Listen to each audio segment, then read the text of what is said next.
people. I'm not fond of people. Hey, what's going on? It's Inventor here, bringing you the Torment 1 to Torment 4 progression with the Ice Shards Sorcerer in Diablo 4 Season 8. So, now that we're in Torment, like we've just made it from level 1 all the way to 60, and then we cleared Pit 10 to unlock Torment 1, right? So now that we're here in Torment 1, there's a number of things that need to actually be done here. So the very first thing, oh wow, okay, I can do a run of the pit. That ends in 7 minutes. I'm gonna head there now, actually, because I actually want to pick up that whisper. So the very first thing that I should do here is I'm gonna actually try and run pit 20 to unlock. Well, I have a whole bunch of runestones. If this were my first character, I wouldn't actually have the runestones necessary to go any further. But like just in the interest of speeding things up, I'm actually just going to run the pit here, just to kind of see how far I get. So one of the things I try to do on this, like once I make it into Torment 1, right? I usually don't stop at like pit 10. I usually try to go as far as I can before I Well, yeah, I usually try to go as far into the pit as I can before I stop doing the whole pit pushing thing. So that's what I'm gonna try and do. This is one of the reasons why I overstacked my resistances like crazy.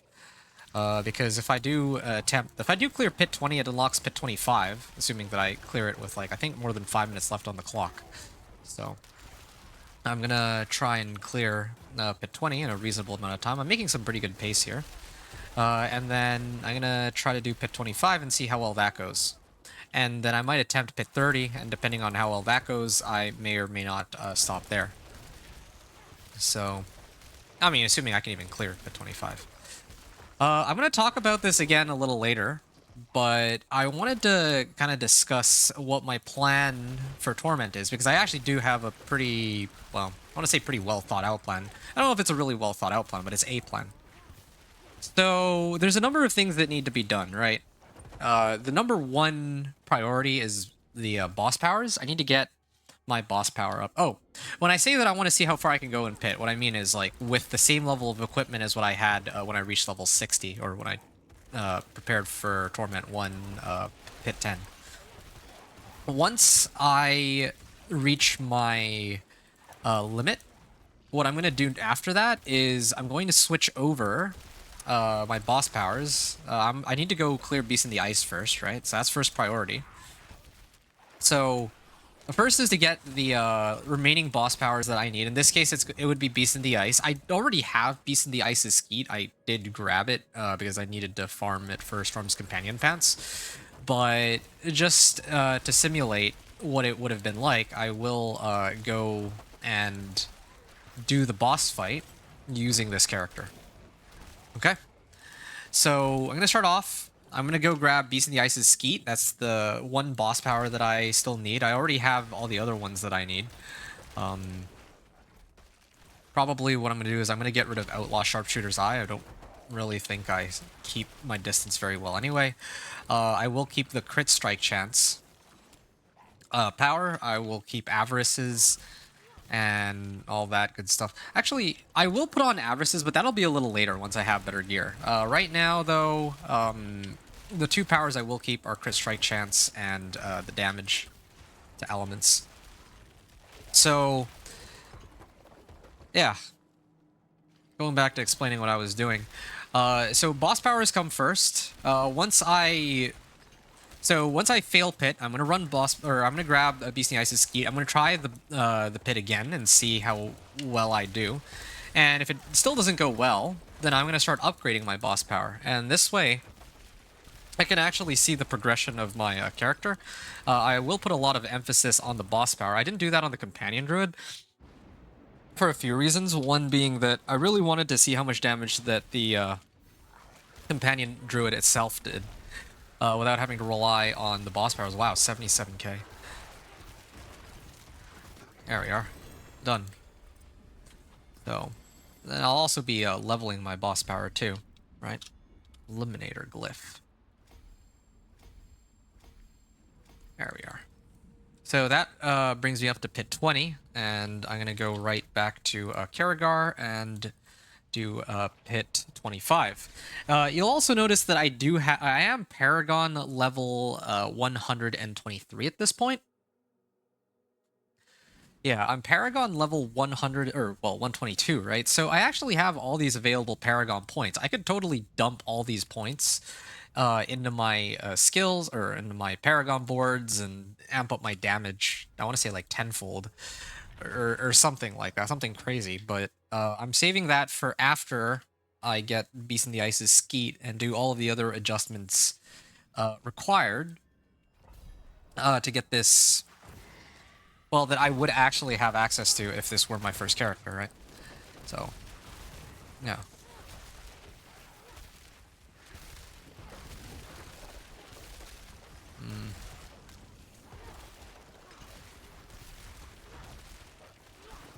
Yeah.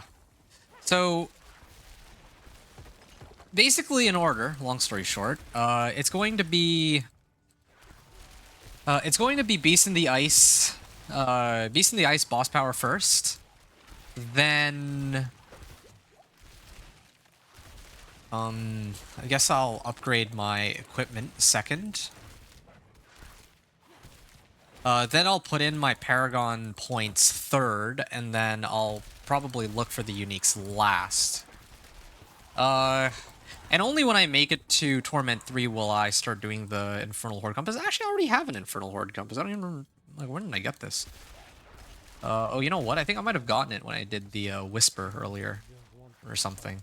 Yeah, when I did the greater collection of materials. So I'm gonna need this because later I'm gonna try to masterwork my gear, but masterworking will probably be one of the last things I do. So power first, gear second, Paragon points third.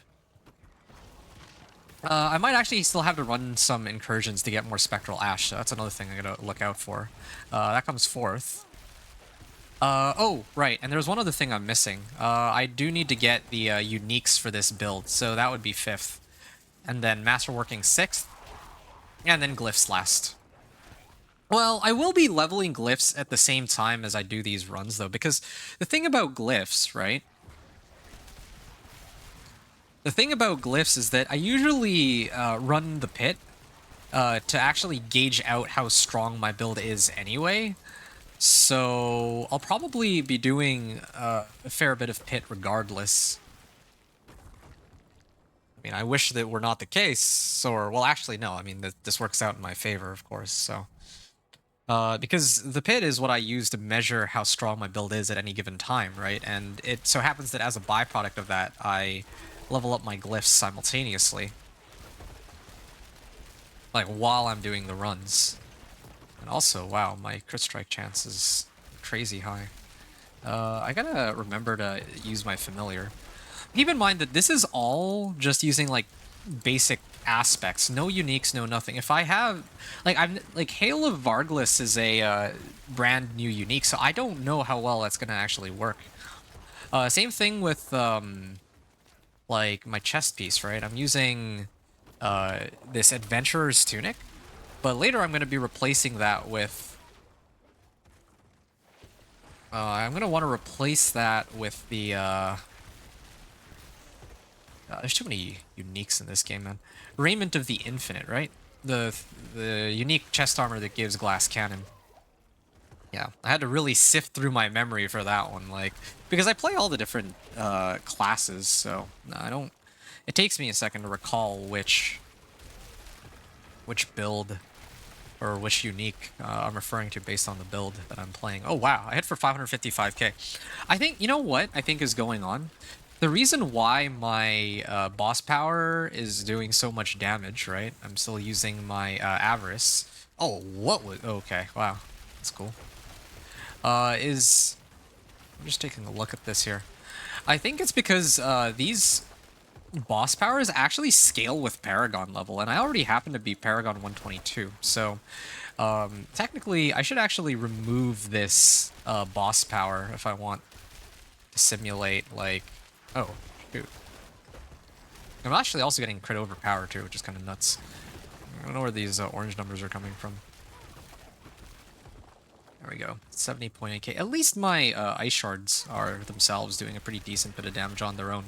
So it's not like during the PTR where my my skills were doing like maybe less than 1% of the overall damage output of the build. At least this time. There's a little bit more even of a distribution, at least so far. But I still need to throw on Beast in the Ice's fleet and see for myself just how well it'll work. Actually, you know what? I kind of wonder if that's skewing how well my build is doing.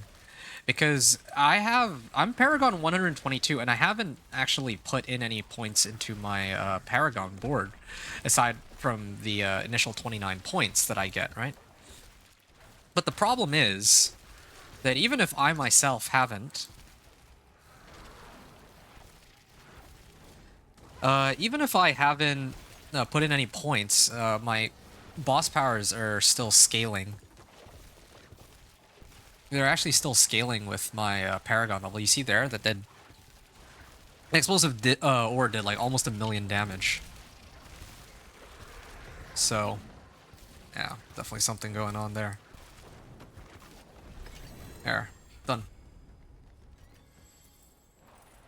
Oh yeah, and that was Torment 2 unlock.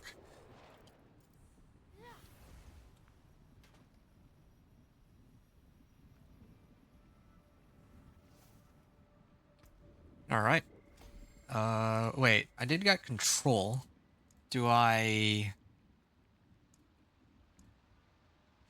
Damage to slowed or chilled enemies, or to stunned or frozen. I actually don't really like this glyph just because it's purely for crowd-controlled enemies. Like, what if...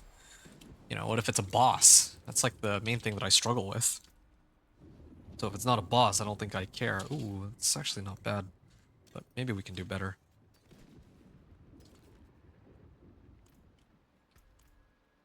Okay. I'm gonna go back to Kyovashad here. And I'm gonna set it to Torment 2.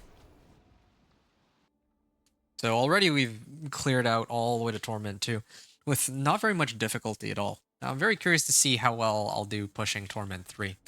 But like I had mentioned, though, I think I'm kind of cheating here because of this boss power. But I also feel like even without the boss power, I'm still doing a pretty sizable amount of damage.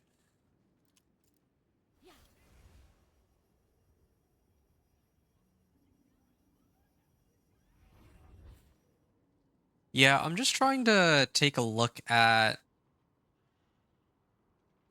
when did I do the Pit 30 clear? Okay, so when I walked out of Pit 10, I was able to clear up to Pit 30. But when I cleared Pit 30, like using the equipment I had at Pit 10, I had 4 minutes remaining, is what this says. So if somehow this build is able to clear Pit 30 at all, then yeah, it's kind of on par with the damage output of the Druid, minus the boss power that I was abusing, or that I'm abusing right now. Can't even really call it an abuse. It's the, I mean, it's part of this season. Okay, Pit 30, and I still have my elixir and incense on. If this is going, like, really badly, like if I can't even do any damage to these guys, then I'm just gonna back out. It's fine. I'm not gonna waste all my time here. But I want to know. Yeah, see, like, oh. Yeah, these explosive ores. Yeah, like, look at that. The explosive ore is what's doing all the damage here. Well, kind of.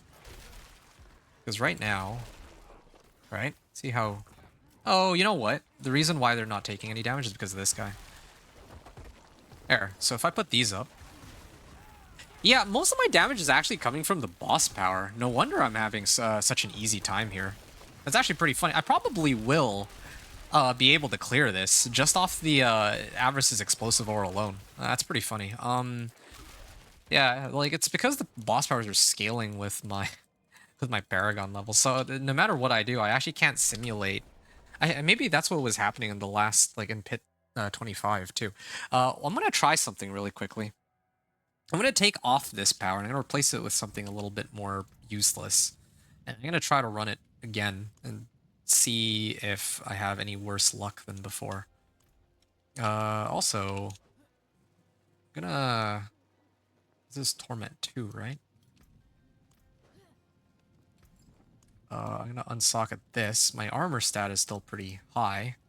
And I'm gonna craft 1 diamond. There. Try to round out my resistances a little bit because my armor stat is already capped, not even factoring in that I also get disobedience aspect. So, yeah, what was I doing? Right. So, you know what I'm also gonna do? I might as well grab some more elixirs too. I think I still have plenty of these. Plenty of materials. I might have to do some more whispers, but that's okay. I don't mind doing some whispers here and there. I'll probably need to run whispers to get Raiment of the Infinite anyway, so whatever. Okay, so boss powers, right? I'm gonna take off Avarice's, and I'm gonna try the run again and see. Let's just say no main boss power. Why not? Just humor me here. Yeah, I can't proceed any further, apparently, based off of what I'm seeing here. So this is, again, without the boss power. Or with the boss power, I was able to clear it with like 10 minutes left, right? But now, without the boss power... Okay, yeah, this is more in line with what makes a lot more sense to me, I think. Well, I mean, let me clear this first, and then actually see how well I do clearing these guys. I can kill them. I can, in fact, I can pierce right through some of these, too.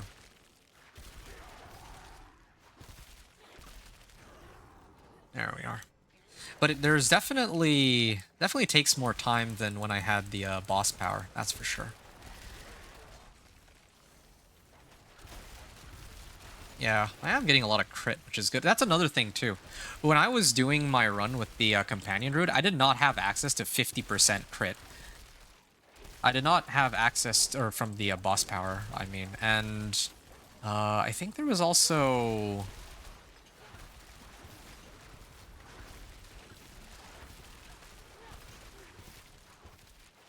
percent more crit.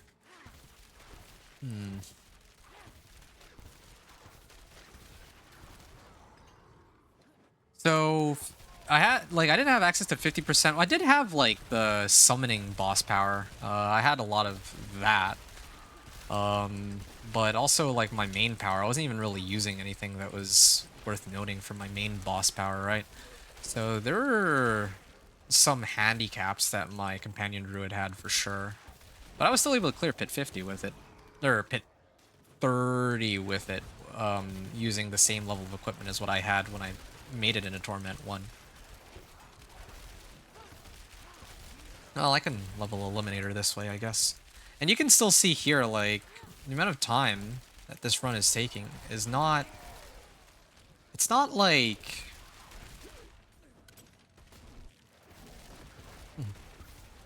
It's not like this run is taking an unreasonable amount of time. Just to recap, a moment ago when I cleared Pit 25, it took me like 5 minutes, so I had like 5 minutes left on the clock here. I had 10 minutes left on the clock. So now, let's see how much longer this all takes. 100k.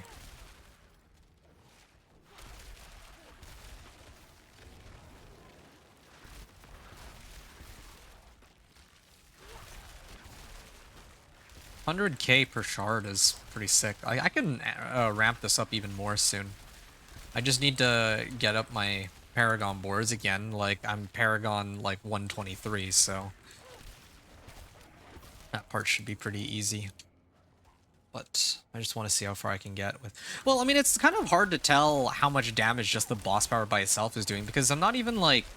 if originally I was going to test this, like...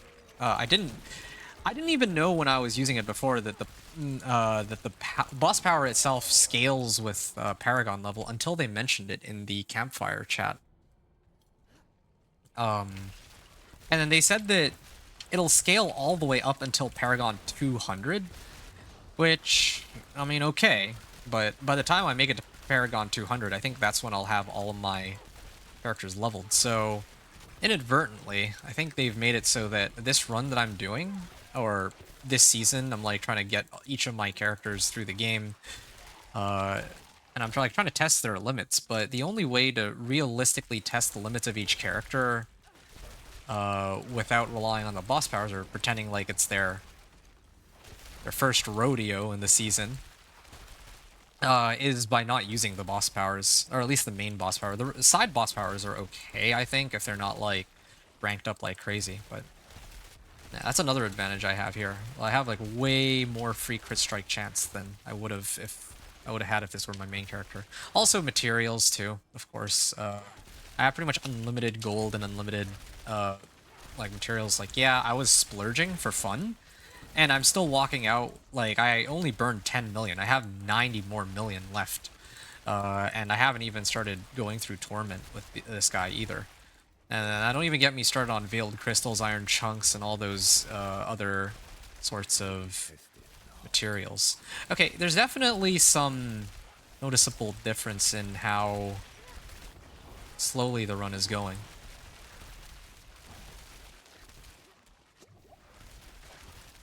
Okay, my elixir and incense is going to wear off pretty soon, too.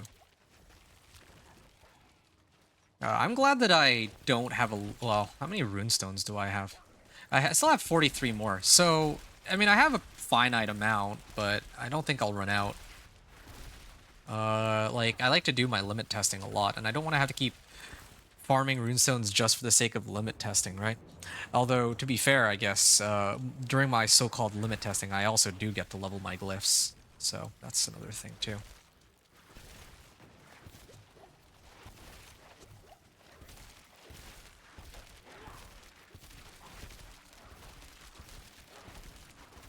Like, look at this. This is how much damage I'm doing without the main boss power. I will be able to stagger it, but obviously it's not so easy. And here's where damage crowd control would be pretty handy, but oh, what was that? That was like I saw a 300k damage number there. Crit overpower. Oh, let me get away from that.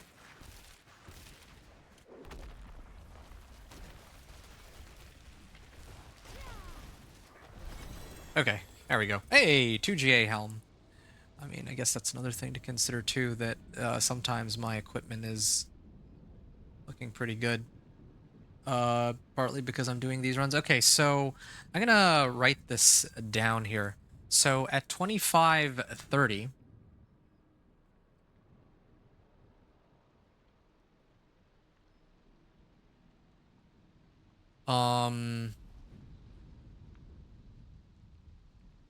so 2530 is where I cleared pit. What is this, pit 25? With set up as pit 10, but without a boss power. Now, I do want to see if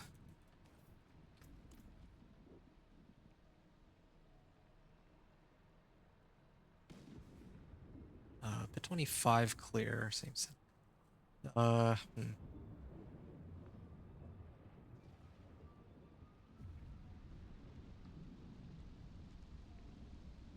on a second.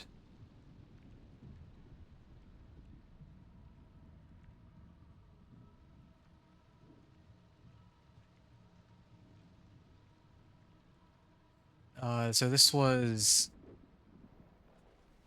25 clear. So I had 8 or... Okay, I have to double check that now. How many was it?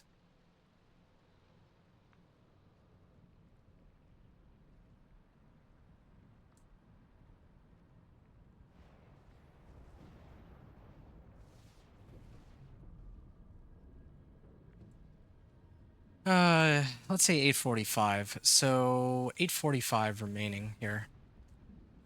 845. 845 remaining. Ah, okay. That was a bit of a struggle. So I could, if I wanted, right? I mean, sure. Amp this up. Wait, what's this warding glyph? I didn't see that one. What's warding?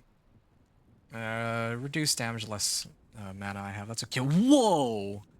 Whoa, that is a nice help.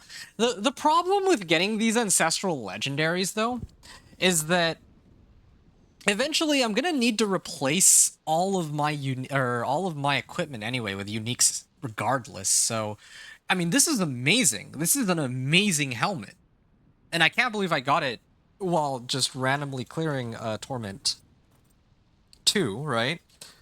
But or like a Torment 2 pit or whatever you want to call it. But I don't think I can really do much with this.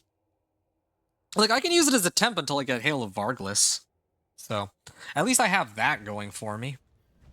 But, unfortunately, I can't carry it with me to the end game. It's not like if I had rolled, like, a pair of gloves that had, like, intelligence, core skills GA, right? Like, again, I'm quite happy to get this helm. I'll be able to make use out of it, assuming a Hail of Varglas doesn't just random... Or, I'm gonna call it Varglass. Varglass? Hail of Varglass? I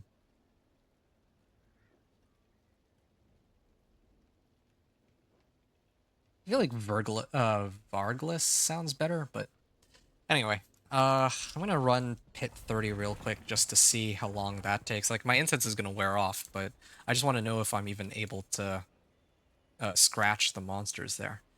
This thing, though, it can help me for a little while, I suppose. So I have that going for me, at least. Oh, wow. That crit overpower. Yeah, I'm actually still able to kill stuff here. It just takes a very blatant...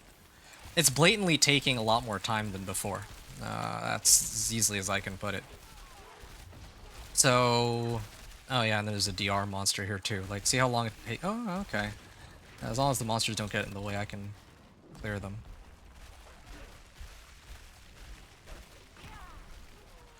Oh yeah, also I need to put on Ice Shards enchantment, I think, so that it'll shoot out Ice Shards on frozen targets, because I'm applying plenty of frozen now. Like, look how long it takes me just to kill this one monster. Like, I will probably be able to clear this,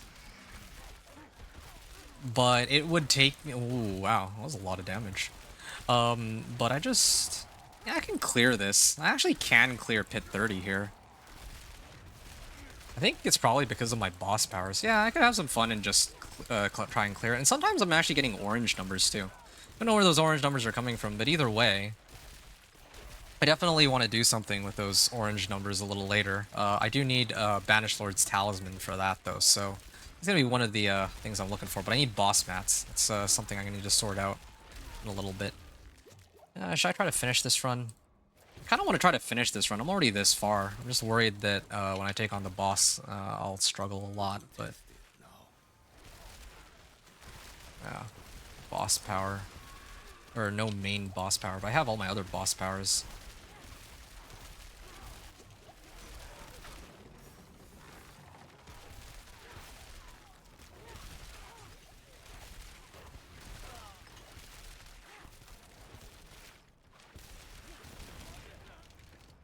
Oh. I hit the token cap again. Ooh, that explosion. I wonder if my crit overpower scales with Paragon level or something. Maybe that's where all the damage is coming from. Because for like the longest time, I've always been under the impression that Paragon, like leveling up on Paragon, like the main purpose of that is to get more Paragon points. Now level 60 is, no, just level 60, right? But it's looking to me like the amount of damage I'm getting, like, it doesn't really add up to Well, I don't know. I just don't think I'm supposed to be doing this much damage. Like, I was struggling trying to get from 1 to 60 with the level of power. Well, I wouldn't say struggling, but I think I was doing, like, almost certainly I was doing less damage than with the Companion Druid, right? Like, back when I was in... Let's say, like, when I was, like, level 40, right, with Companion Druid, I was hitting for, like, 15k. Here I was hitting for, like, in the thousands unless I hit, like, an orange number. But now, suddenly, my damage has gone way up, and I know that, yeah, I've gotten, like, a Paragon board and everything, but still, I don't think it accounts for how much damage I've gained. Like, I feel much, much stronger despite having not really uh, upgraded anything. In fact, I've actually downgraded because I no longer have a boss power on this build. If I had a boss power, though, yeah, I could speed blitz this. Or these guys. If I had that boss power. Avarice is just off the fact that I'm already Paragon 124, so it would carry me. Okay. I mean, I'm already midway through the run, so I should just finish it.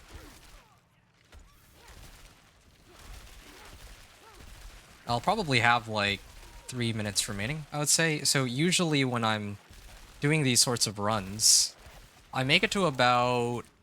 Like, if I go from... Or in the past, the way it used to work is if I go from like 10 minutes to clear pit 30, right?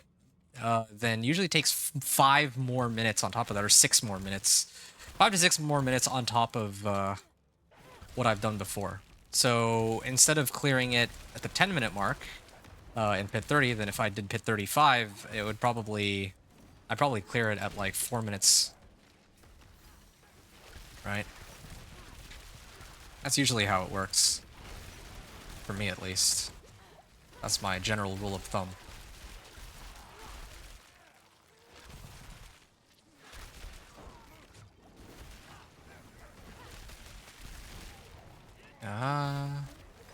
Yeah. I love the Pierce on this. But, it does have its limits, how far it can pierce. Protection Shrine, right? Yeah, I'm okay for the next little bit. I can just mindlessly start throwing shards at them. Yeah, that's just for the damage boost that I get from Deep Freeze.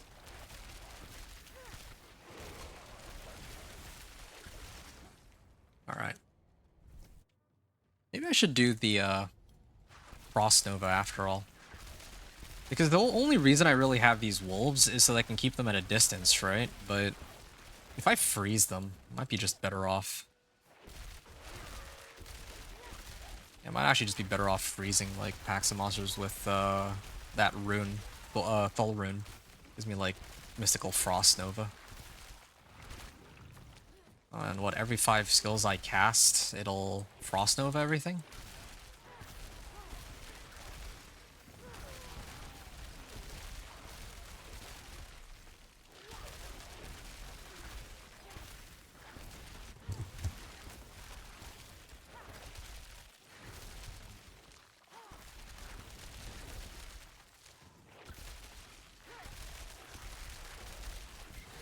$279k crit overpower. Not too bad, let's say.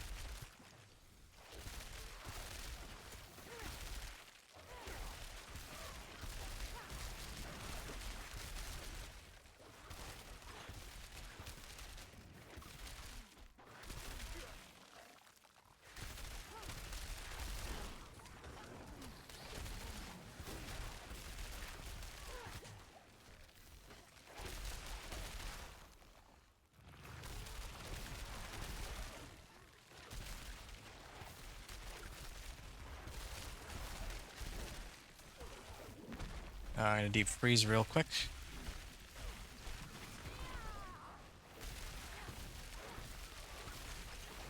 Alright.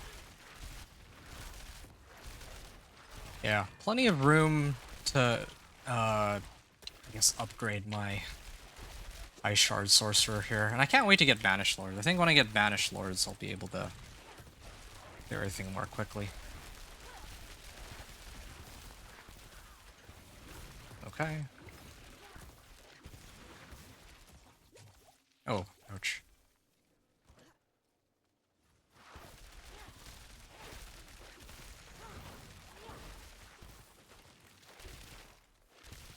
Kind of curious what happens if I use Aspect of the Umbral with this. Like, would I be able to regen mana super quickly? Because right now I'm already, like, perpetually at max mana, right? That's fine. What if I wasn't always at max mana? Like, what if I used, like, my original intention was to use Avarice with Beast in the Ice's Sleet? So, if I use those two in combination with one another, then what?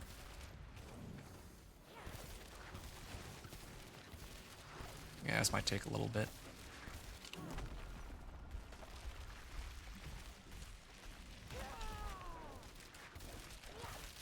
Yeah. Not much gets past me. Kind of enjoying having the extra damage from Tenuous Destruction, but I do miss having like Flame Shield, Ice Armor, Frost Nova, and all that other good stuff. How much damage am I getting from this again? 63%. I'll eventually have to get rid of it. Like, I'm using it temporarily just to boost my power, or my overall level of power, but like, at some point I'm going to need to switch. I'm going to need to get rid of that and actually play like a normal sorcerer. Like, especially once... There's going to come a point where I'm going to need to replace my Amulet for Banished Lords. I'm going to need to replace my ring with Talloop.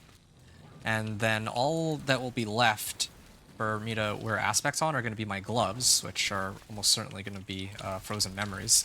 My weapon, which is going to be Piercing Cold. And then I have one free ring slot. I don't know, I haven't really decided what I'd run with that. Tenuous Destruction would be kind of insane. Like, I could do it, but...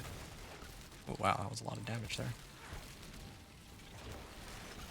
So, I could run a Tenuous Destruction, but if I do that, then, well, when I go into the higher Torment tiers, I'll have a very hard time trying to stay alive. That's just one of the problems. Never mind that I can't use Teleport on my skill bar or anything like that. Wow. Yeah, see, this fight's taking forever. Yeah, this is much more in line with what I would have expected. It's pretty funny because this is roughly the same level of power that my companion Druid had. The fact that there's about 4 minutes left on the clock, so this has been kind of fun to test out. But hopefully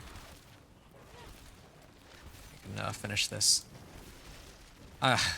One of the cool things about not having any defensive skills is I'm actually paying attention to my positioning on the boss fight here.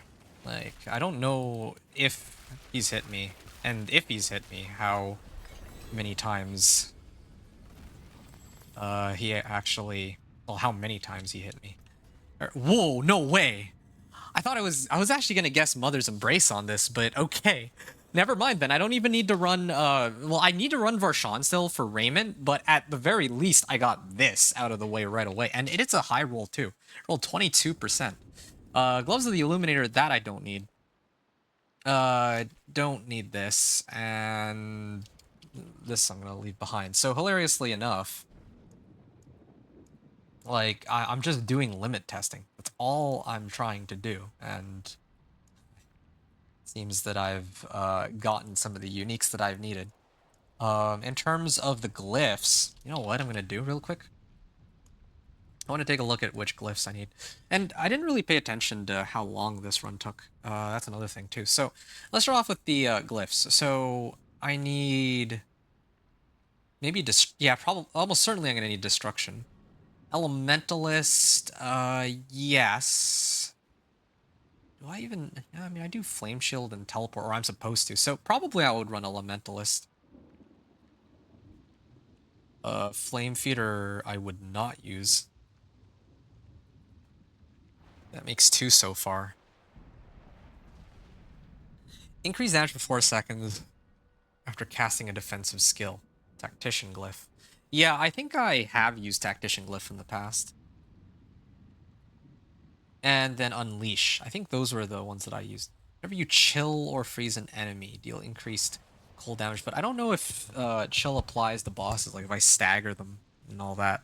So it's funny because I've unlocked a whole bunch of rare glyphs, but none of these, I don't actually, like, at the very least, it's not like Companion Druid where I need wilds glyph. Like, that's like the #1 glyph that, of course, I have to max that up to 46. But there's a lot of, like, little glyphs that I need, right? Like Destruction, Elementalist, and so on.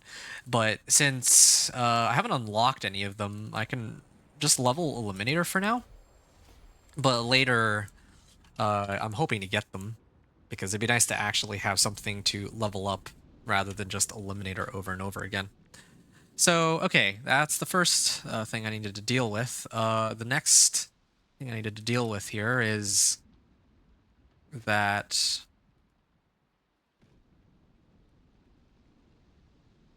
okay, so I had 4 minutes left on the clock here.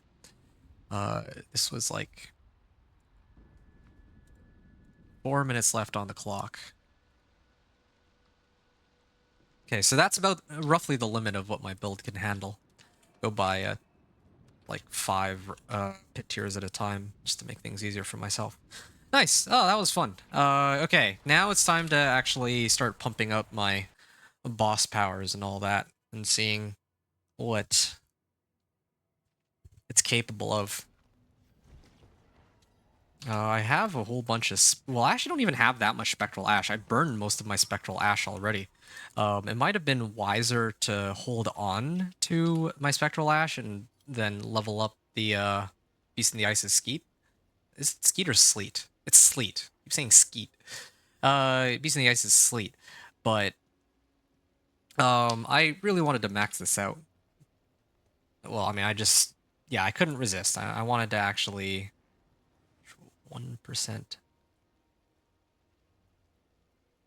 Yeah, I wanted to max out Cinnaret's Flames just because it was already really close to max, and I think I need to max out boss powers as part of the season journey anyway. So that was kind of my reasoning behind all that. Oh yeah, I came over here because I was gonna break everything. So I'm gonna break all of that. I'm gonna need to get rid of one of these. So either the resistance to all elements or the other one. Yeah, this is actually a genuinely difficult choice. Resistance to all elements. Like, my resistances are not that great right now. That's part of the issue. This isn't even that good a ring. I could probably find a better one. And this rolled lucky hit, chance to restore primary resource too. No, I don't need that. I should be making this replacement. That should be a relatively easy one. I'm gonna add, or I was gonna masterwork, but oh yeah, I still have leftover obdicite from the other guy. Okay, I had to pay attention to where I'm getting my obdicite. So one of the things I'm gonna do, I mean, I'm never gonna be trading this to someone else. So let's just get this up and going. I need another flawless diamond here. Throw that in. Resistances are still not capped, but especially with potent warding, they'll be like 60+%. I think that's okay. I'm going to switch it back down to Torment 1, and I'm going to run Beast in the Ice. So one of the beautiful things that I talked about before is that you don't need... Actually, Beast in the Ice is close to Kyovashad. You don't actually need to have boss mats to summon the boss anymore. You can go and fight the boss whenever you want. You just need boss mats to get the rewards, like the item rewards from them. But in this case, I'm not here for the item rewards. I'm just here to pick up the boss power, which I already have the boss power. But I'm just doing this to show that, yeah, like this is kind of what I would have done if this were a brand new character and all that.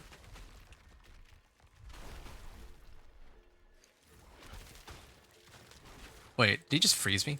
I was wondering why I'm not doing anything to him. Yeah, see, if this were a Companion Druid, I think it would have been a little quicker to bring him down, but I don't think I ever took him on in Torment 1. I only ever took him on in Torment, like, 2 Yeah, it was Torment 2 that I ran him. Because by the time I had the boss man... Okay, hold on, I gotta deep freeze that. This is my only defensive skill, so if I don't dodge properly, then I'll just die straight up. Yep, there it is. I'm not fast enough to avoid these, but luckily he doesn't do very much damage either with that. With my companion druid, it was only after I made it to Torment 2, or that I could comfortably clear Torment 2, that I ever got the boss materials to summon Beast in the Ice. So that's why I didn't bother summoning him until I made it to Torment 2. Ow. He actually does hurt. I'm lucky that I still have my Incense and Elixir up. If I didn't have those, then yeah, I might actually be dead here. Alright, there we go. It's locked. Oh, yeah, I don't have any Distilled Fears. Okay. So that's proof that I would have had I would have been able to clear that, right? Beast in the Ice's Sleet. And then I would put this on. And I would actually start trying to upgrade this. But again, I want to give this a bit of a test run. I know that I have Tal Loop, but I want to actually see something really quickly.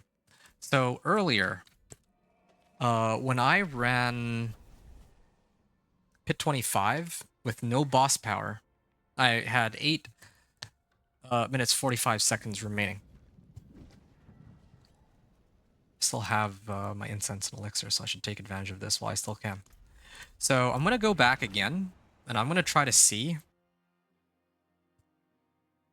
how well I do now that I have Beast in the Ice's Sleet.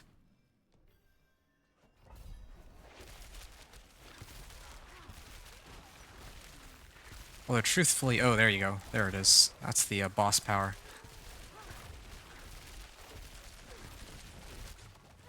It takes forever for this to come out, though. 3 skills that apply crowd control. I'm a little confused here. Okay, there we go. Because my Sleet should be coming out a lot quicker than this. Let me just take a look at that again. After casting 3 skills which apply crowd control or stagger effects. 1, 2, 3. I'm genuinely confused here. Where's the... It's like, why is it not coming out? Is it because... Is it my familiars that are doing that? Okay, I'm not going to cast anything except for my Ice Shards. Maybe it's bugged. I remember there was a problem with this in the PTR. Maybe that has something to do with it. I may have to use one of the other powers then. That's so dumb. Because this is definitely not working as intended, right? Like... I haven't seen it whatsoever. Ah, that's too bad. Yeah, why is it not popping? It should have already popped by now. So when I don't use my familiars at all, it doesn't even pop the boss power. Well, what if I... Okay, hold on. What if I deep freeze? There you go. That's actually kind of ridiculous. 1, 2, 3. Okay, 1, 2, 3. So only 1. Oh, this kind of takes the fun out of it. Like, this was supposed to be... I'm supposed to be spamming this Sleet with Ice Shards. That was the whole point of this. Well, then what's the point, then? Okay, well... 3, 1...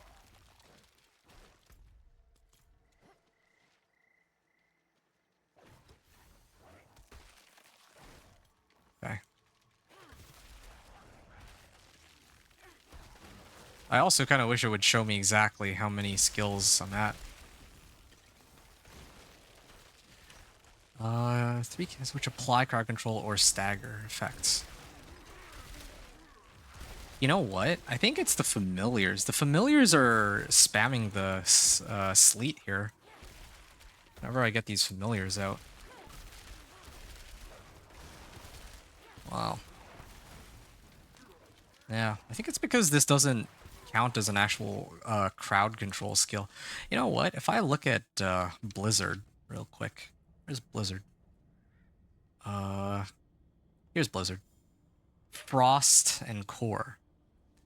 So I guess it counts as a frost skill because it's actually applying slow to monsters. Like, this is the only thing that makes sense to me, like, in this case. Because they're supposed to be... Like, it doesn't make any sense otherwise. Yeah, see, I use my familiars, I get the sleet. I'm gonna have to find another power I can use. That is a little unfortunate. I was really hoping to have some fun with Beast in the Ice's Sleet with Ice Shards. I don't know, that just feel like makes a lot of sense, but... I'm glad I tested it before I tried to, like, commit to leveling it.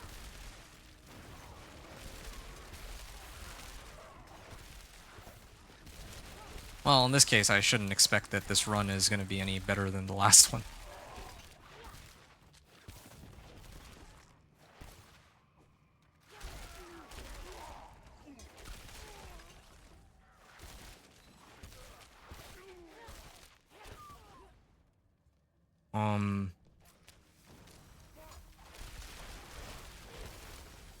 Heck, I think even Ice Bolt might be better. Frostbolt, I mean. Frostbolt is probably... Yeah, it's counted as a frost skill. I'll bet that that would be a skill that actually applies the sleet. There's got to be, like, a power where if I use, like, a core skill, then it activates, right? When I cast a skill. I could do this one, but most of my damage modifiers are, like, non-physical. I can also do Harbinger of Hatred's Volley.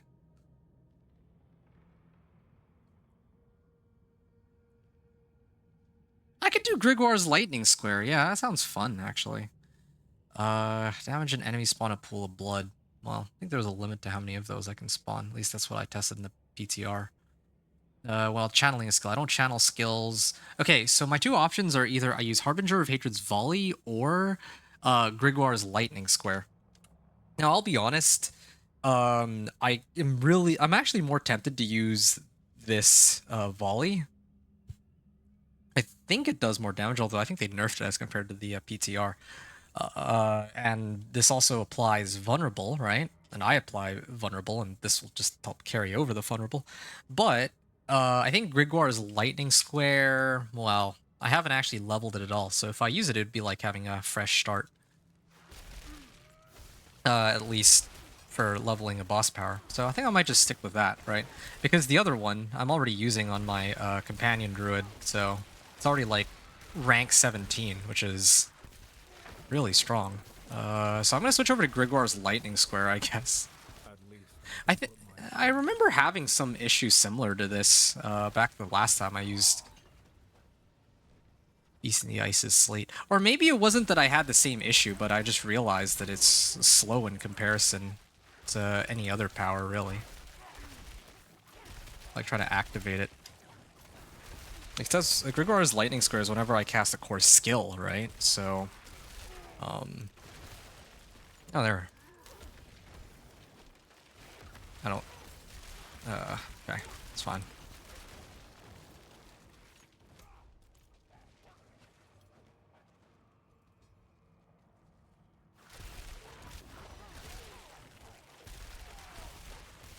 Alright. Well, yeah, I'll try Grigor's Lightning Square then, in that case. After this run is done.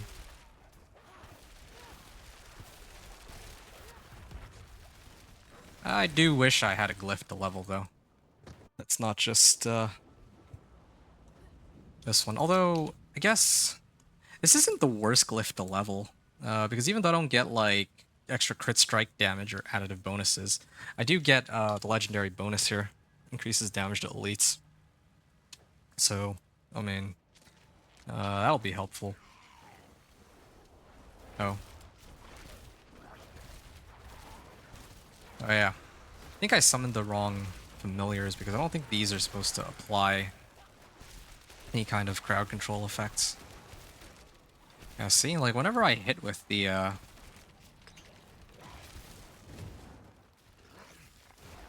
there we go. I mean, I did like no damage with that. I didn't see his health bar move whatsoever.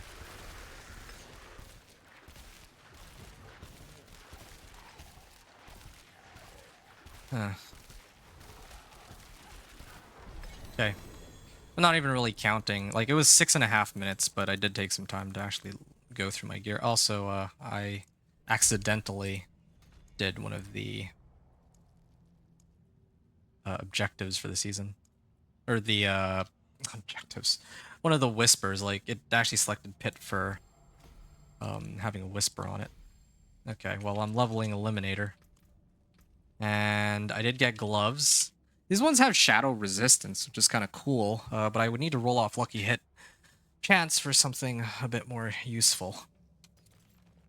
As fate would have it, I actually do need, like, gloves that are non-unique, so I can sort that out a little later. I don't need these boots, and I definitely don't need any of the other items. So, okay, I'm gonna try this again. I'm gonna get rid of this. I'm gonna replace it with Grigwar's. Here, just for completion's sake.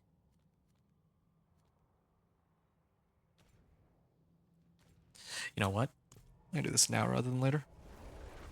I'm gonna switch the difficulty out to Torment 2, turn in my whispers, and see if I can get something useful out of it.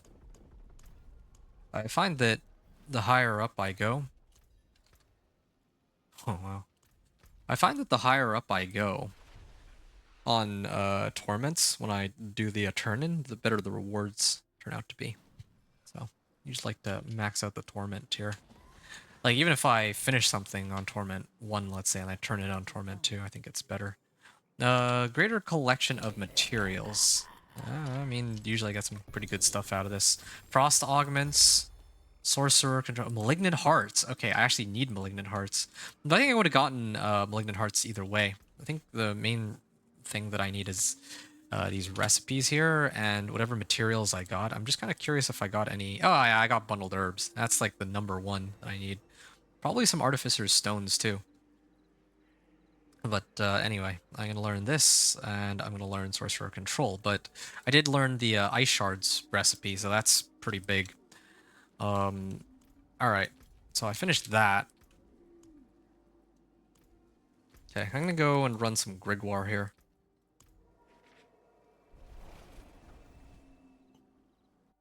I'm gonna... Oh, wait, right. I just remembered this isn't even... This isn't even Torment 1.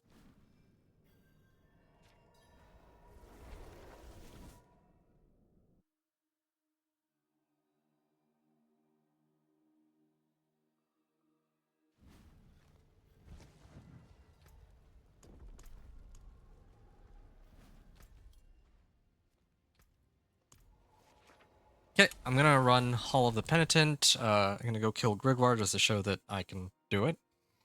And then I'm gonna attempt to do the pit again, and I'm gonna see if my damage is much higher.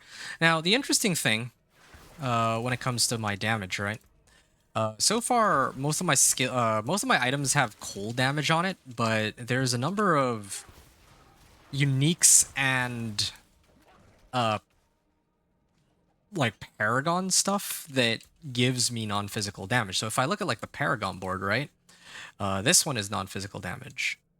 This is non-physical damage. I'll have more non-physical damage later. And then even this unique I have, Tal Rasha's loop, is non-physical, or yeah, it is non-physical damage. So all these bonuses, even though they buff my Ice Shard, some of them will also buff Grigwar's Lightning Square. Again, it is quite unfortunate that I can't just have fun with the Beasting Ice's Sleet like I'd originally intended, but... Oh, shoot. I kind of messed up. I'm gonna have to redo this fight, I just realized.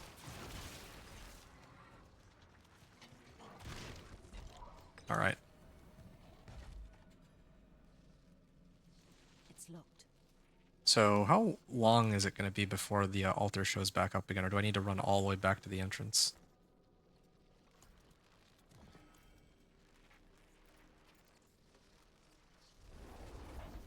It's locked. Okay. Well, fine.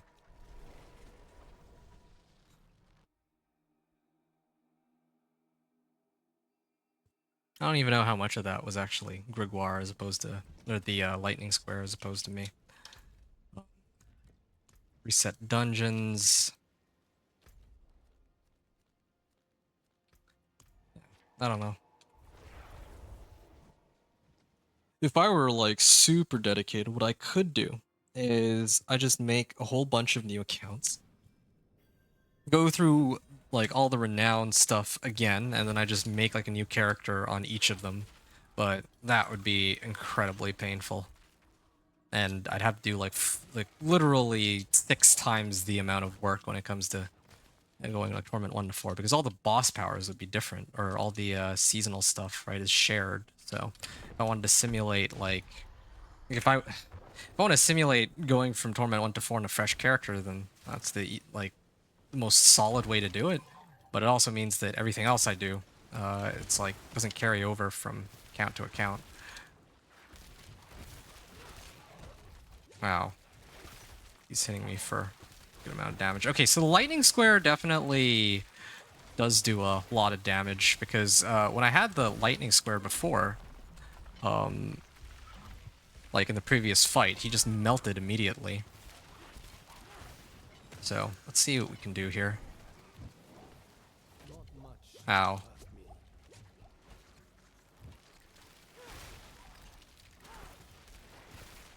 Oh no, I have no way to dodge these. Wait, what's he hitting? Oh, the wolves.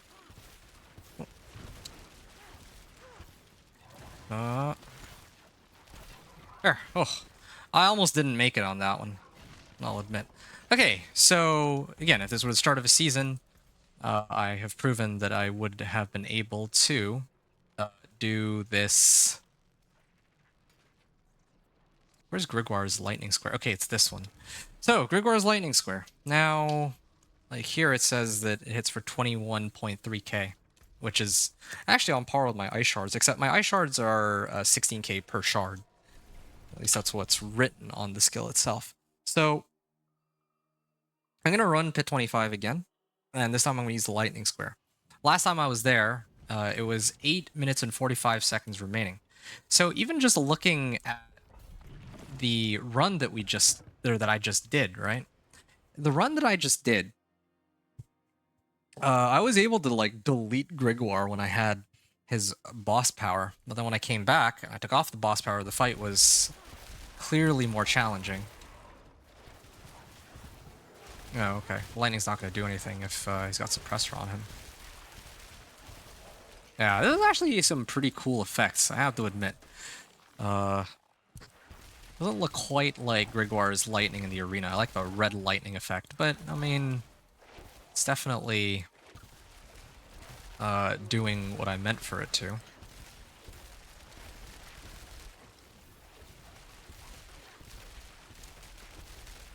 Oh, shoot. I didn't actually refill my potions either. That's another problem. Oh, cool. Oh, this run is a little tougher than the last one, too, because I don't have Incense and Elixir active. So I don't have as much life as I did before. But despite that, I imagine that with the extra damage that I have here, that it'll be quicker.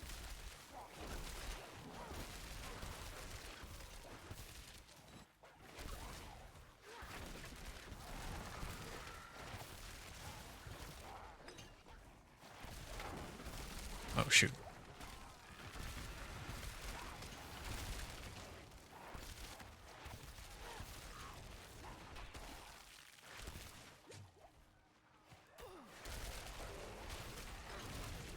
I also love that the aspects that I'm using, like Conceited, Inner Calm, what are the other ones? Tenuous Destruction.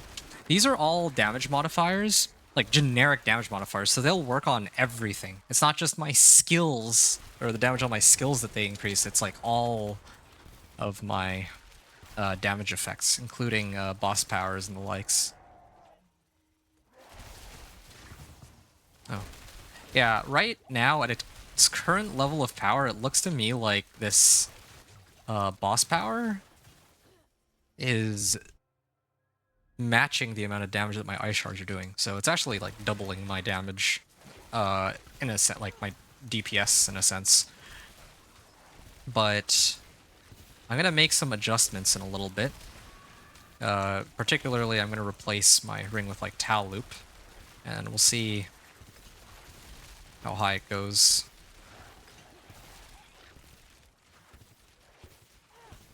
The number of adjustments that need to be made. Well, or I could just amp up the boss power. I'm actually really tempted to just amp the boss power up because otherwise, like, it might take forever. It's just unfortunate that these scale with Paragon level. That complicates things. Or maybe I just say, ah, forget it. Might as well just commit and level my guy all the way up. Using any means necessary at my disposal.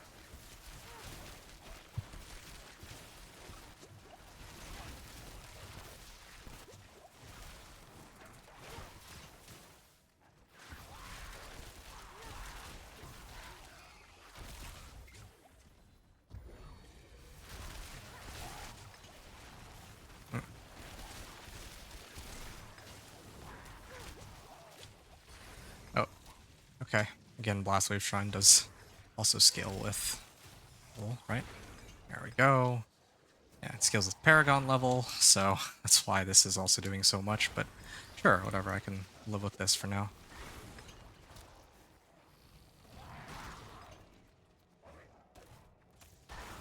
Okay. Ooh.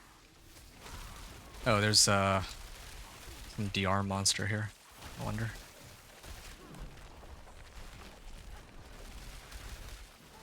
Okay, now these guys should go down way faster. Oh, oh, gotta dodge that. Can't tank that.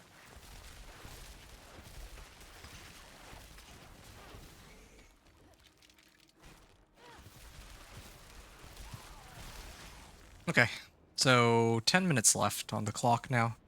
Earlier it was 8.5. I mean, I used a Blast Wave Shrine, so that definitely speeds things up, but this might be a good chance to see, too, like the damage numbers.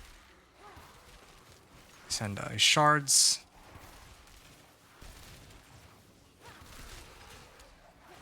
Wait, it's hitting him, right? The lightning? Doesn't look like it's hitting him. Looks like it's going around him.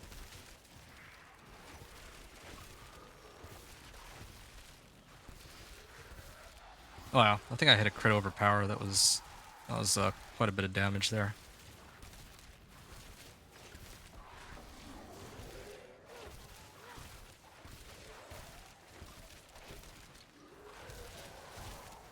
There we are. Yeah, when I clear the little packs, I feel like it's a lot faster for sure. But when I fight the boss, I don't know if he's actually walking into the boss power. Oh, it's okay. I don't think it's a big problem for me either way. Like, I can deal with the boss once I have my other skills up and running again. Okay, so I had exactly 9.5 minutes remaining. Pit 25 clear. 9.5 minutes remaining.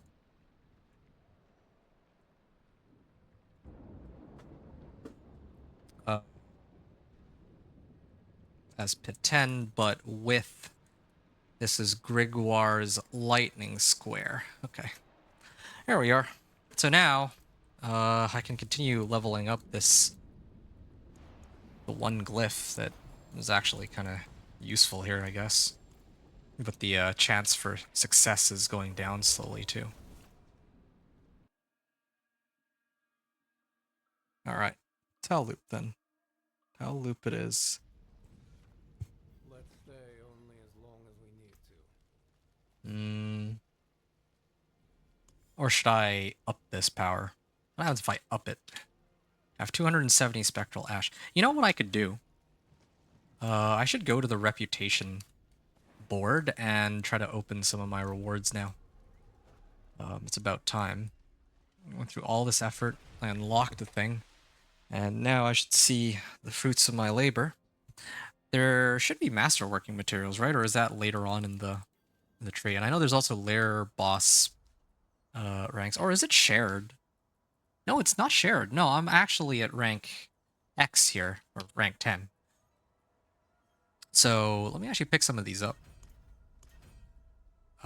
This was gold, murmuring obols, and all that. Yeah, see? Layer cache. So yeah, let's go through these one by one. So this is gold, murmuring obols, gem fragments, and various common crafting materials. So there's my gem fragments. There's some obols. This is elixirs, gear, and spectral ash. Well, I need that to... Oh, wow. That's actually quite a bit of spectral ash. And I kind of need that, right? I was at 200 and some. Now I'm up to 479. So I got like 200. Well, yeah, I mean, they said that it was going to be 200 spectral ash. And I get another one, too. So I'm going to use those to buff up my Grigwar's lightning square in a second. There's some more fragments and obols. Elixirs, gear, and spectral ash. I got another 159 there just now. And then here's the last one. Lair boss summoning materials. So if I want to go take on Grigwar to get my... Oh, I actually got a unique out of this. Oh, nice. Yeah, it's quite a few living... Oh, wow. They gave me a lot of distilled fears and exquisite bloods and living steels, but they gave me very few malignant hearts, which is the one boss summoning material that I need, I think. No, wait, no, that's not true. I'm also looking for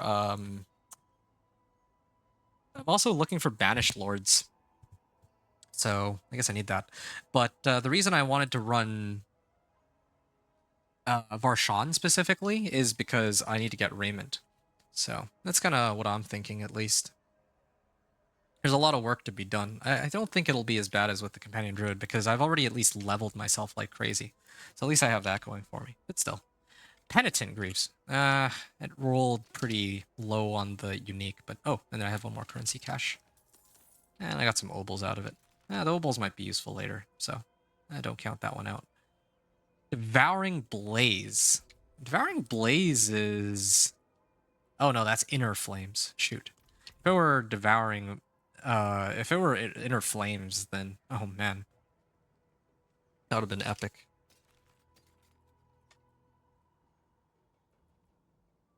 Yeah, I would never use this. I would need int and max life as two of the modifiers. Well, you know what? Nah. I'll keep it for now. I'll keep this for now, but I just don't want to... I don't really want to look at these. Tell you the truth. Too lazy. Yeah, these are some pretty good items, too. It's the funny thing. Alright. I will salvage the top row, at least. Oh, yeah, and also I can talk to her on this character. I've already done it once before. How much XP do I get? Oh, I don't even get any XP out of it. Oh, whatever. Okay. And... stuff that I'll need to modify for later. This one, this one...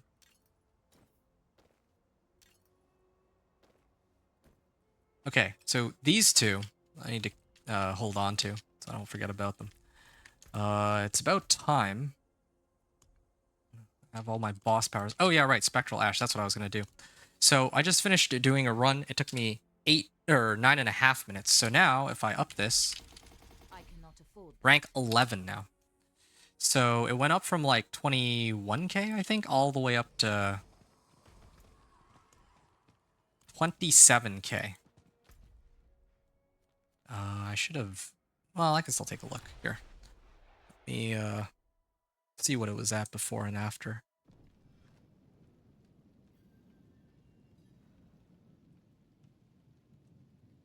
Okay, so it was at 9.4k, all right? It was originally at 9.4k, now it's up to 32k. Wait. If I move around. 9.4, now it's up to 27k. So, apparently it's like a 3 3 times increase if I use that as the way of measuring it out.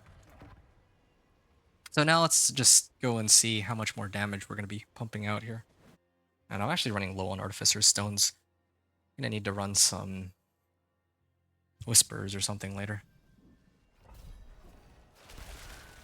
Oh yeah. This lightning square is, I think, trivializing everything. It will have a limit to how high it can go, though.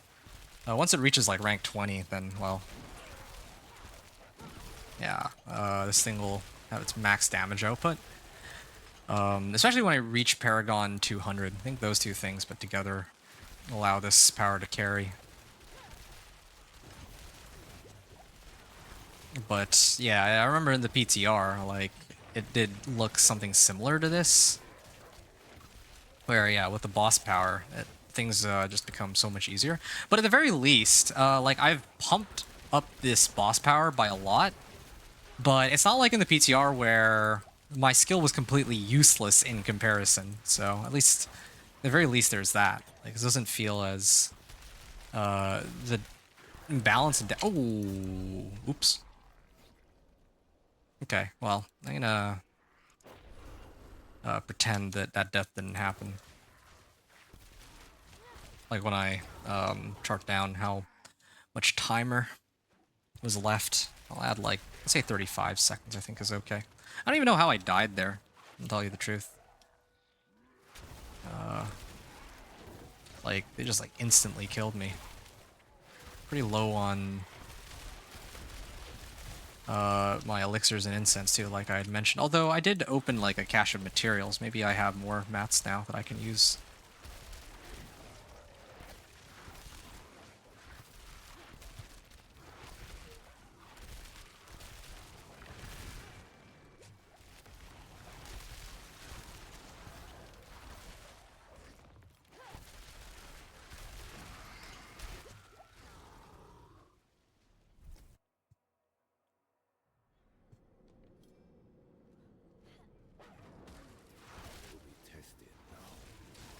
I'm trying to get away from that while I still can. 342k on that hit. The other thing too is my boss power isn't always available. Like here I'm going to fire it, right? But there's a slight delay on when I can use it again. Well, sort of. And my Ice Shards themselves are still doing plenty of damage. So I actually really like this balance more. It really does feel like the boss power is augmenting my Ice Shards, even though I have like 11 ranks into it, right? In the PTR, even with like a few ranks into my boss power, it was still really, really strong. The other thing too, worth noting, is that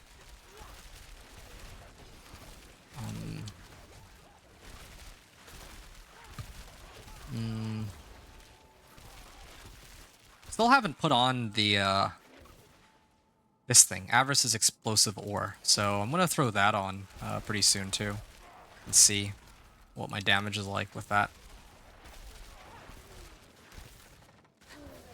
Although the whole reason why I wanted to use that is because I'm supposed to use it in conjunction with the Banished Lord's Talisman.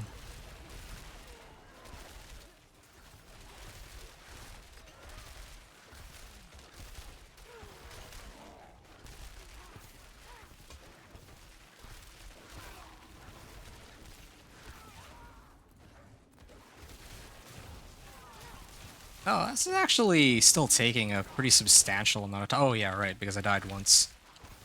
35-second penalty.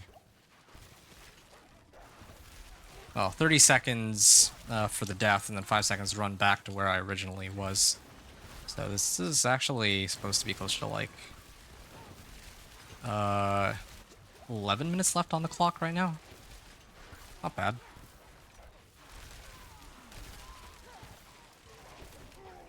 Oh yeah, I remember. The other thing I forgot to mention is that back in the PTR, the boss powers themselves were a little tougher to get Spectral Ash for. I think they may have overshot it, like... I think the initial levels getting Spectral Ash was a little low, but I thought that kind of made sense, because you don't want somebody to be able to farm a whole bunch of, like, hard or expert, and then they have, like, maxed out boss powers. if that's the only mechanic you have for this season. At least last season, call gems were there, and they gave a pretty sizable power boost, but they were a stretch goal. So I think I like that system more.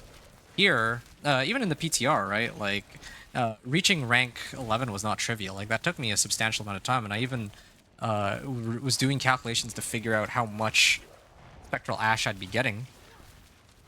And it turns out that, yeah, like, Torment 2 is the minimum for where I would have wanted to farm Spectral Ash from. But no, here, that doesn't even matter. Like, I could have... Oh!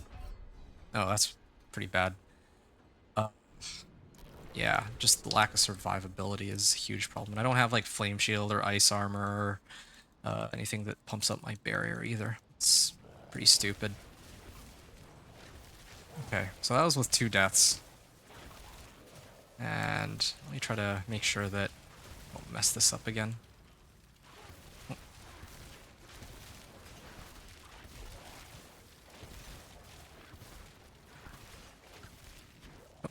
I accidentally clicked on evade there.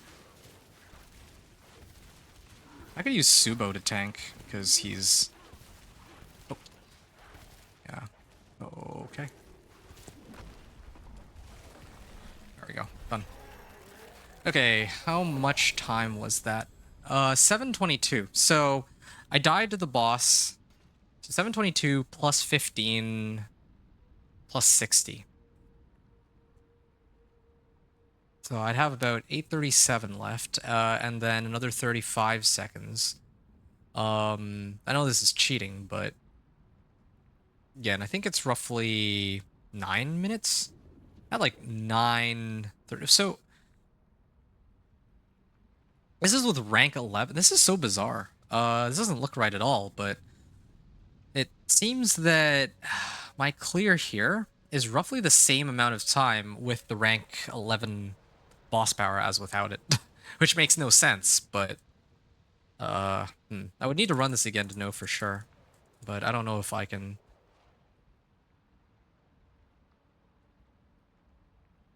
I don't know if I can stand to do another one. I've clear. I can just say 7:30 remaining with 2 deaths.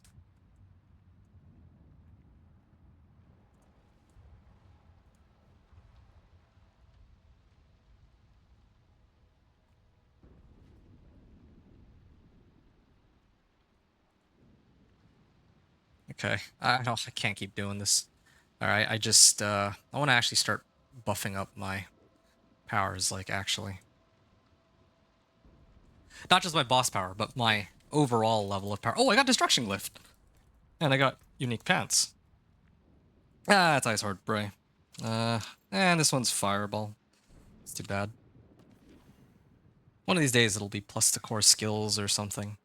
Something that I actually need.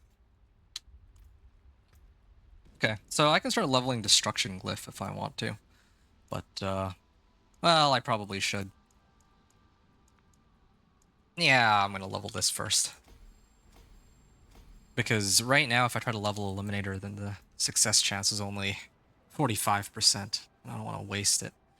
Alright, I'm gonna throw on Tal Loop here. Wait a second. I think I'm supposed to use this one instead, right? I need the resistance more.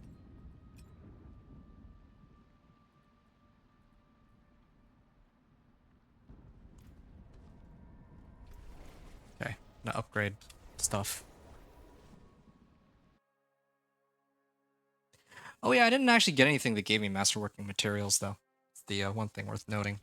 Because I would have liked to buff up my Tal Loop, but I guess I'll have to wait until I make it a Torment 3 and start doing the Infernal Horde Compass, of which I only got 1. I thought that Greater Collection of Materials would give me an Infernal Horde's Compass, but I think that's a Greater Collection of Dungeon Keys that I'm thinking of. Also, I was hoping to get... oh yeah, right. I'm going to replace Fireball. I think it's about time that I did this. I'm going to replace it with Ice Shards. So by doing this, replacing it with Ice Shards, now I can use, instead of Chemka, instead of this crit strike chance, I might do this instead. Wait, no, that was wrong. There we go. Kurthul. I cast 5 skills, and then it'll pump out a Frost Nova. And then here, I was trying to get crit strike chance, I believe. Strike chance.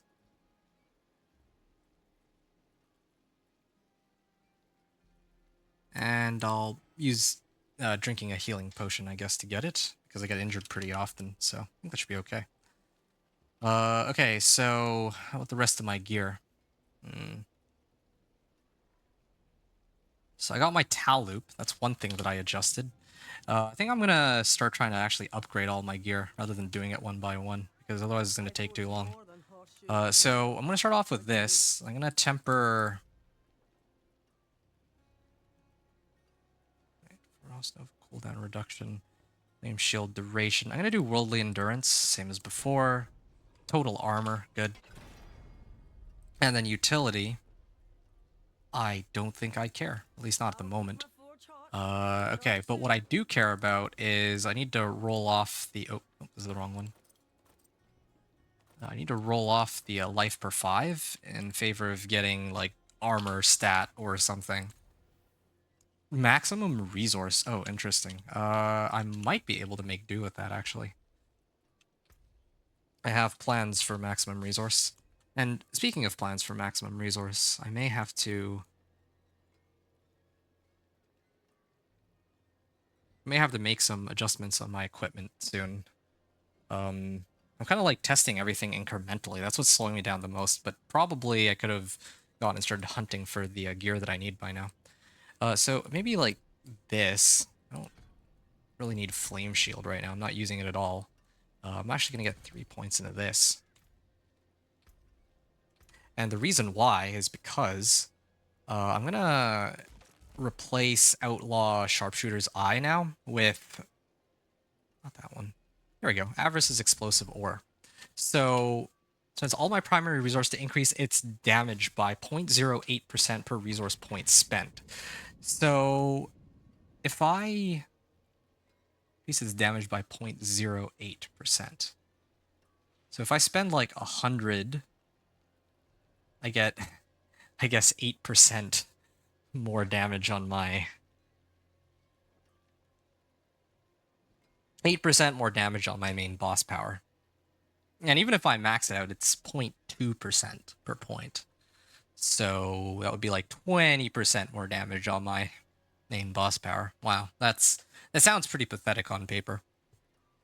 But at some point, I actually need this boss power to drain out my mana, because I want to use it in conjunction with Banished Lord's Talisman, because Banished Lord's Talisman is whenever I spend or use up my resource, right? So if I keep draining out my mana, then I can get Avarice's Explosive Ore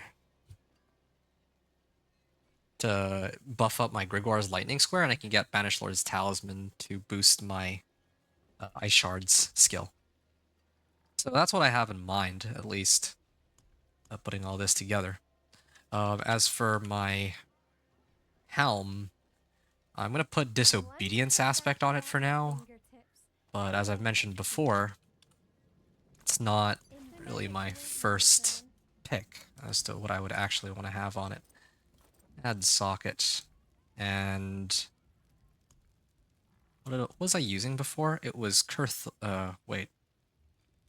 Oh yeah, it was Kurthul. Okay, hold on a second. It's my only rare rune, so gotta make it count. Yes. A healing potion, get 20% crit strike chance. Cool. Oh, that's why I'm taking so much damage. I have like no armor. No, what's my... Oh man, my resistances are pretty low too.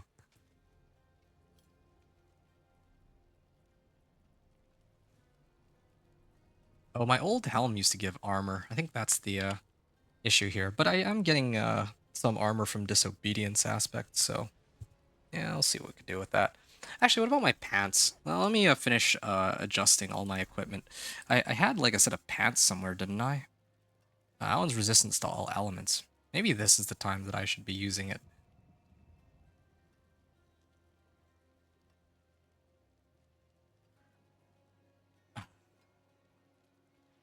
You know what?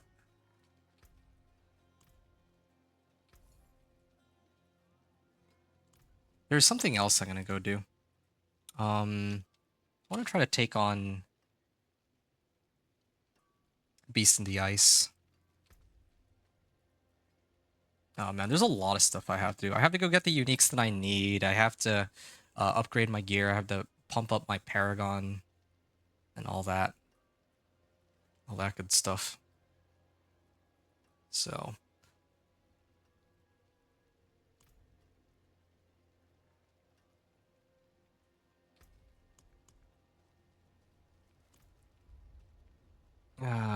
you know what I'm gonna do? I just thought of it.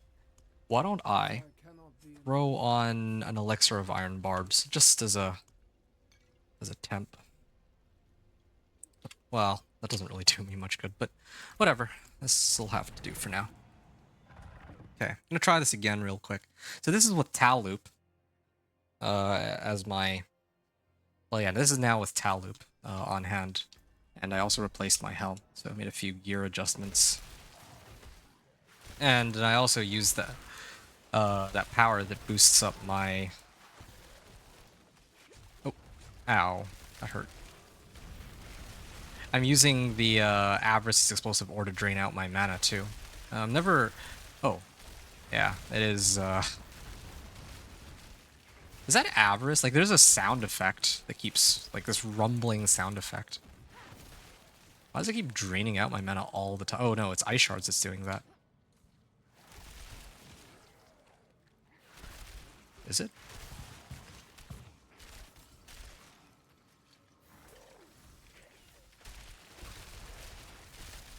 Yeah, no, Avarice is definitely draining out all my mana. Activating my main boss power drains out all of the mana. I thought that it's only when I'm at like max primary resource, but it's not.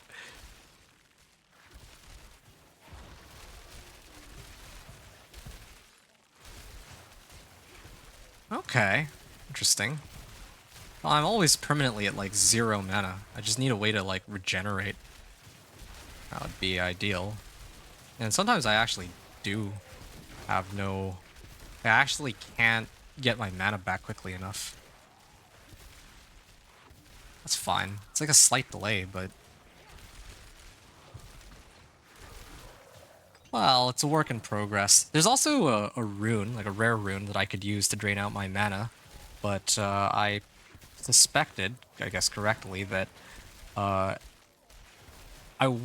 it's a rare grade rune, so there's no guarantee that I'll be getting it during my run. I don't remember the name of it. It's like Yak's rune or something. The rune that eats up all my resource to get up to 100% more damage on my skill cast. I prefer to get that, but...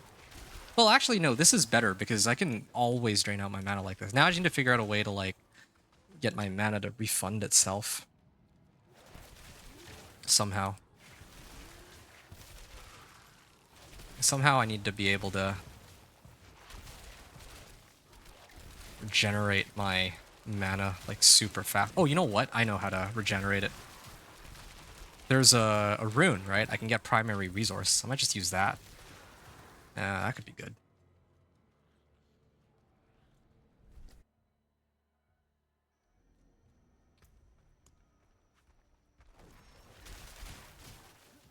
Okay.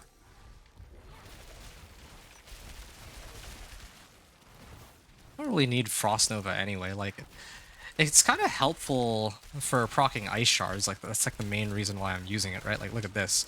Now, Ice Shards automatically procs on these guys, but it's not even really that crazy of an effect, I don't feel. In fact, I think I might have still been better off just using Fireball as an enchantment. That's how underwhelming I feel it is, but I would need Ice Shards later anyway for when I pick up the enchantment board. Because the enchantment board looks at what elements I have and then gives me damage for the elements of the skills that I've selected as enchantments. So I'm like prepping for later on. Yeah. That's 5 skills.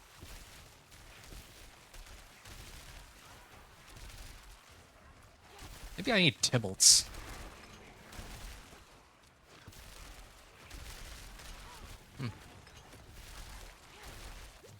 Or maybe I need to actually put on some defensive skills.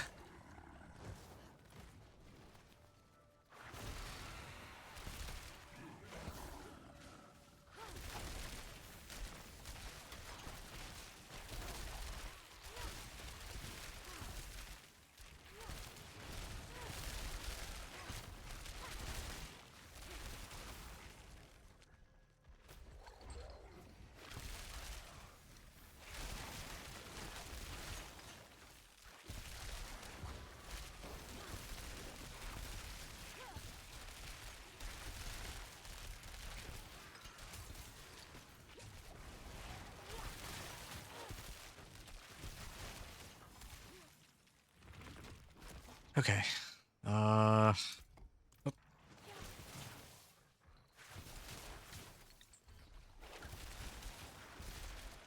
there we are.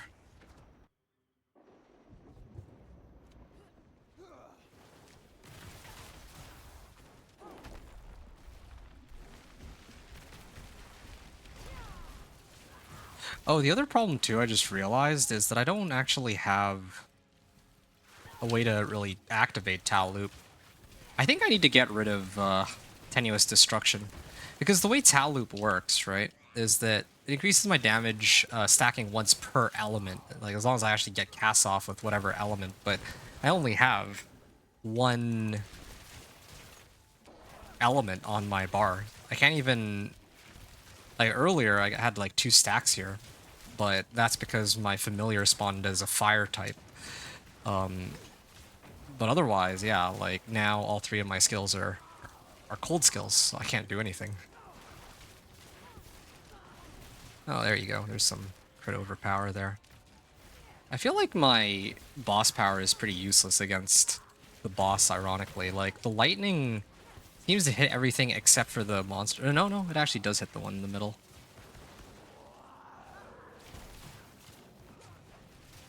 Yeah, this is taking longer than earlier, which makes no sense, actually.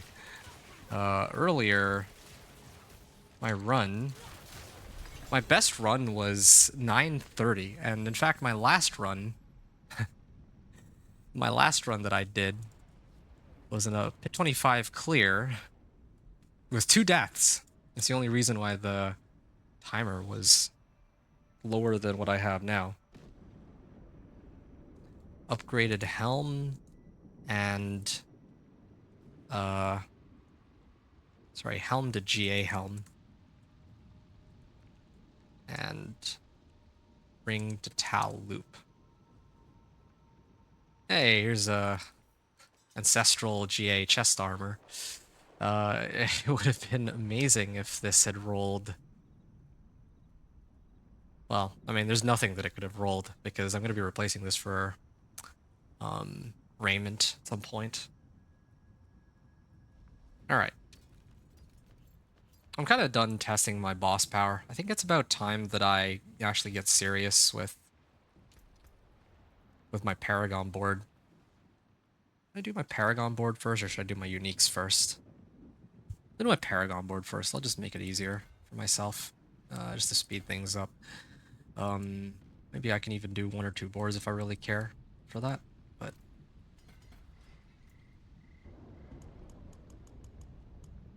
Okay, hold on. I just remembered. I have a Paragon board, or I have like a generic one that's meant for this kind of thing. I'm just gonna go fetch it real quick. I'll be right back.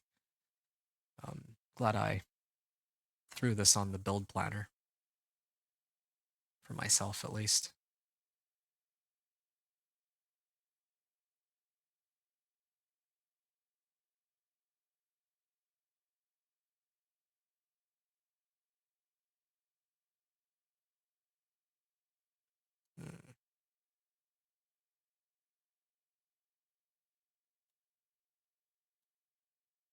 Ah, here we go. Sorcerer. Is a template for Sorcerer. Okay, what's my Paragon board supposed to look like? Fundamental Release in the middle, Searing Heat on the left, and Frigid Fate on the right. Okay. Oh, there we go then.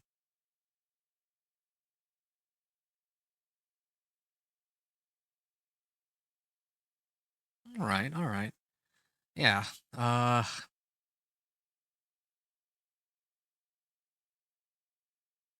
Frigid Fate. Bonus damage with cold. I have non-physical, so I think that one's fine. Okay, fundamental release first. And I was supposed to throw in tactician with this, but I don't have tactician.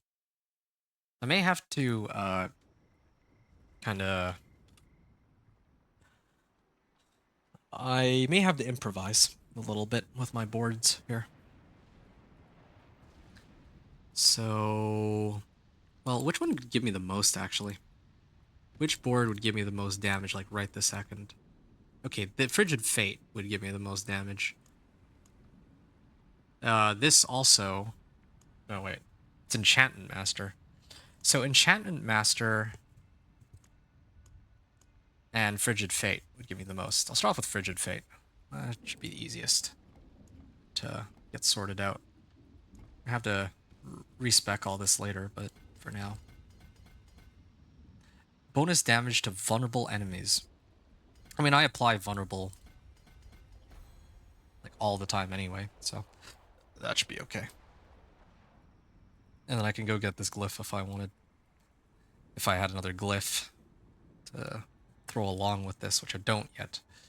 I mean, I have another glyph, just not quite the one I want.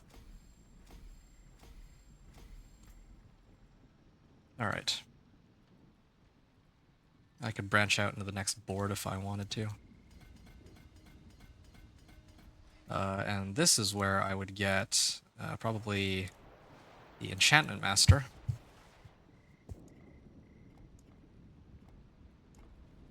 And I would head up towards this, right? I get raw damage reduction too? Wow.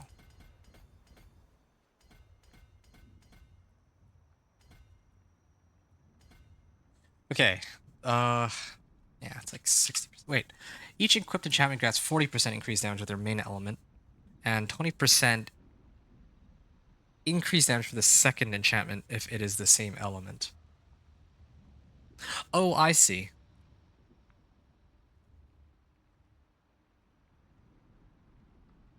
Wait, this is such confusing wording. So each equipped enchantment grants 40% increased damage.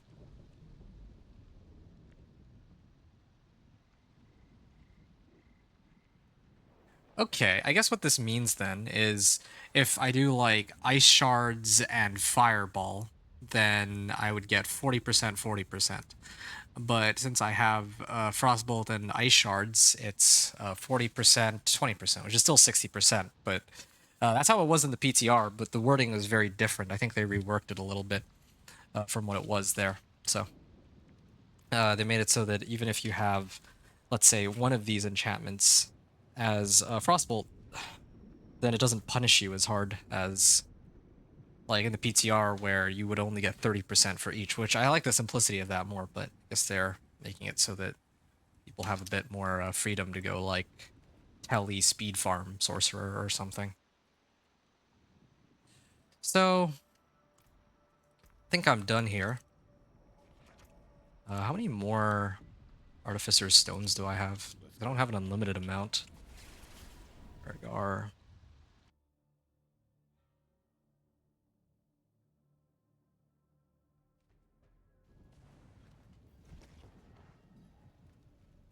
Getting more damage.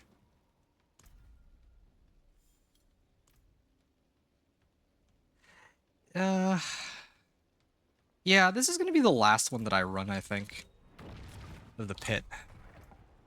What I just realized is I think I'm kind of wasting my time here a little bit. Like, I'm like checking like every incremental change, but I think I should actually start go hunting the uniques that I need, and then start trying to see how far I can get now. Like, doing all this testing is slowing me down for no particular reason. Oh yeah, there we go, 601% more damage. Oh yeah, I was supposed to change my gear so I could get primary resource too. I think there's... Oh. I really need to drain out my mana. You know what? I'm doing this all wrong. There were a number of adjustments I needed to make. I completely forgot all about it. Shoot. Come on. Okay. Let me get out of here for a second. Alright. I'm going to get rid of a few things here. So I keep draining out my mana to boost my Grigwar's Lightning, but I don't really need that right now. I think I was better off with Sharpshooter's Eye. Wait, no. It's Sharpshooter's Eye here, Cinerat's Flames here. And then I replaced this ring. This aspect should go up here. And then I should get a Flame Shield.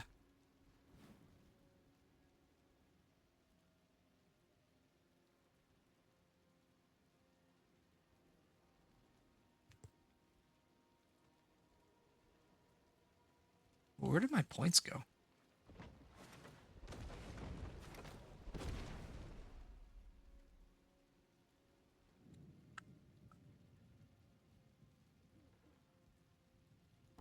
Whatever. I don't want to waste time figuring it out. So, Mystical Flame Shield, I can throw that on, I guess.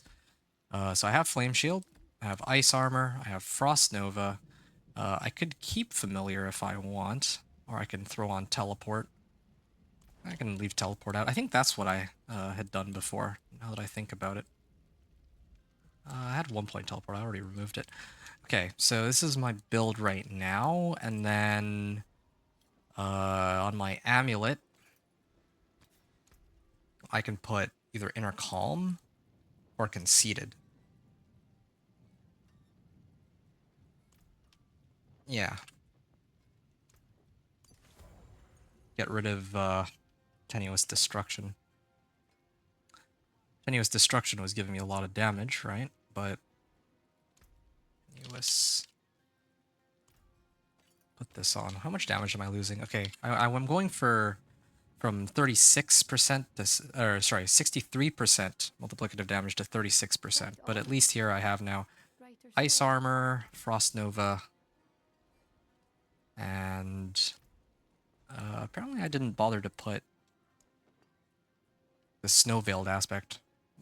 Probably because I thought that I wouldn't be using... I wouldn't be using Ice Armor, so I didn't bother. I just replaced for that, though. Oh yeah, here. Ever Living aspect.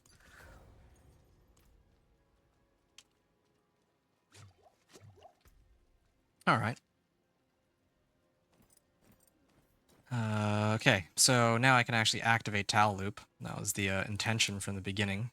And now I'm not just constantly draining out my mana for no reason. I'm gonna need a way to drain my mana later when I get Banished Lords, but right now it's kind of pointless to drain out my mana. There's like no reason for it. I also remember why I was draining out my mana.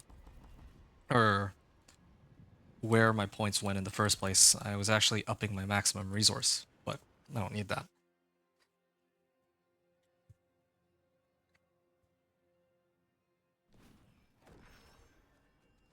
Okay. I think this should make things a little easier now. Yeah, I have all my tricks up again. Oh, but I don't have lightning damage. It's the trade-off here. Well, I have lightning from Grigwar's, but I need teleport, or else I have no way to get 3 elements. But at the very least, I definitely do see some sort of damage increase as compared to before. At least I'm not running out of mana for, like, no reason. Kinda liked how it was before. Because at least before, I mean, my Avarice's effect, because when it actually boosted the boss power, it was a pretty significant boost, but now it's only like, what, draining out all your mana for like 20% more damage? It's pretty pathetic, I think. There we are. I see, oh yeah, I'm head for 10 million because of my Blast Wave Shrine. Oh, I'm already at the end. And I'm like 13.5 minutes remaining, so. There. Oh yeah, I keep forgetting I actually have defensive skills now. I should actually be using those.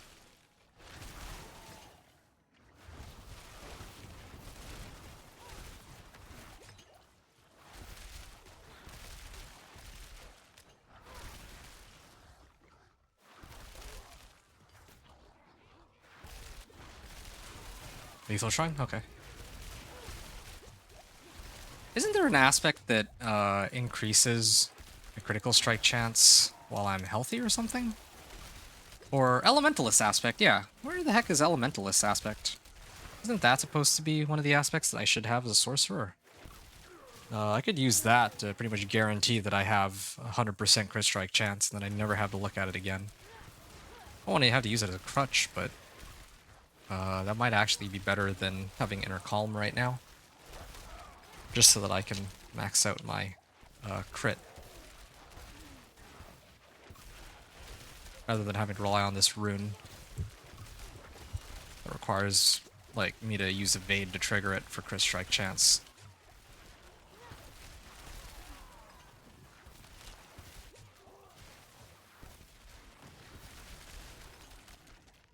Alright.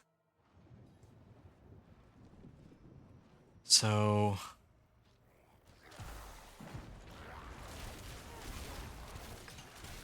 oh wow, that boss power. Oh, he just exploded. And I got an Ancestral Staff out of that. Oh, perfect. Yeah, I'm at the point now where I don't need... I don't think I need to come back here anymore. That was like a 12-minute clear. Like, it got absolutely demolished. And all I did was really just change my powers around and throw on a Tal loop. So I'm like, yeah, I think I was kind of just gimping myself earlier. Okay, so this is a 12 minutes clear, right? Yeah, this was a 12 minutes remaining clear. Properly activated Tal loop.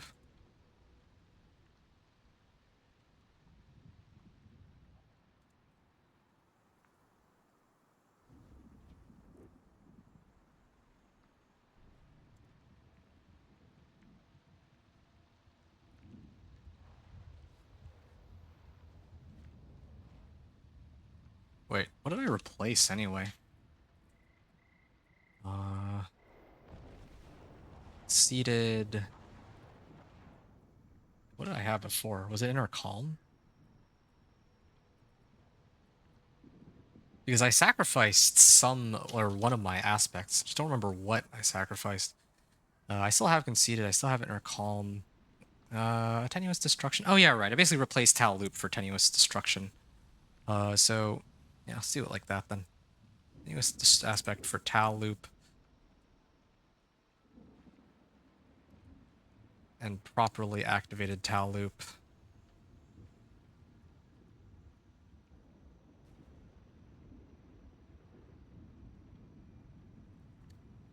And then... what was the last thing? Oh, there was one other adjustment I made. Oh yeah, I actually put on uh 2 other legendary nodes. Frigid Fate and Enchantment Master. So there were a few things that I adjusted here for sure.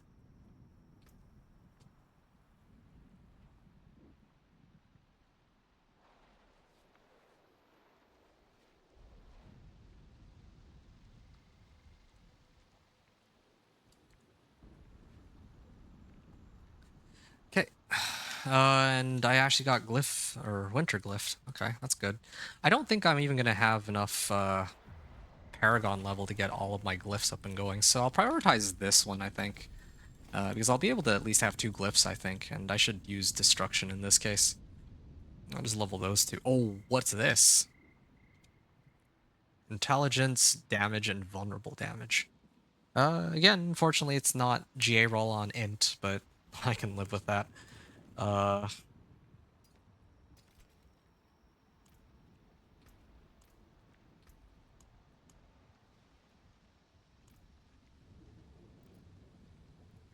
how many more Artificer's Stones do I have? I don't really have all that many, to tell you the truth. Oh yeah, I remember what I was gonna try to do. I was actually gonna... I guess it doesn't matter anymore, but I was actually gonna use the Lum Rune with, I think, Cur Rune to try to get more primary resource, but I don't need to do that anymore since I'm not trying to do... I'm not gonna, trying to do any kind of cheesy thing with Avarice's power. Okay, well, I mean, basically dog walked this run, so I'm gonna up it to pit 30.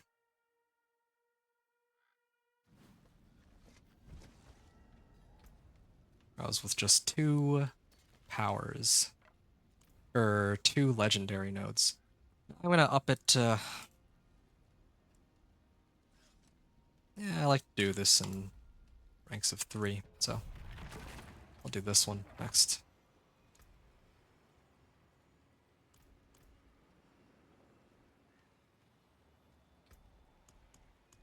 I don't have any other diamonds. Ugh, whatever. I still have disobedience aspect too. I'm like way overcapped on armor.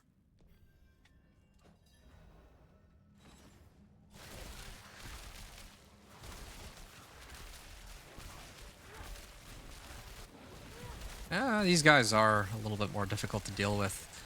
I feel like my ice shards themselves are hitting for like, what, 40k?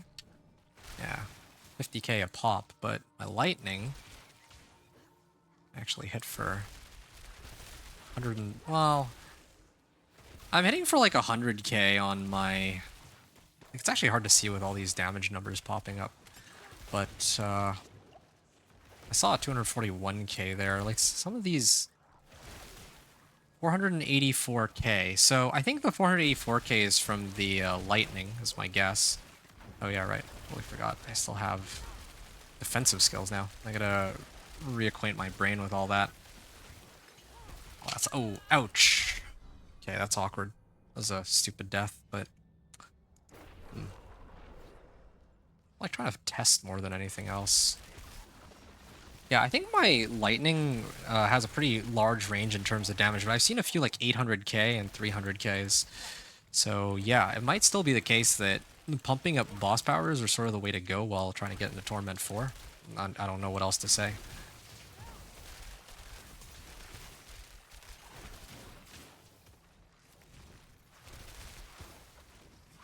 Will be tested now.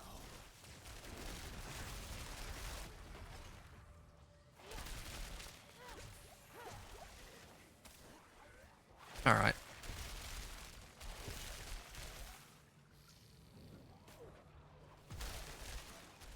Actually, yeah, that's a really easy way to test my own Ice Shards damage. Because all you do is activate my Frost Nova, and then Ice Shards from my enchantment will automatically fly at these monsters, right? And I think they do roughly the same amount of damage. I see, like, here, if anything, they do, like, slightly more damage, but I'm seeing my Ice Shards hit for, like, 200, up to 200k max, but my Lightning, I saw there just now, before the game started freezing, that was, like, 340k from Lightning Square, so they're about even right now.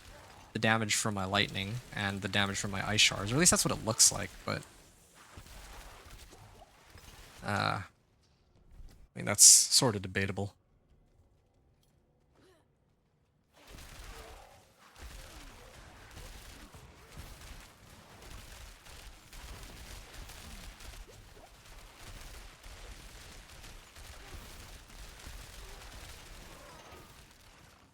Okay, Faction Shrine.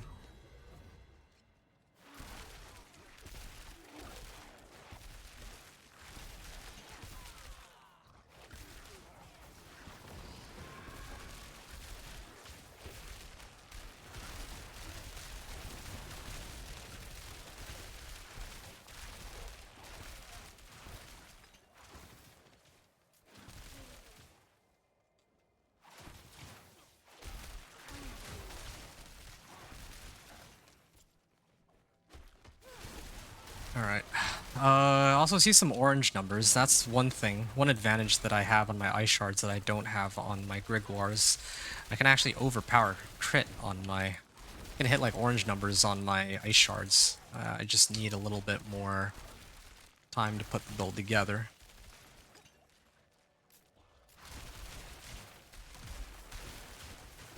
Yeah, I'm liking this. I'm clearing this very comfortably with this setup. Oh. I keep forgetting that I actually have defensive skills because...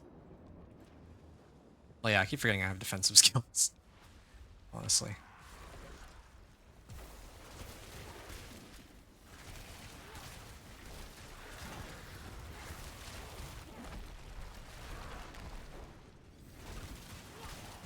Yeah, I see like 1.1 million there. It's the highest I've seen, but I think that both my Ice Shards and boss power are actually doing quite a bit, so that's good to see. I'm gonna... Oh wait, can I... Oh yeah, success chance isn't 100%, so I'm gonna keep leveling destruction here.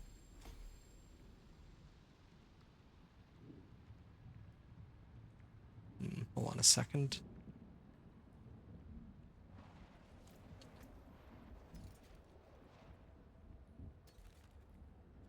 Okay, not gonna be using this one anytime soon. So I'm gonna go back to town and still have my elixirs and incense up. I managed to get incense from some other player. Yeah.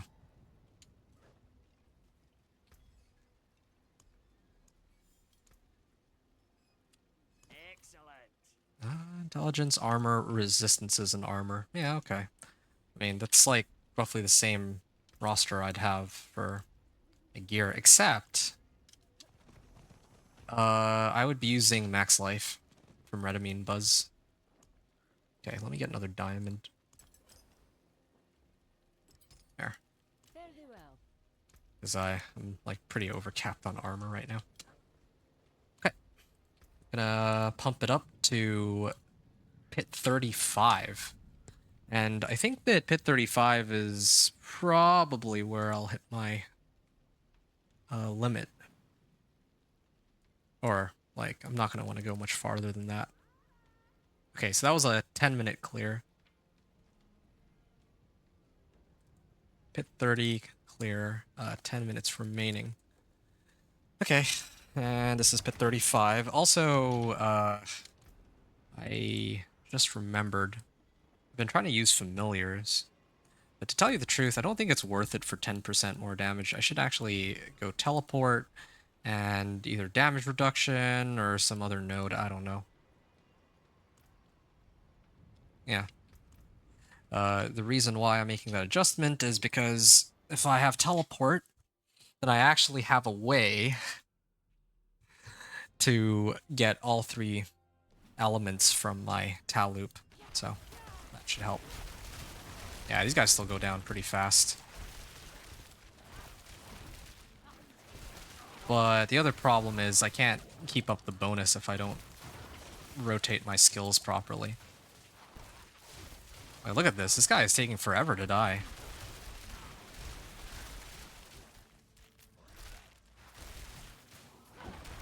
Yeah.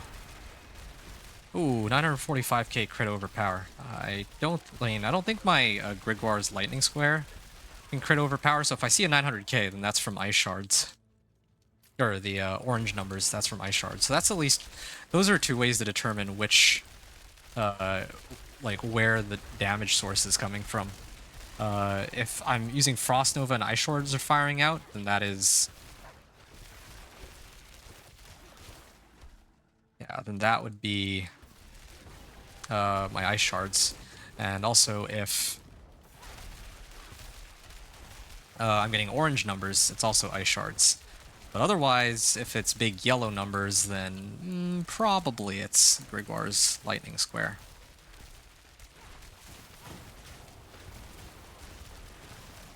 There we go. It is very satisfying seeing the Lightning Square effect, though. I think I messed around with this in the PTR too. I was doing something very similar back then as well.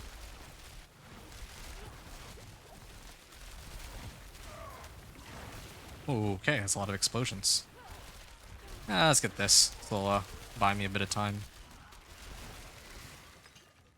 Yeah, I'm liking this. I'm actually really liking this. I feel the damage coming from the legendary nodes that I picked up, and also from the Tau loop, right? Will be tested now.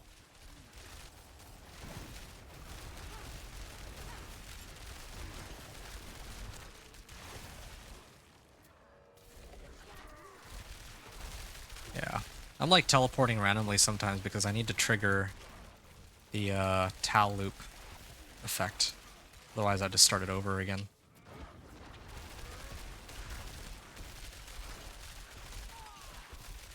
See, it's about to end. So now I can pop this again. And if I want to be extra advanced, I could try to get some deep freeze in there too. Also, this deep freeze is only like rank 1. If I really wanted to keep resetting my deep freeze, I could get it up to like rank 5. That's an option.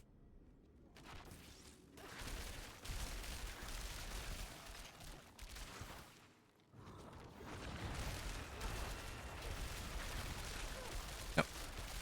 All that lightning.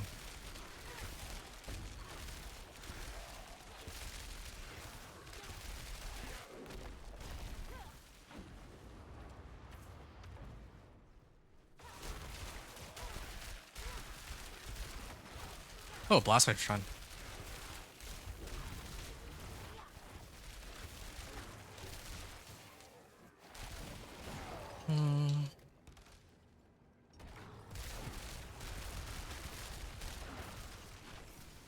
Oh, yeah, my bonus is going to wear off because I didn't time it properly. That's fine. Whatever. Milking a lot of value out of this Tau loop, that's for sure. 60%. 66% damage bonus, I think. If I get 3 skills up at a time.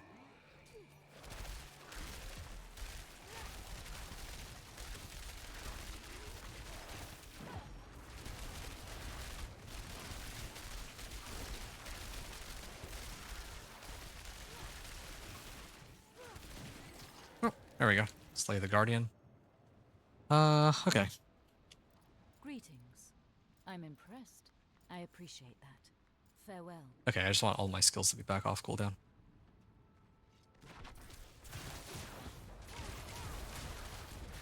Okay, he is taking a while to go down, though. In fact... just waiting to see if I can stagger him or something. Okay, there we go. Oh, totally forgot I'm supposed to also have teleported on top of him. Okay, yeah. This boss does take a while to bring down, though. Killing the packs with this Ice Shards build is pretty strong, but when it comes to actually taking on bosses, I think that's where a lot of the difficulty lies. There we go. Use Flame Shield to tank that, so that I can keep this. Oh no! I don't have any. I didn't have any defensive skills to tank his attacks. Oh man, I guess there's no going around it. I actually have to take this fight. Normally, I can't just cheese him. Okay, fine. I'll keep my distance then, and I'll just have to take him the old-fashioned way.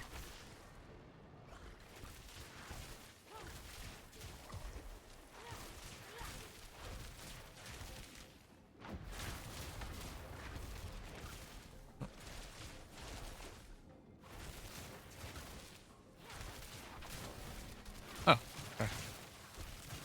I don't have Frost Nova up, unfortunately, but I can actually do a pretty good amount of damage here. And I'm gonna step away from this guy.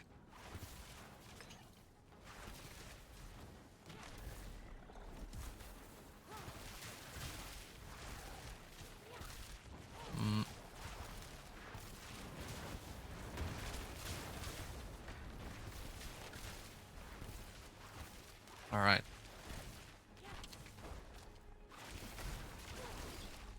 He's gonna get staggered here, I think.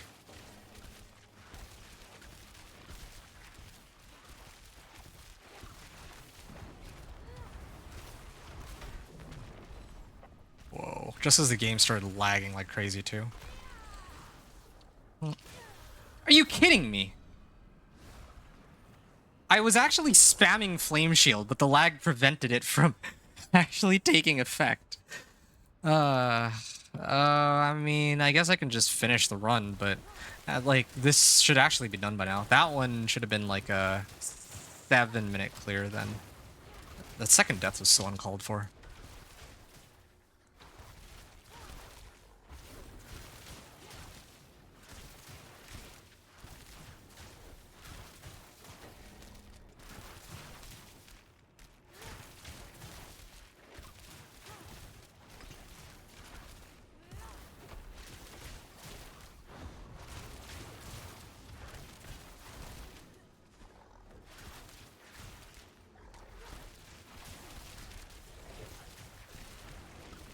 Alright. Okay, I mean, I don't have... My Flame Shield is a little slow at coming back. Maybe I need, like, cooldown reduction on Flame Shield or something.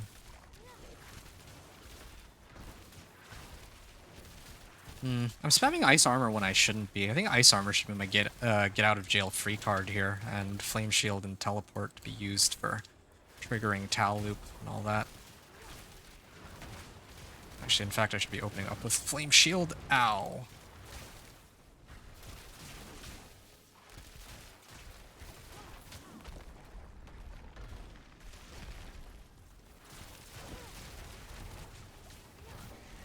There we go. Finally. Okay, that was pit 35.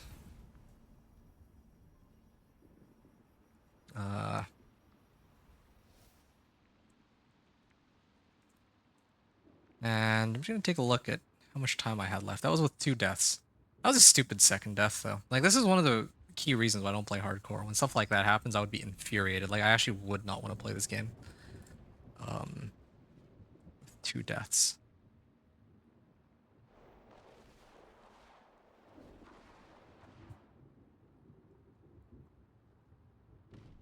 Alright.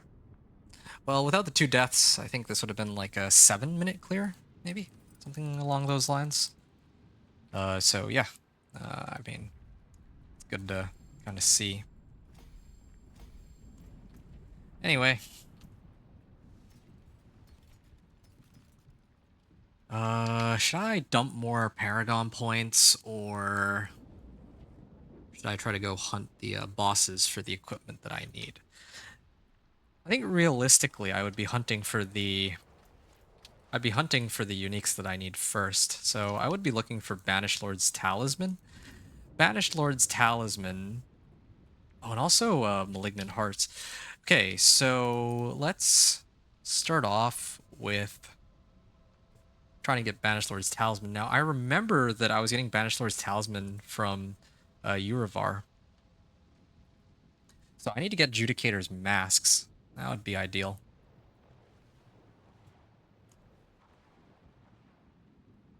Yeah, I will lose out on Conceited, although I can just move Conceited over to my ring. But I do get like a lot of damage from Banished Lords. Alright. Oh! World Boss starts in 20 seconds. Well, that makes it pretty clear where I'm headed. Torment 2. Yeah, I think this is okay. Torment 2.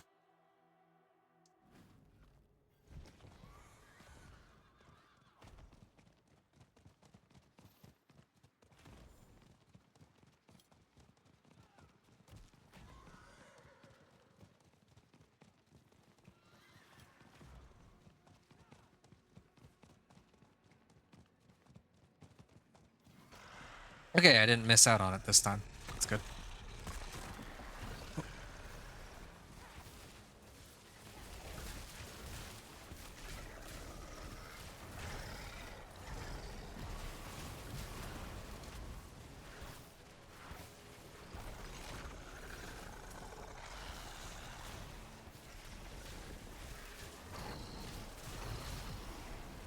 You know what? This is actually the perfect time while the bosses being messed up. I gotta make an adjustment, like, because I'd actually forgotten about this. Increase the damage to frozen enemies. So I should actually take out this and this and reduce its cooldown by 1 second. Do I really need? Well, I don't even spend any mana. Okay, well that's a no-brainer then. And makes them vulnerable. Okay, I'm gonna try again. Or I'm gonna keep hitting them.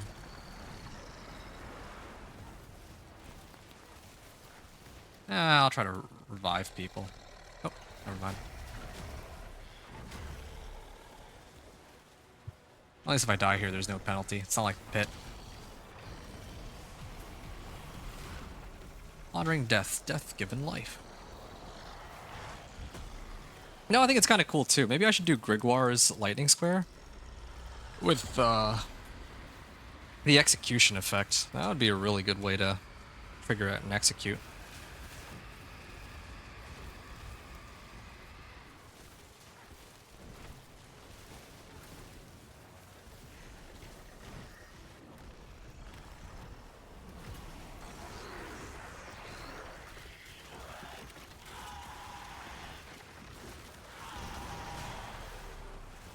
Please, go into stagger. Alright. I think this is the longest I've been able to keep up my PAL loop bonus for. But I think one of the problems I have here is that I don't have a way to, like, make it infinite. Like, I can't just chain teleport into Flame Shield into teleport again. Like, my cooldowns aren't at that point yet. I probably need something like, I don't know, Rakanoth's Wake. That has cooldown reduction, or something else that has cooldown reduction before I can pull that off.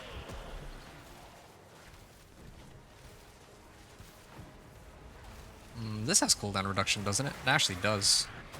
But unfortunately, it's not like a GA Tal loop or anything like that, so it's still not high enough. Alright, good. Okay. So did I get a... I actually got like 5 Grim Favors out. That's good. Beat a Titans and a Grand Cache. Alright, let's see if we can get anything valuable out of this. I got Edge Masters. Nice. I can totally use that in place of Inner Calm now if I wanted to. Well, I already unlocked Edge Masters earlier, but I upped it against it because I was trying to go for top end damage. Alright.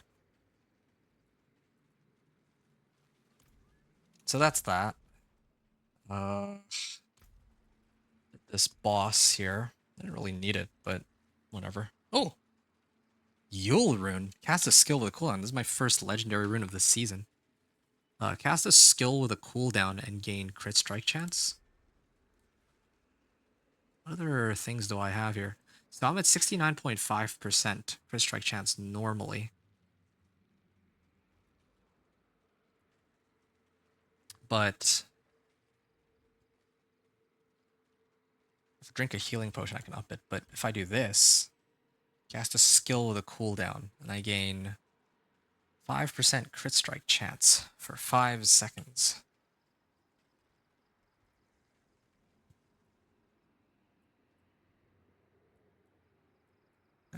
Could work.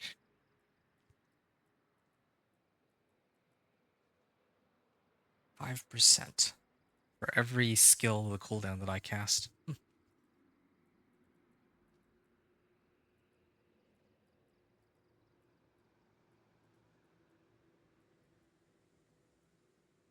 Okay. What was my last run again? It was 5 minutes remaining with 2 deaths. I think I could run Torment 3, but I remember now. I was looking for boss mats. That's what it was. Oh, I got enough. Okay. I might actually try to do the... I'm going to try to run these. Yeah, I might actually try to run this for the raiment.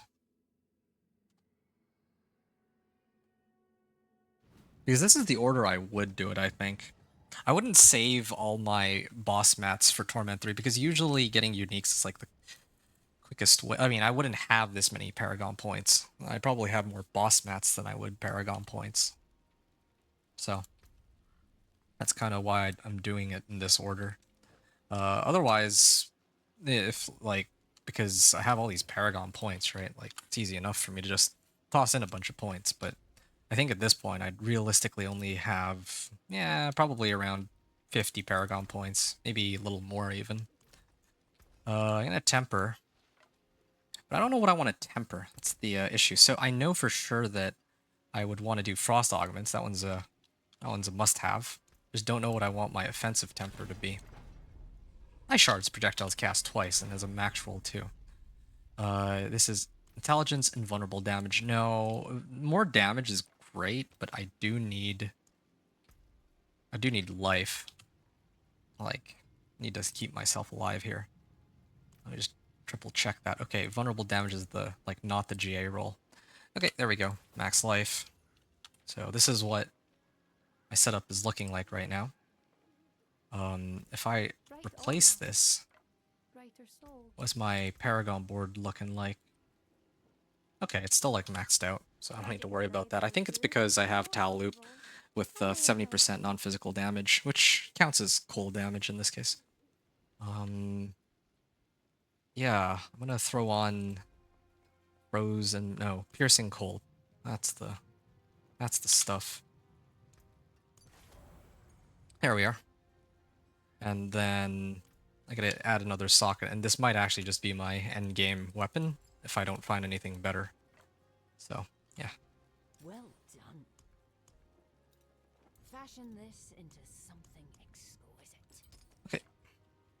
Actually, I think I can get more out of crit strike damage, right? So this is 27%, this is 36%.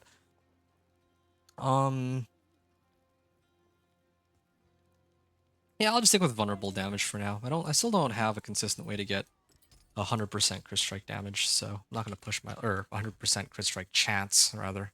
So I'm not going to push my luck. As for my temper here, I still don't know what I can just throw in a random one, just to make things easy for myself. Cold damage. Cold damage. I don't know if I'd rather have, like, cold damage and vulnerable damage, or if I'd rather have crit strike damage. I think probably crit strike damage, though. Just because the value on it is like, ridiculously high.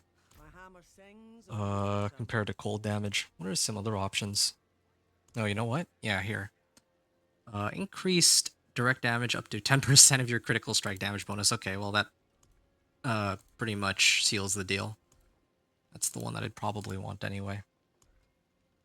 Searing Heat and Fundamental Release, those two. And the enemy is frozen or a boss. So Icefall is another available option too.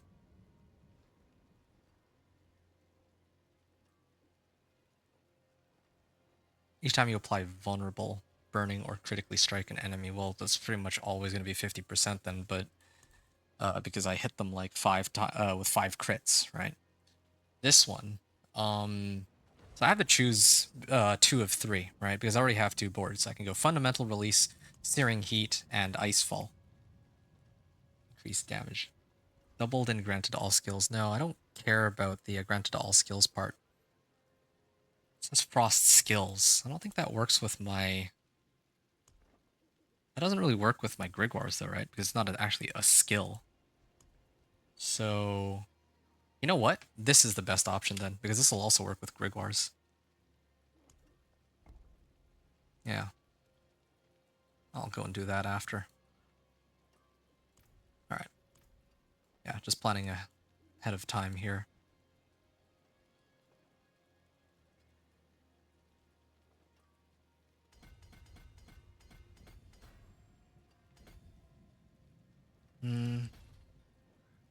This is where I can put Destruction, at least for now. It's not really the best place to put it at all, but it's better than nothing. I can get 12% damage multiplier. I should probably equip it. Wait, there's like no dex on this. Oh, I know. I have dex here. Alright, there we go. So there we go. I have the additional bonus from this, at least.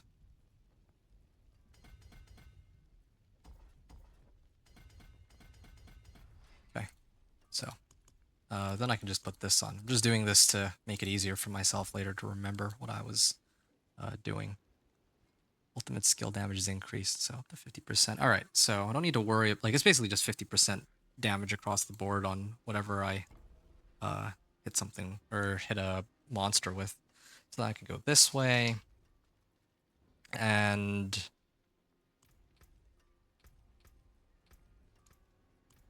that's this is like Paragon 75. I should be trying to run the boss, right? I'm gonna try to run Barshan for Raiment. That was kind of what I had in mind.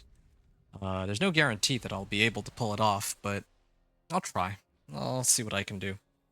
If I can clear Varshan, then great.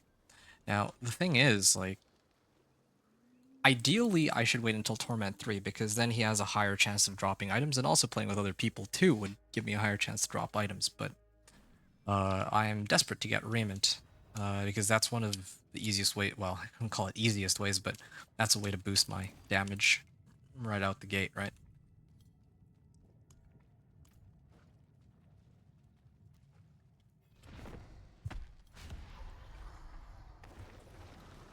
Okay, let's see what we can do here. Yeah, it's a bit of a tricky fight. Yeah, I definitely need to go get Banished Lords too. Because that crit overpower is pretty huge. Oh shoot. I can't afford to get hit by those. Oh, no. Oh shoot. Probably his next hit will instantly kill me if I don't avoid it. Oh. Me? Please get staggered?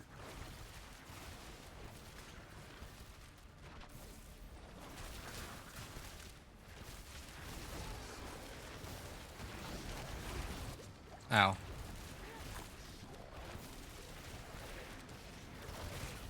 That's a lot of stuff he's throwing at me. Oh, I messed up. I wasn't supposed to activate this here.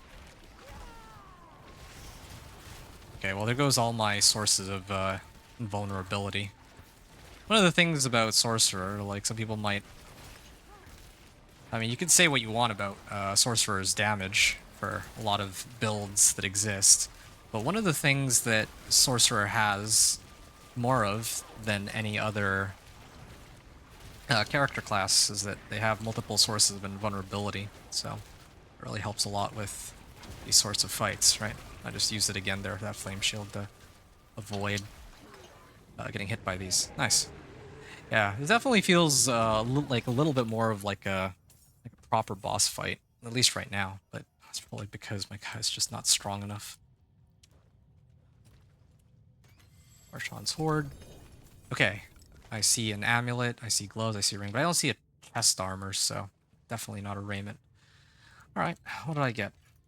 Well, on Banished Lords. Nope, no Banished Lords. I did get Yen's Blessing. Yen's Blessing could be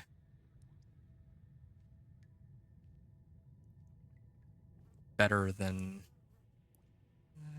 well, I'll hold on to this. But truthfully, I'd rather have like a 750 item power Isu's at the moment, at least, because they both provide resistance to all elements. It's just that I think this is a 750 item power. That's probably why the resistance to all elements roll is so high. That's my guess. You're wrong there. Increase cold damage to burning enemies. I mean, if I were running Hydra, then that might actually be helpful, but unfortunately that doesn't quite work.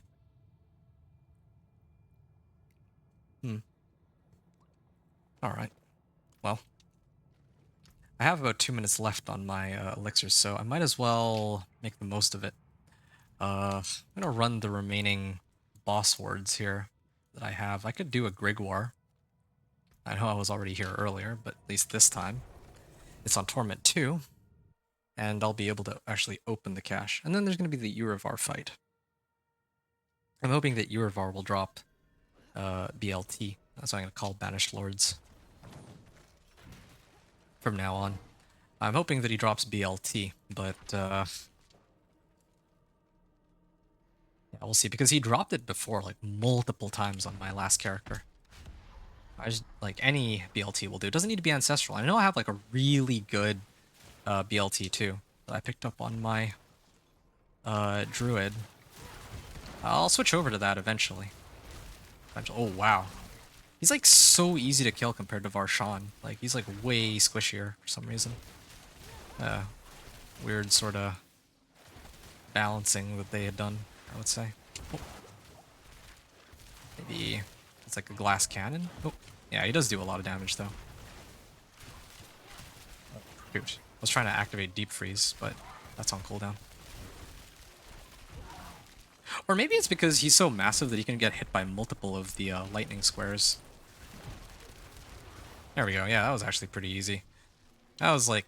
Grigor was like the easiest fight, I would say, compared to the other ones. And I'm gonna unlock this. Ooh, there's some good stuff. I'm hoping... Well... Here, let's just take a look at what he has. Penitent Greaves, Azarath, Ice Heart Bray. None of these are quite what I'm looking for. Yeah, I was looking specifically for Banished Lords, but doesn't look like that's available, so. Distilled Fear and Judicator's Mask. No, I take it back. I was aiming to do Urivar, but I actually don't have enough Urivar. So I guess I'll do Distilled Fears. Beast in the Ice. There is actually something I can get from Beast in the Ice, and that's the, what are those pants called? Storm, no, not Storm's Companion. I forgot the name of the pants. Where the lightning orbits around you. Axial Conduit, yeah, there you go. Could really use Axial Conduit. Like for the, janky build that I'm trying to put together. I think I talked about it before. Orange Ice Shards, right? Well, I mean, it could be like orange anything, really, but yeah, I'm gonna use Axial Conduit because it has resource generation and resource maximum, like a percentage, and then I'm gonna throw on Banished Lords and try to, and then drain out my mana. I just need a way to like refund the mana after that, but once I have those things all put together, I'm pretty good. Oh, he's going into second phase, or nope, not quite yet. Yeah, I think Grigor, the reason why Grigor is so easy is because he actually gets hit by multiple of the lightning strikes from the square, like my boss power. I actually think that's what's doing it. Yeah, this fight should be easier in theory. But, oh, I'm gonna flame shield that before I die. Ah, no. I keep pressing 3 for Deep Freeze for some reason. Yeah, if I get knocked into... Okay, that's actually kind of embarrassing. I was actually just about to say that, again, like, with the boss powers, like, if I were playing Companion Druid, I could kill Beast in the Ice way quicker. But at least with the Sorcerer, even with all these, like, crazy mechanics, I can, like, cheese them because I have invulnerability, right? It's the same way with, like, Lilith way back when. The reasons I was able to clear Lilith with a Sorcerer is because I don't... Oh, wow. Just, like, instantly died. I have, like, not as much damage. I may not have as much damage as my Druid, but I can just avoid getting hit. Okay, maybe this is why I'm dying. My armor is too low to fight. If I...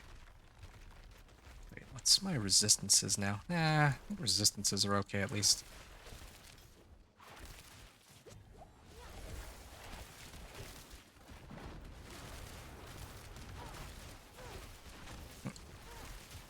Okay, so if I put all my...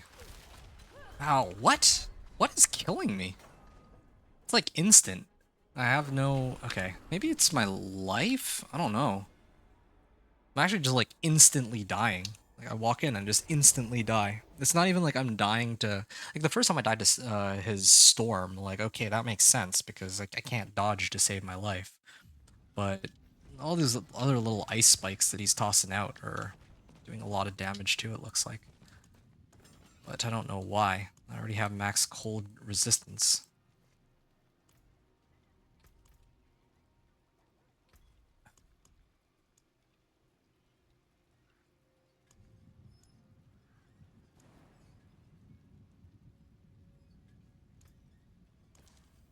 I may have to rely on my incense and elixir again. Maybe. Yeah. Okay. Might as well. I'm just worried that I might crash. That's the only other issue. I still have this boss and one more to go. Okay. Armor stat is up there. Okay. I may have to... Oh, you know what? I can do that right now. There. Good. Perfect. As long as I keep hitting him, then I have Disobedience that maxes out my armor. And I have Potent Warding. I have the Potent Warding passive that amps up my resistances to max. There we go. This fight is a lot better than the last one. I just noticed that my life is like up to 5k rather than 2k, so that might help me staying alive. Well, actually, I could have avoided getting sent in this storm. I needed to activate like teleport or whatever, but I opted to tank it because I wanted to see how much damage that would do. Oh. Just tanking everything because I have my ice armor carrying me. Oh. Here it comes. There we go. There's teleport there. Oh, I should just stay where I'm at. I have Flame Shield available if I can't make it. Okay, nope. I'm already in the right spot. And... Oh. Alright.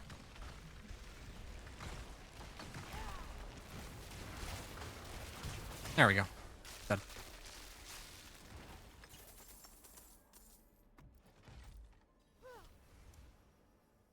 Alright. I'm also hoping that eventually he drops, or that these bosses drop enough Betrayer's Husks that I can try and pick out some rewards. Oh, pants! Come on! Not Tacits, please. 2 Tacits. Fists of Fate. I don't need these. Pain Gorgers. Yeah. The hunt for a useful unique. Or Betrayer's Husks. Or, like, something to do with Urivar. Oh, okay. Well, I need to go slay him, and I also get Whispers, too. Why not?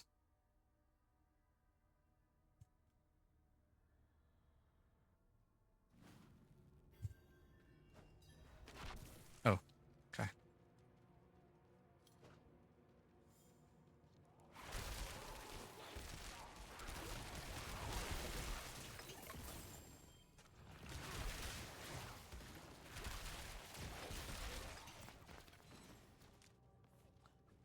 Just debating how I want to level my guy. Or not how I want to level my guy, but I mean, if I don't get any of the things I'm looking for, especially the helm, like I just wish I knew where Hail of Varglas comes from. But I'm guessing, I take a very educated guess, it probably comes from Urivar. It's just the hunch I have, because he's like the new boss, and this Hail of Varglas is like a brand new item, so I can maybe look it up. Maybe somebody would know where I actually am supposed to get it from. Oh, okay, he's dead.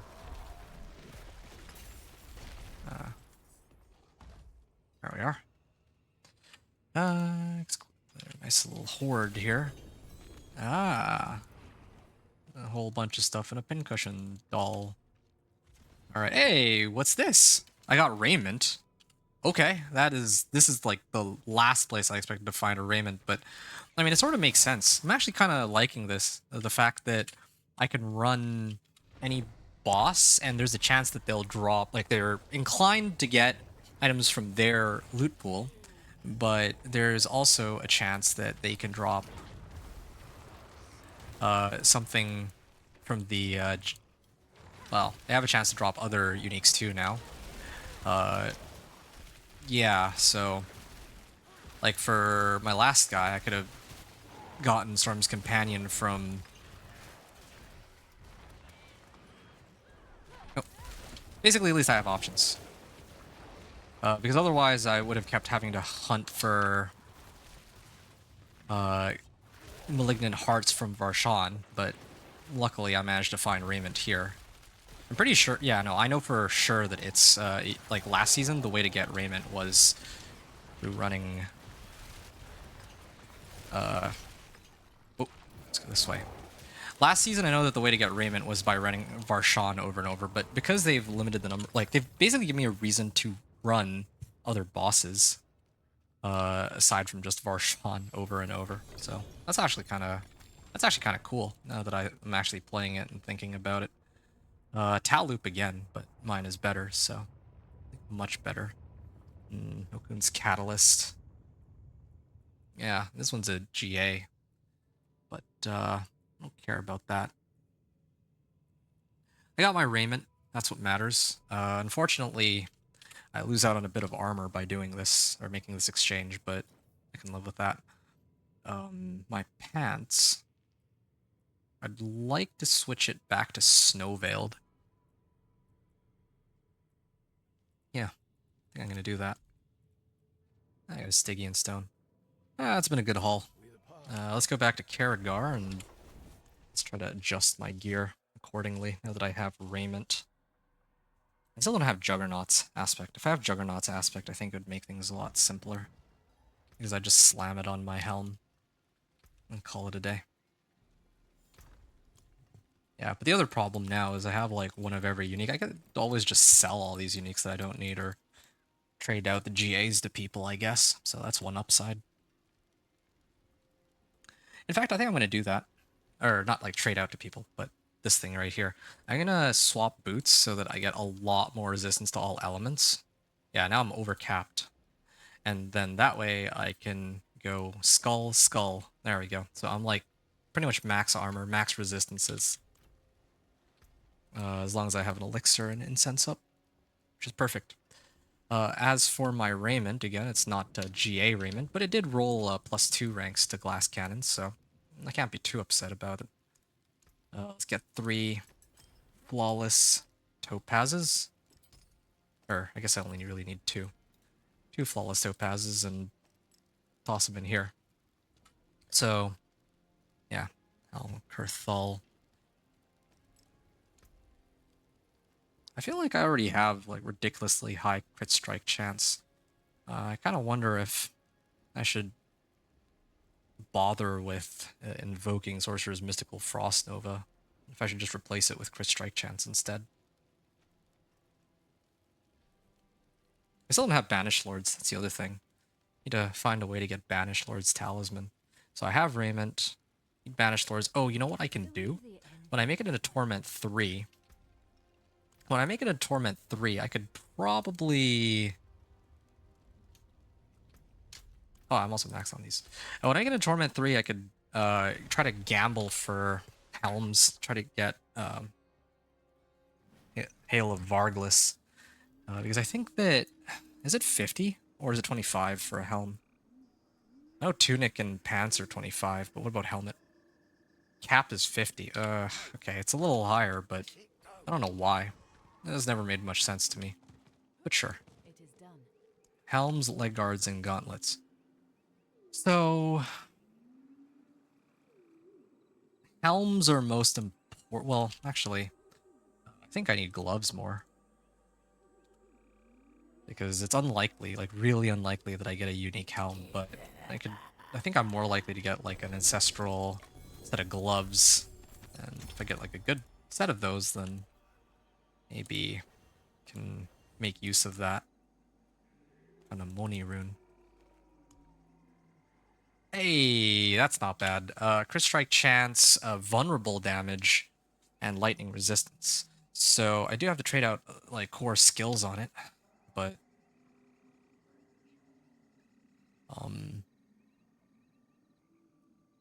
no, it's a viable replacement. I would sub out lightning resistance on it.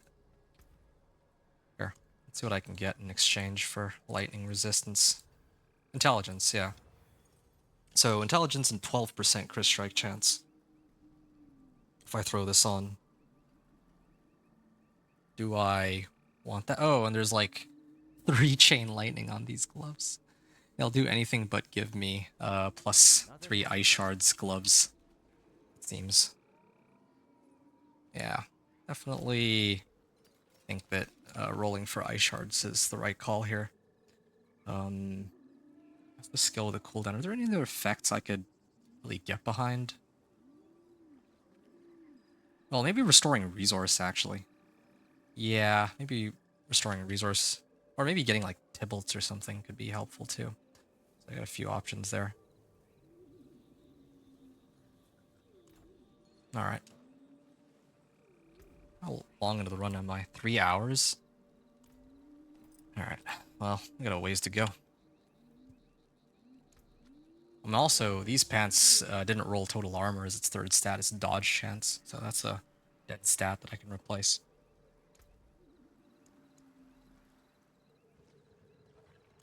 Frozen memories. While deep freeze is active, I get ice spikes, but yeah, I don't think I need that as much as this. Intelligence, crit strike chance, core skills. Yeah, okay. Lose out on some damage from core skills, but whatever, I guess. I mean, I don't think that's a huge deal for me. Get more like int and vulnerable damage. I think that's better, and crit strike chance. It feels like I have 100% crit strike chance, but I really don't. 30.5. Why do I have... Oh, it's 30.5 because of my gloves. And I'm getting additional 50% from this. And I had my Isus, but yeah, not running that anymore. Okay, all the bosses are cleared that I can run right this second. The next thing I would want to do is start pit pushing again. So, I'm gonna head to Karagar. And yeah, this is with raiment, right? This is with raiment and a fancy set of new gloves. Earlier, I dumped a whole bunch of points all the way into up here. But here, why don't I try and scale it down a bit? There.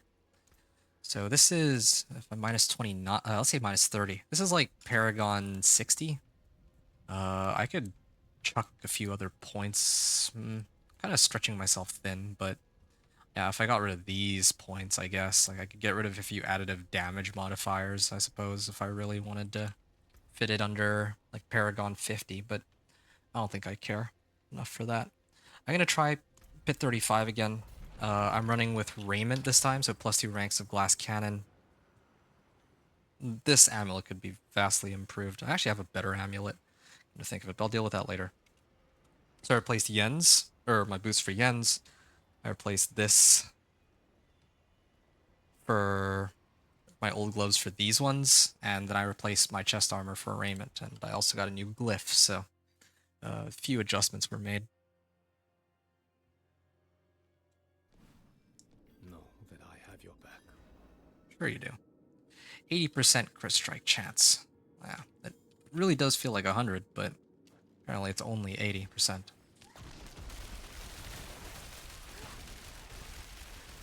Yeah, these guys are going down super fast. I don't know why I wasn't able to teleport over that.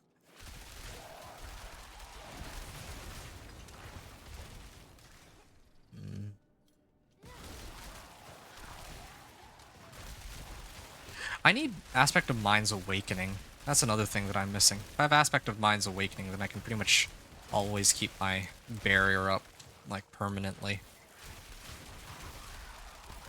Oh, this is nice. I'm really liking the way this feels. And I don't even have a lot of the things I need for this build. I don't have Banished Lord's Talisman. I don't have the Hail of Verglis. Yeah, definitely a number of things that are missing. Although that begs the question, if I run Hail of Verglis, then I only have my pants to mess around with for defensive aspects.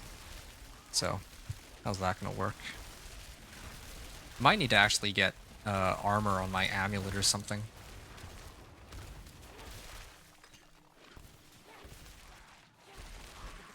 Because I don't have any easy ways to get armor. Oh wait, no, there is one way to get armor. It's used right here. I can get like 15% more armor, but I don't think. Yeah, it might work.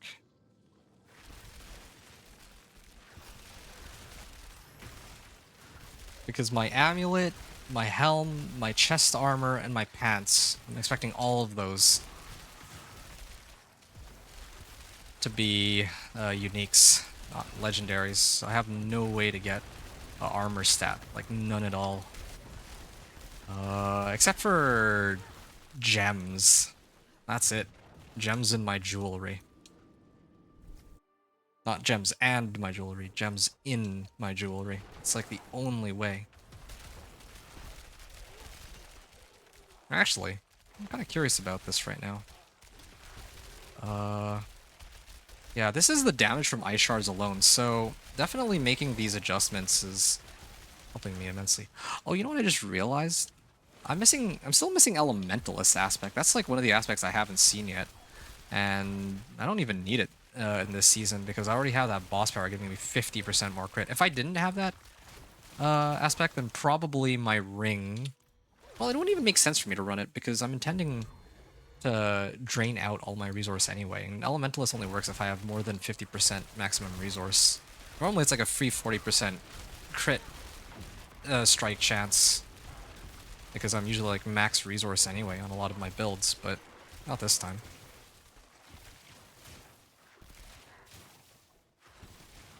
Yeah, so I need Hail of Verglis and I need Banished Lord or BLT. Those are the two that I'm looking for. And I'm liking this. My Ice Shards do plenty of damage by themselves, and then my Grigor's Lightning just happens to augment it. Yeah, each of my Ice Shards hits for like 300k with the right modifiers. There I hit for 1.2, 1.8 million I saw. Still don't know if that was Ice Shards or Grigor's Lightning, but either way, damage numbers on this are pretty obvious. There. Yeah, see? That Frost Nova shows me. Oh, that was it? Hold on, I'll wait a second for my powers to come back. I'm impressed. I appreciate that. Goodbye. Ah, good enough.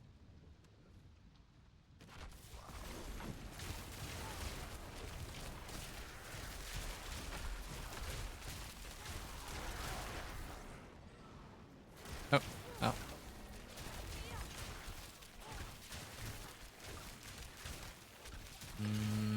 Yeah, I don't have a way to reset my stuff just yet. Wait, why? Oh, you know what's going on? What's happening? My skills are getting reset because of Yen's Blessing. Like, it automatically triggered a Flame Shield. Like, I was going to try to cast Flame Shield, but I already had one up, and the cooldown didn't go off. For a second, I couldn't figure out why. Alright. Also, gathering obols these runs. Alright. No uniques, sadly. Oh, what's that? Intelligence, cold resistance, and permafrost? Okay, well, until I get BLT, that'll be a pretty huge boon for me.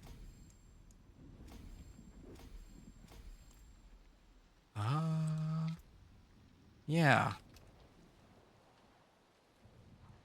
That was like 10 minutes left on the clock, right? Let me make a note for myself. Okay, 10 minutes remaining. So that was 256. 35 clear with 10 minutes remaining.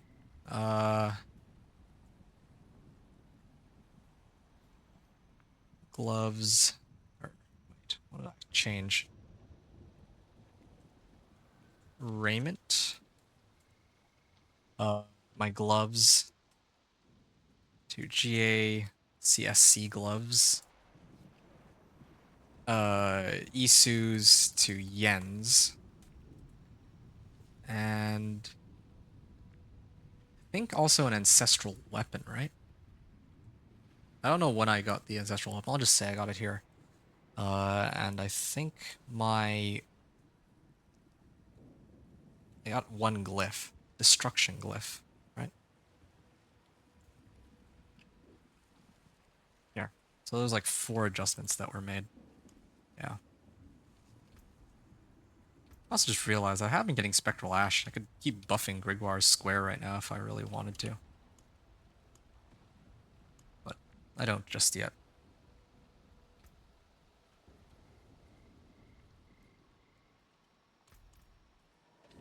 Alright.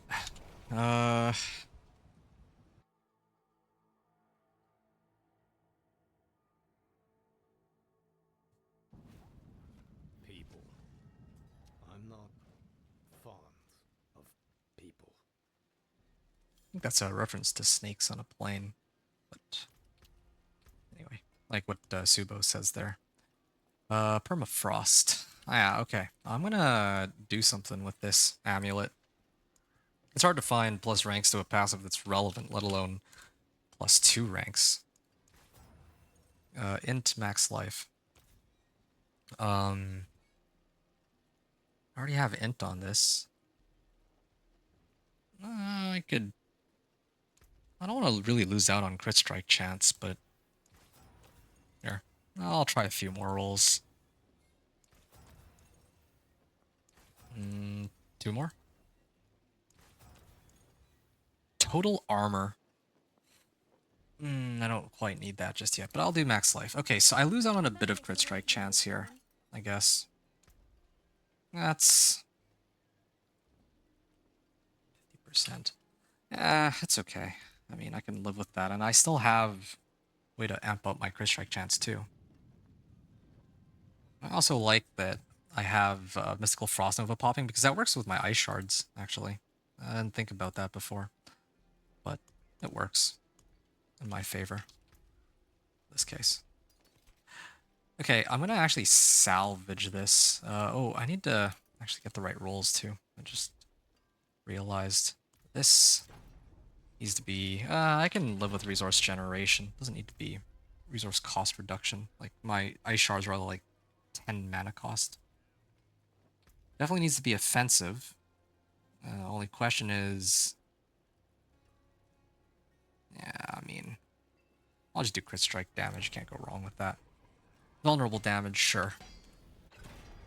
Then let me get the right aspect. I'm using Conceited on this, huh? Well, whatever. I have Barrier active. Okay. Actually, wait. I should do it the other way around. Edge Master should actually be on this amulet. And then I think I'll replace this one with Conceited, because how often do I really stand still? Alright.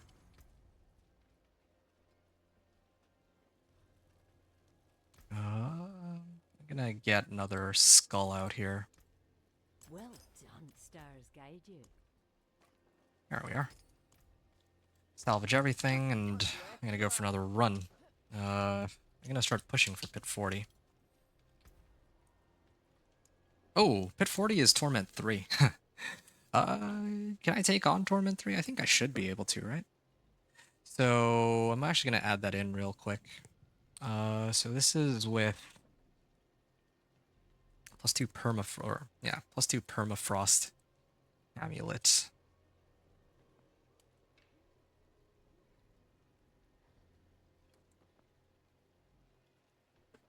This is good enough for now. All right. I don't really know how well this will go.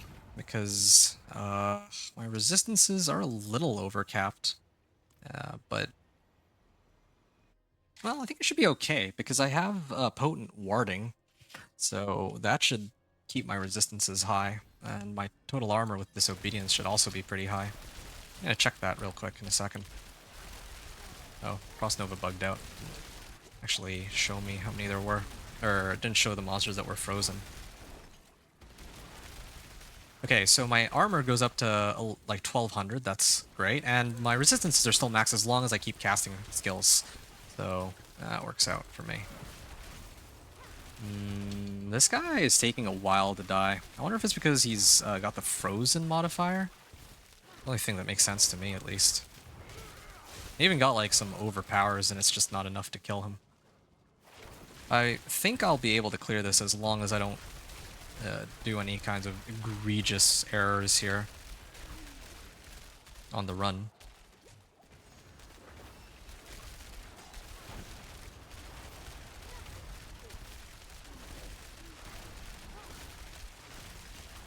Yeah, I'm still like max on mana here. Well, that part's okay. Oh, I should make sure that my barrier is like always up though. That I have to pay attention to. And it is very helpful having Yen's resetting my skills. Well, I mean here it didn't reset it in time, but... Oh, there you go, yeah, it actually activated it, but... I guess it's only when I cast the skill that the game counts it, seems.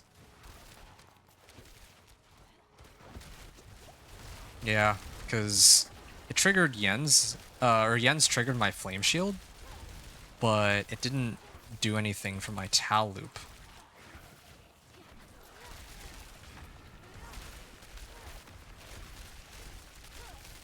And also these, it seems to me that these elites are much easier to kill than the first one I encountered. That I was saying, like, okay, maybe it's because he's like frozen and shock lance or whatever that he has resistances, because these ones are, I feel like, a lot easier to kill compared to earlier. Yeah, get behind this. I'll clear this probably with like 8 minutes remaining. I'm a little worried about the boss though, to be honest. I don't know how well I'll be able to avoid the boss's mechanics, whatever that boss might be. Okay.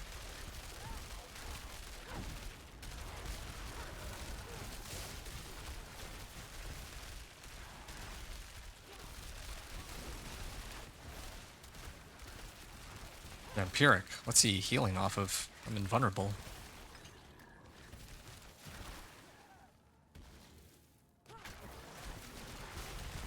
At least I thought I was.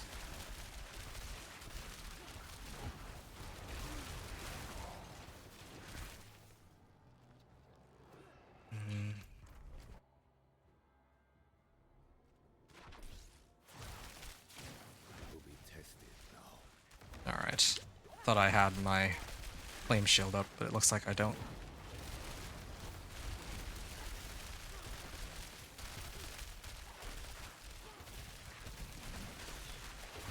Oh, they have suppressor, no wonder I couldn't hit them.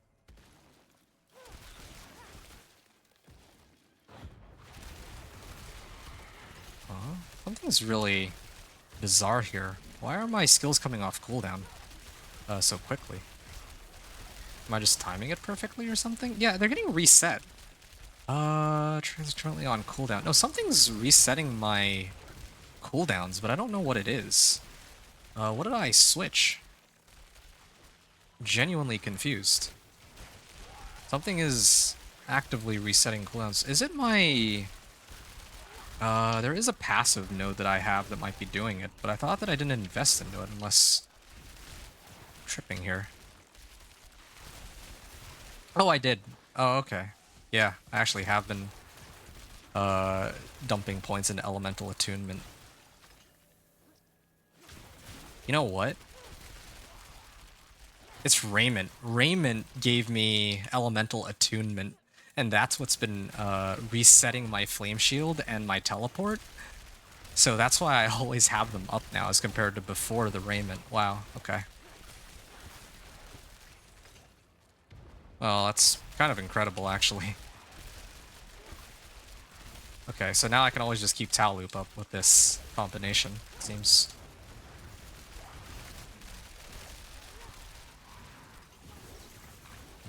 Yeah, let's just avoid all this for now. Where are some other packs? I guess up here.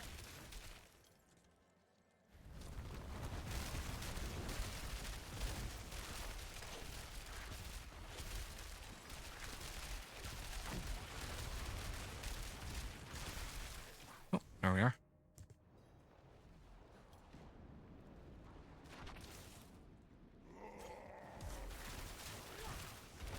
Okay, I'm gonna keep my distance on this one. I don't really want to get hit by him.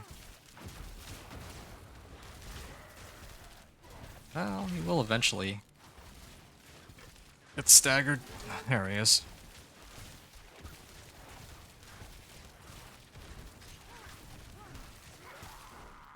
Okay, well. Skills are coming off cooldown here.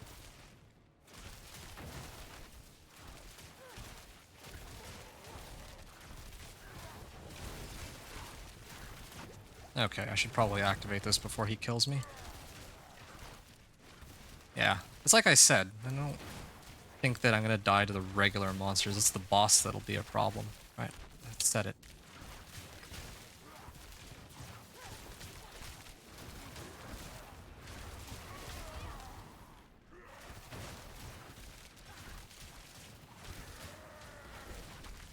There we are. Let me just deep freeze this real quick.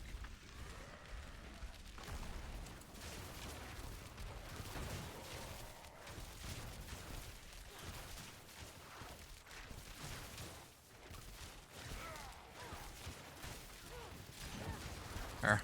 He's gonna get knocked into stagger again. I've had to stagger him 3 times this fight. Whoa. Oh, I just realized something. My incense and elixir wore off. I'm taking this fight without elixir and incense. Wonder I'm so squishy, but kind of impressed at how durable the build has become with the adjustments I've made. There we go. That unlocks Torment 3.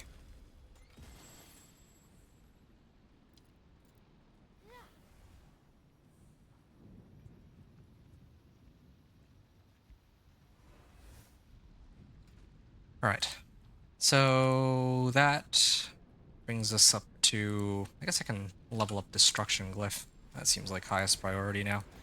Although I should maybe consider leveling up some of the other ones. But the problem with leveling the other glyphs, like let's say Tactician, is that I don't think I'm going to have enough Paragon level to to actually be able to get every single glyph or their special effects. So I'd rather just focus on the ones I already have, to tell you the truth. Pick up whatever legendary nodes I need. Let's do Flame Shield. Yeah, I should never be looking at chest armors again from here on out. Except for Raiment, of course. Raiment and obviously like some mythic unique, but oh, I went to the wrong place. Oops. Okay, not bad. I did a pit 40 clear here. Let me actually write down some notes.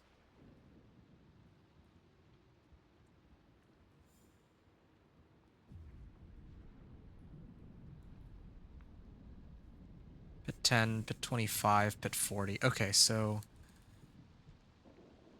I had 745 remaining.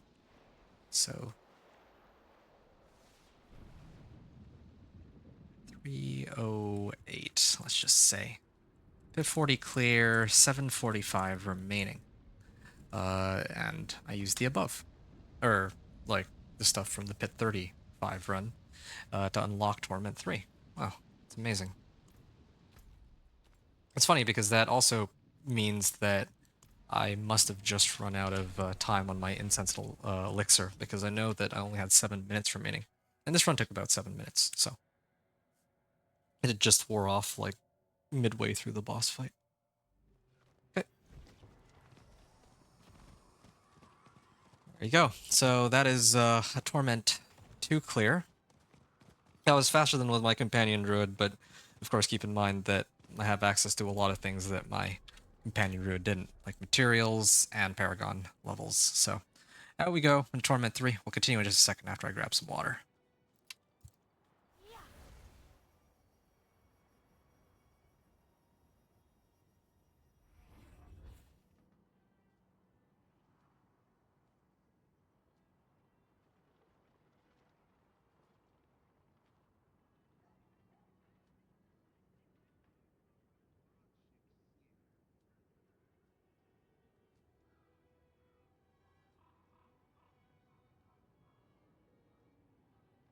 Alright. So there's only one correct play at this point. As or with regards to trying to grab my Hail of Varglas. So I'm gonna go here. I'm gonna do this. Very nice. I'm hoping that a unique would show up, but Have been answered? when I was in the PTR, these I'm gonna get rid of the rares too. Yeah, none of the rares roll 750 item power even, which makes no sense. I could have also tried to roll for... Well, I mean, my gloves are good, though. I don't have, like, +3 core skills on them, but... I need to prioritize looking for Hail of Varglas, so... I don't regret this at all. Cap. Not much. Very nice. Shoot. That's like all of my obols. Until next time. Sovereign Helm. It's too bad. This is a nice little GA helm. Got int max life and ice blades. Fortunately for me, I already have a 2 GA helm, so it doesn't really help me. 6 mana per second? What is this helmet? I'm sure that one of my other builds could use that, the one that I just picked up. Cooldown reduction. Yeah, I'm gonna get rid of all non-GA helms here. I'm not even gonna bother looking at them. Okay, well, there goes my trump card for trying to get the Hail of Varglas. Unfortunately, if none of those work, then, well... Yeah, I'm too lazy to sort through every individual item now. Too much reading. Way too much reading. It's not even that much reading, but it's still too much reading. For me, at least. Pincushion Doll. Oh, defeating this lair boss grants access to Andariel's Horde. I think that might be where I should try to prioritize. Because I'm thinking about this, right? I have 2 of these and 2 of these. Ah. Okay. I think I know what I'm going to do here. I'm going to replace... I'm going to swap the lair boss dungeons. I forgot, what are Stygian Stones actually used for? Because this is, like, new in this season. I don't remember. Stygian Stone, D4.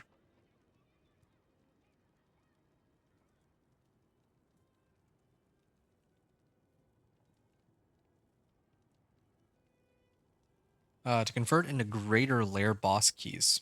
1-to-1. Okay. Well, I have an idea. Here's what I'm going to do then. What I should do is I have a bunch of Tribute of Titans, right? So what I'm going to do is I'm going to switch it, or I'm going to tone it down to Torment 2 again. And then I'm going to run these tributes and see like what boss materials I get. Whatever boss materials I get, like let's say I get a whole bunch of Andy boss mats, then I'll just go spam Andy until I get a Banished Lord's Talisman, because at least the way it worked last season is that Andariel and Duriel both had the same drop table. I think like the exact same drop table. And so if I get even one Shard of Agony or one Pincushion Doll, I can run either one of those. So yeah, I could use the Stygian Stone for either one, but this is kind of like a joker, like wild card, right? Like I could turn it into whichever of these that I actually need. So I should try and run whatever methods I have of getting some more boss mats, and then nab the Duriel or Endariel mats that way. And then I can use Stygian Stones if I still don't have my Banished Lords by then. Will be tested now. Whoa. I mean, I'd rather not DC here, but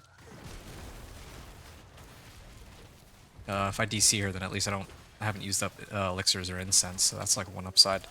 Might we just restart the game after this, because I don't... Oh, let me kill this portal prankster. Where are you going? I walked past a DR monster? Wait, is it just naturally this tanky? Okay, yes, I got the prankster. Yeah, I'm gonna restart the game after just so that I don't run the risk of... Well, just to try to reduce the chances of DCing or having some other mishap happen to me later.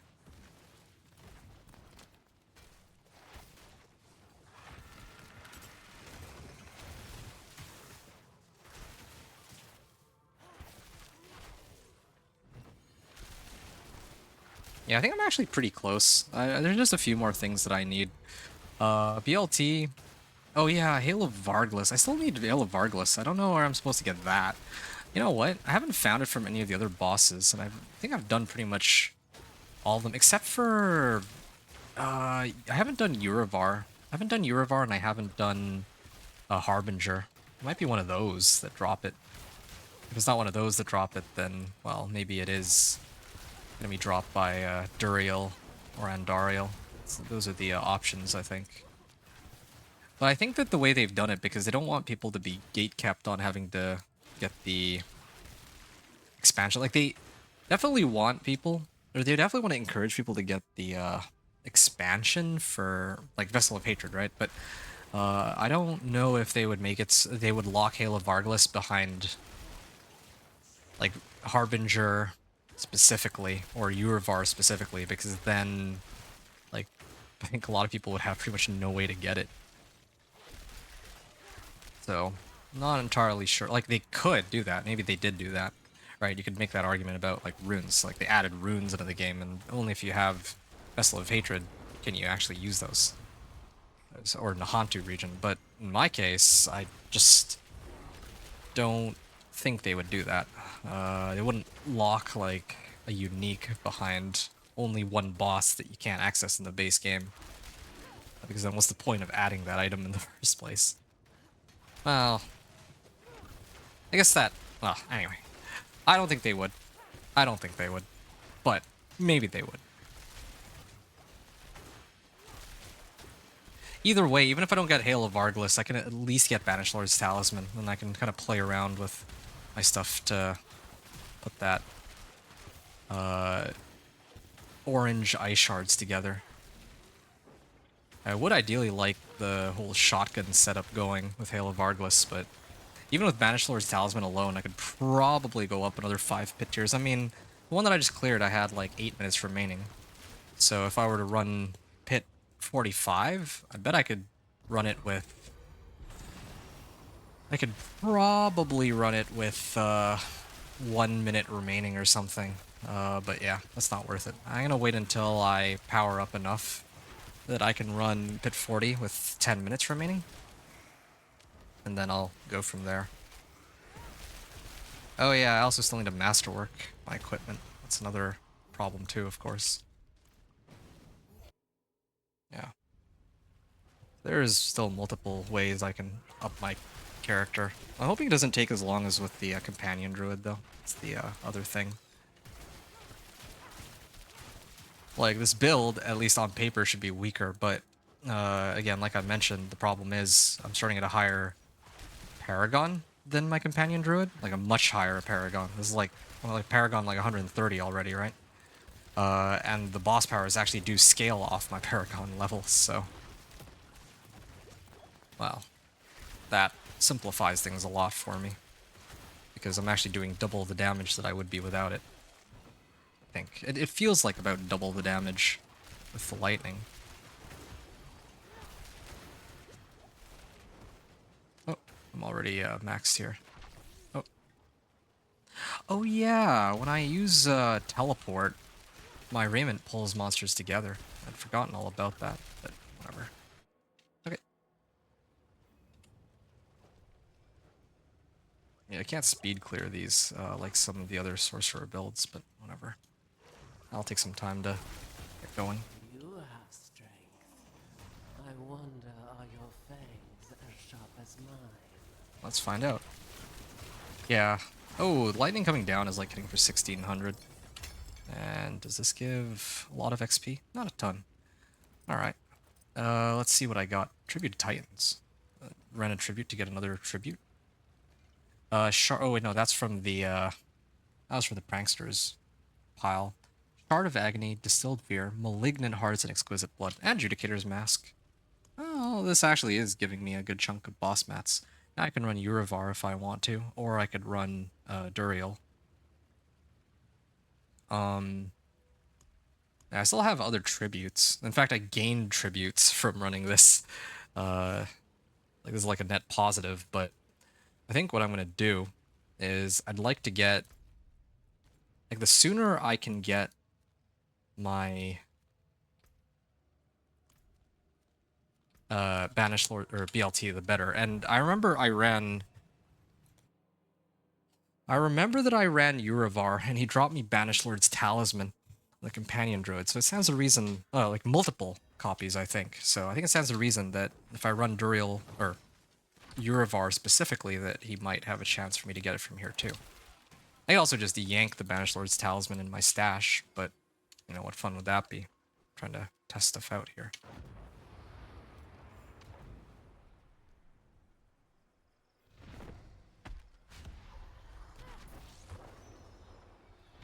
Alright. Tormented Echo of Urivar. Well, this guy is a little tougher to kill than the other bosses, that's for sure. Probably not as much of a punching bag. Glad I set it down at Torment 2. Because if I set it to Torment 3, I think the fight would take forever with my current level of power. I'm actually also at the point where my skills are starting to come back. Oh! That's a problem. Can't quite run this. I don't know if I can actually clear him. Increase damage while ice armor is active. Storm Swell.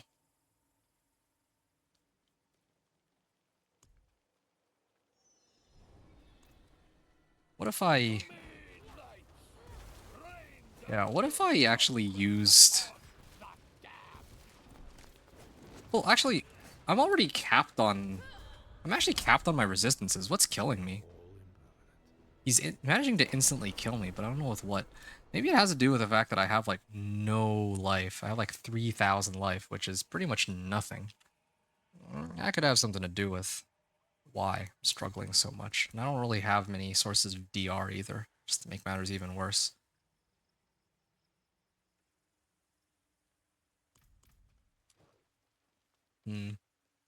I might not actually be able to deal with Urivar.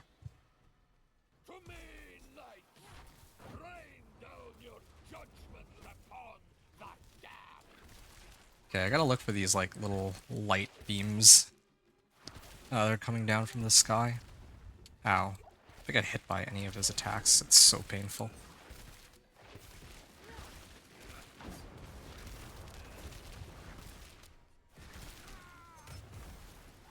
But I can't stagger him. Or I can stagger him, it just takes forever. Like, what is that? Like, what's even hitting? Is it these knights? Telling me I have to avoid getting, like, poked out by the knights too? Actually don't think I can do this fight. Let me go try to do, it's kind of embarrassing, but I'm gonna go try to do the other one. Duriel. I wonder if I'll have slightly better luck there. I doubt it, but I'll try it anyway, I guess. You know, Whisper ends in 5 minutes. If it comes down to it, I might have to just take him on in Torment 1. If I really can't deal with it in Torment 2. Duriel, I mean.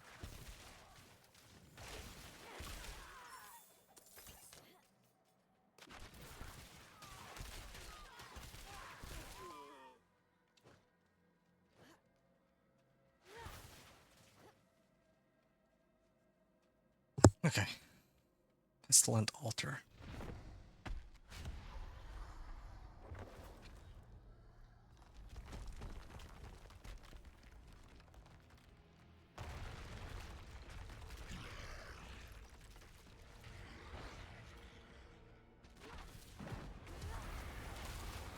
Okay, yeah, this fight seems significantly easier than the other one. I actually see his health bar moving.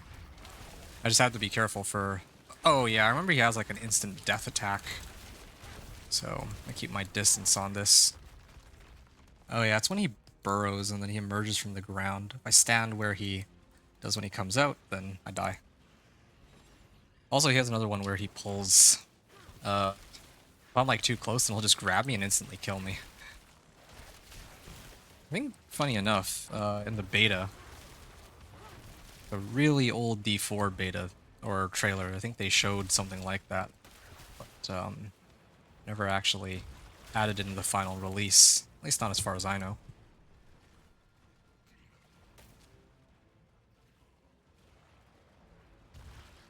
Is he just gonna burrow forever? I guess he might, until I kill all 3 pangs. Thought he would be coming up, but... Whoa.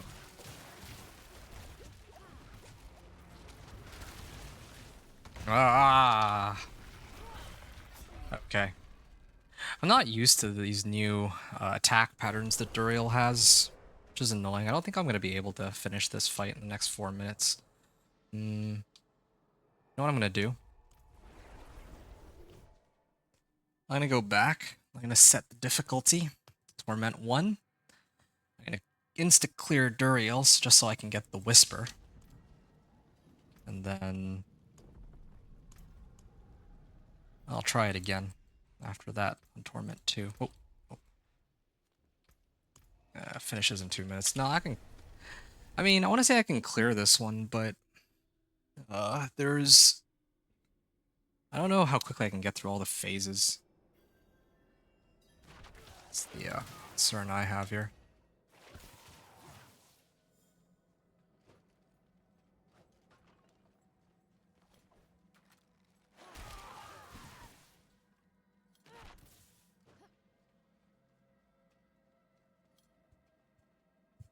There we are.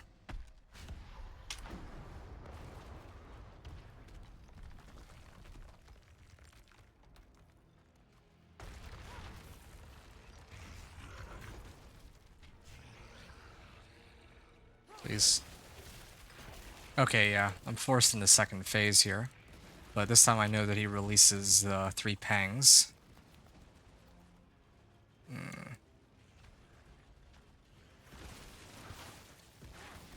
That's 2. This is 3. And then he emerges from the middle, but avoid getting hit by that. I can flame shield. He goes into doing whatever, and this is what I was scared of. All these phases, like, if I could... I mean, I have enough damage to, like, one-tap him, or almost one-tap him, but, I mean... they've adjusted the fight, so I can't just insta-kill him anymore. There we go. Oh, I barely made it. So... like, half a minute to spare, maybe less, even. Yeah, I could open Duriel's Horde if I want, but I actually want to clear the fight on Torment too, for better rewards. Malignant Hearts, getting plenty of those. I can go back to Karagar, set it to Torment 3, and then redeem my rewards real quick too. Maybe see if I can get something useful before I go any further.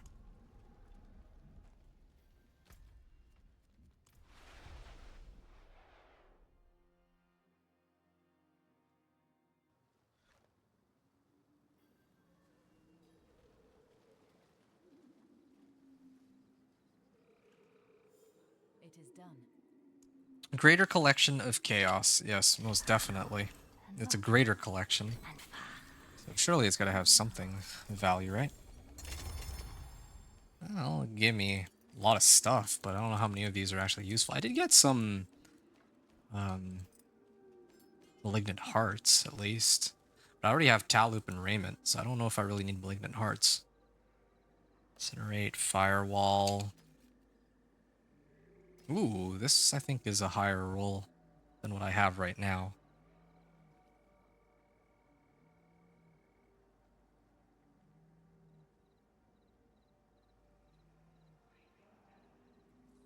That's a slightly higher roll than what I have. Crit Strike Chance, Overpower, Cold. No, don't need that. I don't need this either. I'm still looking for... Is that like that one utility aspect, Mind's Awakening? But then again, I'm using Yens. So, even if I somehow did magically get Mind's Awakening, I don't know if I would use it, because I feel like Yens is quite valuable too.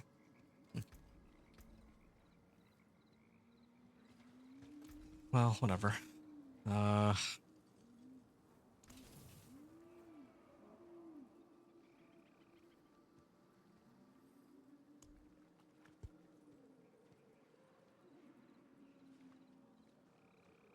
Rogue Druid's Earthen Bulwark skill, so I can just Don't ruin always my have work. Barrier.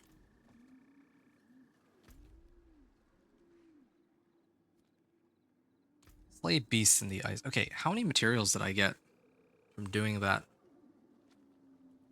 I got almost enough for another Zir.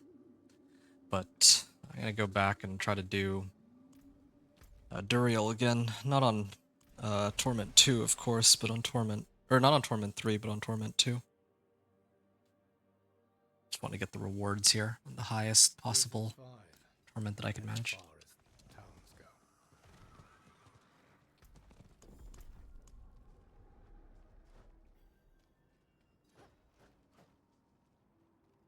Alright. Gonna try Gaping Crevice one more time. Open for Talloop. Or not Talloop, Banished Lords. Or Hail of Verglas. I still find it worth noting that after all this time I still have yet to find Betrayer's Husks. Since really use the Hail of Varglas. It would be nice if they actually showed us what each boss drops when we choose from the Belial fight. Because when I was playing my Druid, I chose... I think it was, what, Beast in the Ice, right? Or whatever it was. But I didn't know what would be actually best. It's big enough that he gets hit by all the lightning at once. I actually have to start amping up my boss power, or main boss power. Alright, where's the pangs?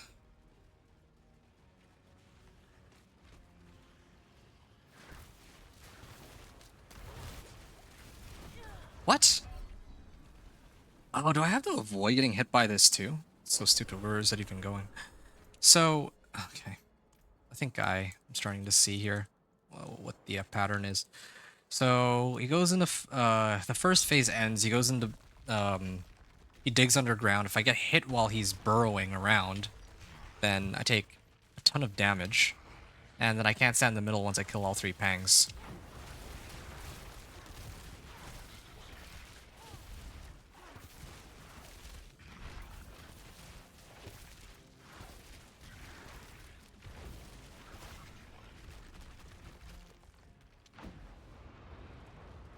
All right.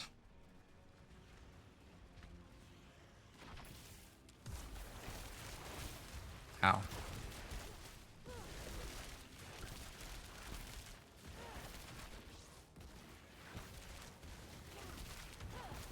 This is an annoying fight. I feel like if there's more people, it'd be a lot easier, actually. Oh, there he is. He's gonna spawn. If there's more people, then you'd actually have to chase not just me, but others. And here are the and if I misstep, then I die. But at least with other people around, I have a little bit more wiggle room. Well, I do admit that the way they've reworked the fight is interesting because they add, like, you have to pay a bit more attention to the phases and all that, but I don't know. I feel like there's still some balancing issues that they should sort out before they're going to add all these phases and whatnot, because right now I'm struggling just to kill these pangs, right? I mean, I know that I'm still not, like, max, you know, I'm not fully, like, equipped or anything like that, but if it were, like, an Earthquake Barb or something, they'd probably be able to just cheese this fight without too much trouble. Kind of the hunch I have.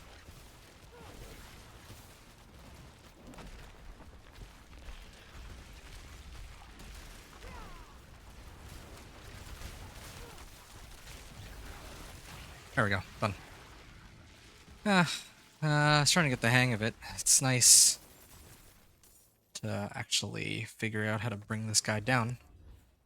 And there's the Burial's Horde. Okay, please give me Banished Lords. Ooh. It's Azarath. Okay, this amulet. There are other options, but I'm hoping it's Banished Lords, please. Ah, it's Asadora's. They got Blue Rose, too. Blue Rose actually does help my Ice Shards, I guess, but it's not a 300% Ice Spike damage. Yeah, this would be a pretty nice boost if I were using Ice Spikes, but not playing Blizzard Sorcerer, unfortunately, at least not right now. You cast with this weapon, apply Vulnerable and Chill for 24%. I mean, my Ice Shards already apply Vulnerable. Attack speed, I don't need that. If it rolled Lucky Hit, that would have been great. Wow. Okay, that was fun, but no luck there. You can try to run more Tributes of Titans, I guess.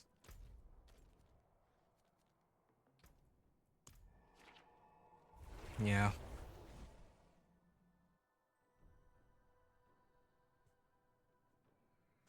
I know that there's... Like, I could also do Urivar. But Urivar, I don't think I'm strong enough to take him. But I can deal with Duriel. I mean, very clearly, I just finished a Duriel. I don't know how to survive the Urivar fight. Like, even if I use Flame Shield and Deep Freeze, I can keep myself invulnerable for like 8 seconds, but it's not enough to... Like, I don't have enough damage to kill him.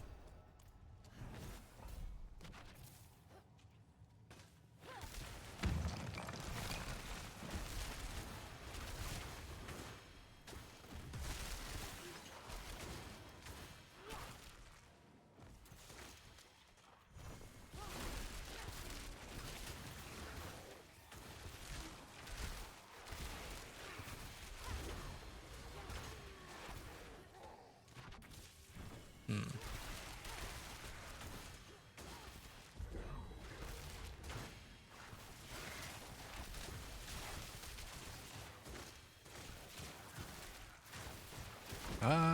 Greater Reflected.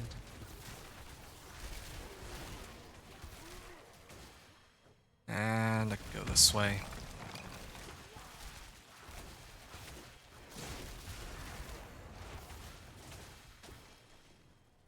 Whoa. It's fine. I should really time how long these runs take.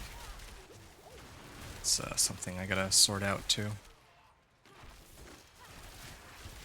Because I have to kill a whole bunch of the... Like, what slows me down is I have to kill a whole bunch of these to make it into the next...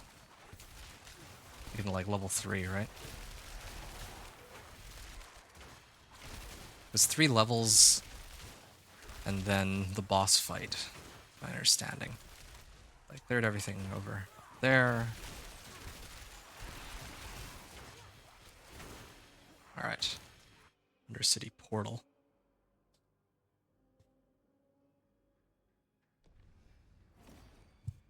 Let's see here. This way.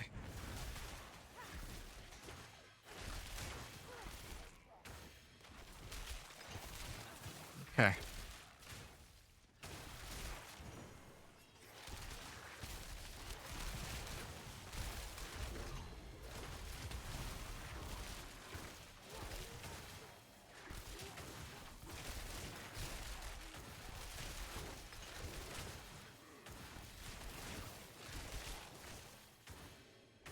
Okay, lesser afflicted.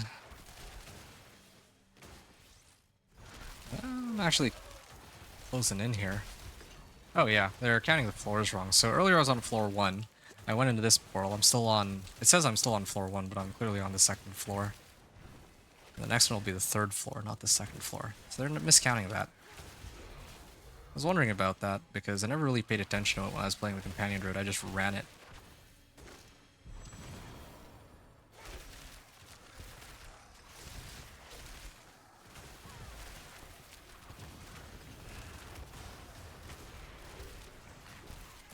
Hmm.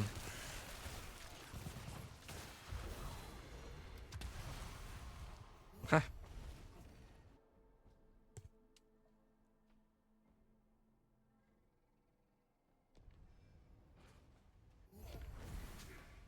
Should have really taken a look at... Oh, yeah, let me... Okay, I won't just get myself killed here for no reason. Well, I guess it doesn't... It's not like I get penalized for it. There's no like, oh, if you die, then you get kicked out of here. I don't even think you lose time, do you? There we are. Max attunement rank reached, so... I don't even need to kill all these guys. There we go. Keep forgetting that I can do that if I have the spirit beacon. I can just infinite teleport. I do this for your sake, child. There we are. That's done. I forgive you, child. There was no prankster, so not going to be getting any extra tributes, I don't think. Okay, Adjudicator's Mask, Living Steel, Distilled Fear, all these.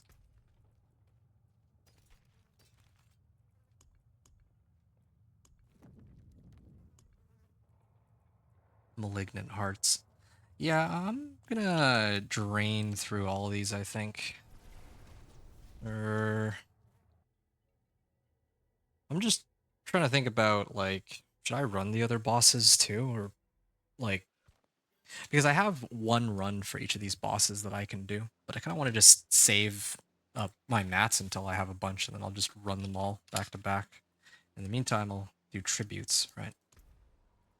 Speaking of tributes. Okay, 12:58. So let's see how long it takes.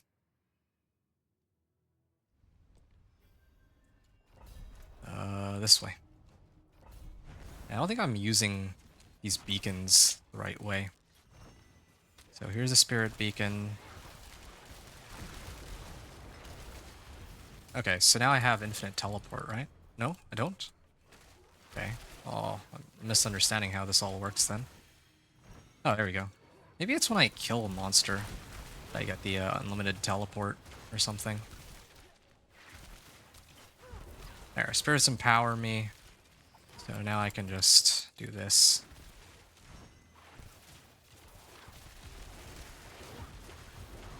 They empower me again.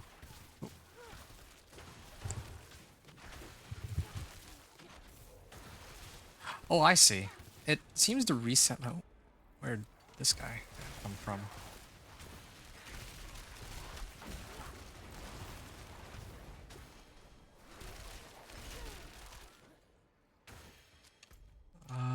Okay. I'm gonna go into the next area then. So when I activate these beacons, right? I don't know if it's like time-based, like every second it'll just reset my skills, or if I need to kill something and then it'll give it to me. So I'm gonna test that.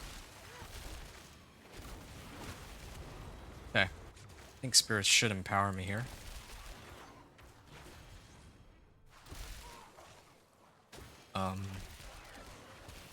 That didn't work the way that I intended it for it to. Oh, wow.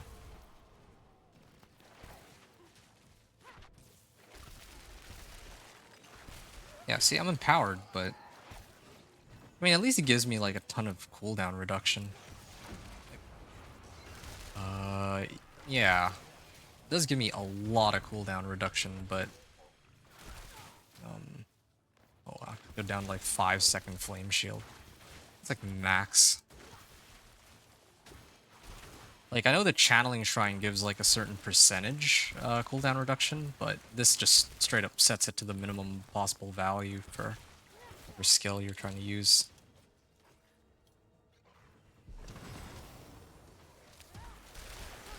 I could have sworn I've gotten like a oh, you know what? I have gotten a 3-second cooldown on my teleport before, or a little over that on the skill. And that's because I was using... Oh, shoot. I had a 3-second cooldown before my teleport, but that was because I was using Bounding Conduit aspect. I think I even put it in my amulet, too. Done here. Oh, come on. Did it just crash on me? I should have restarted the game earlier when I had the chance. Okay, well that's a waste of a bunch of materials. Oh man, I hate when the game does that. Alright, I'll be back then. I'm gonna close the game. Come back.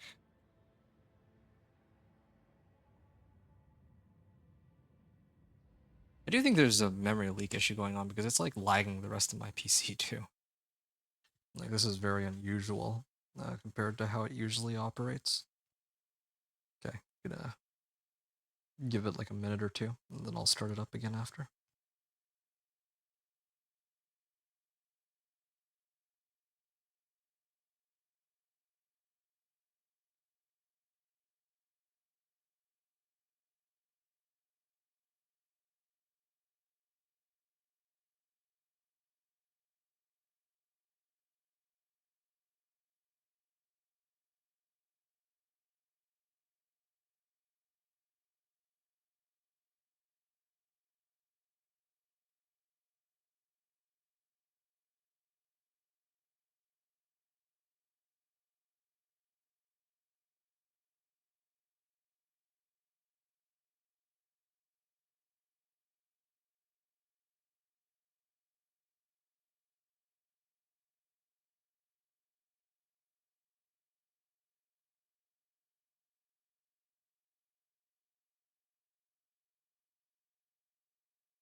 Alright, guess we can continue here. Gotta check something out real quick.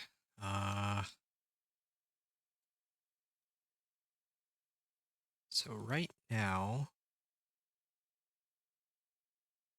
yeah, it says Diablo 4 is actually eating up like the usual amount of memory. I don't know like why the memory leak, why it keeps crashing. I don't know the specifics of how they managed to add this glitch, which, well, I mean, I don't know if other people are encountering the same problem. It's only after I play for like hours, like a couple hours, and then it causes me to crash like that. Okay, I'm sad. I burned Tribute of Titans for nothing there, but I mean, what can you do? I'm gonna try again.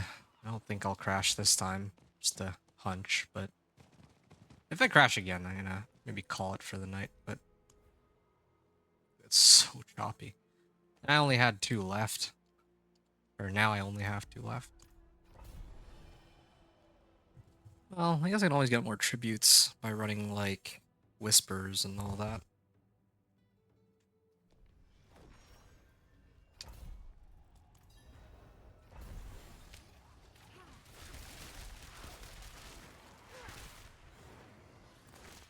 I think when I had Chain Lightning Sorcerer, it was quicker because it would just auto-target everything for me. If I had Ale of Vargulus, it would also be quicker because I'd just shotgun my Ice Shards.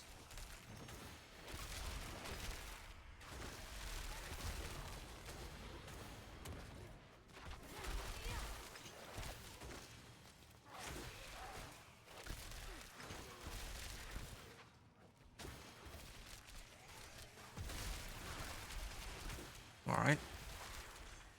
Spirit Beacon.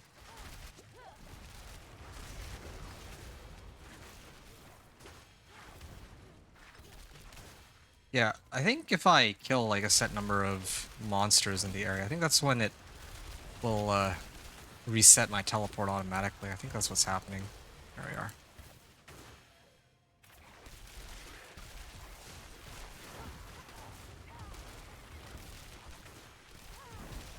That's what I'm doing wrong. Like, I just wish I knew how to, like, how the teleport reset works, because if I knew, I could actually abuse it pretty nicely with Frost Nova. Since my, like, since it resets not just my teleport, but all my skills. So, I could, like, hop from pack to pack and just Frost Nova, and Frost Nova would spam Ice Shards automatically. That's how I would do it. I don't even need to target them with Frost Nova, see?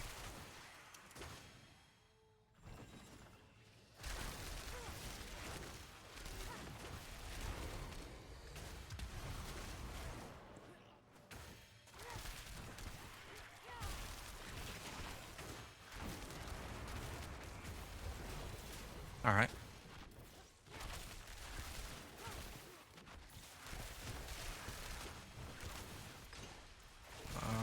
Something back there. Oh, is that it?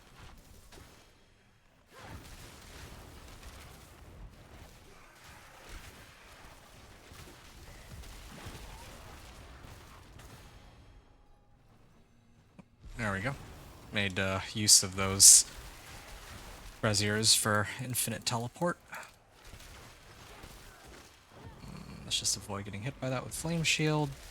Maybe I should get, like, extended Flame Shield duration or something. That might be helpful. There was a way to do that. How to think about that. I think there is something that gives increased Flame Shield duration, so I feel like 2 seconds is a little bit short. It's enough for me to negate, like, 1 attack or 2 attacks from, like, a boss, but kind of cool if I could use it more often. Oh.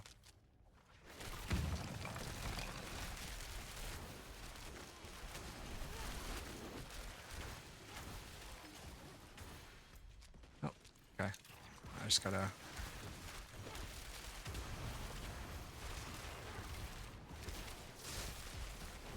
Okay, there we go.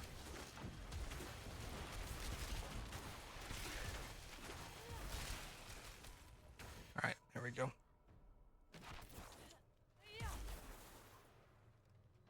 I guess it is tied to whether or not I kill something. It determines whether or not my skills get reset. That's the only explanation I can think of here. I forgive you, child. 110, alright. Forgive you. Crossed Undercity. So, yeah, 4-minute run. for all this. Shard of Agony. And I have enough to do one more. I also did get some Shards of Agony just now. So I can run another Duriel if I want. Aberrant Heart. Yeah, Aberrant Heart. I can also attempt Harbinger of Hatred, but that boss I feel like is tougher than the other ones. Yeah, I feel like that one's actually pretty difficult.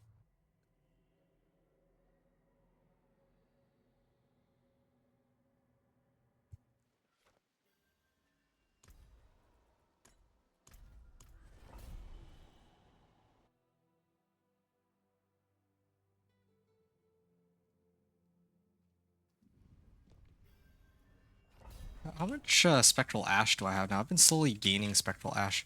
But the other issue too is when I do my boss fights, I haven't even gotten a single Belial spawn. I think usually when Belial spawns, he gives me like a couple hundred to like almost 1,000 Spectral Ash. Well, I have enough Spectral Ash right now that I could rank up my main boss power a whole bunch. But I wouldn't be able to max it out. Oh.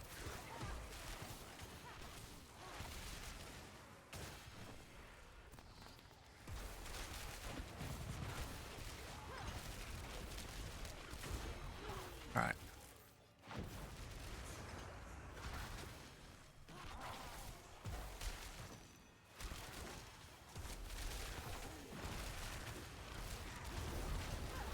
Good. There's some power me.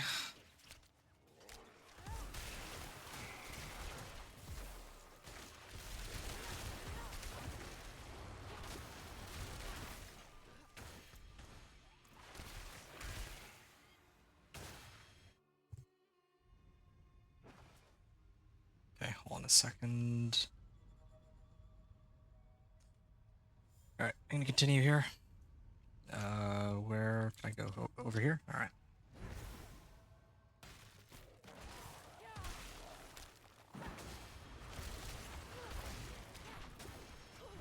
Spirit Beacon.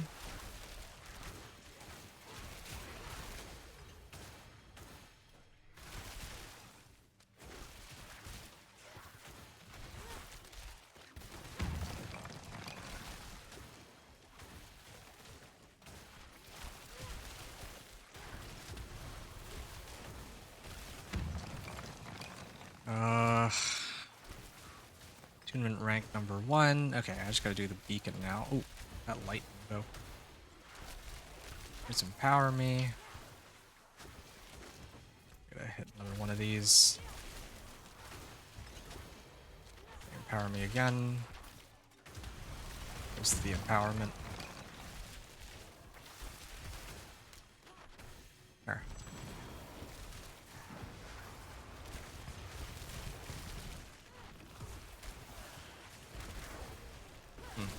Use this to break out of it.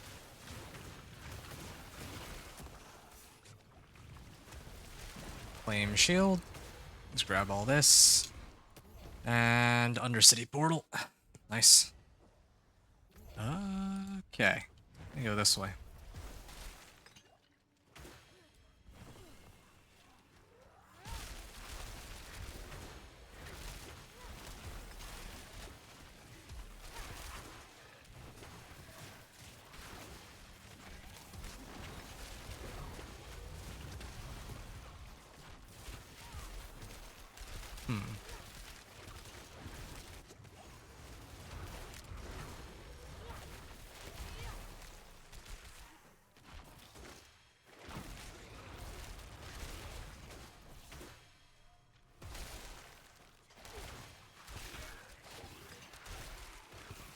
Alright. I just realized I already maxed out, I think.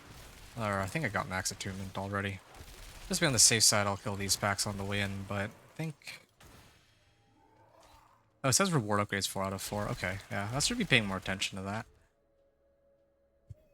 It's kind of hard to, though. Like, I don't... Yeah, I mean, Kuros Undercity is okay, as long as I do it with other things, but it's not really... thing that I enjoy the most in this game. Let's just put it like that. So I kind of zone out when I do these. Bless you. So yeah, took another 4 to 5 minutes to do this Kurast Undercity. Oh, give me my rewards already. Ah, here we go. That's the last of it. Hey, Shock Finesse. Nice. Okay, let's see what I have totaled up to here. 12 Malignant Hearts. 25 Adjudicators Masks. Okay. I'm gonna start off by hitting Duriel one more time. And then if I can't clear Duriel, because again, Duriel is who used to be, like, who used to drop the Banished Lord's Talisman. I'm gonna go run Urivar, but I'm gonna do it on Torment 1. The sooner I get that Banished Lords, the better. That's like the main thing that I'm missing right now.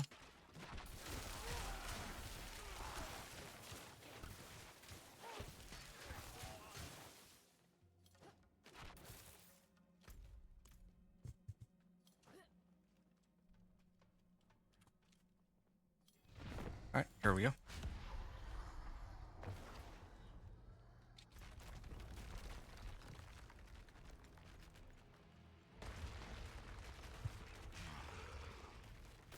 Oh, wow.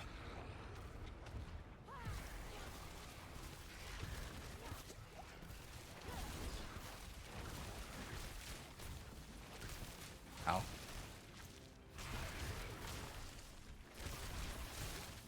Okay, so he's gonna go into second phase in a second, so I gotta get into a better position. Just gonna burrow around here. His pangs are gonna spawn. These pangs don't do nearly as much damage as the original, though.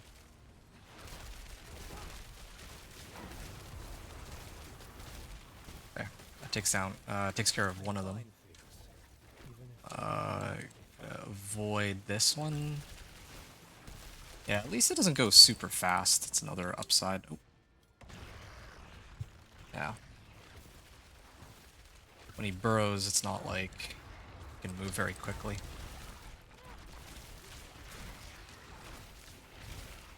Here we are. I have to activate Ice Armor. I don't want to risk dying here like that. Oh! He burrows from the middle. I always forget. I gotta avoid the middle. I stay on the sides.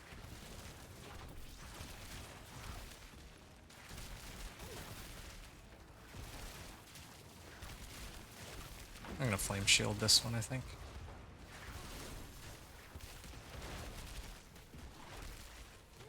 Teleport. Avoid it.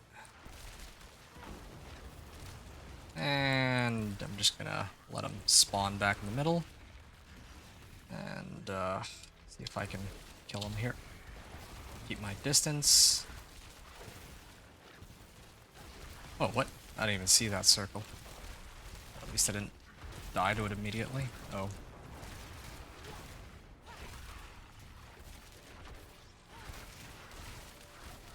There we go. Good fight. And got some gold out of that, but the thing that I need is this. 3 Shards of Agony. I have just enough. Please give me... Oh, give me another ring. This one's a Taloop.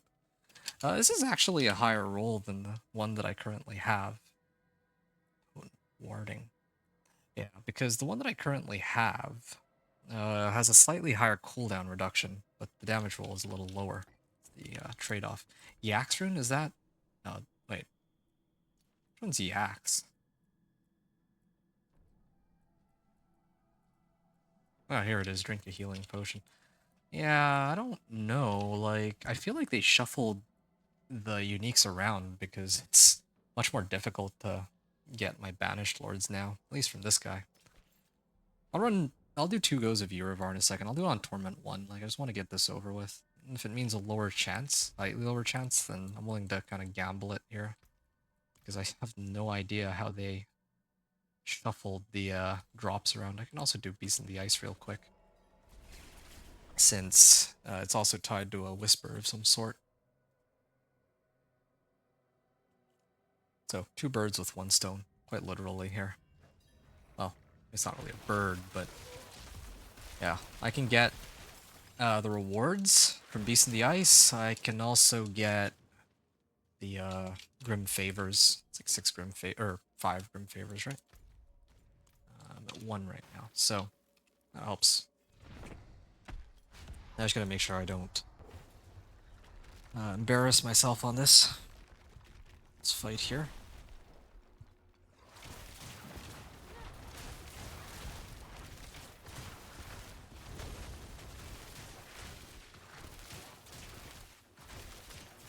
They should make it a little more obvious when these bosses enter like an invulnerable state.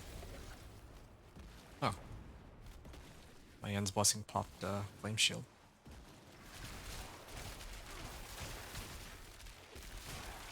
Okay, still standing in the right spot. Just wait here.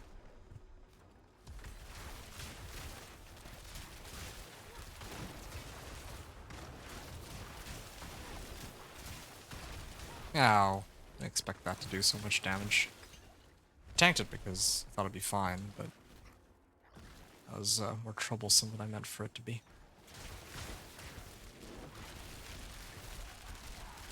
Oh, that might be troublesome.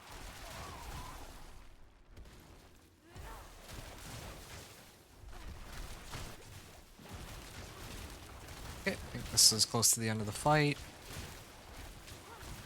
I'm just gonna deep freeze that one. And I'm just gonna flame shield for good measure. And after all this time, I still have yet to come across a single Belial, too. Alright. Oh. Well, speak of the devil and he shall arrive. Literally. Tribute of Titans and a helm of some kind. I think that's Starfall Coronet, right? Oh, I'll find out soon, but I gotta actually do this fight first. I gotta make sure that I don't... I keep dodging.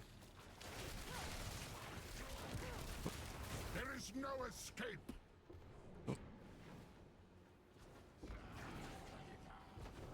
I'd rather not find out what happens if I get hit by one of these, but I do have ice armor. I need to negate some damage. Oh, shoot. Almost killed me with that. Uh-oh. Does he have like a second phase or something? Oh, no, never mind. Again, if I die here, I only got 1 try here. If I fail this attempt, then I'll lose whatever items that he would have been giving me. Ah, the stupid pillar's in the way. Kinda cool that I can... Kind of interesting, because I can actually take the fight against Belial on any... I'm just gonna deep freeze that. I can take it, take the fight on, like, any of the arenas that I'd normally be able to fight any other bosses on, right? So the fight can go any number of ways. As long as you don't just one-shot kill, do like a one-shot kill on him. There we go. Done. Ah, that was... Oh, dude. Betrayer's Husk, good. Let's see what else he dropped me here. Stygian Stone. Betrayer's Husk. Staff, pants, ring. I'm still looking for an amulet, dude. Another Tau loop. They're just dropping me a whole bunch of Tau loops. But I don't need these Tau loops. I got an Oculus at least. Oh no, this is a Godslayer crown. Still pretty useless. Okay, well I did get the Whisper, right? I got the Whisper attached to that at least. And I can do Varshan real quick too. Concussion Dolls, and I can do an Andariel.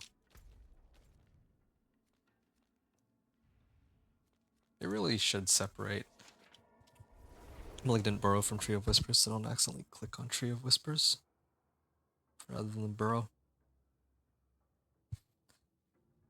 Right? Basically here in hopes of getting... Well, it's always just Banished Lord's Talisman and the Hail of Varglas. And so far, I've gotten nada of either of those. At least on this character. I think the fight against Vershawn should be pretty easy. But even though fighting Vershawn is easy, I find things, even if they don't want to be found. fighting Vershawn is easy, but I don't have anything from his loot table specifically that I need anymore, except for if he drops me like a GA version of my raiment or a GA version of my Tau loot with like a high roll on it, right?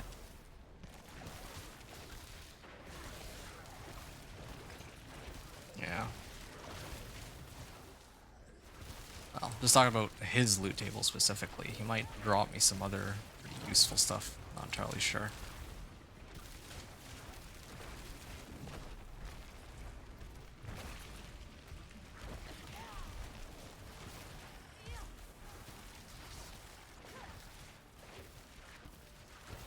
Interesting. They actually removed that. Like previously, he used to get barrier from his underlings, I guess I'll call them. But they changed it so that now they turn into orbs that'll chase you around. Probably because that barrier was kind of an uninteresting mechanic. It's really just a stat check. Oh. Oh, I actually managed to stagger him at the end. It's convenient. Okay. Got some bundled herbs out of that too. Barshan's Horde. Please give me the amulet. Just want one amulet. Or Hail of Varglas. They're really making things difficult for me. Oh. Yeah, it's another raiment. And Isu's too. Kind of interesting that Isu's only gives up to like 9.8% resistance to all elements, but Yen somehow gives 31%. It makes no sense, but sure, whatever.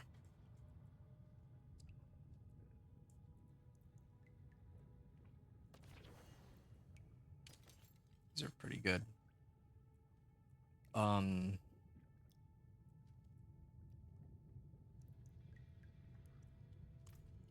Yeah, I wish I could say that. Like, I just want to get the stupid uniques. Like, I've been farming bosses for like an hour now, or I've just been doing stuff to farm bosses and haven't gotten any of what I'm looking for. I need Hail of Varglas and Banished Lord's Talisman. Either one of those would be amazing. Yeah, I'm definitely gonna need to sort out my uniques and all this later. Okay. Kind of sick of looking at uniques that aren't the ones that I'm looking for. Oh, what am I doing?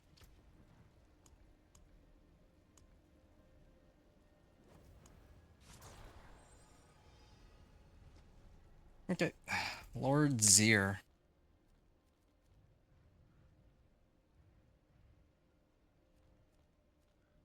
Well, I will admit though, it is kind of cool that one of the changes, or that their changes make it so that these boss mats are actually something that I'm looking forward to grabbing, because previously, yeah, I would do like one or two, then I'd get the item I'm looking for, and after I'm just spamming it over and over until I get a GA roll. But, yeah. So far, I'm kind of liking that it's a little tougher to get. But I also don't like how I don't know which uniques can drop from each particular boss anymore. They shuffled that around, I feel like.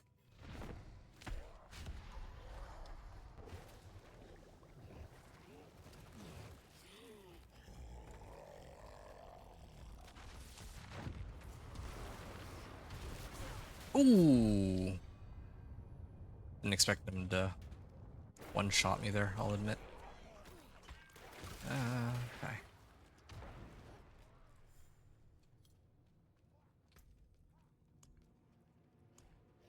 What's powers? I mean, I have 1,500 Spectral Ash. I might actually just start maxing out my boss powers at this rate. Funny, because I haven't even touched any of the apparition incursions since I reached Torment, and I have more Spectral Ash than I still have enough Spectral Ash to maybe max out my main boss power. It's kind of silly.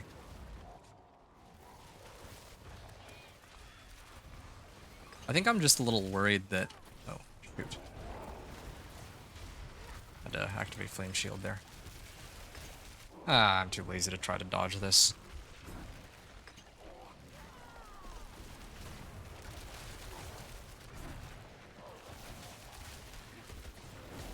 There we go.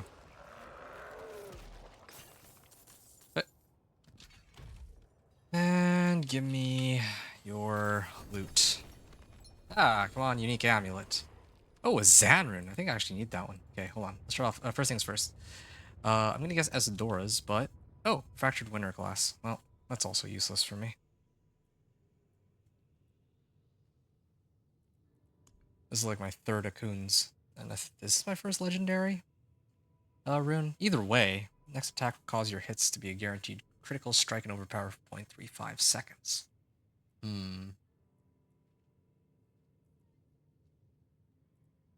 I think that might be my ticket out of here. I still don't have Banished Lord's Talisman, but... Like, I can survive without Mystical Frost Nova. Really can. Yeah, sure, I'll just... I mean, if that's the rune they gave me, then I'll take advantage of that. I'm gonna try to do Urivar... Well, honestly, trying to run Urivar is quite painful. Oh, I got 2 more Tributes of Titans. I'm just running these in rotation now. I do 2 of the Tributes of Titans, and then I go and run the bosses. And then rinse and repeat.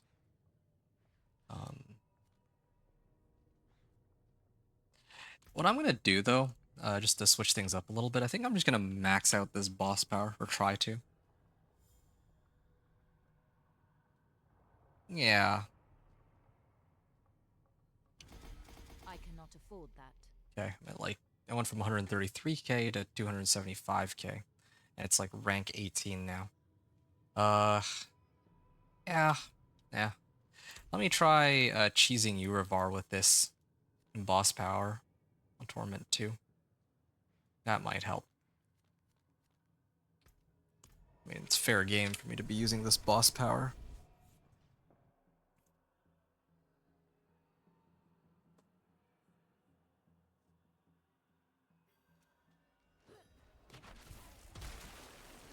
Okay.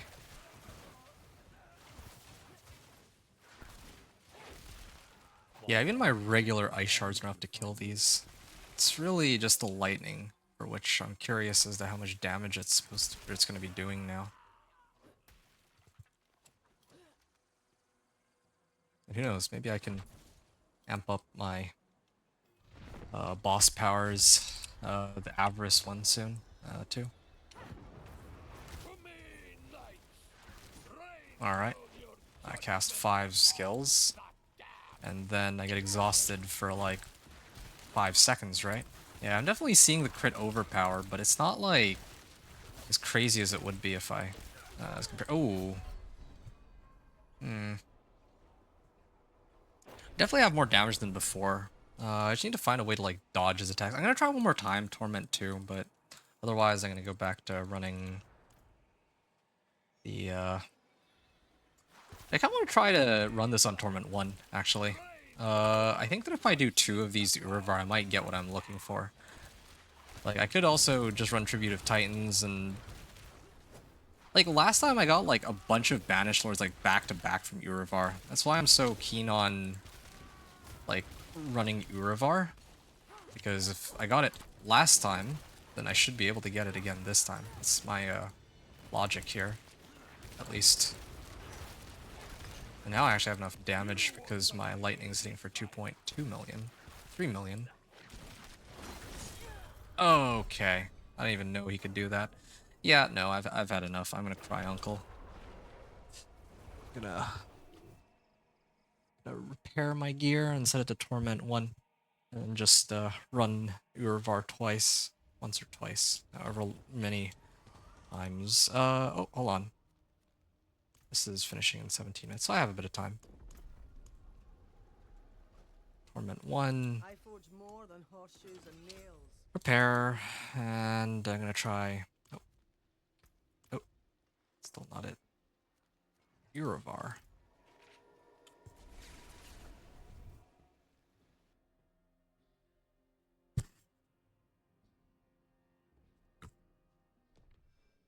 Hold on a second. Okay. Here we go then.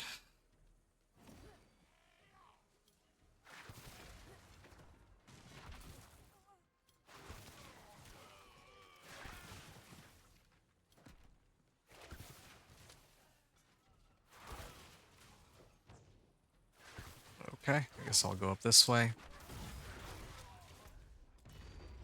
Actually, it's always, well, I had no way of knowing that. I was gonna say it's like always up north, but that's not entirely true. Let's go up here and open the burned altar. And see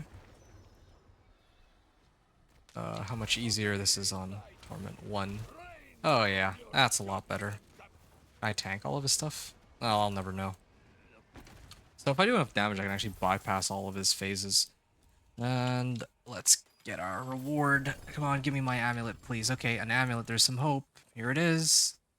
Ah, it's a Lochran's. Just looking for one stupid item. Okay, this is my last set of Uravars here. I do find it worth noting that I only got, like, what, 3 items out of this? When I did the other bosses on Torment 2, I was getting, like, 4 items and so on. So it really does impact how much loot I get. That's for... They are really trying my patience today. Yeah, I got another Tau loop. It's like my 10th one, I swear. But meanwhile... I did get Theo rune. That's kind of nice.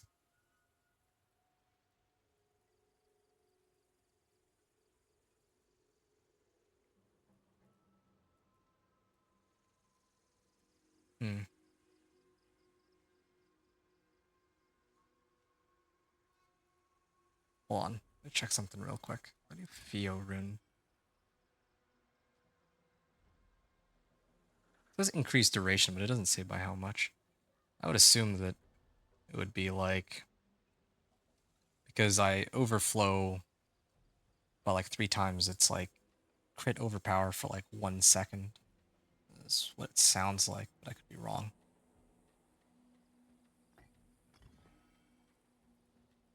Wait, no. I'm doing this all wrong. Zanrune with... here it is, Kurrune. There. Kurzan. Still no Banished Lords. And still no, Hail of Varglas.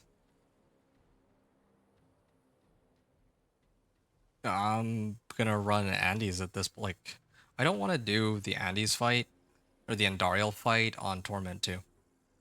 So. Off we go then. Where's Andariel?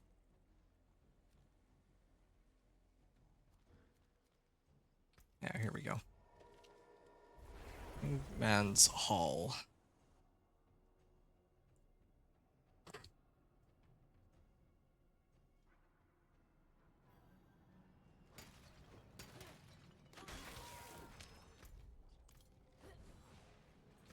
How much Spectral Ash do I... Oh, I still have enough Spectral Ash that I can pump this up. It's kind of nice. At least there's some good that comes out of all this effort. And it's going to go up even higher to like 332k damage. Whereas my Ice Shards only hit for 27k apparently. Okay. I have a bunch of defensive tools to cheese the mechanics, so hopefully that'll be of use to me. Yeah, there we go. She's going into second phase. I have this stand in the middle here. I can teleport to this one. And then... Oh, there we go. There's phase number 2. Or, going up as phase 3 here. I'm gonna flame shield this. Ow. I actually tanked that. Oh, that was unexpected. What? There's a phase 4. At least I can put my skills to use. Please. I was trying to flame shield there. Didn't let me. Oh, I actually unlocked Andariel's Flaming Skull here. That's good. I mean, I can't really use it, but I think that's my second last power that I'm missing. The last one would be Lilith's Wind of Hate. 3 pincushion dolls. I'm gonna grab this. Okay, please be banished lords. Oh, finally, the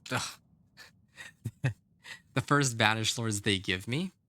They low rolled the core skills and they low rolled the the unique effect on it. Well, that is thoroughly depressing, but I guess I got what I came for. Finally. Now, only question is whether or not it was worth all that effort. So, yeah, I'm gonna find out soon. I still don't know where to get Hail of Varglas, though. I'm gonna try and run... This is my last... Well, I have 3 Aberrant, or 4 Aberrant Hearts, right? So I can run one of these. I'm hoping that maybe Harbinger actually does drop Hail of Varglas. If that's the case, then yeah, I can finish my build that way. More powers. Okay. I'm like 1 off from maxing out my lightning square. 353k. Is that my lightning or my ice shards? Actually, there's an easy way to find out if which one it is. Okay, so that was ice shards. Oh, because it's because this is Torment 1. That's why I'm able to kill everything so easily. But yeah, my ice shards are hitting for 300k crit right now. Yeah, okay. Soon I'll test with overpower.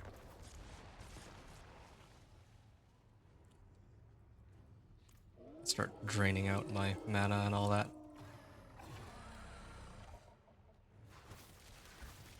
Okay, that's gonna go second phase.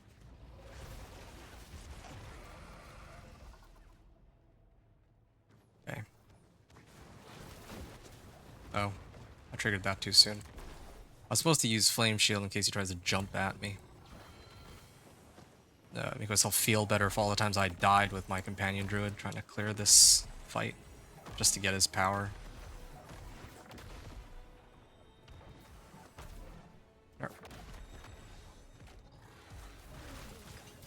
Okay. Phase 2. Oh.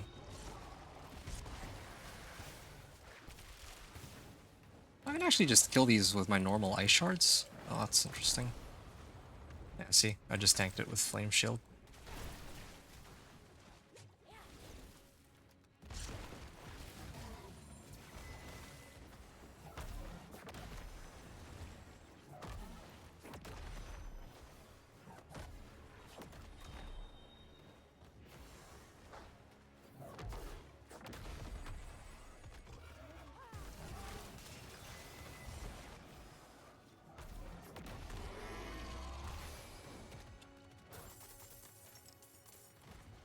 Okay, we brought him down. That was really easy. I mean, of course it would be. It's Torment 1. That's how low I've had to go. Oh, I can get some rewards too. Zanrune. Still no Hail of Varglas.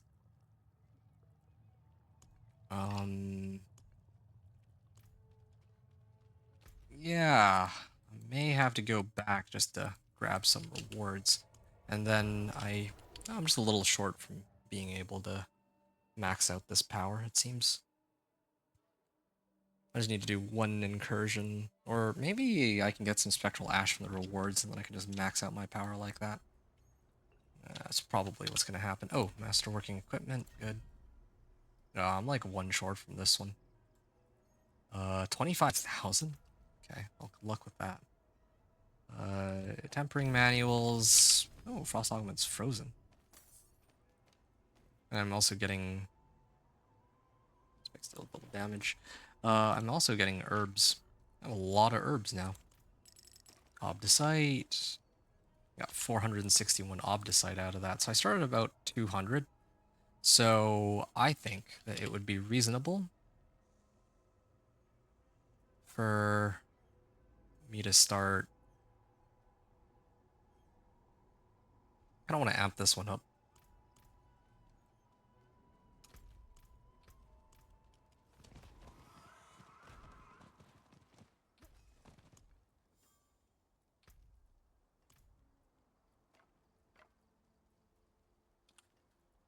Yeah, why not?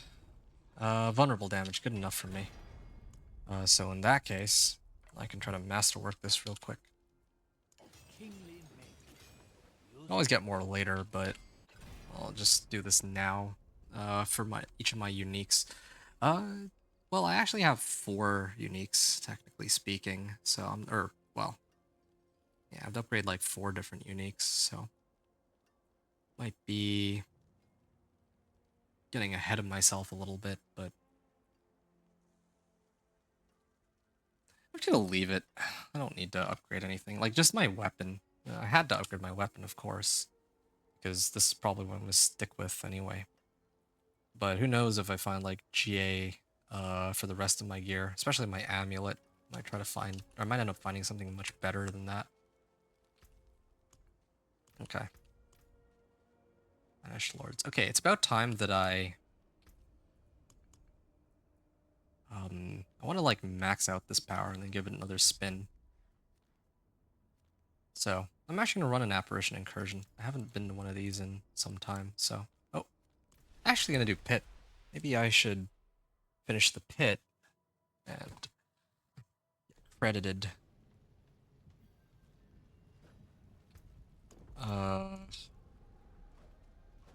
Yeah, just need to run this real quick. Doesn't need to be like a really crazy high pit. I'll just do this one, I guess.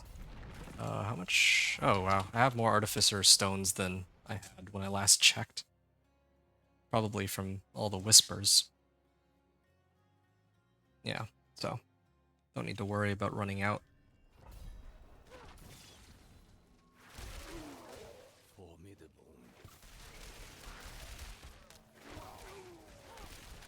Alright.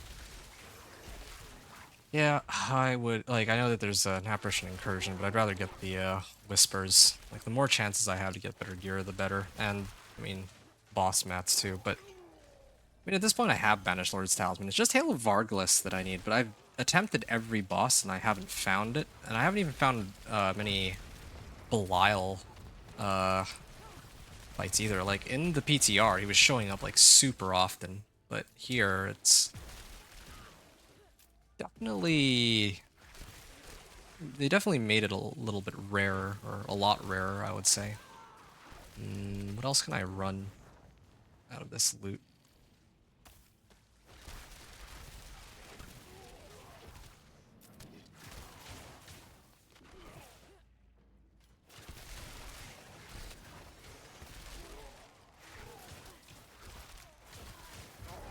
Alright.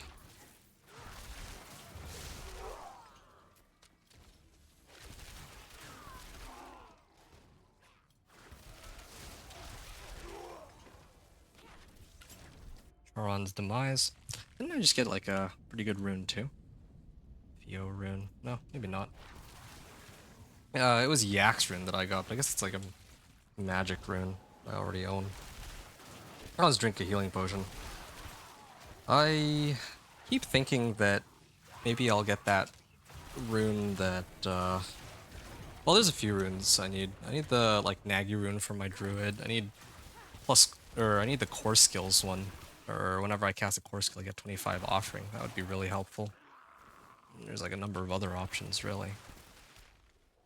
5 skills and become exhausted. There we go. 547k when I land it. Otherwise, damage numbers aren't nearly that high.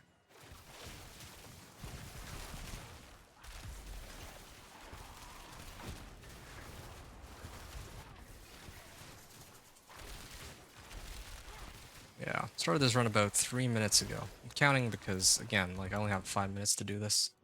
That's why I set it to pit 25 here. I don't want to have to do a pit tier this low, but I don't feel confident that I can clear any of the higher ones in time. Stalagmite glyph. Okay, well, I can try to level up the glyphs that I would say are worth considering. Here, let me pick these up first real quick. Okay. Reduced damage. Okay, so Tactician was one of the glyphs. Unleash was another glyph. And I don't remember the last one that I was supposed to have. Let me take a look and see if I'm still missing it. Oh yeah, there it is, Elementalist. Yeah, I'm supposed to have Elementalist, but oh well, whatever. Upgrade failed. I got one of them at least. I don't like seeing failed attempts, but yeah, that's what it is. Nope. I'm gonna go to the Tree of Whispers and turn this in. I killed a boss, but I guess the pit bosses don't actually give any spectral ash. That's too bad. If I do another boss, I'll get spectral ash, so maybe I'll have to... Slave Arshan, but I don't have any mucus-licked eggs. Unless... So tempted to do Collection of Helms. But I was hoping to get something a little more... Nagu rune! Yeah, that's perfect. It's for my druid. I've memorized the name of that one at least. I got like, oh, 4 Malignant Hearts. Oh, well, that's perfect then. I can go and try to take on Varshan in a second. Like full up again.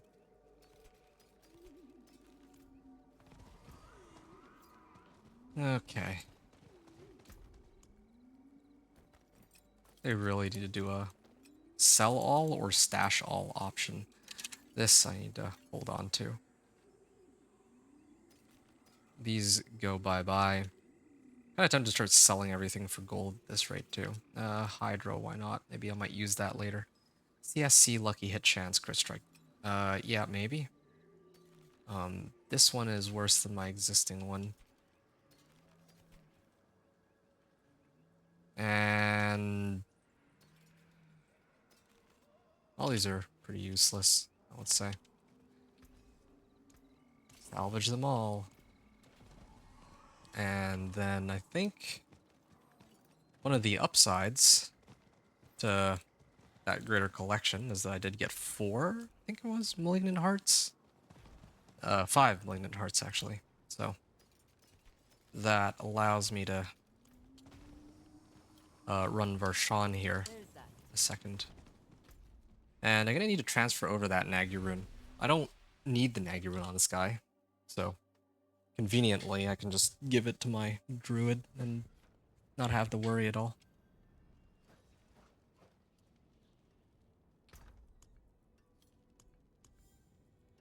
Alright. Nagu rune. I do need to clean out my stash across the board, but I'd probably do that off stream. Don't think that's something that needs to be streamed.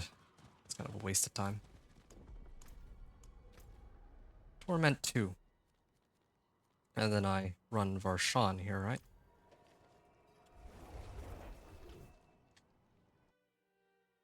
Just for whispers, and because I need Spectral Ash, yeah. After I do this one, I'm gonna try and do the Pit 40. And see how long it takes me to clear Pit 40 now that my boss power is maxed. I don't think I upgraded anything else, but... Oh yeah, I actually upgraded my weapon. Like, masterworked it. 4 ranks.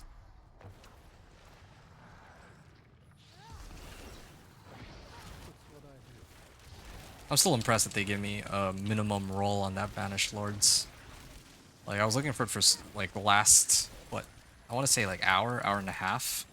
And finally, when I get it, it's got, like, the lowest possible rolls. But, I mean, whatever. Just the effect of being able to help me generate overpower. I think that's what matters the most, regardless.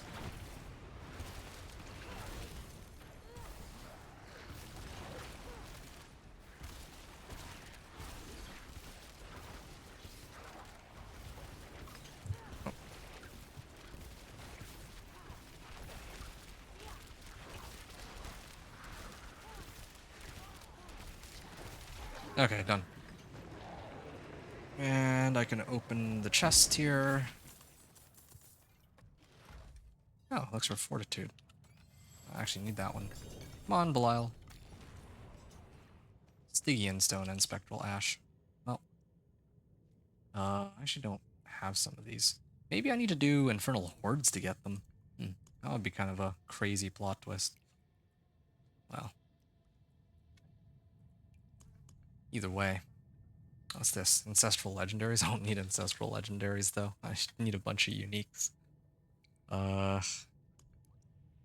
Yeah, alright, I can finally max this out. So, this works out perfectly.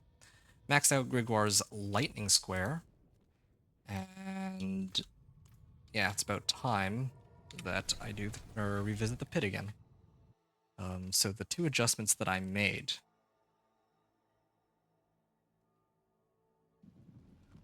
Pit 40 clear.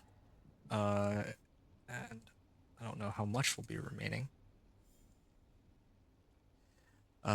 So my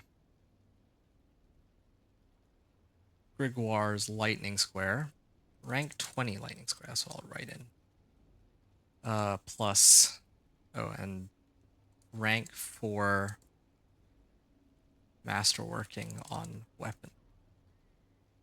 Okay, those are the two adjustments I've made, so let's see how well I'll be able to take it on. And I actually should have more herbs.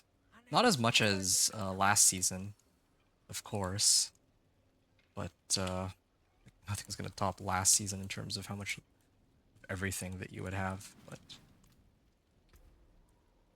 okay. So yeah, I'm going to attempt pit 40 here, see if I can set myself a new benchmark. Then I can switch my gear to accommodate Banished Lords if I want, and I can actually start adding Paragon boards. And we'll see if that'll get me to pit 55 even without the Hail of Verglas.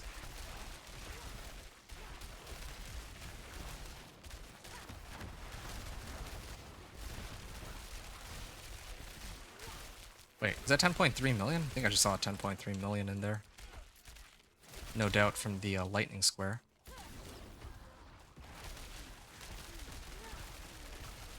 Yeah, I'm seeing like some 2.6 millions. I think that is my boss power. But again, that's a pretty reasonable damage number. It's not like in the PTR where it was hitting for like 100 million or something crazy like that.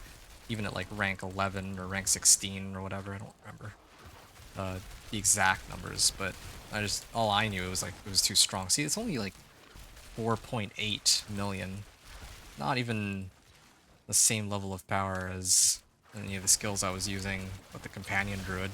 I was hitting for like hundreds of millions, so yeah, I'm kind of liking this. This is a good pace for the boss powers. They're definitely helpful and apply some effects that help amp up my damage, but they're not like so powerful that my ice shards are completely useless. And they can't crit overpower either, so that also is yet another weakness. Yeah, getting like crit every now and then, but it's not as high as I want it to be.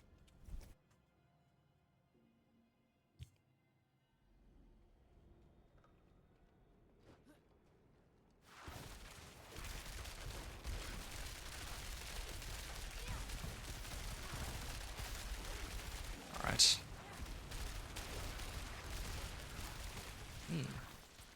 4.6 million. I think that I need to get to like roughly 100 million to adequately clear pit 55.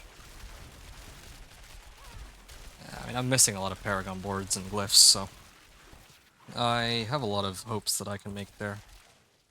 I don't even have like a rank 45 glyph yet. Or masterworking, think of it. Yeah. I eventually want to do masterworking, but I usually save that for last. Just because I want to make sure that I get all the equipment that's worth masterworking first, right? And also, the Infernal Hordes, the more Aether I can get, the more Obdicite I get credited with. So, I usually prefer to do that last, just before glyphs. I think like 1 or 2 glyphs to rank 45 is nice, but that's really the extent of it.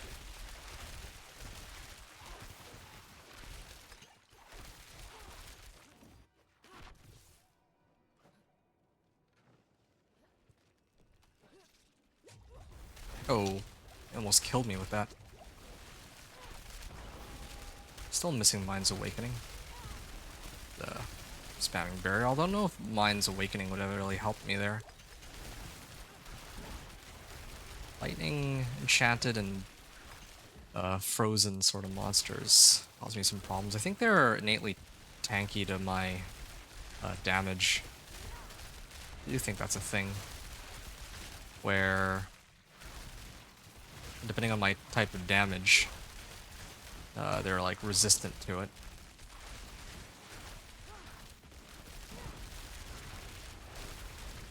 There we are.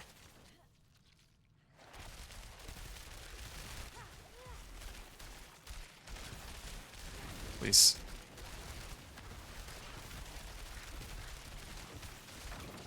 Oh, ouch. Flame shield. Just me, or does he not talk as much as we're here? Hello. Impressive. Thank you. Goodbye. Alright, let's go. Probably... I don't know how long it's gonna take to do this one, but... Oh.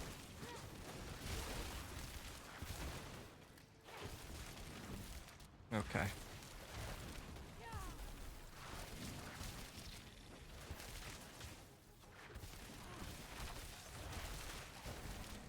Oh, nice.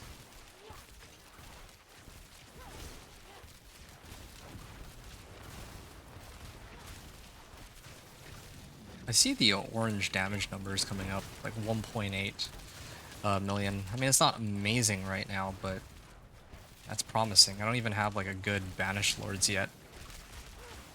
And... well... yeah, I don't have good Banished Lords. Oh, there we go.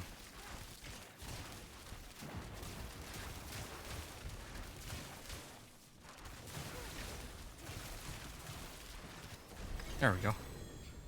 Ah, finally, Elementalist's Glyph. How long did that run take?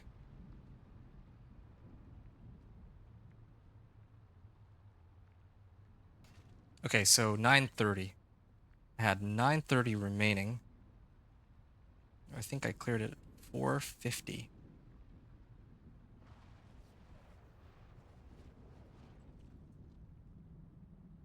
Okay. Ah, Tactician.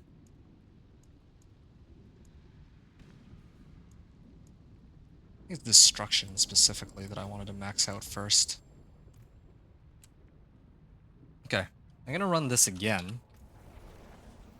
But this time, instead of... I'm gonna replace my amulet with Banished Lords. This is supposed to be the whole backbone of my build, so we'll see how well this goes.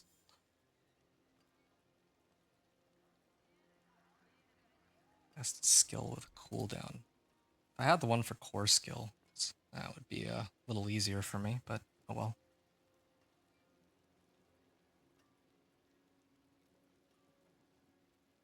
Oh, that's like the GG BLT that I got from my companion druid run. When I finish this run, I'll probably switch over to that one.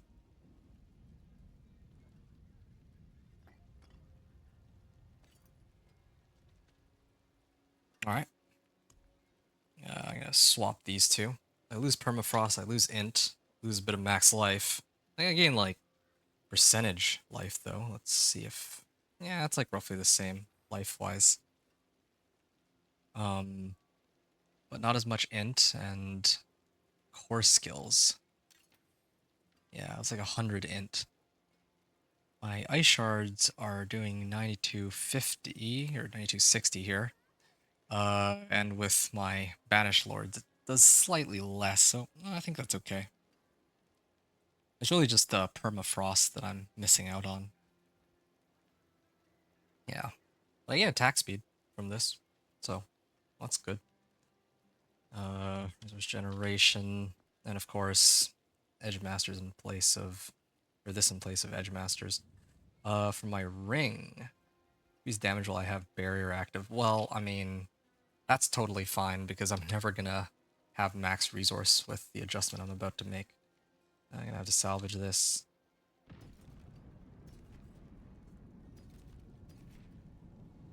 Control, engulfing flames ring.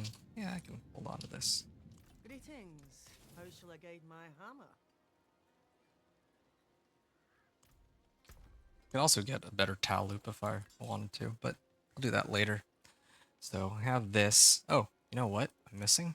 I'm missing a flawless skull. There. So now I'm close to capped. And like I'd mentioned before, I'd like to take this opportunity to swap this out. It has served me well. And I'm going to replace it with, I'm going to try this again. This one, Avarices. So this is going to be my resource spender. Now I just need a way to get my resource back.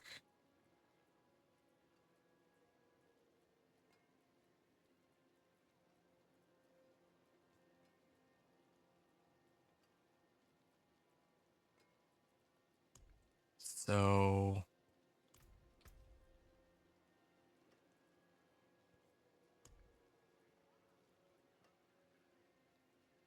1 second cooldown.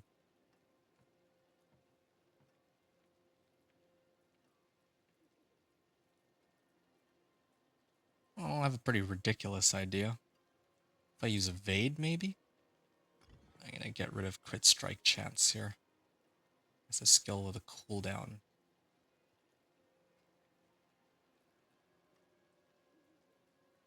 Yeah, I think this is better.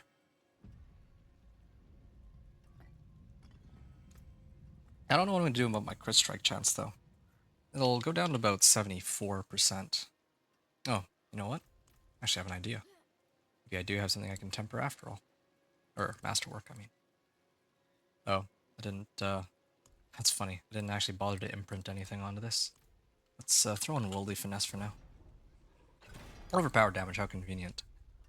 And Frost Nova, control.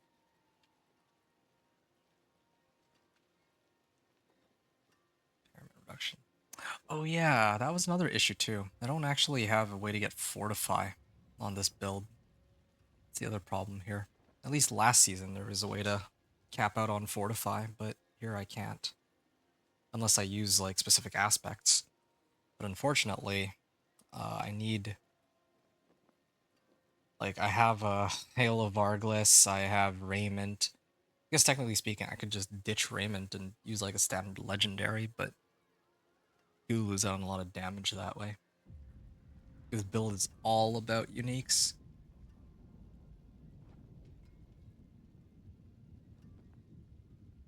Frost Nova size.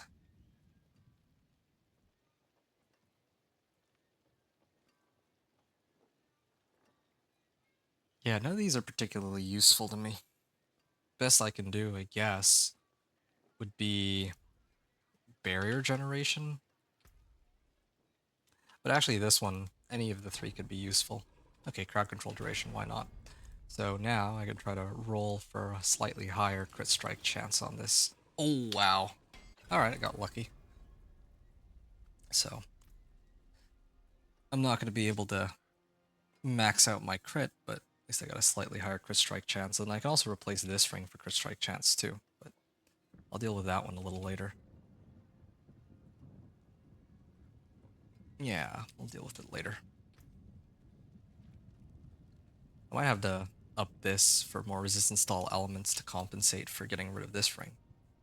But again, I need to run the test here and see if this build works the way that I intend for it to.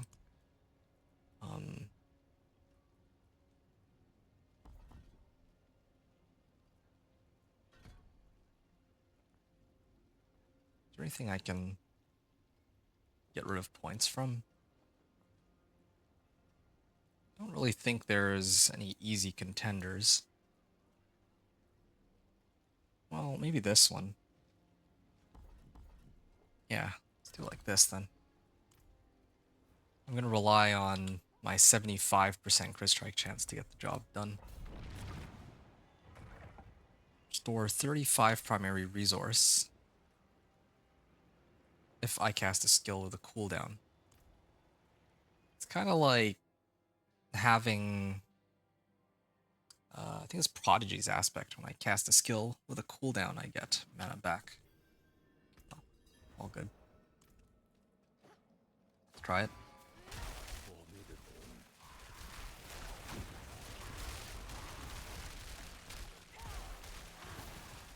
There we are. So now that I've prepped all this together,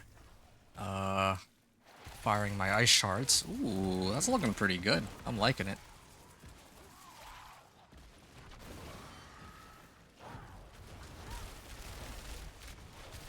Where's the, oh, there it is. Okay, yeah, I'm liking this. I see my shards right now are hitting for like 300k, but as soon as pull all these guys together, like I need more mana to make this build work better, but this is a good starting point.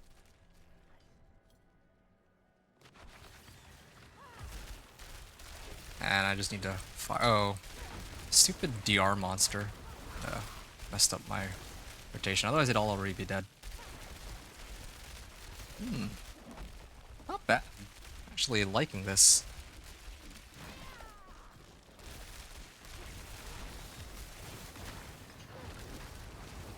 $1.3 million, no, 2 million now. Yeah, again, if I had Fortify somehow, I could amp that up even higher, but I think there's a boss power, which is like, if I get Fortify, it becomes Barrier too, right? Oh, ouch. Inflicts, okay, well, I guess I should read this after, but yeah. So I'm kind of on a timer here. Kinda interesting, the way the run's going so far. I also have two sources of overpower. One is my my rune, and the other is from Banished Lords. So, two different ways to get it.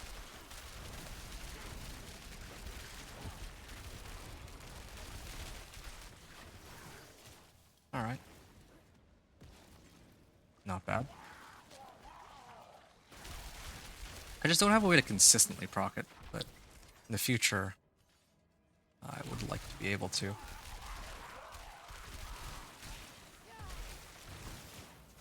I don't think I've ever tested this, but I wonder if Mother's Embrace, if it would refund the Grigwars, or the Avarice part, like, because, I mean, my Ice Shards cost 10 mana right now. But I don't, like, if I used Mother's Embrace, I don't know if it would refund a percentage of that cost, or if it would take into account that I have Avarice's power that's draining more, and that it would refund me for all that mana that I spent. Because if I could use that, that would be kind of crazy. Then I need to figure out how to really buff up my life stat for all that overpower. I hate to say it, but I think this run is actually going slower than it was before. Which is interesting, because the damage numbers are higher. But I guess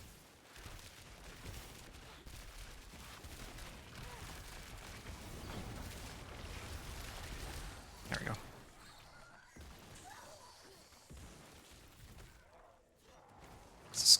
Skill with a cooldown. Oh, ouch. It hurt.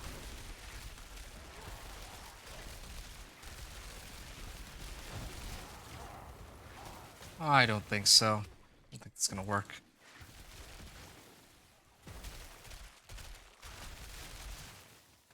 Ooh. Protection from all these monsters. That's good.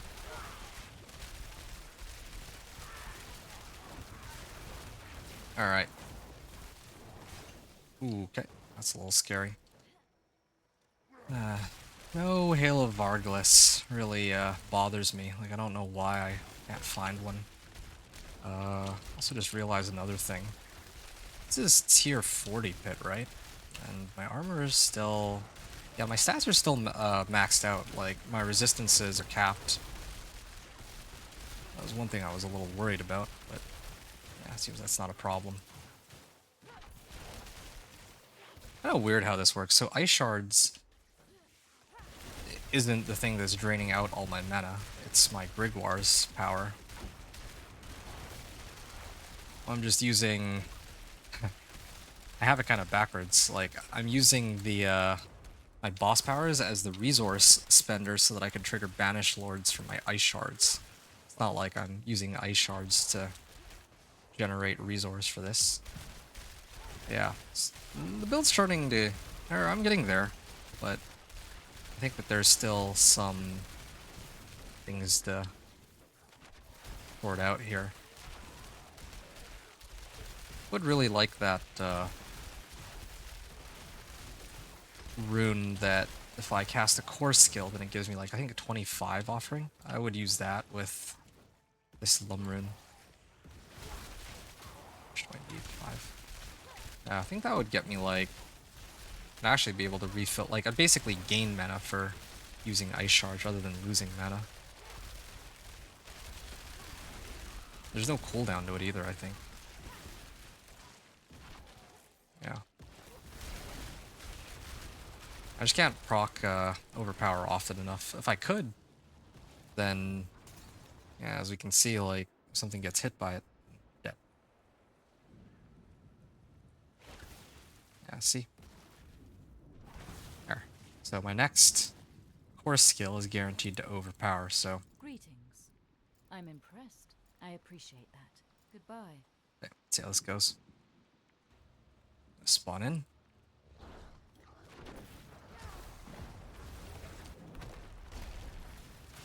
There. So that's the max amount of damage I can do in a single hit. I managed to hit for like a couple million on that, but doesn't really help me too much. Ooh, where's he going?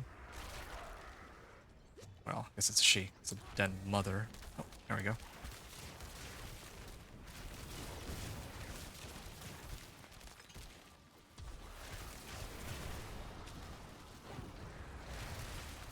Is that 7 million just now?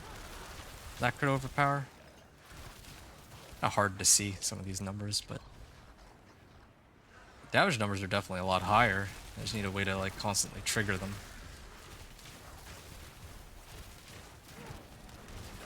There, done. Ugh. Yeah, okay. Well, this didn't go as well as I wanted it to. That was fun. At least now I had a chance to try it, so I know if it's working or not. In this case, yeah, I think I can do better. Chance to restore primary resource. Well, unfortunately, my lucky hit chance isn't that high. Otherwise, this would be great.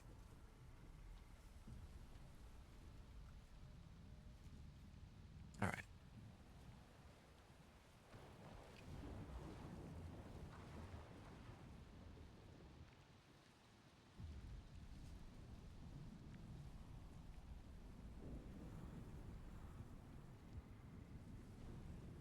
Okay, so 715 here. 40 clear, 715 remaining. Same as above, but with replaced amulet. Amulet to BLT, and my boss power over into Avarice.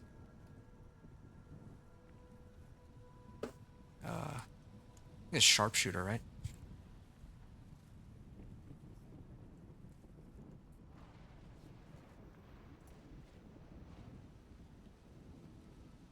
This was like, let's say 2 minutes ago. Alright. Actually lost time on this. So I can switch it back, it's no problem. Not like I really lost out on anything.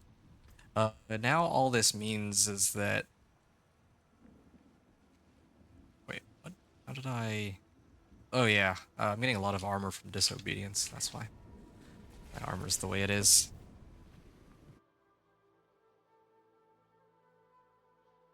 Yeah. I also need, like, resource generation. That's the other issue. The axial conduit pants is supposed to help with that, but hilariously enough, I don't think I found axial conduit either. Yeah, I mean, I've been looking for Hail of Varglas, but I was also, on the side, looking for the axial conduit, and none of those have shown up either. So, I don't know. I don't know what to do here. Well, there's only really one thing to do in this case, and that's to toss in the rest of my Paragon points, because, yeah, I've drained out, like, I amped up my boss power, so, like, changing the, or throwing on the boss power and upping my weapon to masterworking rank 4 brings me up from, like, 7 minutes 45 seconds clear to, like, 9.5 remaining on the clock, so that's a pretty good improvement. But, yeah, I think the next course of action here would be to actually use these Paragon points and unlock at least one other board. And that should... Well, yeah, that should help. Fundamental release. And attach this.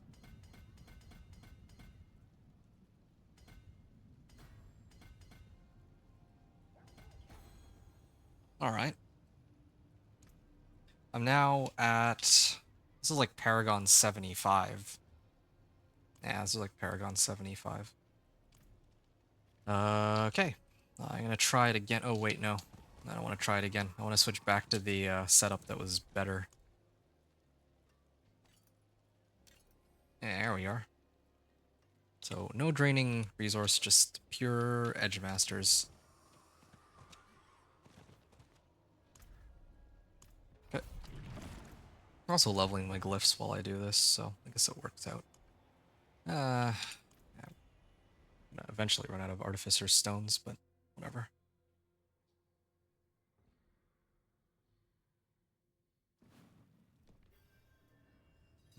These are gonna run out soon, but I'll worry about it when I get to that point.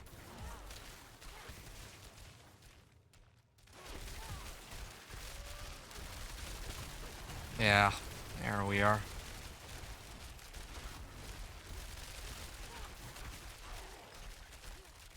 I can't pierce through all of them, but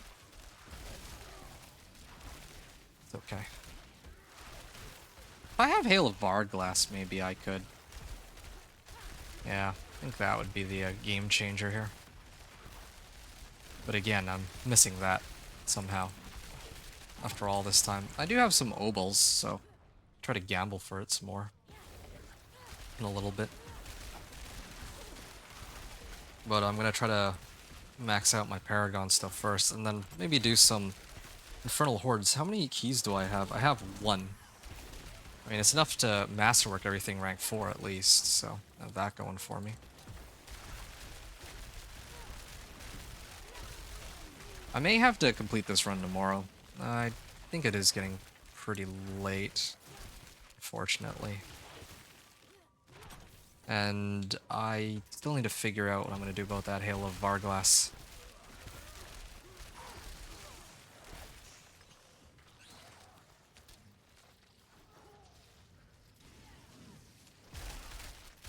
Oh. No luck there. Oh, I got a crit overpower. You know, that's another thing too. How many, like, I very rarely see any white numbers, but they are there. If I use that other rune,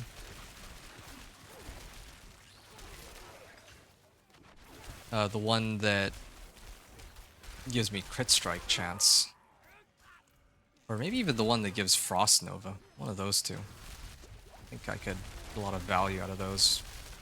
Especially the one with Frost Nova, because I can actually spam Ice Shards on everything if I do that.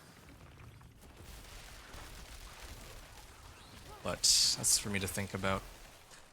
The crit strike chance, yeah, that also could be quite helpful.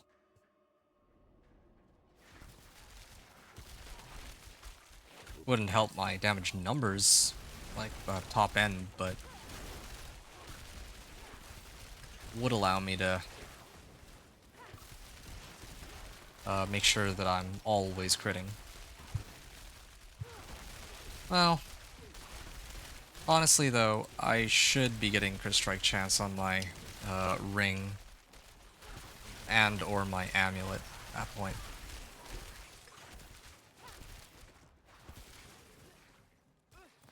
Oh, Lethal Shrine. And these are wearing off.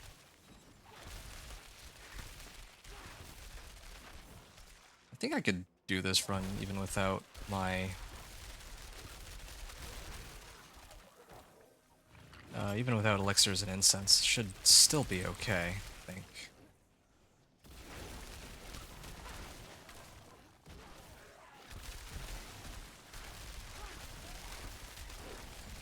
Yeah, I'm not at the point where I can, like, one-tap these monsters, but if I go grab the other legendary node, I might be able to.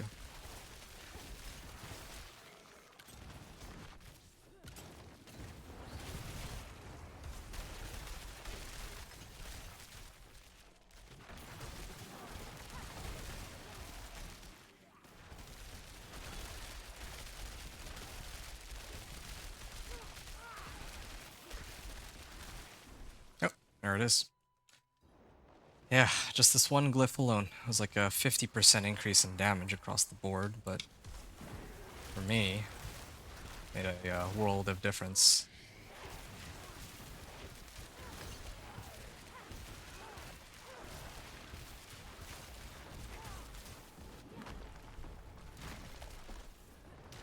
Oh, just flame shield out real quick. Increased damage to frozen monsters. There we go. I hit for like 6k on something. I didn't really pay attention when I finished the run though. Destruction. Yeah, let's see if we can amp that up. Okay, I succeeded 3 times. I'm gonna buff the, or I'm gonna up the pit tier to 45 in a second. And see if I can get destruction up to 46 before the end of the night. Movement speed, blizzard. Ooh, this is a really crazy tenuous destruction, but again, I think it's too late for that now. I'm committed to actually having defensive skills now at this point in the game. I was leveling though, tenuous destruction was hilariously good for getting me damage. Okay. 10 minutes and 30 seconds.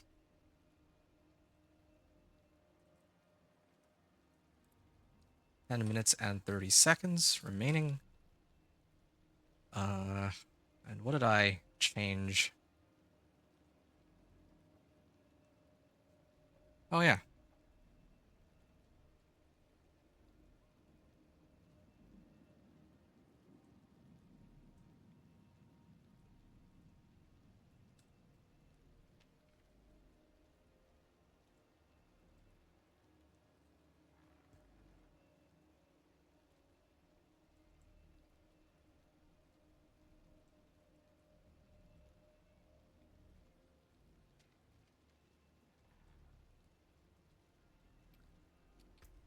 Fundamental release. legendary node. Okay. So I'm gonna try pit 45 now, I suppose.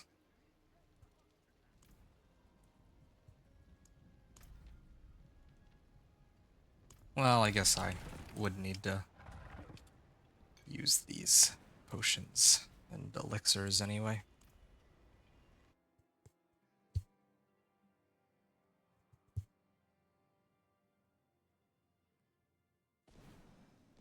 So the next legendary node would probably bring me to a pit 50 clear, and then masterworking should do the rest, but as I mentioned before, Hail of Vargles was the whole point of me playing this season. I am amazed that it hasn't shown up yet after all this time.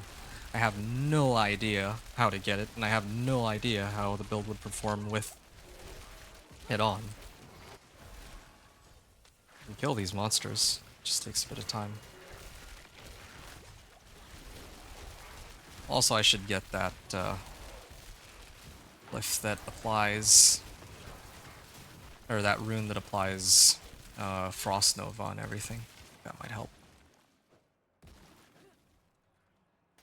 Man, these guys hurt though. You know, part of the reason why they hurt? I don't have Fortify. In the last 2 seasons, I had a way to actually get myself some Fortify. Not this time.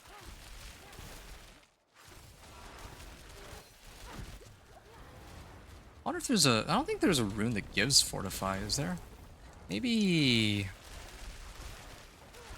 I mean, Druid Earthen Bulwark is in a rune, but I think that getting the Fortify is something that's only available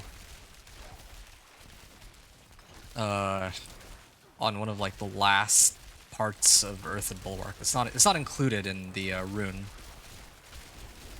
So, fortunately, that's not an option either. The only way, I guess, right now that I can really get more Fortify is if I throw on one of the aspects that give me Fortify whenever I dodge. It'd be really janky to play, let's just put it like that. We're gonna try to abuse overpower.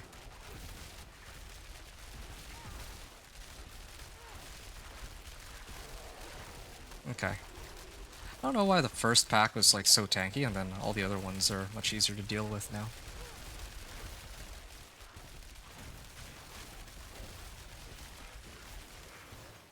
Alright.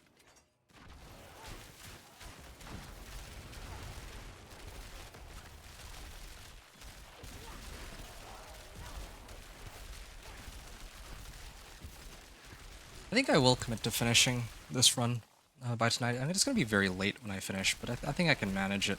I don't know what I'm going to do about tomorrow, though.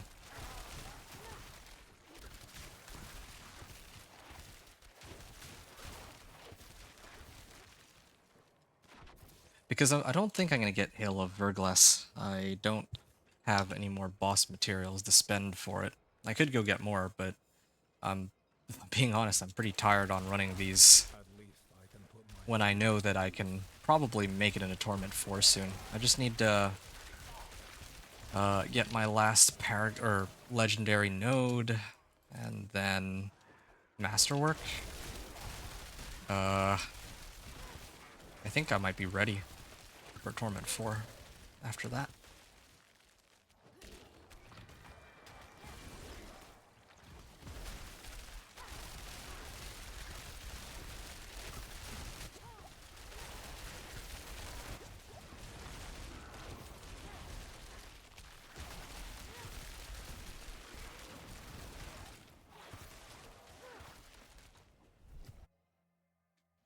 Okay.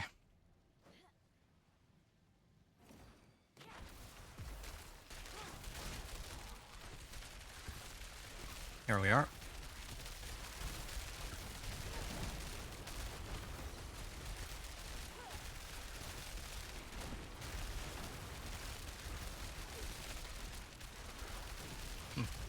We got a mythic unique cache. I guess you need 2 Resplendent Sparks for that. One from Season Journey and then one from... the other one would come from the Reputation board.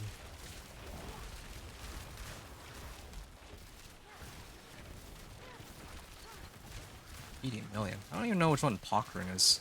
I have like 112 million just by running random stuff.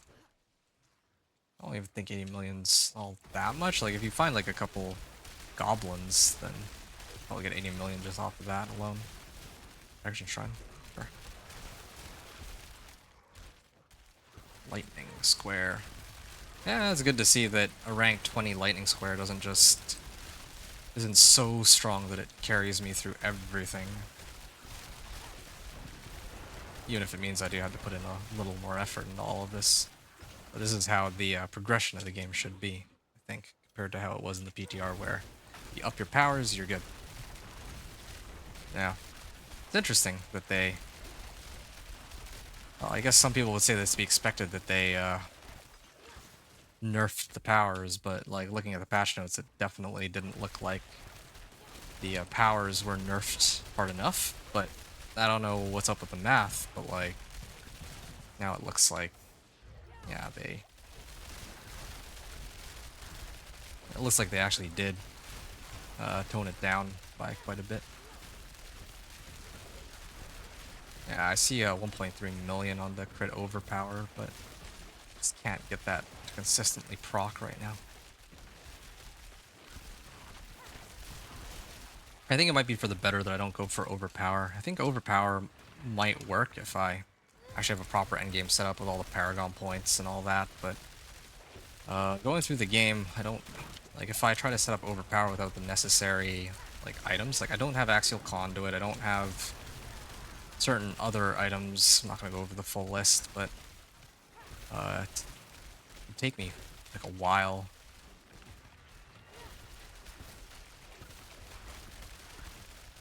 Why is it taking so long for this one to die? Oh, you know what? I think I know why. Oh. Because the monsters in front are absorbing all the damage. Anyway. Yeah, like I have this like orange Ice Shards build in mind, but I'll have to set that up when I have more of the uniques that I need. So like, yeah, for my pants, I was thinking to get like Axial Conduit. I still don't have that. So whenever I proc my Avarices, like Avarice is supposed to drain out all my mana, right? And it's supposed to add like, because it counts as a resource cost, it's supposed to be the case that I trigger it a few times, and then my banished... Oh, I actually died here? That's so stupid. Okay, well, I got for not paying attention. Yeah, like, my banished lords is supposed to trigger off of Avarice, like the power, right? But the thing is, with primary resource, if I can jack it up a little bit, let's say even to like 200, then... no, 150. If I can get it up to like 150, then I can actually get my banished lords to proc after 2 Ice Shard casts. I mean, I need a way to like refill my mana though. That's the other problem. After every cast, I'm still trying to work on that part of it. Okay, I'm just gonna go in for it. Oh, it's Dan Mother? Okay, that shouldn't be too bad. Keep my distance too.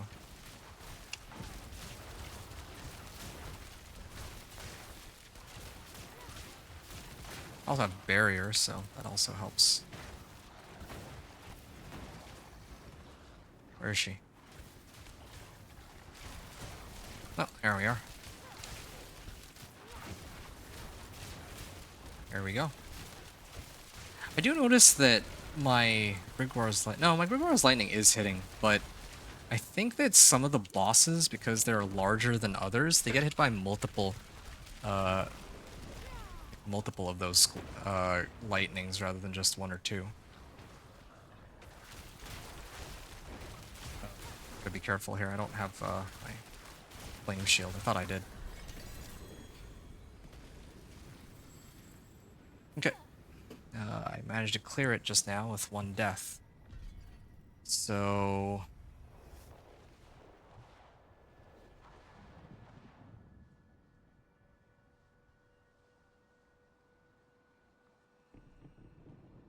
Okay.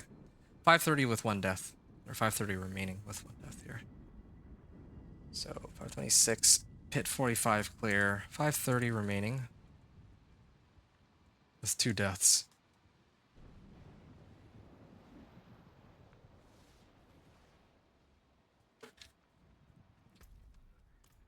Or with 1 death, actually, not 2 deaths. So this was closer to like a 6-minute clear. Okay, I'm gonna also buff this up. This thing's closing in on rank 46. Increased damage while ice armor is active. Again, I don't think I should even bother looking at any non-ancestrals. And this one was like a max... I just realized it was max roll on int, max roll on max life, and max roll on permafrost, so... Isn't that amazing? Alright. So, now what I'm gonna do... That was my pit 45 clear, right? I'm gonna toss the remaining points, the Paragon points here, that I have, into my last board.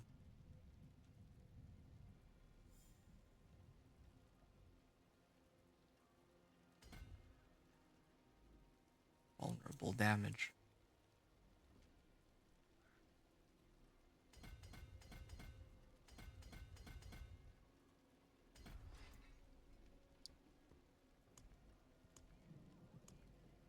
Icefall. What other ones can I use? Definitely not this one. Wait, live crackling energy charges? It caps out at 60% though. I could do this one, but again, I do need to have a ton of crit strike damage, which I don't have. Luckily for me, Icefall is a good alternative. My frost kills deal 25% increased damage, but if the enemy is frozen or a boss, then it actually gets doubled, so 50% more damage. Because I have ways to freeze some of these monsters. Okay. Damage reduction from chilled and max life.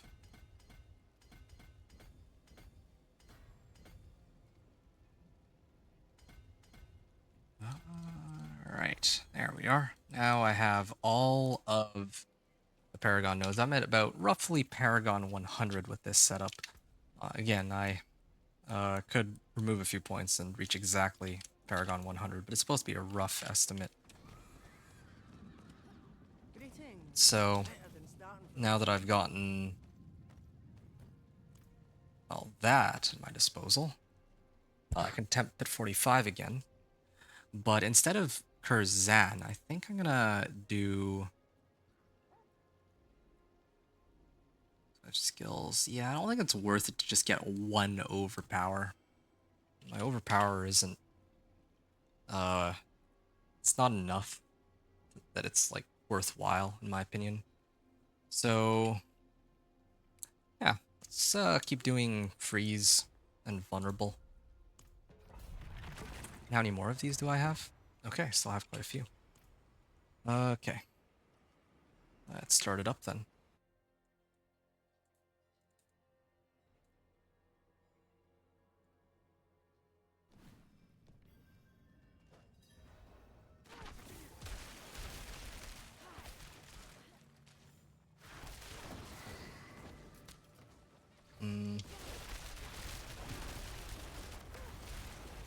Yeah, so when monsters are frozen, they should be oh wow, I see like some 12 million in some of the damage numbers. That's Grigwar's. Gotta be, right? Yep. Definitely a stark contrast to a moment ago. Oh yeah, I think it has to do with Frost Nova too. In fact, if these monsters are frozen and I activate Ice Armor, I think I'm supposed to be doing more damage to them, right? 15% increased damage to frozen enemies. Yeah.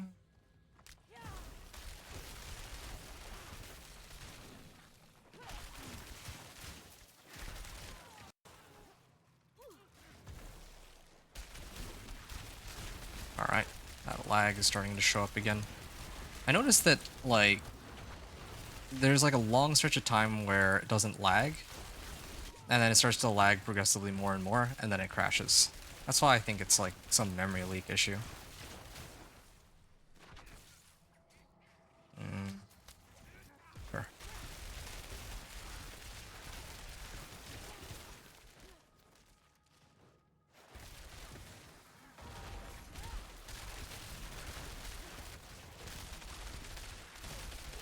Waller is always annoying, but got them.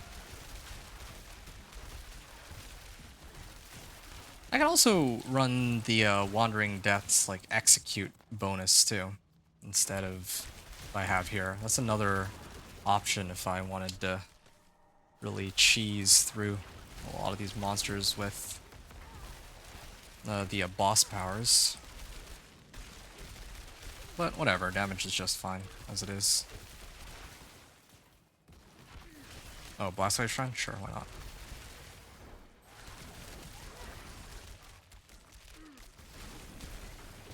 Whoa, 767 million. That's because of the Blast Wave Shrine, though.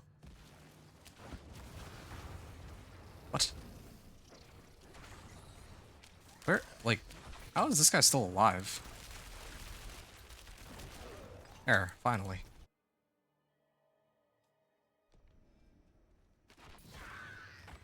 And it's about to wear off. That was a wasted Blast Wave Shrine. But, whatever.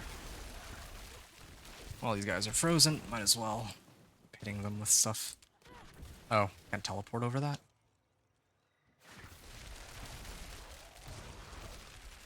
Maybe that was a little vicious. This one I can, though. 13.5 million. Telling you. Yeah, it's partly because of that adjustment to my Paragon board. Alright. So I officially have all of my my Paragon legendary nodes active. And so now the only question left really is whether or not like I'm gonna masterwork everything after this and see how well my guy looks. Well, I guess it's technically a sorceress in this case.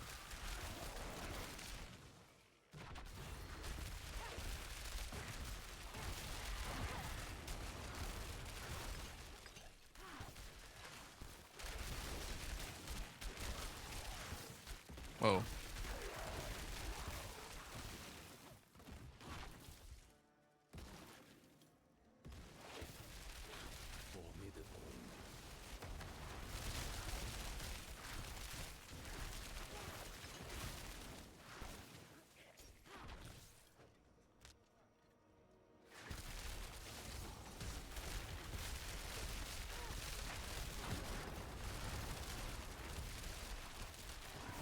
Okay.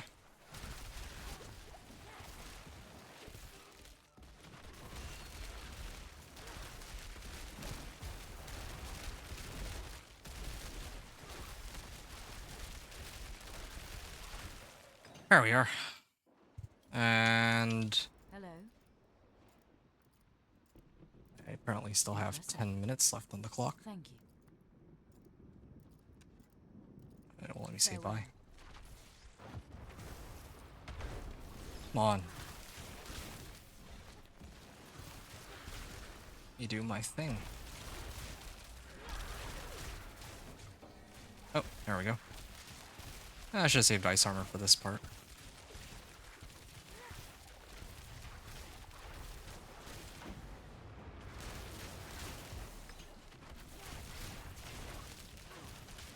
Oh.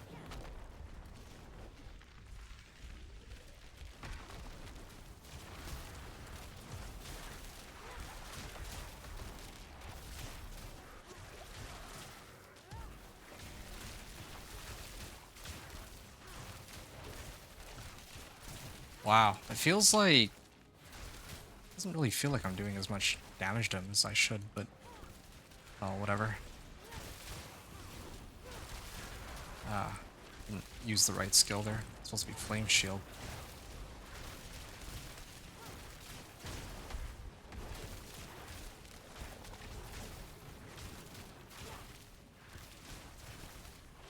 Well, I guess this works, because every 5 seconds if I cast 5 skills, it activates the Frost Nova, so that helps. Okay.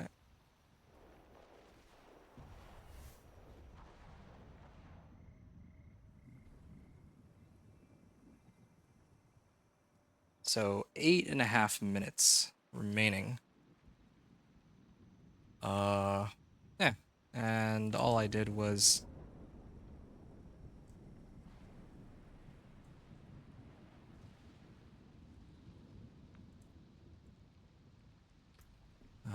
all I did was add a new legendary node. Icefall legendary node.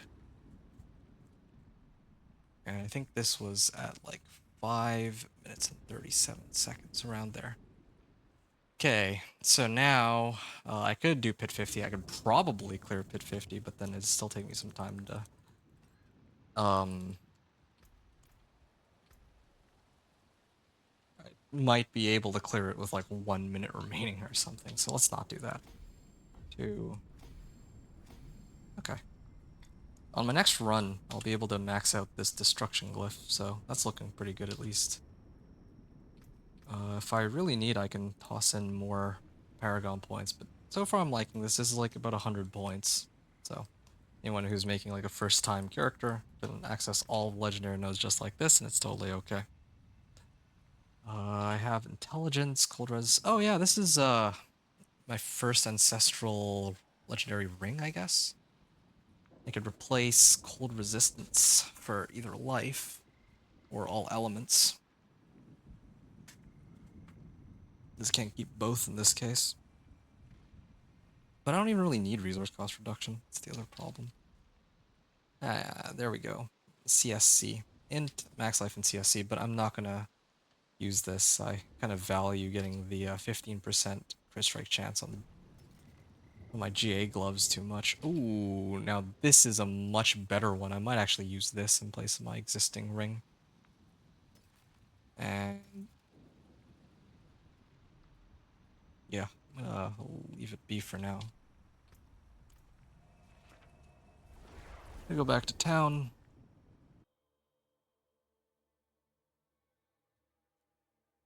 And I think the next thing I would need to do is run Infernal Hordes. I might have to do 1 or 2, but I only have 1 Infernal Hordes compass available. Oh, wait, no. Maybe I can change that. Oh, and there's a world boss too. And there's an incursion. Alright. I'm gonna run the incursion. I gotta turn in Tree of Whispers first, and I gotta do incursion, and then I can do the world boss. If I do it in that order, I might be. Oh, greater collection of materials? Nice. Close enough. There's no waypoint next to it, so this is about as close as it gets. I am in Torment 2 right now, so I should be able to dog walk it, even solo, if need be. And at least I have more mobility than my companion druid. Oh yeah. Just how easy it is to crush everything now that I've built my guy up on, or for like doing Torment 3, minus the bosses. Kind of interesting. The bosses are like a whole different difficulty on their own, feels like. At least going through the game. Oh, that was an accident. I didn't even see that goblin there, but okay. Yeah, I need to finish this incursion and I'm gonna go hit the world boss. Probably I'll hit the world boss after. I'll hit the world boss after I gear up everything, I guess.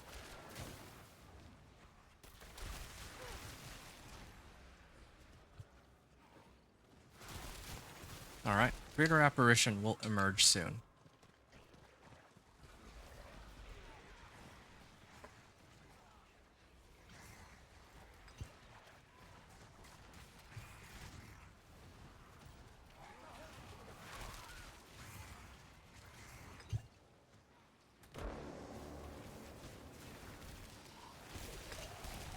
Apparition of Hatred's Embrace.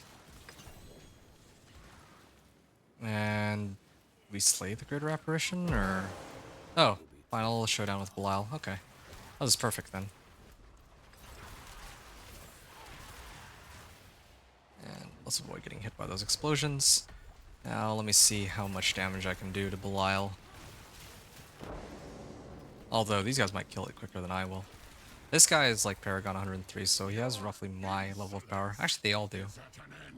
Okay, let me try my damage here. There you go. Yeah, that's my damage, I think. 10.6 million and all that. I think that's mine. Could be wrong about that, but yeah, that's what it looked like there. I'll take a look at some of these guys, though. Rod of Capella. Okay, he already has Air of Perdition. What the heck is this? He's got 3 GA Air of Perdition plus 3 core skills, lucky hit chance, and movement speed.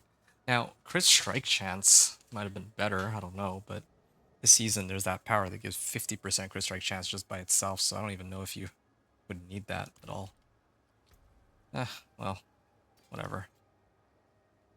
CSC. Lucky hit chance for vulnerable. No, I don't need that. Greater collection of materials. Got 2 minutes, so I'm gonna make it count. Ooh, what did I just get? So I got these 2 recipes. No, 3 recipes actually. I already had Zan rune. Got a Gar rune, but I don't know what a Gar rune is. Yeah, Gar rune is just a random magic rune. That was the crit strike chance one.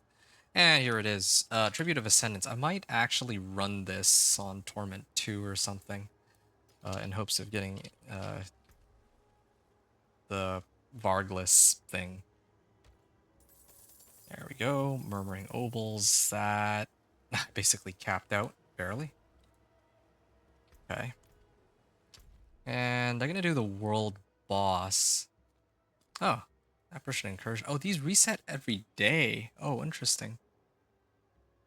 So you're telling me I could run another one of these, but then I'd miss the world boss. No, I mean, if I run this later, if it spawns here later, then whatever. But world boss is... How do you even get out of a world boss, though? Chance at some good items, I guess? Sure. Can sort of live with that reasoning.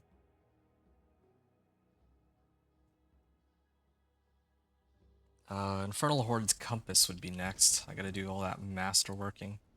How much Obdicite do I have right now? 483. So I started with 2... I'd like 200 to start, so I can upgrade 2 pieces of gear.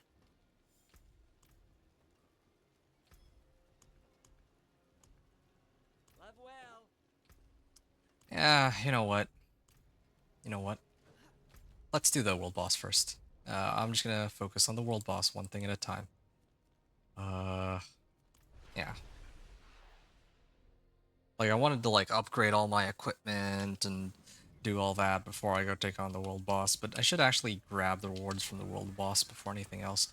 Also, I think Torment 3 would have been better, but I don't... I feel like if I'm solo, for whatever reason, on Torment 2, I could still kill it myself. But if I play on Torment 3, I don't think there'll be enough damage output from me that I'll be able to kill the boss myself. Kill boss in 7 seconds. Okay. Out we go.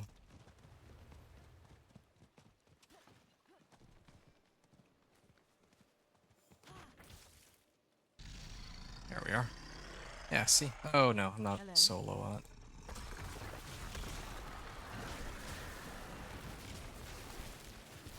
Huh, that was a lot of damage that I was doing when it was just me hitting it by myself.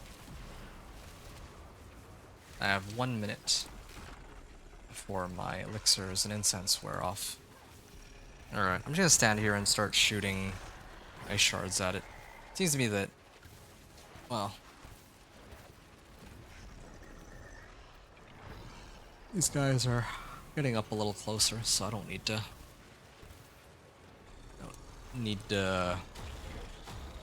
Like, I can just stay at a distance. It's fine. Nice. Am I even hitting him? I think I am, right? I'm seeing yellow damage numbers, so I have to be hitting him.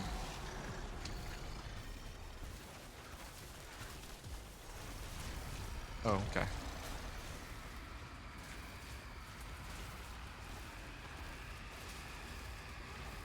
Alright, so I brought him down, like, Or we've all brought them down 20% so far.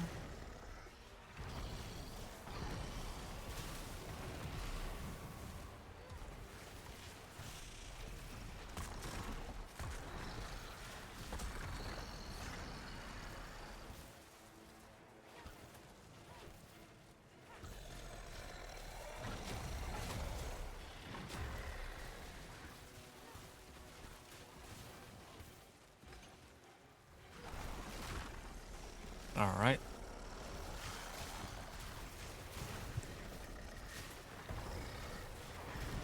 Like hitting it with Frost Nova, but it's not enough. Also, it says BBBB, DDDD, and CCCC died. So I'm guessing they're all from the same party. And I was half expecting him to be able to hit me with this, because I had Deep Freeze at the ready. I'm gonna try to bring these guys back, but to begin with, I don't know why they don't just... Oh, he's just AFK here. Oh, that's so funny. Are they, like... I wonder if BBBB, AAA, and... Here, let me see this. BBBB, DDDD, and CCCC, right? I wonder if they're just, like, partied up with some other player in this fight so that they can get, like, more wards or something. That'd be, like, next level. I mean, I should do that. Just get, like, another couple computers and set up Diablo 4 on all of them. And then reap the rewards that way of the things that I do on my main account. Like, if I were playing my companion druid, and I'm just going to be playing on normal anyway, I do more than enough damage to handle normal, so as well get 4 times the number of rewards, right? On my way to level 60. I get like an XP boost too. Because there's other people in my party. I think that's how it's supposed to work. Then when I'm in Torment, I can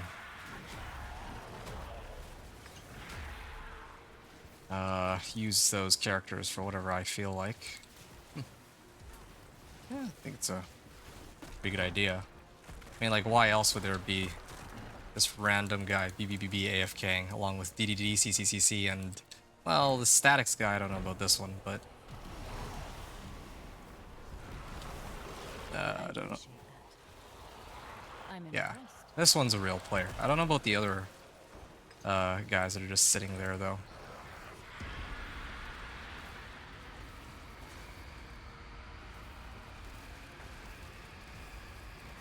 Wow, this is actually taking a bit longer than I expected. I'm kind of glad I set it to Torment 3. I can only imagine how long this might have taken on Torment 4, although I guess maybe part of the reason why it's taking so long is because 4 of the players who are here are literally doing nothing.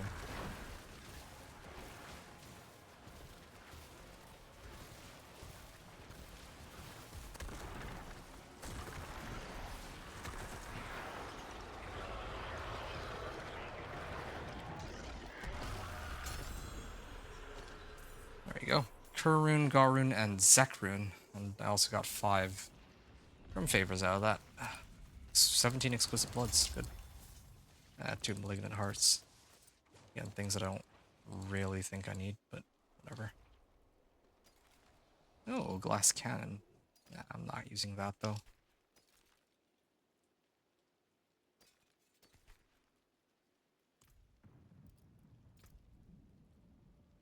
It's this guy. As soon as static stops moving, then this guy starts moving. And all he has is this.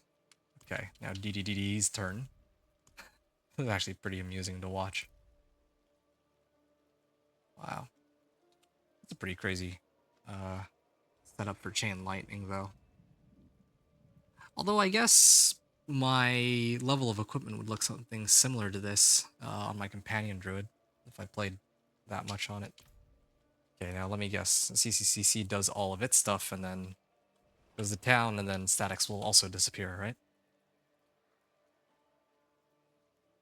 Kind of amusing to watch.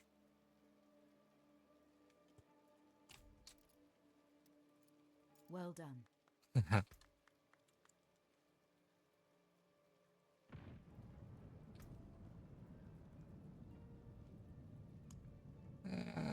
don't really have that much. Oh wow, just disconnected out of the game. Well, okay, right. I remember now. I went through all this trouble because I wanted to get my whisper caches.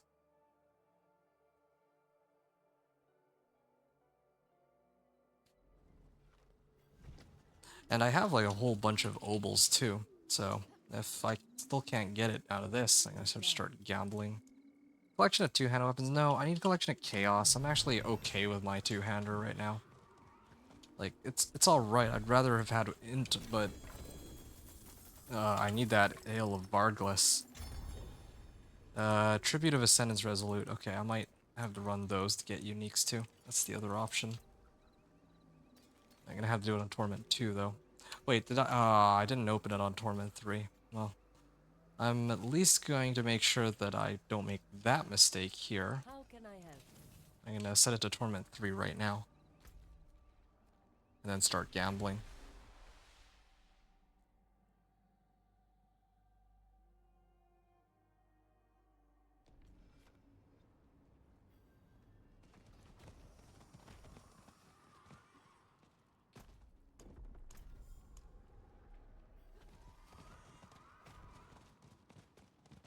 Think the light you're here. Alright.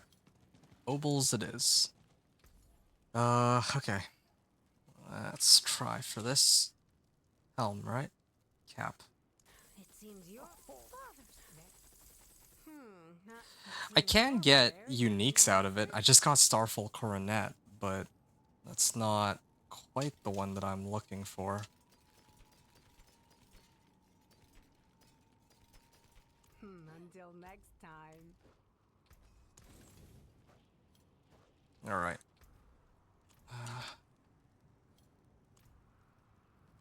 Father bring you luck? Fair bit. Father's Ugh, is it another Starfall Coronet? Wow. I swear I have no luck with this. Alright. I'm gonna walk in on that incursion and see if there's anyone even there. It's like Torment 3, right?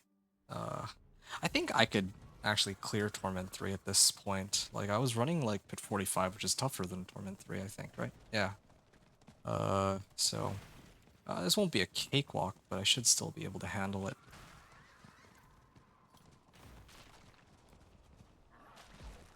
Your efforts are for naught, mortals.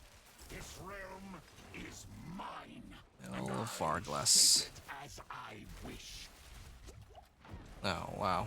They do so much damage. Well, what if I just AFK here? I still got credited, right? I don't actually want to do the run, to tell you the truth. Oh, ouch. Like, what am I doing this run for? Like, what? It's only after I kill Belial that I get some boss mats, I guess, but... yeah, I've kind of given up on getting Ale of Varglas. I'm only really here for the Whisper. Because that would be one other, like the only other available source I can think of to get that item. I'm actually gonna do, like, I'm gonna search in a second to see if maybe they mentioned something about it being disabled, because I feel like, I know I didn't get Axial Conduit either, but you would think that by now, like, I would have already gotten it, right?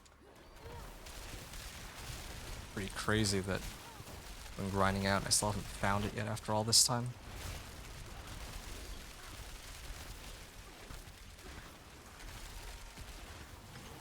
Your apparition will emerge soon. Cool. There we are.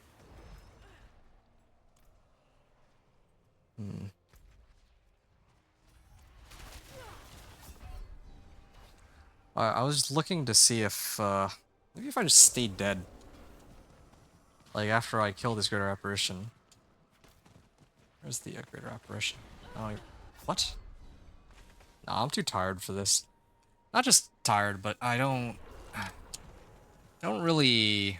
I feel like I've run enough incursions, and I don't love them either. Why? How are they like instantly killing me? All right, whatever. I'm gonna try one more time. If the Beastmaster disappears, yeah, it just disappeared here. I'm gonna ice armor real quick. You kill all this stuff around if they let me. Okay.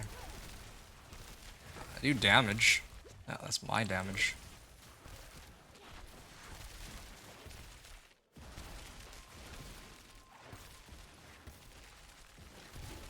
Ooh, that crit overpower.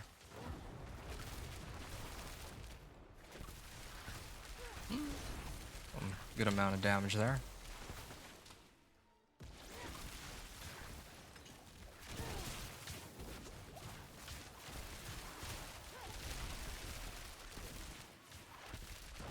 I can flame shield and then I can actually manage to kill him. Wow, it's incredible.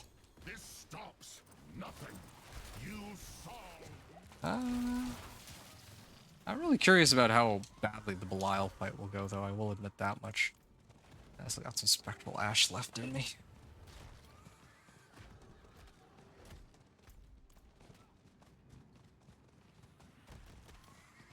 Alright.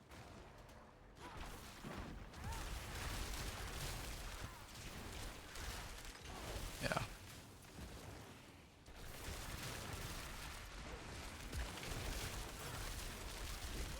Oh, shoot. I'm gonna have to activate this.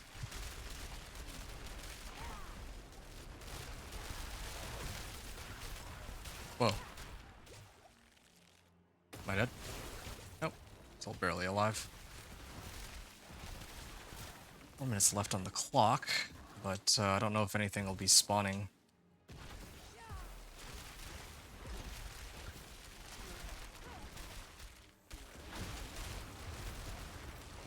Here we are. There's other monster packs in this area.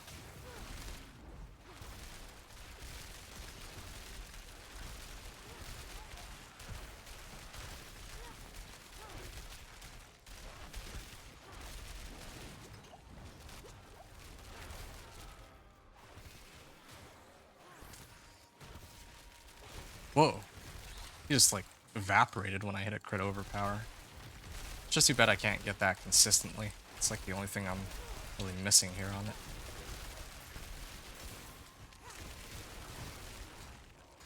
It says my hits for the next, like there's a rune that I have. I don't remember which one it is.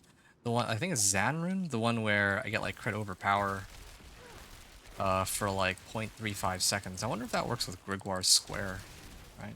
'Cause it's, my hits are crits overpowers, so I don't know if that means anything at all. Okay, they actually did spawn more Betraying Eyes. The last time they didn't do that.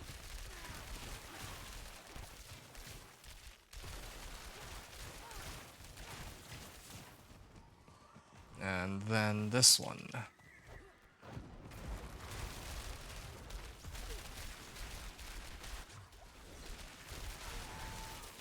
There we go, 12 million.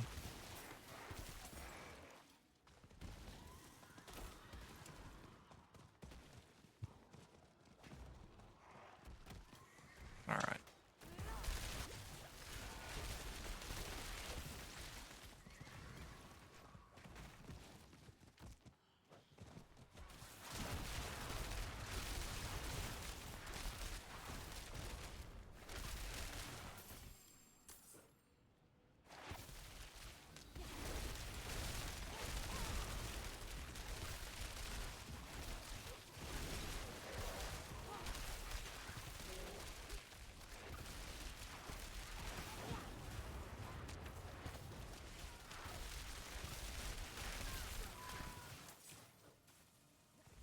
Oh shoot, that almost killed me.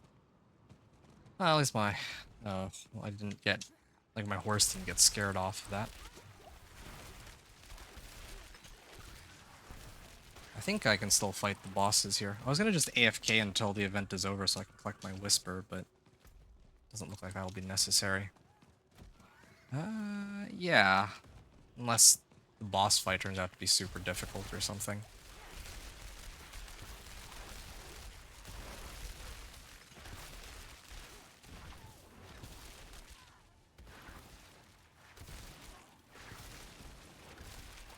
Yeah, see? They stopped spawning any eyes, but I mean, I got all the little stragglers at least. Where's the next apparition incursion? Oh, down here? I can get credited for that one too if I wanted to. I'll do that one on Torment too. Well, I don't think I'm gonna make it. Oh, ouch.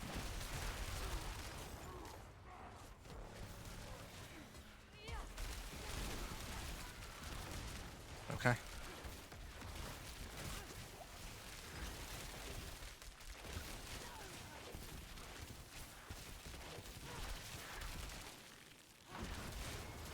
Yeah, I can only imagine how tough Belial's gonna be in a moment.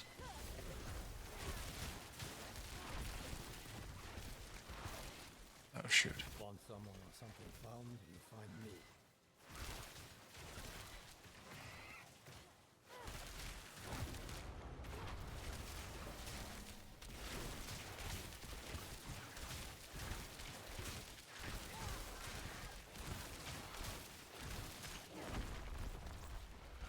Alright.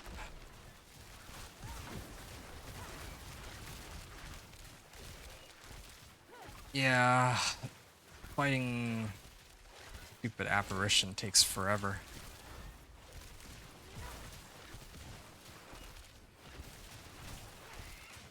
I also want to see how many. Oh, no, no, no!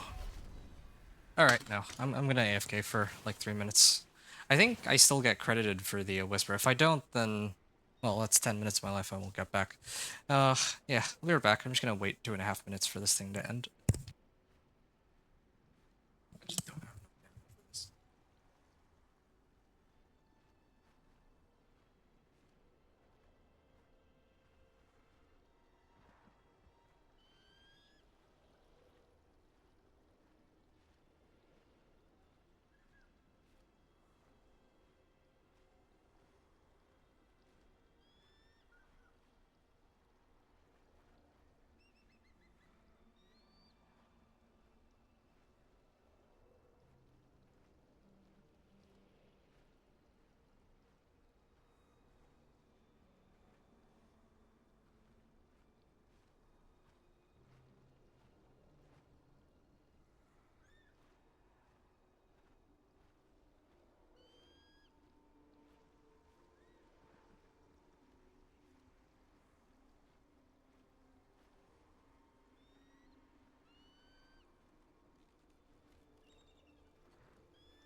Pathetic.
Okay, I hope I didn't keep any of you waiting too long.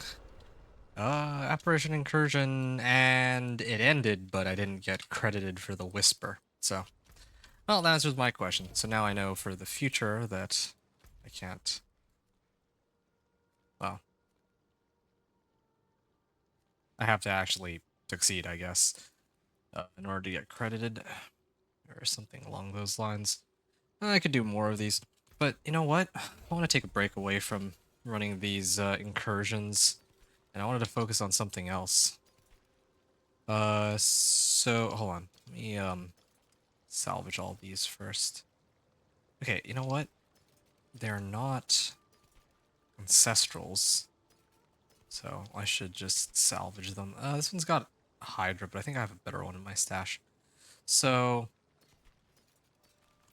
okay, I'm gonna salvage everything first. I have like no obols now. I spent all my obols to get try to get Hail of Varglis, but nope. Still no luck. So I have one more card to play. And if this doesn't work, then well, I think I'm out of luck for that. I do need to replace that, like the ring that I'm looking at right now, with my conceited coil for the other ring that's 750 item power. Here it is. Plus ranks to Meteor, Godslayer Crown. This actually, if I were just going off of raw damage, if I were to use the Godslayer Crown, I think it'd be better than the helm that I'm looking at here.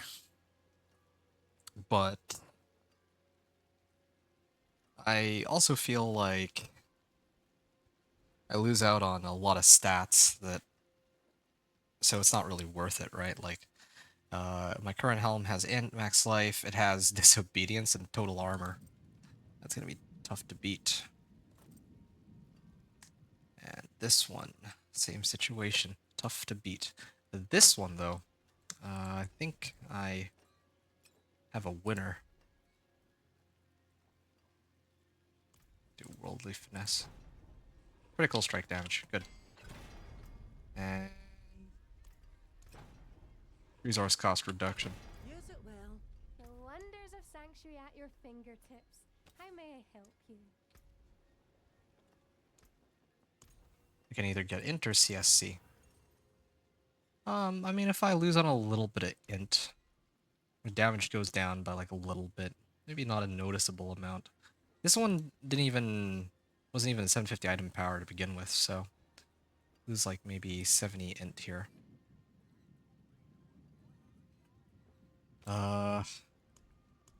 Oh, maybe I'm dying a lot in Torment 3 because my resistances are pretty terrible. Since all elements. Okay, so conceited coil. Or conceited aspect.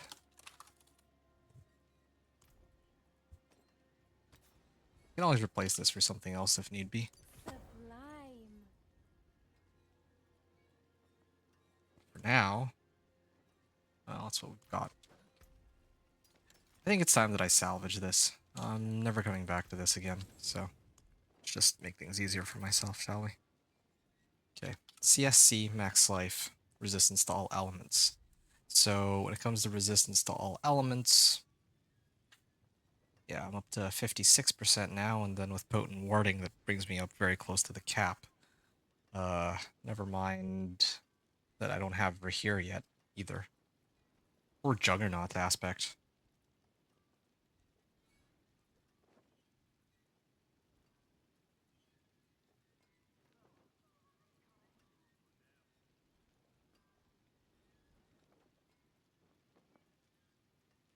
Wait, why am I using primary resource generation? I'm not even draining my mana anymore. Granting myself a barrier, but no fortify.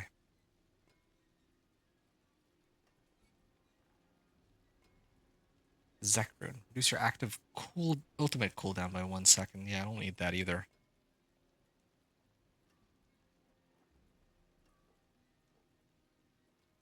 I guess I could just do CSC.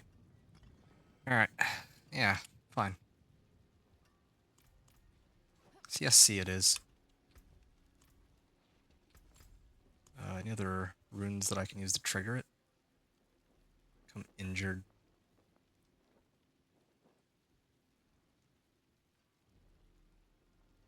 Oh, I think I'm fine. The stars around your neck. Okay, so 4,000 life.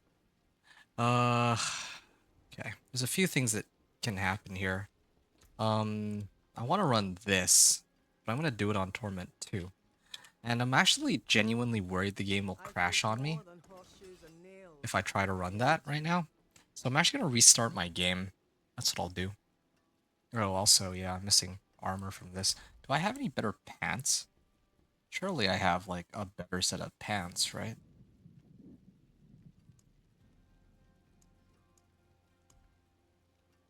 $750 item power or something. Wow, all this time I haven't found a better set of pants? I mean, to be fair, yeah, I've been spamming bosses, so I've been getting uniques, but... Well, I guess that would make sense. Most of the items I've been picking up are uniques, because all I've done are bosses this whole time. Yeah, okay, fine. I don't think I have a choice. I'm going to restart the game, come back, and I'm going to do the Attributes of Ascendance. So this is what I was talking about earlier when I said I got one more try. So I'm going to try to roll for some uniques on Torment 2. In fact, I'll switch to Torment 2 before I forget. I feel like I can comfortably clear Distributive Ascendance on Torment 2, but not on Torment 3. And I'm just hoping for the best. If this fails, then I'm just going to go and do the Infernal Horde's Compass that I have. I'm thinking that maybe Infernal Horde's Compass will give me some Obdicite that I can use to upgrade the rest of my gear. At least rank 4 out of 12 on everything. And then maybe I'll be able to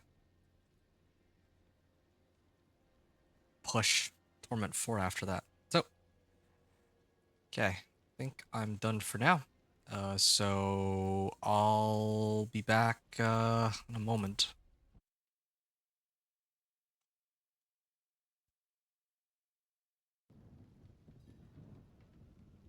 Okay, I'm right back at it.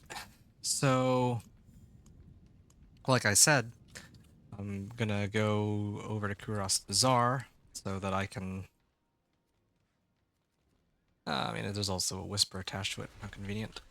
So I can finish a run of the Undercity. And if I finish the Undercity on time, which I should, then I should get some uniques. The only question is which uniques I'm going to be getting out of this. It's a pretty big question indeed. Oh, one other thing that I should have looked up, or looked at before I even began any of this. Tale of Varglass. Is it... They say anything about it being like... Maybe they took it out of the game?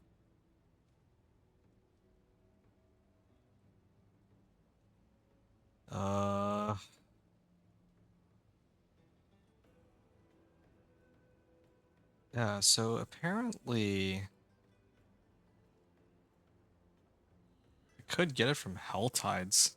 That's one place I didn't check. Yeah, I don't think of that for some reason, but to be fair, I didn't expect that running all of the bosses wouldn't be enough to get this one unique helm, nor any of the obols either, so. Okay, I'm gonna get started on this. There we go, yeah, I can dog walk everything right now. This is Torment 2. I had to check if it was Torment 2 or Torment 3 because everything's dying so fast.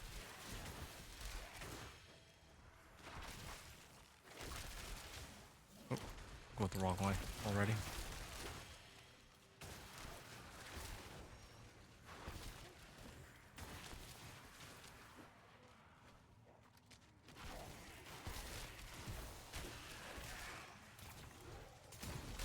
Flame shield. I have more timer than I started with, so I definitely made the right call not playing on Torment like 3, because I don't think I would have been able to do it so easily. Oh, okay, this works.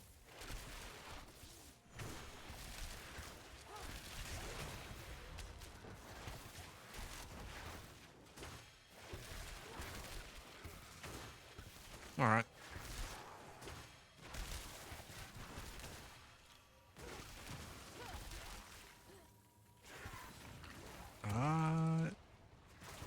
Where's my empower bonus? Sure, it's empower me. Okay. Time expiration is imminent. Well, that's a little scary. Okay. So, how much timer did I get? I started off at 45, and I'm up to 48, but I did take like a bad path. So. There.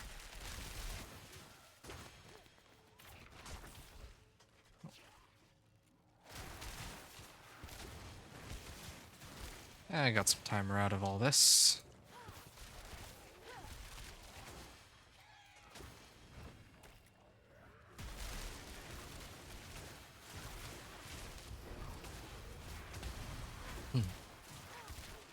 Attunement rank 1. Oh.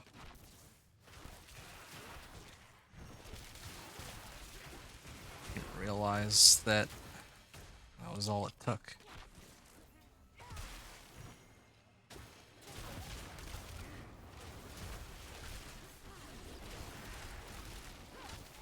Alright.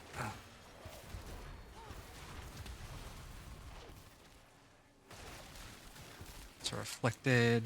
And I'm gonna go to the Grand Spirit Beacon. Gonna hit this, of course. Night Grand Spirit Beacon. Gonna hit all these monsters while I doing this beacon here.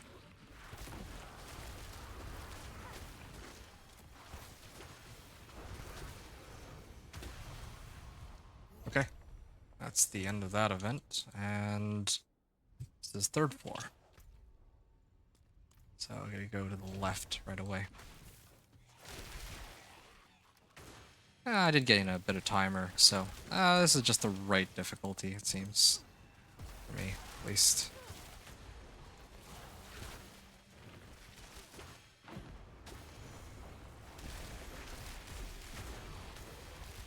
Oh, okay. I think that's it. Max attunement rank achieved.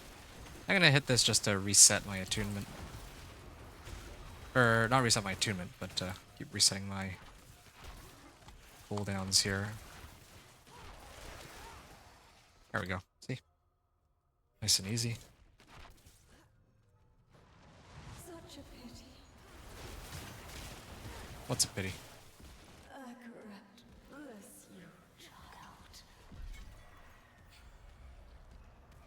Alright.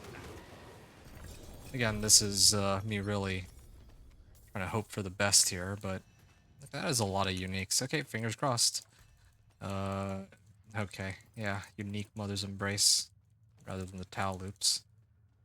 Or ancestral, I mean. Attack speed. No, I don't need any of these. Wait. Mind's Awakening. Yeah, this is the one I was looking for. Casting a Frost skill grants barrier of my max life. I could toss it on my pants. Yeah, I could actually toss it on my pants. I don't need ice armor to give me unstoppable. Yeah. I'll run one more of these, I guess. Then I'll make the adjustment. This is unfortunate.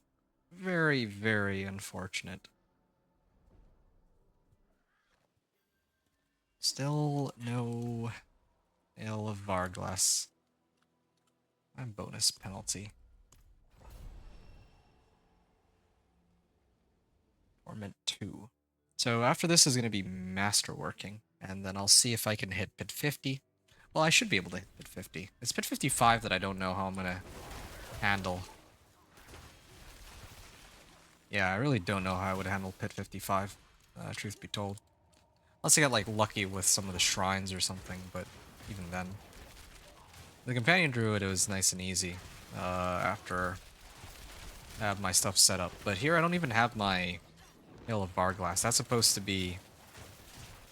Well, I mean, that's supposed to be what helps... I wouldn't say makes the build, but I think that's like triple the damage, right? Because I'm firing off 3 sets of Ice Shards with that. Like, the Ice Shards start to shocking out.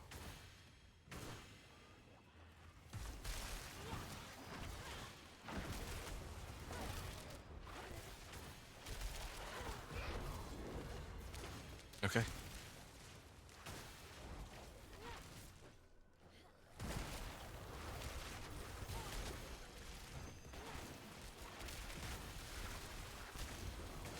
Aiming for 17 million. It's not too bad.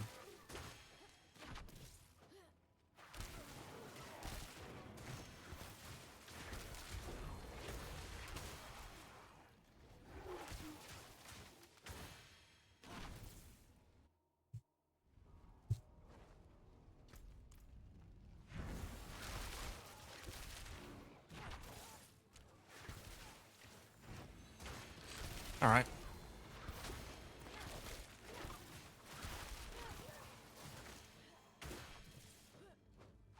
Will be tested now. Lesser Afflicted, Spirit Beacon. Alright, goody. Well, I have 79 seconds on the clock, so I should be just fine now.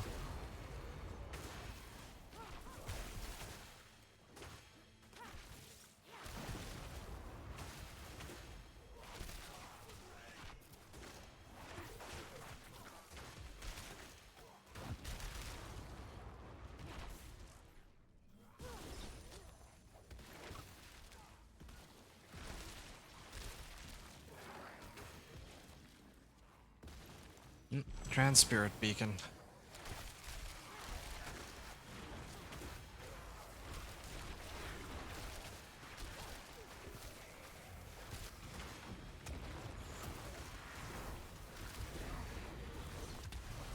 Okay. Gonna go into level 2. Where's level 3? This is level 3, actually. And yeah, I have more than enough timer to get through the rest of it. So that's not really a problem anymore. Nope.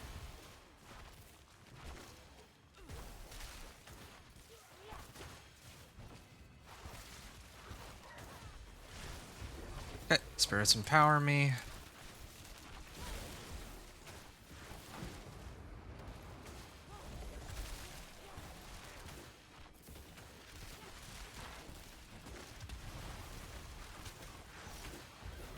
And can go through this, the max attunement rank.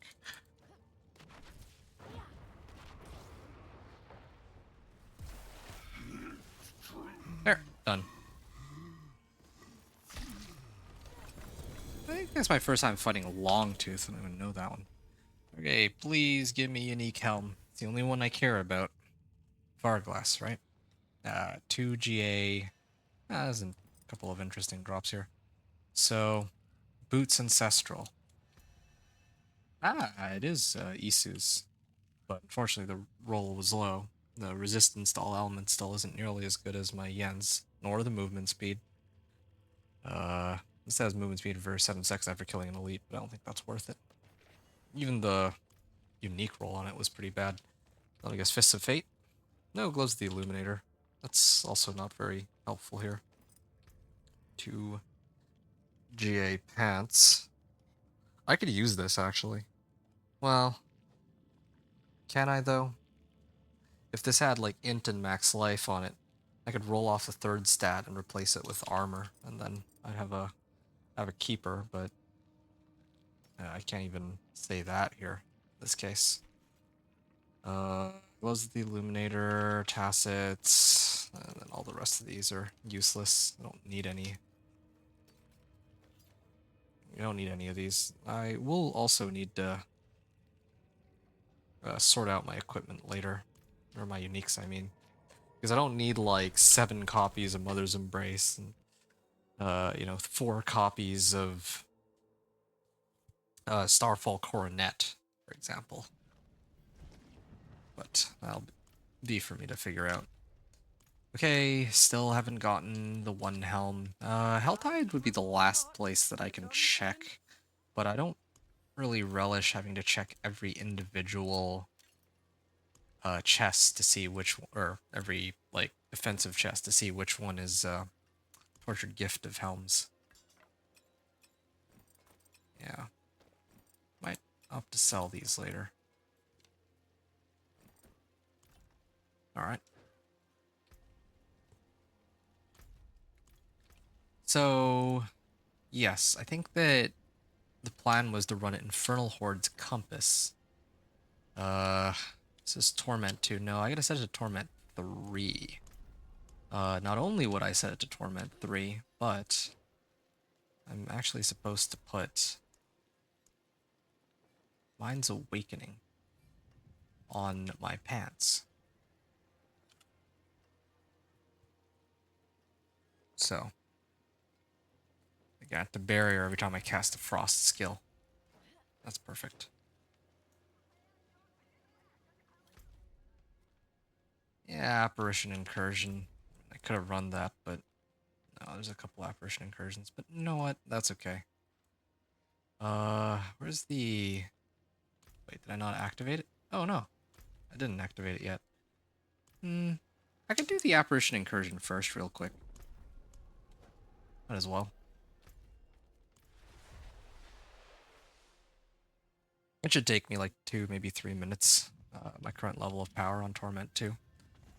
And other people are already like midway through it.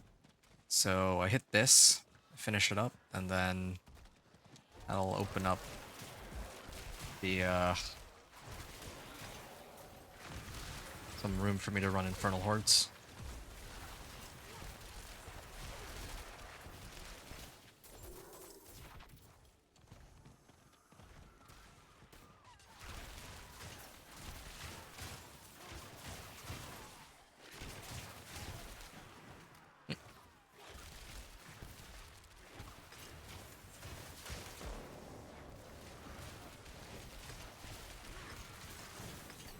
Alright. Fools! This stops nothing. You solve nothing. Okay.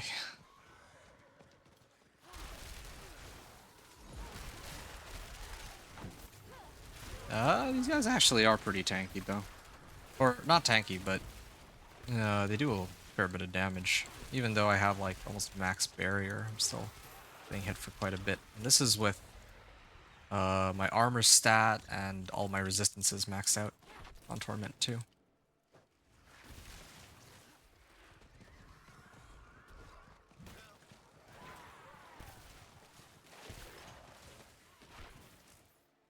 Oh, there's a treasure goblin there.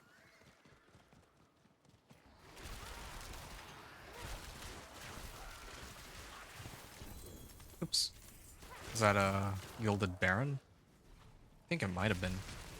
It didn't really drop much. Didn't drop obols, that's for sure. Maybe herbs or something? Well, either way.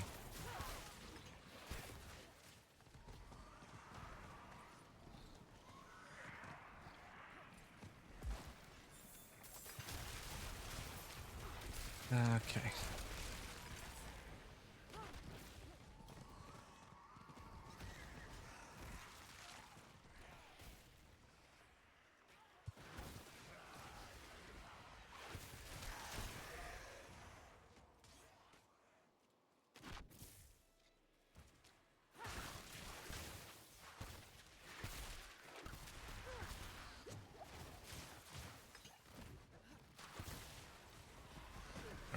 How close am I? Okay, I think I already tested before I can't teleport down to the other side of the cliff, so I'm gonna have to just run up and hit him with a couple... Oh, Just gonna flame shield that. There we are. And Belial should be spawning around here.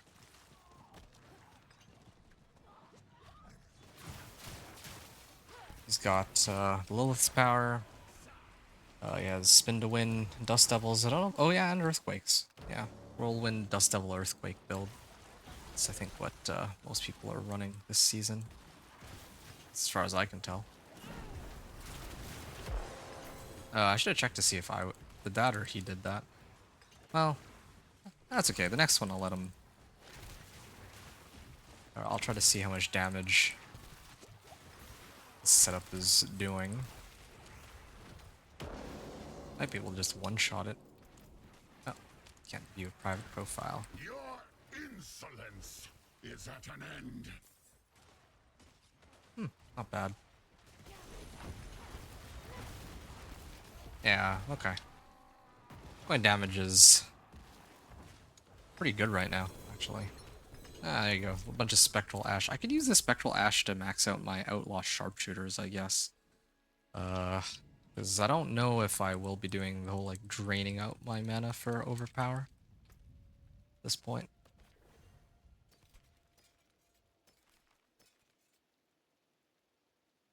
Take up to 84% increased damage based on how much they are chilled or staggering. You apply a bit more chill. Yeah, so they're chilled or staggering. I mean, I don't know if that counts frozen. Even if I salvage this, I could replace conceded, but I don't know if it occurs as often. Oh yeah, I'm gonna go Tree of Whispers, or no, I should go to Karagar first. Set it to Torment 3, then turn in at the Tree of Whispers. Then I can go and do a run of Infernal Horde's Compass. But gotta make sure that I have my potions active if I do that.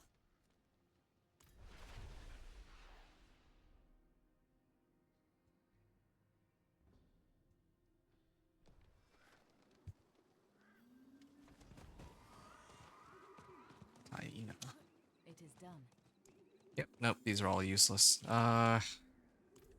Maybe leg guards? Yeah, it would have to be leg guards. Wait, I almost misclicked that. My one-handed weapons...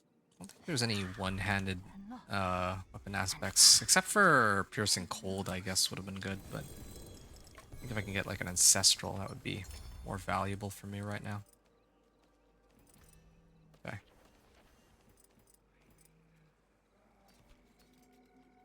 Oh, finally, I got Juggernauts. Okay. Well, that makes things a lot easier for me. Has the skill to cooldown. Alright. Well, in that case, right. I'm gonna salvage this one to get Juggernauts. So that should save, or that should solve my resistance problems.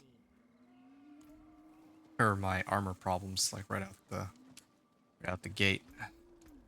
Where's Juggernauts here? Okay, now I can toss it into my helm. And then suddenly my armor stat goes sky high. Now I'd have to worry about my resistances here. I could even just leave my stats as it is. On my armor. Or on my pants, I mean. I was going to replace dodge chance for armor, but at this point I don't think that's necessary.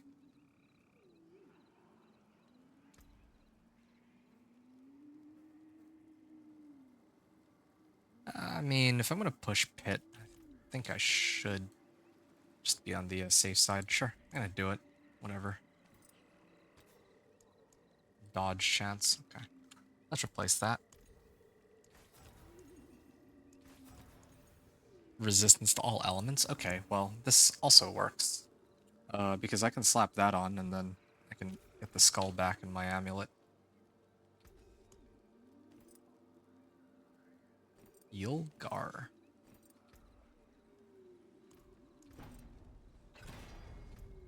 Utility.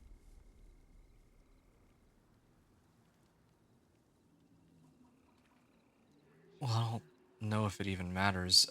This one. Lucky hit chance. Sure. Max life. Total armor. Okay. It's fun of the barrel, but... Or as the roll, but whatever. Especially if I masterwork, I think it'll be fine.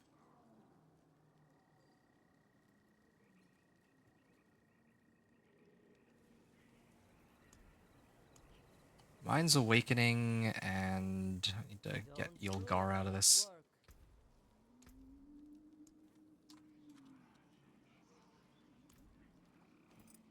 My pants. And yeah, I definitely have a lot more materials than what I had earlier, that's for sure. I can also swap out maximum resource for something else. So my gear is looking pretty good, especially with all the Paragon board stuff that I've thrown in. Also, just realized that some of my items have ended up in here. They're actually supposed to be in this tab. Okay, so armor's good. Resistances are pretty much maxed. I have Mind's Awakening on this. And yeah, I wanted to run Infernal Horde's Compass. So I'm here primarily for Obdicite. Of course, I have to run it on Torment 3 because Torment 1 and Torment 2 give like very measly amounts of Obdicite. So, need to run one of these. Whoa. Takes like no damage. Am I biting off more than I can chew, or? Well, I guess we're gonna find out.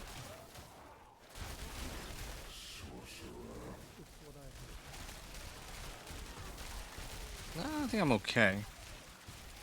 Although I would like to know how many cinders I've managed to pick up.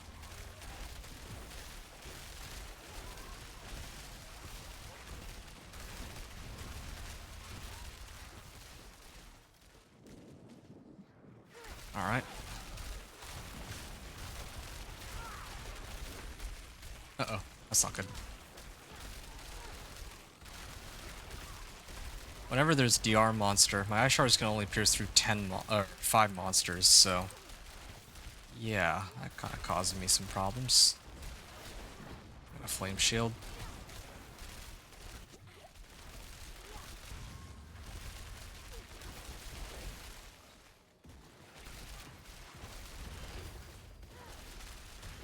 Alright.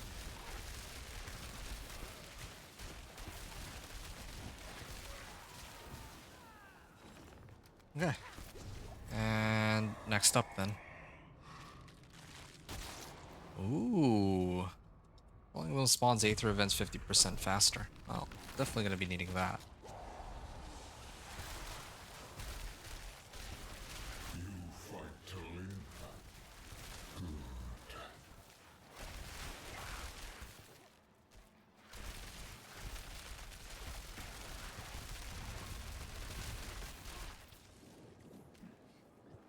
Good.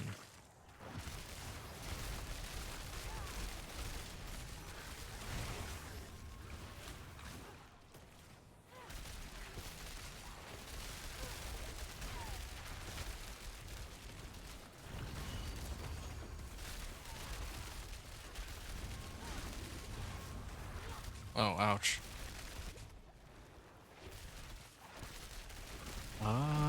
This is a bit of a problem. There's a lot of monsters here, and I have an easy way to kill all of them. Oh, Etheric Mass. Yeah, I couldn't clear all of the Aether events. Oh, shoot. I'm gonna deep freeze that before I die. Yeah, they all just took turns exploding. Well, that's cute. That one exploded too. Hellborn are hunting you. Ah, yes. Of course. Definitely one. That one.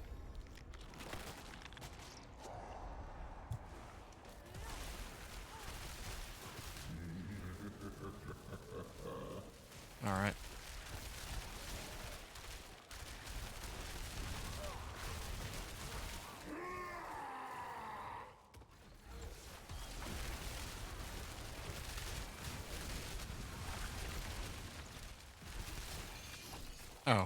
What is this? Got me trapped here. Oh, no. There's so many of them. Oh, my stuff's on cooldown for another couple seconds.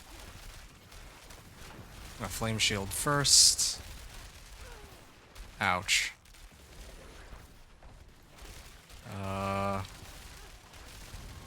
There's the Soul Spire. Wondering when this would show up.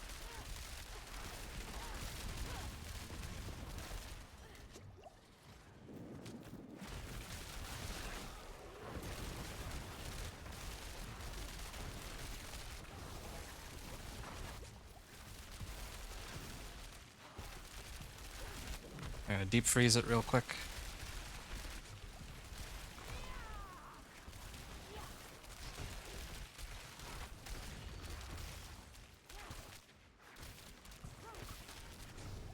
Okay. 13 million damage. Okay, so I can either get Hellborn Grant +1 Aether or Hellborn Grant +1 Aether. Let's choose the second one. Because there's two positives there. I get tons of Hellborns that show up.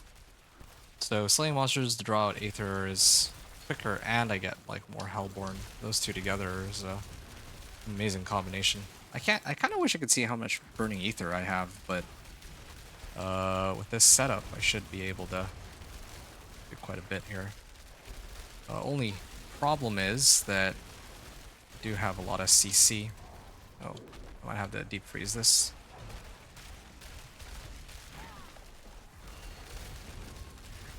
There. Rigor's lightning deals with most of them.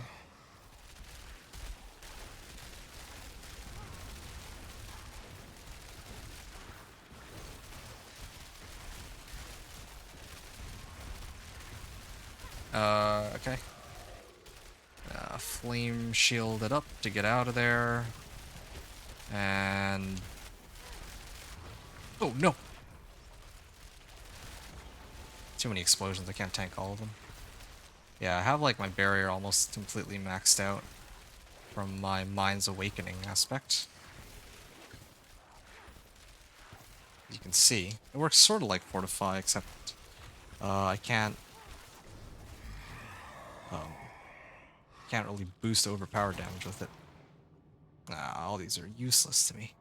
Ether increases movement speed, pulls foes inwards. Damage and explode foes. Again, it's pretty useless.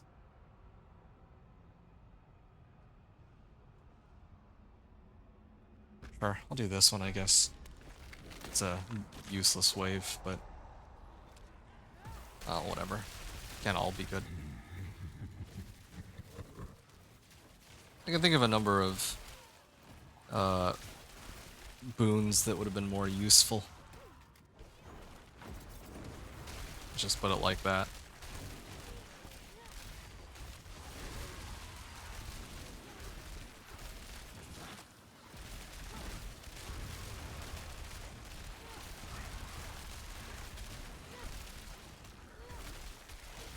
Okay.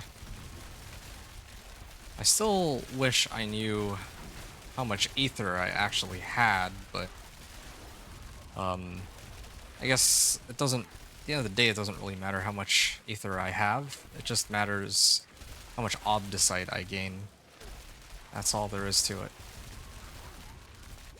Oh, shoot.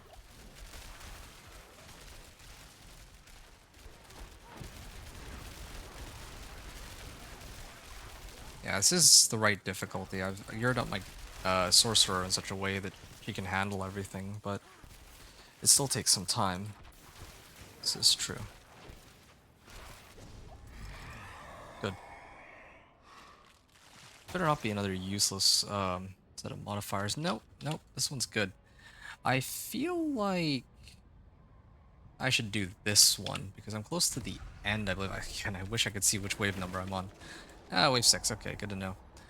Even if I pick up the Hellfire one, it's only useful for 3 waves, and even if I pick up Hellborn, like, they do like the Hellfire spawns Hellborn, then I don't think I get too much value out of it as compared to if I were to get it earlier on in the run, right? Okay.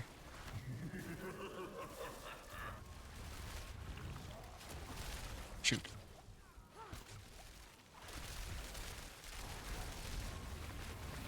I'm just gonna deep freeze that. Ow. It almost managed to kill me. Coming right out of deep freeze because there were so many effects that were popping off all at once. Really just surviving off a barrier, that's it.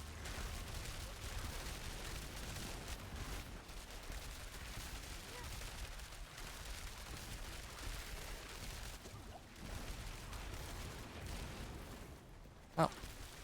Ready for good old flame shield. Done. That was wave 6. Now wave 7. Ah, Hellborn grant +1 Aether.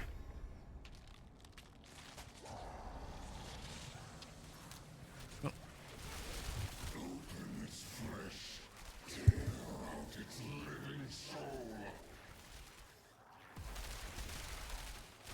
Playing the monsters. I should be able to clear all these.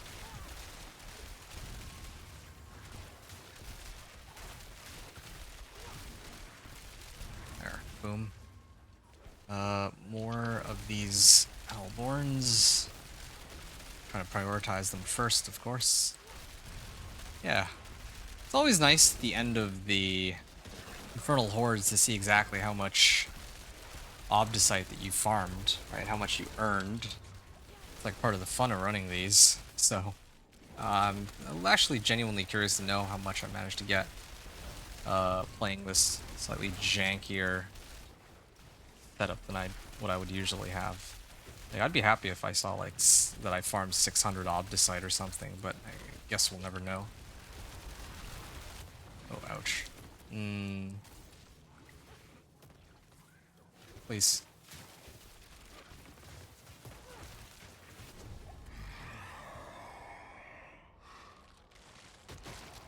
Ooh. Talking Devil. Playing Hellborn invigorates me. That doesn't help me because, well, it's like the last wave. Well, and it doesn't even give me any ether. Oh. Time to fight Butcher, I guess. He should show up on this wave. This is the last wave. Here he comes. Wow. It's troublesome. I may need to take a little bit more time to deal with them.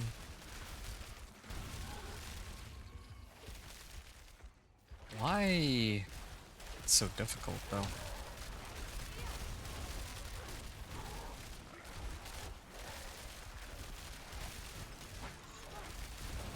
Okay.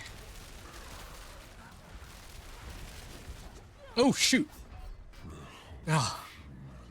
There's like too much stuff going on at once. I wanted to deep freeze that, but I just wasn't able to make it in time. Well, I lost out on 75 ether, but then again, considering I can see 0 of my ether to begin with, I guess I shouldn't really be too upset. There. Done. Yeah, I think I could have killed him. I just needed to deal with everything else first, and I would have just kited him. I still had deep freeze and all that. Oh. Didn't expect it just to instantly explode. I definitely need more life. That's what's missing here.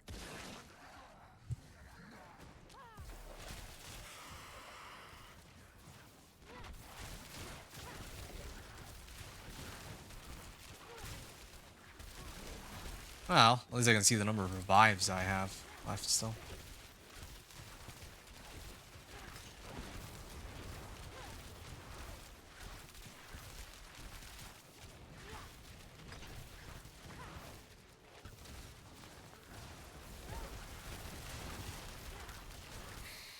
Okay.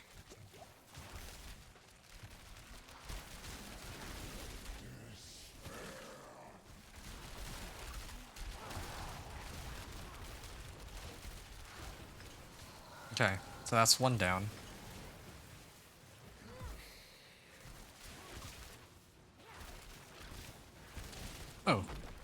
Oh, I thought I was actually low life, but I'm not. It's kind of embarrassing. Didn't need to do that at all.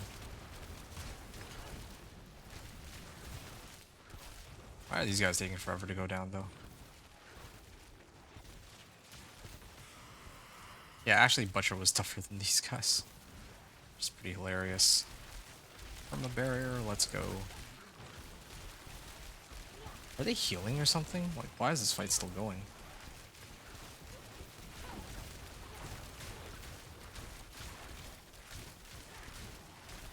Eh, that on my last one.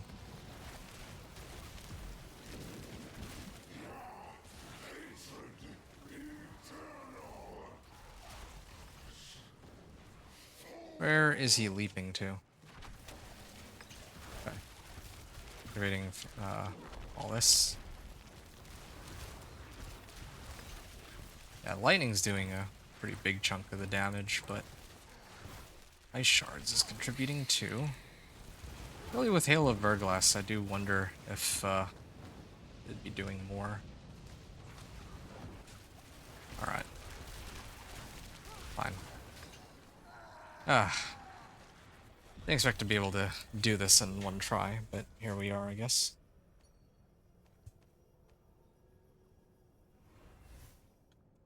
Okay. That's good. Zik rune. I don't know which one that is.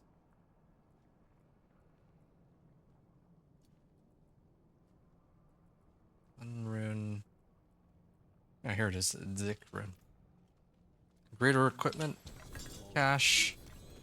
Hoping for a helm, but of course, no luck there. Oh, I did get Axial Conduit though, so I could actually toss this on. I mean, it's not an 800, or it's not a GA, but if I put this on, then I could actually amp up my mana costs that way. Ooh.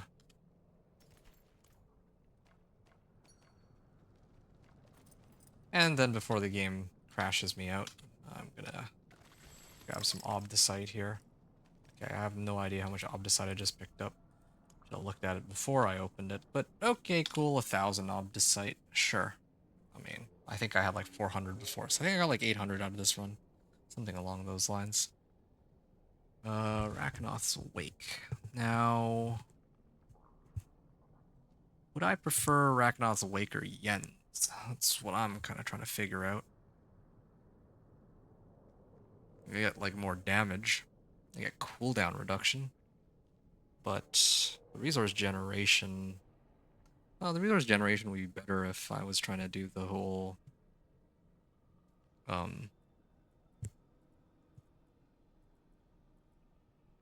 I was trying to mess around with crit overpower and all that. I'm not sure I'm ready for that yet anyway.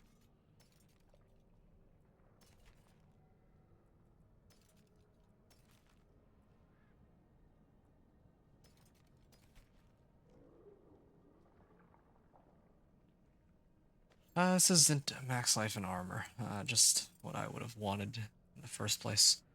And this is pretty useless. Nice. Well, that's everything I have, right? So, I can head back to Karagar, salvage everything, and then try to masterwork all my equipment. I don't really see any upgrades, like, I would consider, Yen's the Rakanoth's a bit of a side grade, because these Yens can sometimes proc my defensive skills, but Rakanoth's gives a bit more damage, I think. Well, I don't even know about that. My Yens gives all stats, so... I think I'll keep my Yens for now.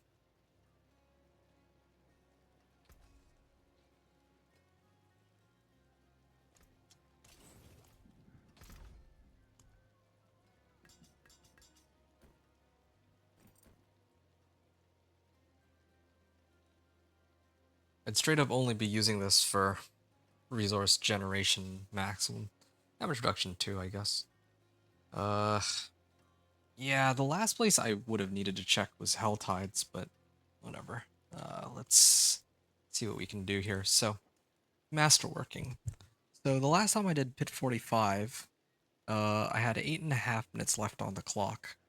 So now, I'm going to try to masterwork everything to at least rank 4. There's a good one. And okay, cool, I got Glass Cannon, that's what I would have hoped for, but I was expecting the worst. 4. There than I thought. Ah, it rolled total armor. We'll think about that one. Boots. These are yens, right? Yeah, I would be using these. Movement speed. Not great. Would have wanted resistance to all elements. Actually, any of the other ones would have been fine.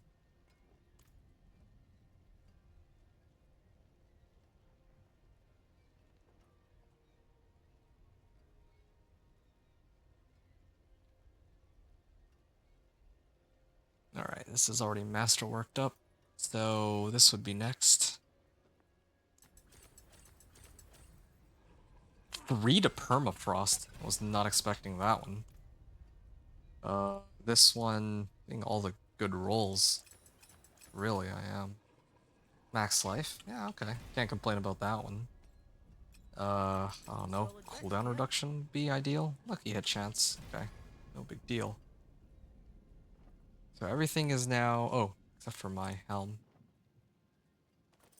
So then I would have needed to run one more Infernal Horde compass so that I could get enough Obdicite to pump this up. That could have helped.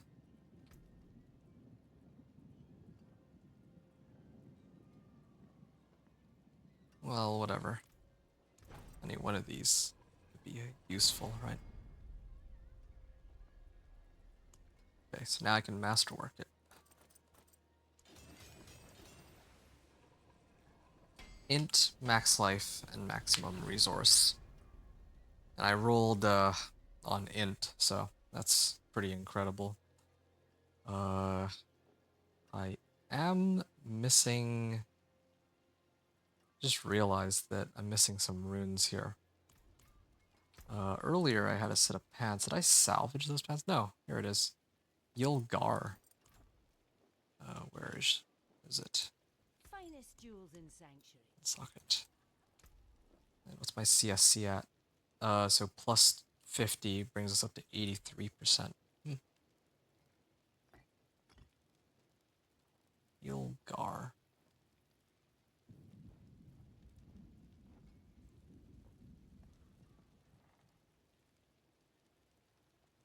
Here it is.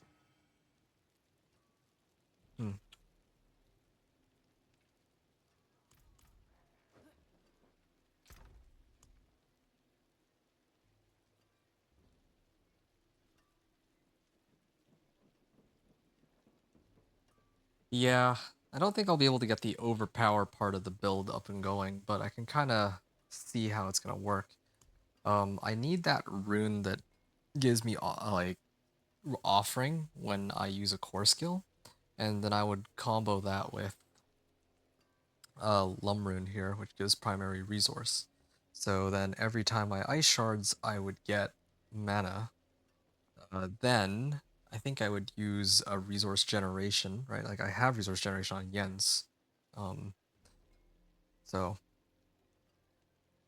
yeah, resource generation from Yens and Axial Conduit. If I could have gotten those GA'd, then yeah, I could get like a lot more resource generation. Then yeah, that's how I would do it.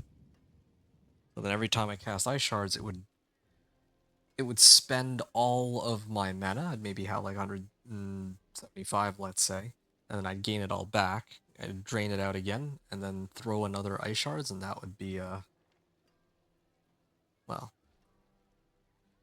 yeah, that would be a crit overpower.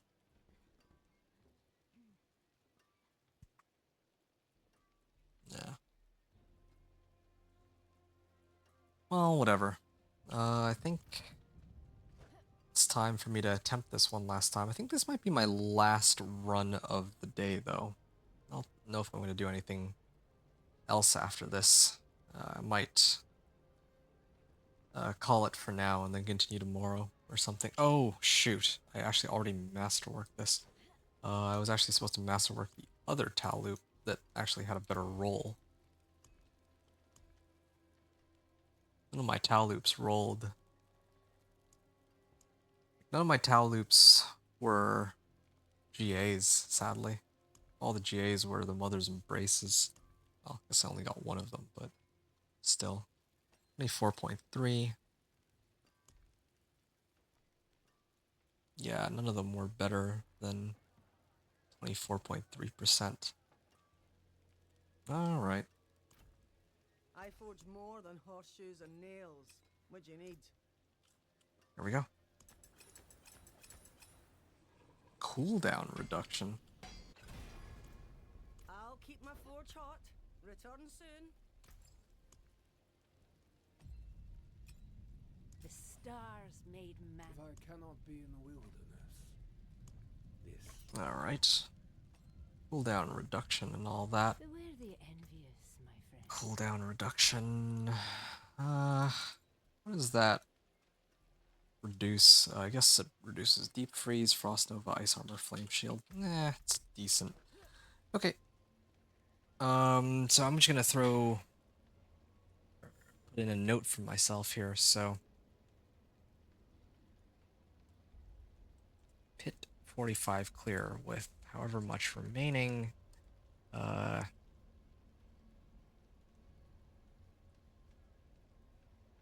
With masterwork, 4 ranks on all items.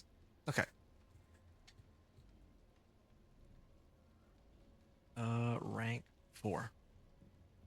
Hey, Lone Wolf McQuaid, welcome to the stream here. Will Ice Shards be better than Blizzard for bosses? That's a very good question. To tell you the truth, I'm not entirely sure. Yeah, I hate to say that, but here's the thing, right? Okay, so there's one thing that Blizzard has going for it, and it's that it will use ice spikes, right? If you're playing Blizzard, you're probably gonna go ice spikes, and you're gonna scale your ice spikes damage as high as it can go.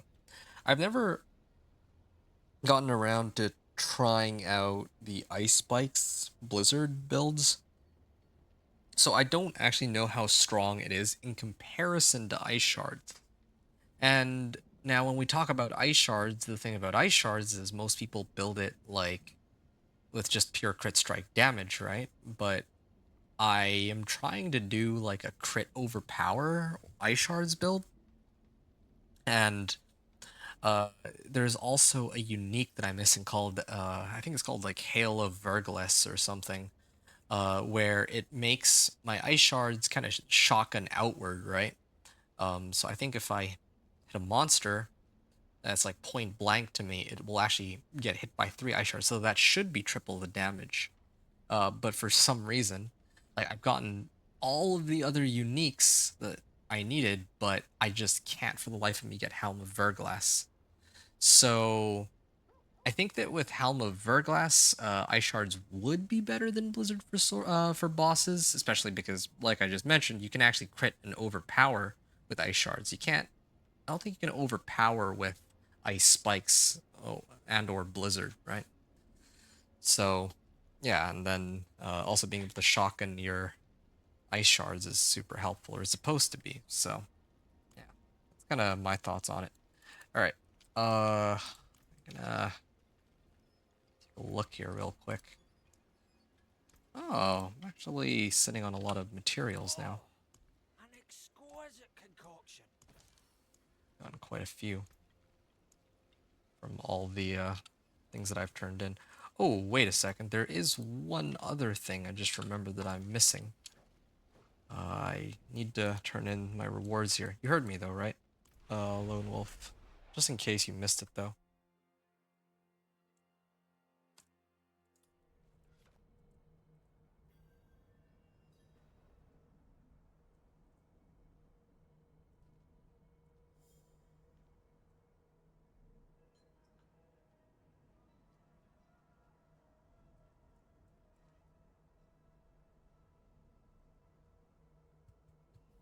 So, I'm gonna go to the Unveiler's Oath. Oh, I'm still ways out from being able to unlock this tier or this reward.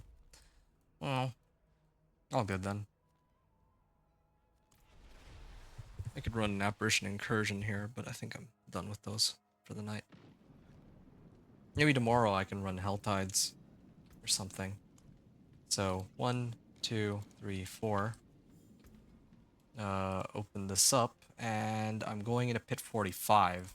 So keep in mind that the last time I was in Pit 45, it cleared. I cleared it with like 8.5 minutes remaining.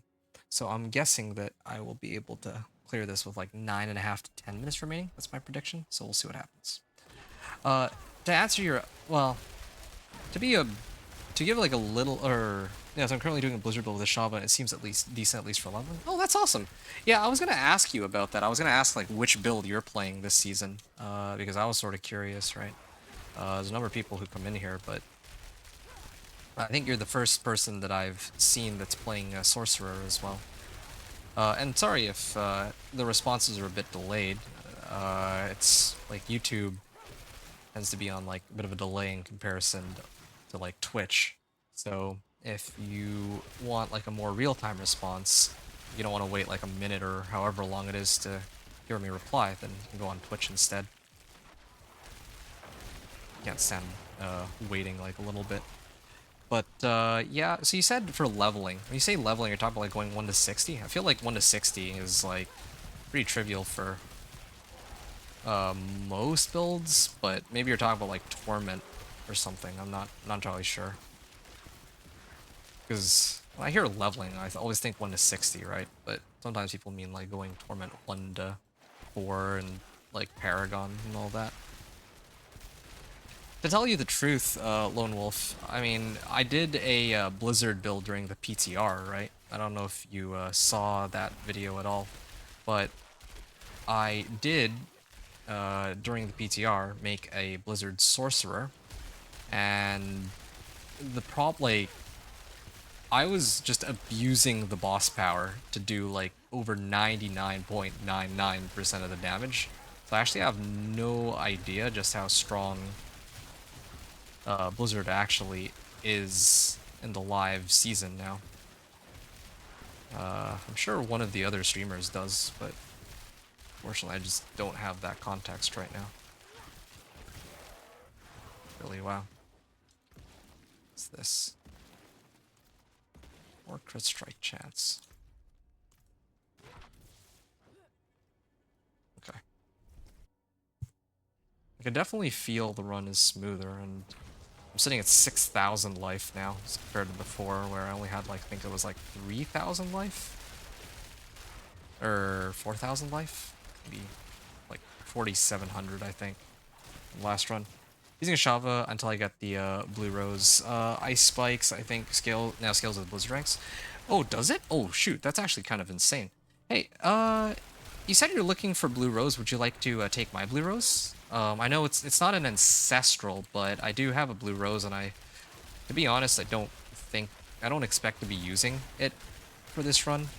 I mean, this isn't an Ice Shards build, right? It's like this isn't an Ice Spikes build, it's an Ice Shards build, so I don't think I'm gonna have a use for Blue Rose. If you need a Blue Rose, I can toss you one. I mean, well, yeah. If you're level like 60, you can use it. I'll have to double check to make sure that it's tradable. It should be. I don't see any reason why it shouldn't be.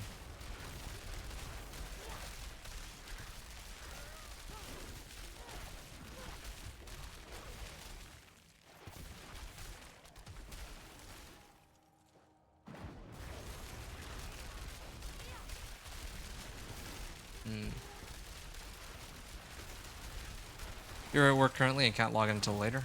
Okay. Well, like,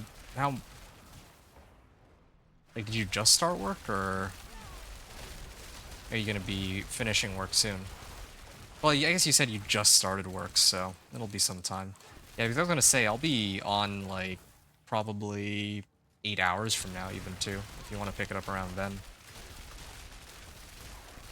Yeah, I'm gonna be grinding out tomorrow too, so you got plenty of time to pick it up from me. If you need it.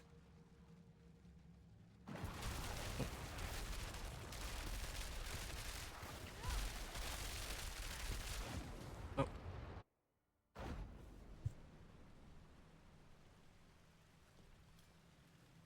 Yeah, I'm just keeping the bonus. Oh, this part might take a while though.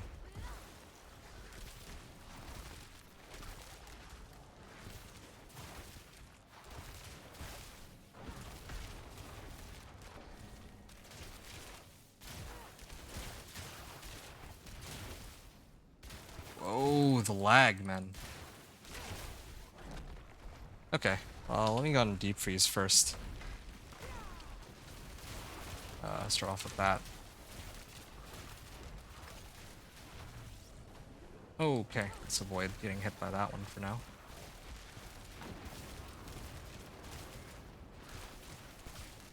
And while he's frozen, I can activate Ice Armor to get more damage.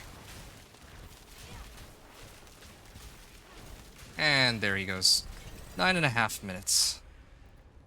Oh, yeah, I called it earlier. It was gonna be between 9.5 to 10 minutes, I think, or something along those lines. Okay, wow, that was nice and clean. 20. Alright, good. So if I have 9 minutes or 9.5 minutes remaining on this, that means that I could probably do a pit 50. I'll have a little bit of timer left over. Oh, can I max out destruction here? Let's find out. Ooh, perfect. Yeah, I'm gonna do this first. 8% more damage. That's pretty helpful. Okay, and then I need one more.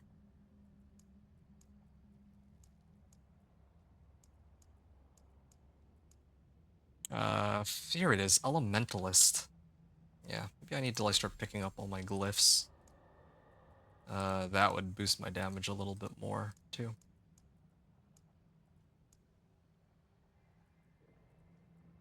Yeah, Winter would not be a bad glyph either, but, I mean, since I have my boss power, I need to do more than just cold damage here.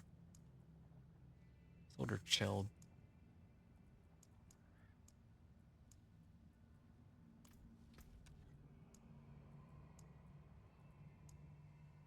Yeah, I could level Eliminator. Sure, why not? I'd have to level stuff up the hard way, it seems.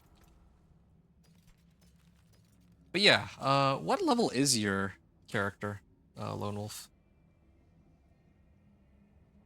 Yeah, I was wondering about that.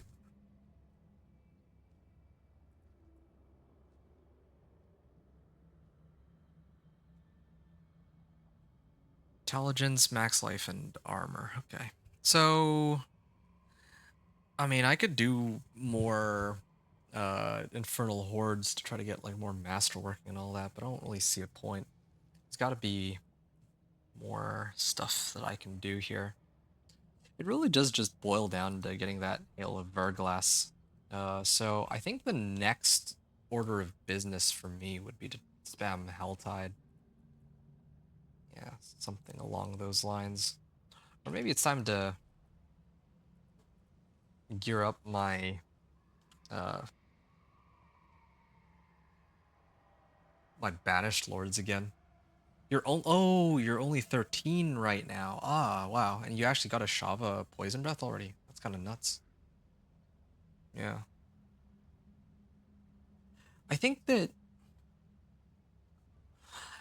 okay. So one of the things I will say, Lone Wolf, that I realized when I was playing the PTR, right, with Blizzard, and this was before I got my boss powers and all that. Blizzard can take you through the game up until Torment 1, but if you don't get the right aspect for your Blizzard, or for the ice spikes on your Blizzard, then you're gonna have a very difficult time. Oh, you started to evade Spiritborn first. I see. I can also just power level you through the pit if you want. If you just want to speed things along. I mean, not right now, obviously, but tomorrow.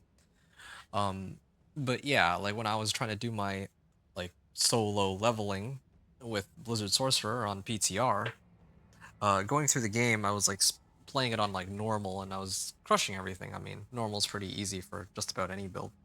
But like especially with Blizzard, right? But by the time you make it into Torment 1, the like even if you get all the right tempers and everything, you're gonna struggle. Well, at least I struggled quite a bit with no boss powers and no like without having the right aspects and uniques, I guess. But more so the aspects. Like I really did need the ice spikes aspect for Blizzard to be even remotely competitive in Torment tiers until I got the boss power and I just crushed everything with the boss power instead. But um, not factoring in the boss powers, yeah, I think the aspects and some of the items for it are huge help for sure. So that much I can say. Whereas Ice Shards, you can actually pick up aspect of piercing cold like right out of a dungeon at like level 1, right? So that makes its damage output, I think, a fair bit higher than Blizzard. Like if you saw my early like leveling from like 1 to well yeah, just 1 to 60, like it wasn't uncommon for me to go into any apparition incursion. I'm like doing like the most damage out of everyone there. Um, not saying that to brag or anything, but yeah, like I prepped ice shards and then I loaded up a whole bunch of damage tempers and then um yeah, I wasn't able to like two tap the bosses, but whenever I was hitting them, I could actually see their health bar go down. But if I were to use Blizzard, I don't quite think I would have the same experience, but who knows? Maybe I'll have to make another sorcerer just to find out. I'm not sure yet. Okay. I'm still sitting on like 700 spectral ash and yeah, I'm not sure entirely what to do with it. What time is it now? I could try to do some Hell Tides. Oh, I do have like 42 Exquisite Bloods and some Malignant Hearts. I could try to get... I mean, I could run bosses, but the thing that bothers me is I don't know where or which boss gives Hail of Varglass. I don't think they ever...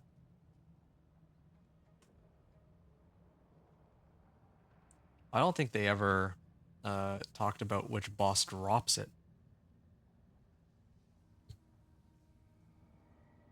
Boss hordes that drop Hail of Varglass. Urivar? Maybe, I mean, this website says Urivar.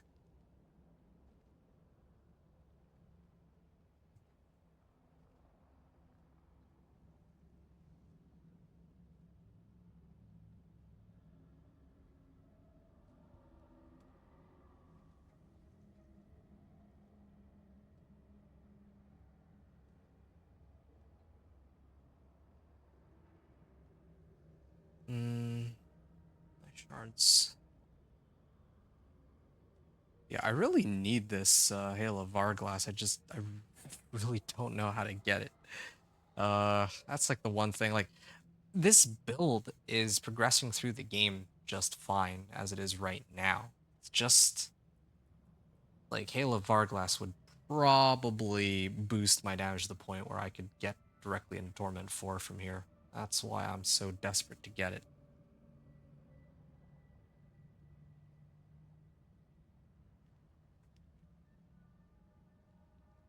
Hmm.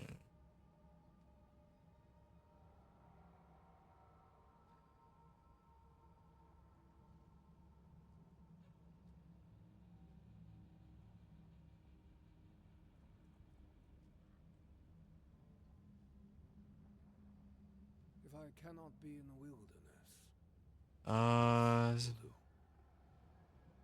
Still looking here, but I mean, if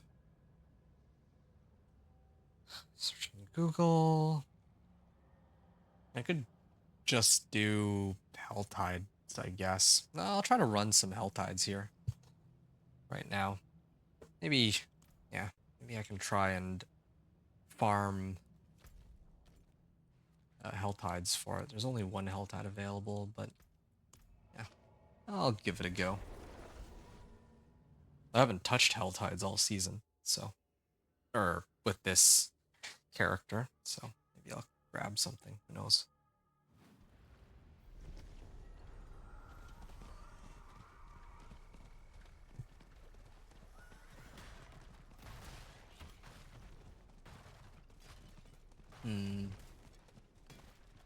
Well, let me know if you have any other questions, though, Lone Wolf. I hope it's, like, I'm not boring you to death here. But yeah, I'm not really...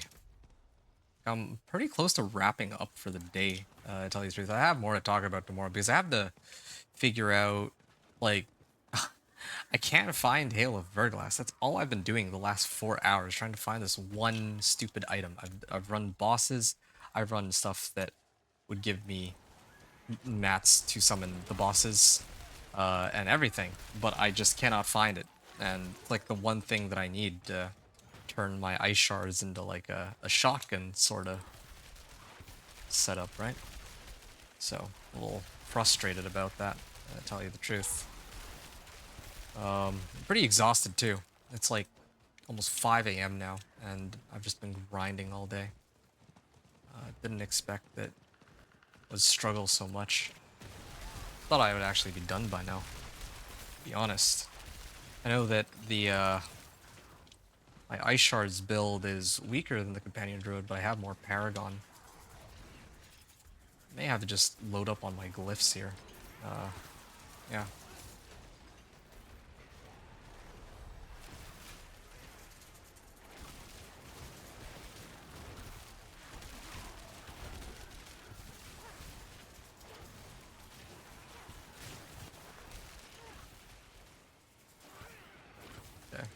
Maybe I'll go get, grab the other applicative damage modifiers or something. Although there are these like Shadow Wave Necros that are just doing so much more damage. It's kind of nuts. Yeah, like look at that. Just instantly kill everything. I'm surprised that they let this go. Like I don't think they changed it that much from last season. At least doesn't feel like they did. 10 million. Alright, there we go. Grim Favors are maxed out too. It's locked. Oh, what was that? Oh, no. Malignant Hearts, and I'm looking for Tortured Gifts of Protection. Okay, I did not expect this random Hellborn to spawn out of nowhere. Oh, +3 Ice Shards. Unfortunately, I have CSC on my gloves.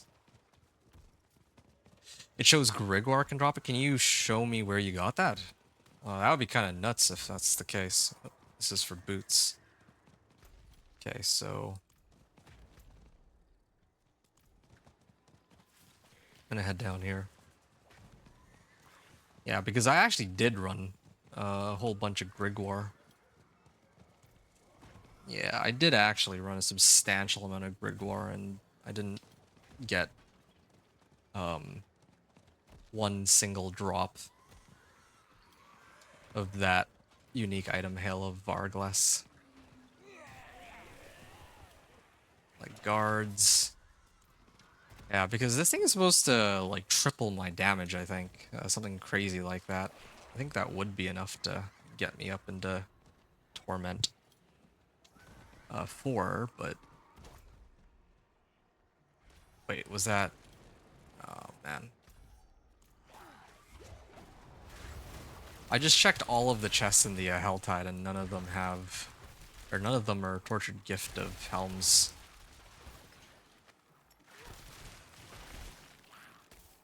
By the way, Lone Wolf, you were saying that you were like level like 14 and or 13, and I was actually thinking that tomorrow I might do another level 1 to 60. If I do the 1 to 60, I have like based on the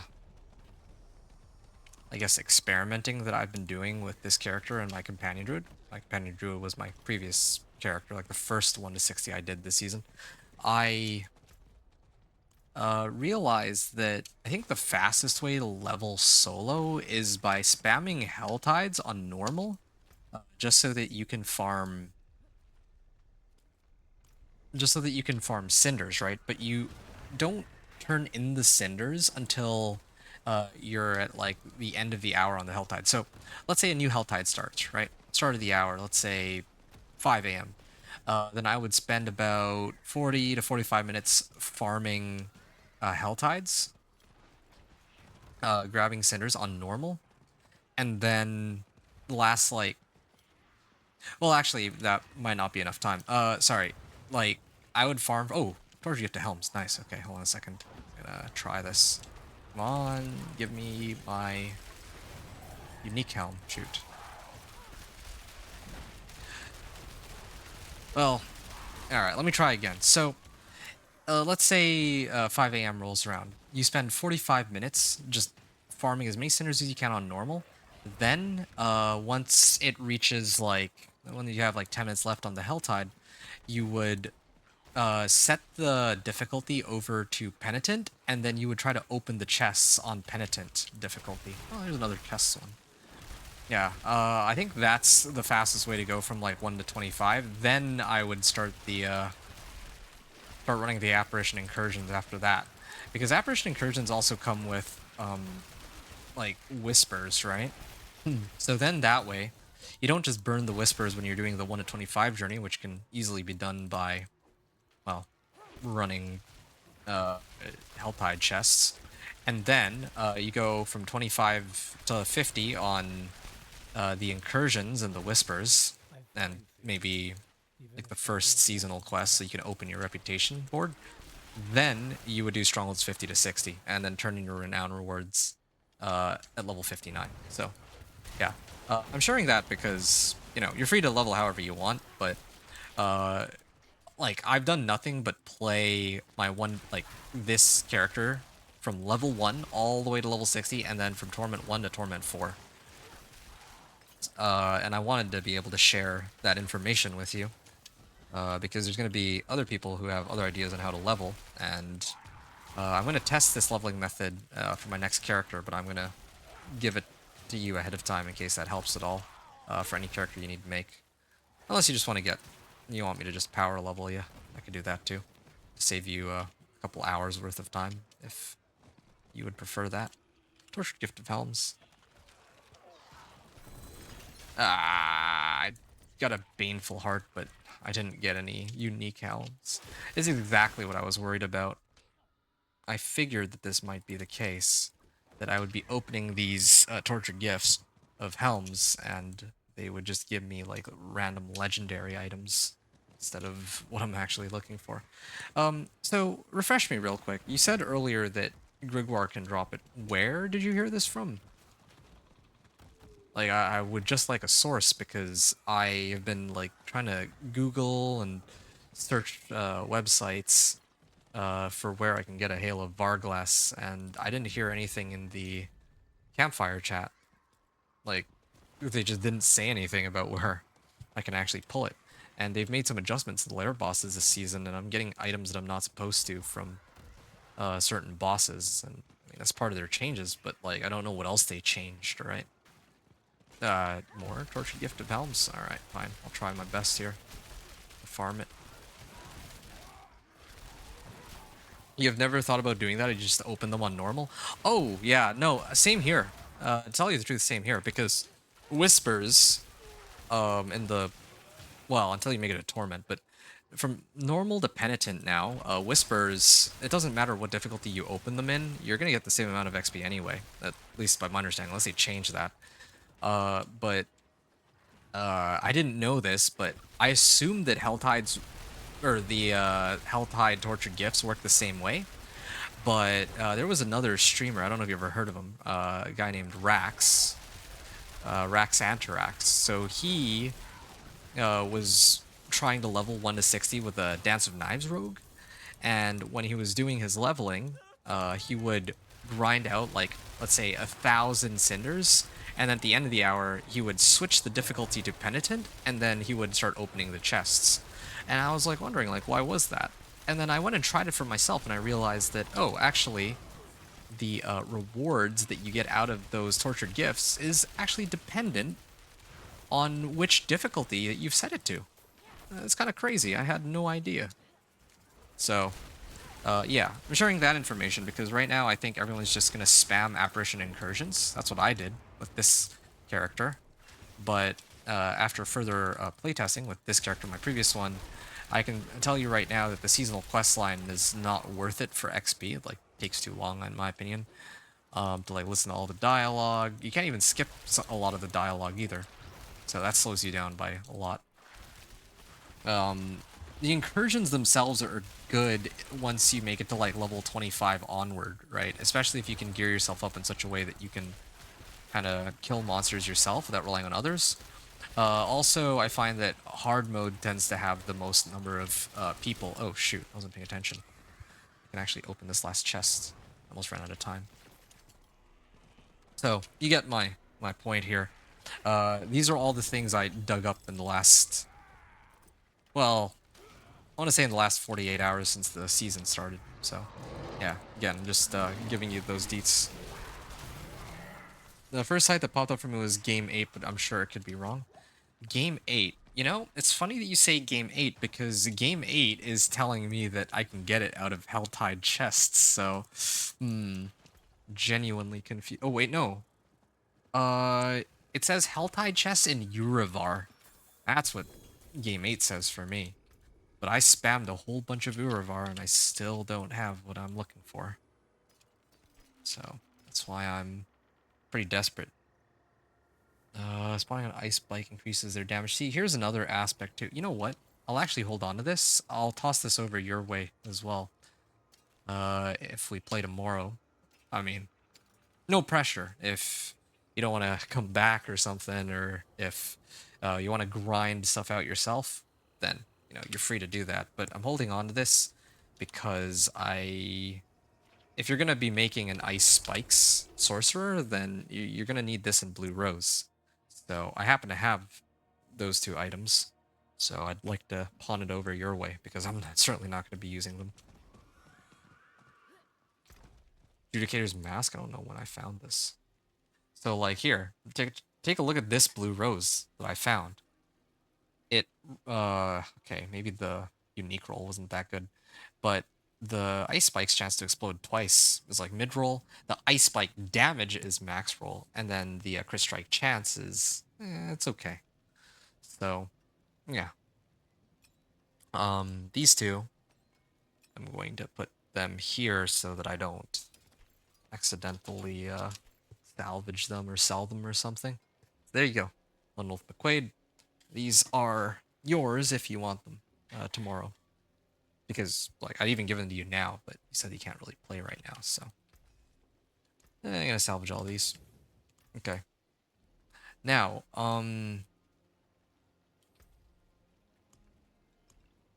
what are my glyphs at? Or how many Paragon points I have? I kind of want to just... Here, hold on a second. Let me grab this real quick. And then I gotta start unlocking the glyphs. Yeah, I'm gonna start getting these glyphs now. I have 44 points. I'm gonna use up all of them here and now. Oh, that's funny.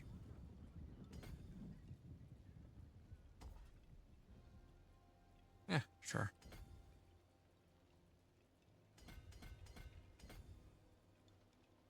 I could do cold damage here, but I don't care about that. I'm trying to figure out which of these I need the most. Maybe this one, Elementalist, would be good.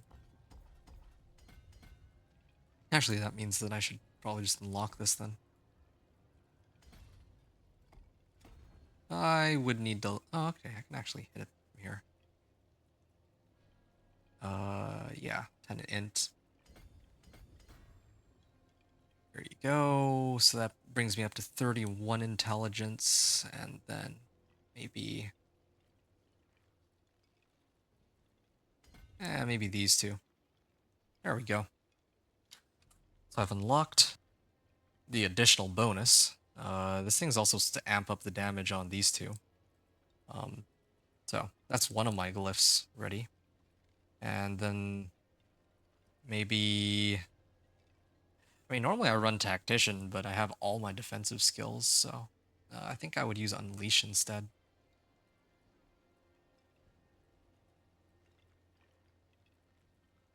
I could also use Exploit.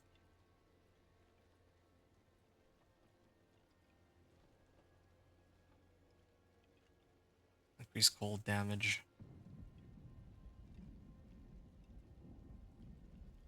Alright, Unleash. Where, like, which one should I go and pick up? Oh, I'm gonna grab this. Get some extra DR and resistance to all elements. There's also more resistance to all elements here, too.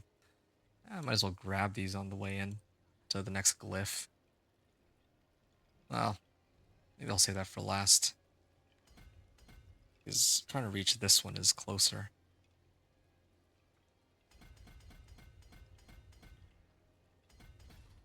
And let's do Unleash.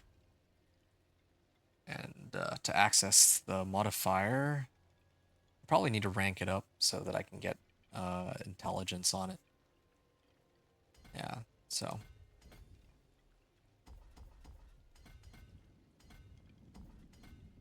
This is intelligence, right? Yeah, okay. I do need to increase the radius on this. Otherwise, it's kind of pointless. I'm actually gonna try to level it right now. Yeah, so now I'll have, like, all 5 legendary nodes and 4 of my 5 glyphs that I need. That'll be really good. Something kind of funny is that you're using Evade Spiritborn in Torment without the unique staff. Oh, that is kind of funny. I mean, how are you finding the Evade Spiritborn?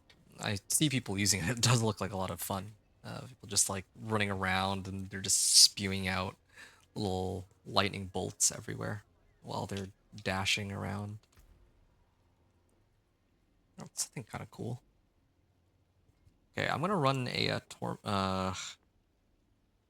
already on Torment 3. I'm already capped on resistances and armor. I'm actually over-capped on them now. And this is even without incense. Oh, that reminds me though. Part of the reason why I'm over-capped is because I still have a helmet and pants. If I remove the helmet, I think suddenly I lose out on a chunk of total armor. Yeah. Well, I'll worry about that later, though. I could do Pit 40 right now if I want. I already did a Pit 45 clear with like 9.5 minutes remaining, but I think I can speed clear Pit 40. And also, I have 95 Artificer Stones. I don't know where I got all these Artificer Stones, but again, it's always the first character that's like the hardest to run the pit on, and then once you get one up to like Torment 4, suddenly you're swimming in Artificer Stones. It's pretty strong, but you really need the staff. Okay. Yeah, I mean, Spiritborn is like my least favorite class, so I wouldn't know. I mean, I play it the least by far. Okay, my overpower crit is like 1 to 3 million right now. Actually, even my regular hits are like 1 million.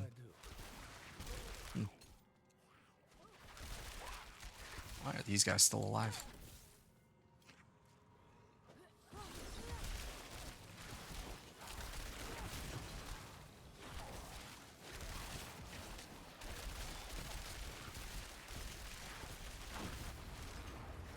Activated Flame Shield for that. Yeah, damage is increased for each elemental attack, and I can use Teleport there. Where's the bonus? I'm supposed to have some sort of bonus, aren't I? I can reset defensive skills. This damage is increased for each elemental attack is tied to my Tau loop, but for some reason I'm not seeing the buff from my Paragon glyph here. Oh, is it a debuff to them? Yeah, because it says if I do fire, cold, or lightning damage to an enemy, so I guess it's for every individual enemy that this would take effect. Yeah. Yeah, Spiritborn is my least favorite class, though. It really is. Mainly because it doesn't have an archetype that I'm familiar with, but in terms of gameplay, it does look like a lot of fun, being able to like hop around with such ridiculous mobility. And then, of course, you could forget Season 6 when it first got launched. It was, I think, far and away the most broken build in the game that had ever come into existence that didn't end up hitting for, like, infinite damage. Well, actually, there was a Spiritborn build that did hit for infinite damage, and that had to get patched. But anyway, yeah, it was a ridiculously strong build that season. And they didn't even bother to do anything about it either. Like, they just left it as is. They're like, okay, cool. We're gonna turn a blind eye to it. Let people have their fun.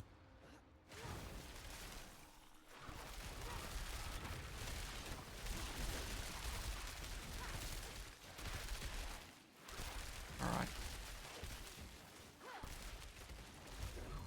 I have 5 more Paragon points. I'm actually pretty caught up now. Paragon 150. Yeah, I kind of need all the help I can get here since I still don't have that one unique. Maybe I will try to run Grig War one more time, but then I'll have to call it at night after. It is getting like really late and doesn't really look like I'm going to be able to finish this run until tomorrow morning, unfortunately.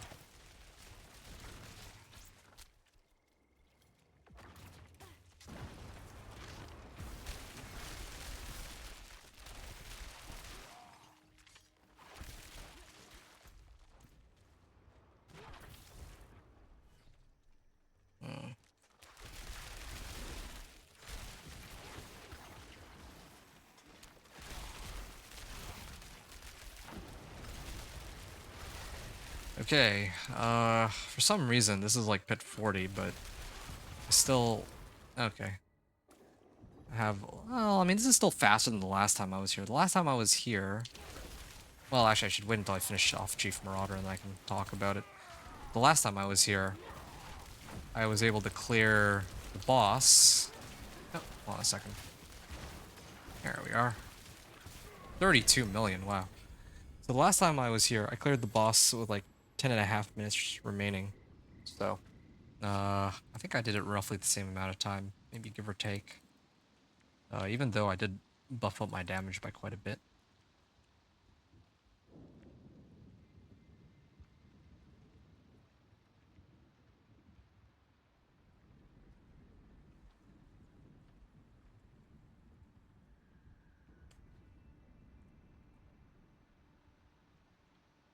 The rank 46 destruction glyph.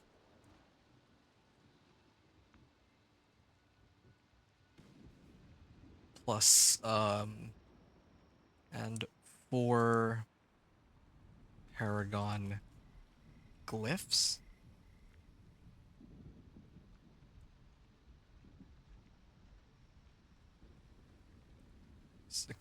15 plus glyphs. In total. Alright. Yeah, that's good enough of an explanation, I suppose. So, what was I trying to level up here? Unleash? Yeah, let's do Unleash. And I gotta do another run of this. And then I'll activate 8% increased damage. Well, whatever.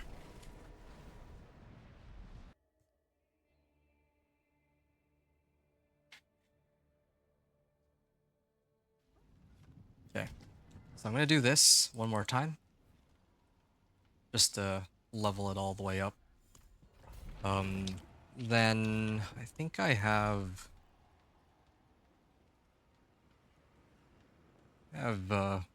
Living Steel, Exquisite Blood. I'm just gonna do all those tomorrow. I'm gonna do them tomorrow. It's getting so late, and who am I kidding? even if I started them right now, even if I got the Hail of Arglass, still have to do quite a bit of prep work to get Hail of Arglass set up, and I have to test it and everything. So yeah, I have a lot of boss mass. That's something to look forward to for tomorrow morning, though. There's a new Dance of Knives Rogue 1 to 60, but I guess that'll have to wait. Maybe even Minion Necro, not sure.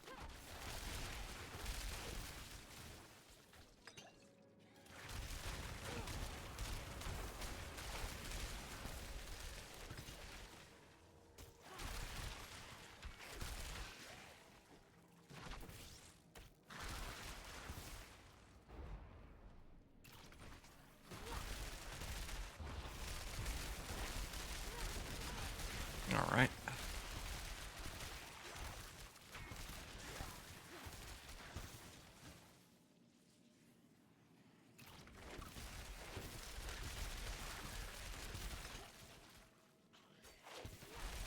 To be tested now. Okay.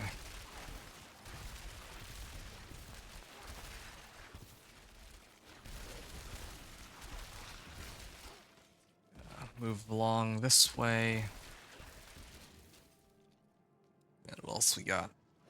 Dance of Knives is so OP for leveling. Yeah, no, I'm with you on that. I dare say that Dance of Knives Rogue, like without factoring any like cheesy mechanics, like I don't know,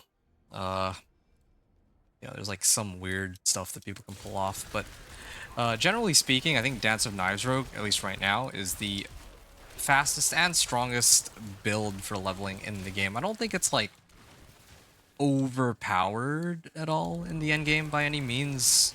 Like, there's so many other builds that will outdo it in comparison, but if we're just looking at like 1 to 60, yeah, like unquestionably Dance of Knives Rogue, like you can't top it. It has everything. It has AoE, it has damage, it has mobility. And it's not tied to any resource costs at all, right? Every other build in the game has to have some, or for leveling, tends to have some sort of weakness. Even Minion Necro, like, yeah, you can go around, you don't have to worry about resource. It has decent damage and all that. But the problem with Minion Necro is that, well, never mind the Minion AI itself, but one of the issues with Minion Necro is that you don't really have much mobility, but Dance of Knives Rogue is just, yeah, like, it'll pretty much just destroy everything. It's kind of crazy. Like, last season, I think when I did my 1 to 60 with the Dance of Knives Rogue, like, I just for fun, I tried to do Dance of Knives Rogue, and I tried to, like, speed run 1 to 60 in, like, headhunts, right? I used Dance of Knives Rogue, if I remember right. And that Dance of Knives Rogue was able to get to level 60 in like 2 hours. Not kidding you, 2 hours. So, yeah, like, it's a pretty insane build for sure. Alright. Yeah. So that's why earlier when I was talking about the, run Hell Tides first, that's what I would do. Because I usually, like, I don't know how familiar you are with my content, but I do usually when a season starts, I do a level 1 to 60 and a Torment 1 to 4 for each character class. From level 1 all the way to Torment 4. Yeah, I pick a build and then I try to go all the way with it. And then for Dance of Knives Rogue, it's pretty much always, or for Rogue, it's pretty much always Dance of Knives ever since Season 6, where they were first introduced. So, yeah, that's what I've been running with here. Oh, gonna upgrade this. And I think that increases the radius now, right? Yes, okay, cool. I'm good then.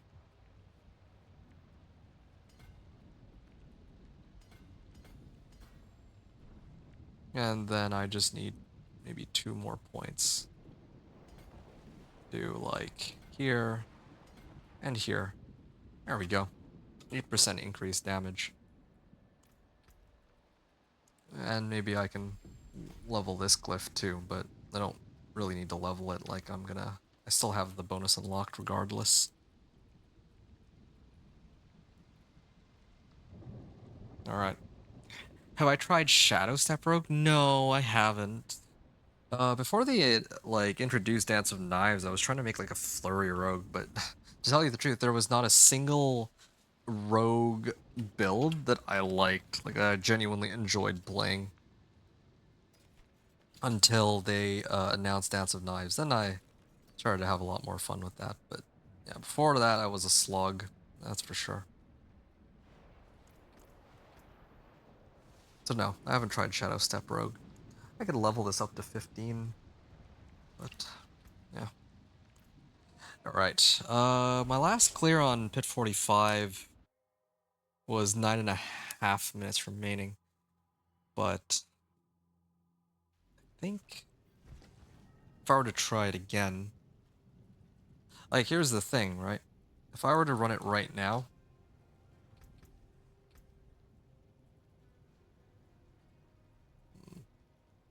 I'm just thinking of what needs to be done to get this character to a point where it can clear Pit 55. The aspect for Shadow Steps lets you spam it? Oh wow, that's nuts. Yeah, I don't mess around with Rogue enough.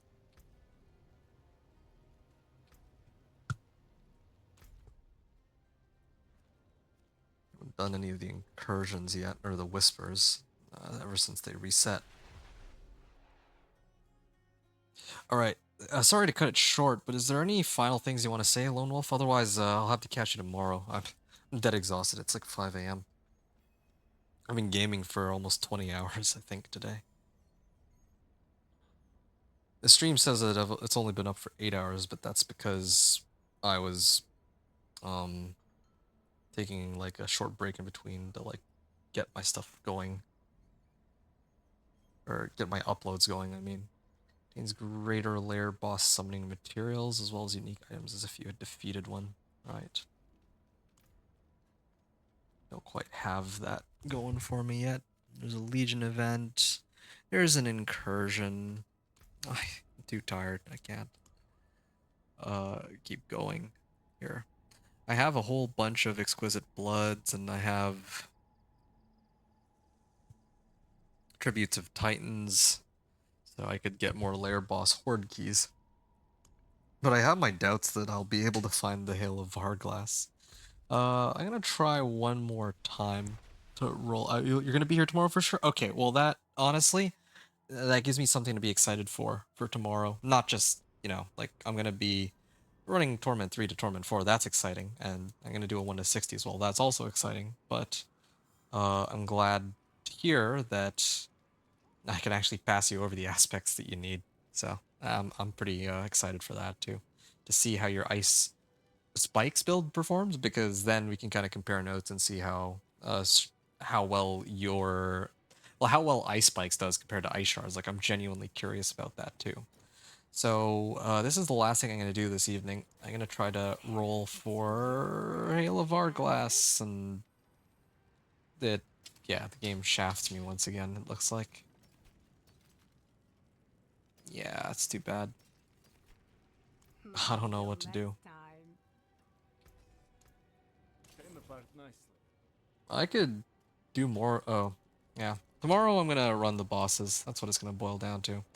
I really have nothing else that comes to mind, like... Yeah. I could run some more tributes first. I can warm up on tributes, then I can just start running all the lair bosses on Torment too.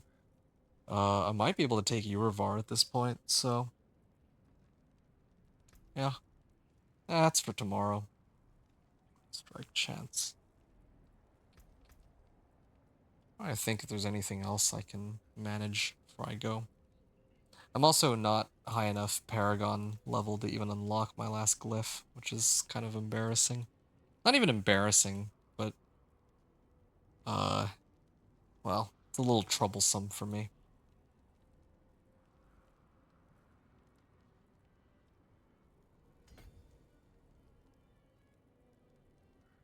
Yeah, it's not like... I mean, I've picked up a few clusters of nodes that I don't need here and there, but for the most part I've got everything I've needed. yeah. Gonna level up these glyphs up to at least 15, and then probably I'm gonna start working on getting them up to 46 at this rate, because Hail of Hourglass isn't dropping, then I'm gonna have to find some other way to make it into Torment 4. Anyway, I'm gonna stop there. That's the end of my run. Well, end of my run for this evening. Thanks for hanging out, anyone who's listening. And yeah, I'll see you tomorrow, Lone Wolf McQuaid. But till then, yeah, I'll catch you all next time in tomorrow's stream, hopefully. So yeah, I'm gonna end it for now, and see you all later. And yeah, the recording will continue in just a moment, I guess, but the stream's gonna drop here. So yeah, good luck with your build. Anyone else is watching?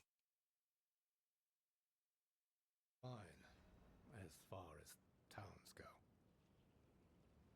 Okay, I'm back, and coincidentally, it just so happens that a world boss is spawning, so I'm actually gonna go and nab the world boss first. Yeah, let's see what I can get out of that.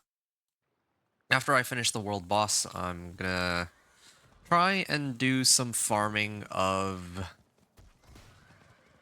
I'm gonna try to do some boss farming, and it turns out that Hail of Hourglass has...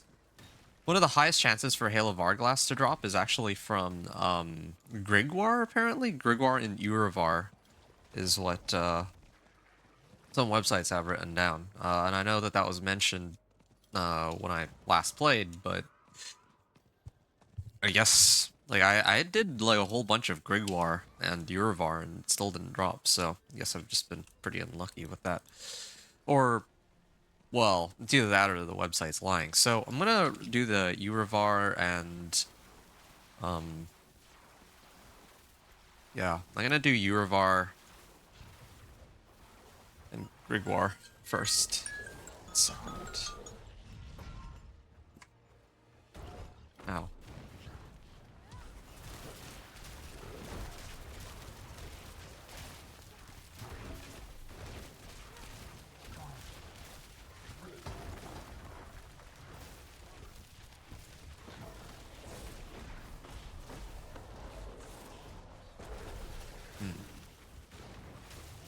I think I just... Oh, okay.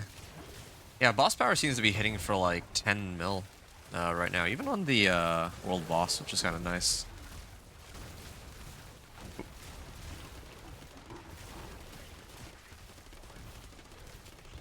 Yeah, he's gonna go down pretty quickly, it seems. Oh, gonna teleport out of there. Rather just not die. Oh.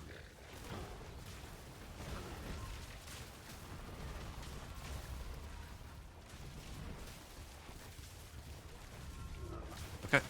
Oh. Yeah, maybe it's because he's not aggroing me, but I have been able to stay alive for the entirety of this fight so far. Oh, shoot. I use Ice Armor to try and tank it, but I think it missed because I moved. Alright, so he's like half-life now. He should be going down any second. Get some rewards out of it. This is on Torment 3 as well, so... Yeah, last time I did it on like Torment 2. Which was fine, but it seems like there's other people who can clear this on Torment 3 as well.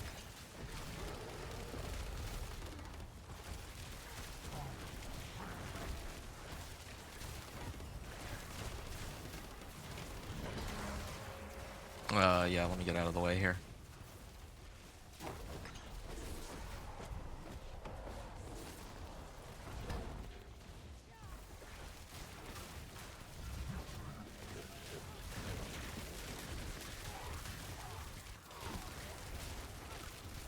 Alright.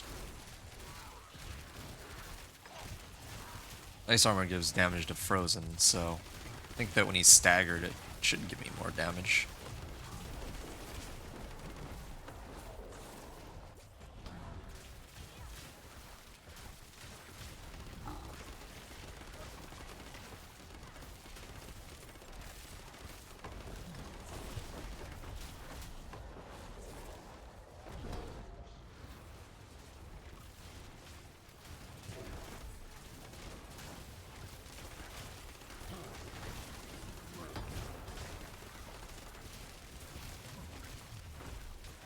Okay, there we are.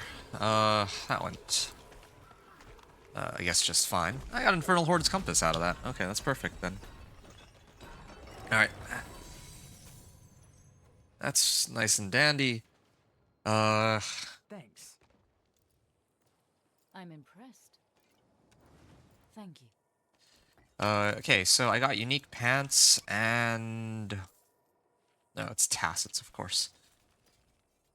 Hey, Elementalist's aspect. Yeah, well, I was wondering when I'd find this, but I don't need it. I guess... Yeah, I actually don't really need it at all.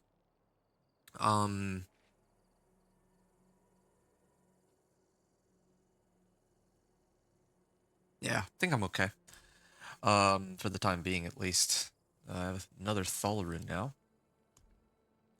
And I picked up Tribute of Refinement, so if I need more Obdicite, I could run that to get some quick Obdicite. Especially if I'm going to try to masterwork this to rank 8. But yeah, I'll sort that out later. I can also try to max out Outlaw Sharpshooter's Eye. That's an available option. But yeah, oh wow, I have a lot of Exquisite Bloods. I'll run Urivar first. Yeah, I'll try to run Urivar real quick. Last time I was like dying. I was just getting like one-tapped, but this time I feel like I've made a number of adjustments to my gear, so it should go a lot more smoothly than last time. Oh, I am still pretty squishy. Oh, wait, no. Totally forgotten, but I still need to turn in my whispers. Then it's time to hit a bunch of the bosses in succession until I get Hail of Varglass, and I'm pretty sure once I get Hail of Varglass, I should be able to push directly to Pit 55 or whatever. Okay, Collection of Helms, please. Unique helm. No. I guess it's a little too much to hope for. Zal rune? 20% max life. Yeah, don't need that. I'm looking for the one that drains out all my resource to amp the damage of my cast by a lot. What am I missing on this one anyway? Oh, I need to complete a nightmare dungeon? It's funny. Okay, so I've already finished all the objectives for that one. And apparently, oh, I need to hunt down an apparition of Torisk on Torment 2 or higher, no wonder. Oh, I need to clear Andariel on Torment 2 or higher too. Never got Tybalt's. Craft a legendary ring, an amulet, and blacksmith cache. Oh, I need to do like... Okay, well, it's gonna be a while before I open those.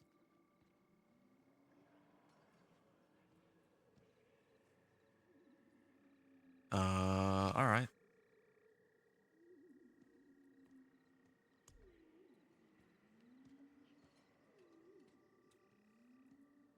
Yeah, I'm trying to see if there's a greater layer cache. Okay. So these are all the smoldering ashes. Just thinking, like, greater layer boss summoning materials. That's like Duriel and Andariel, I think. I don't know if Urivar is also considered among the greater ones or the, like, I guess the lesser ones. But whatever. Okay. Back to Karagar. I'm gonna set it to Torment 2, and then I'm gonna hit Urivar from here.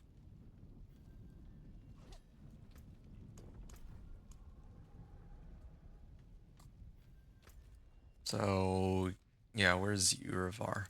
Nope, nope, that's Duriel.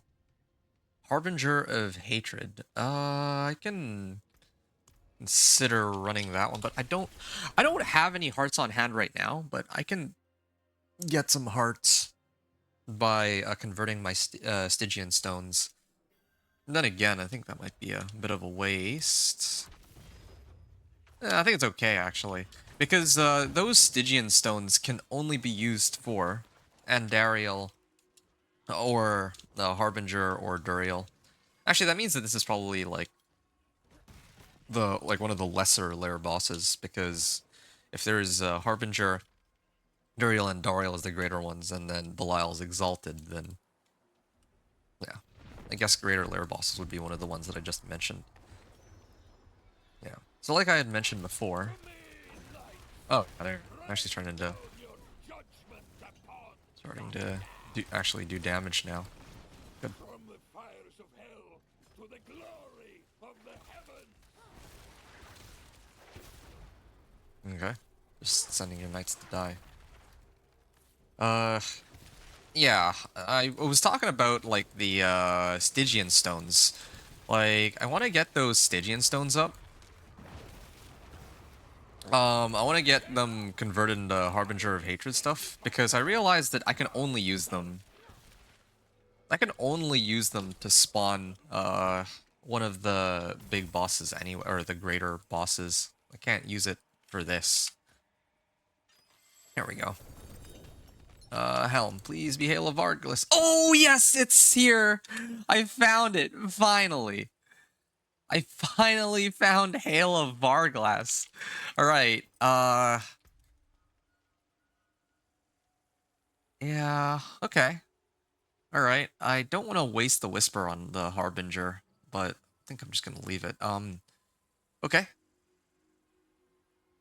I'm just thinking what I need to do now that I have this, right? Ice Shards, all this. I throw this on, I lose like 1,000 life. And I lose a considerable amount of armor, too. Attack speed cooldown reduction.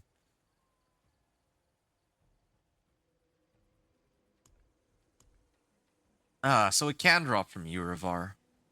Well, all this farming was for naught, then. Yeah, well, whatever gets the job done, I suppose.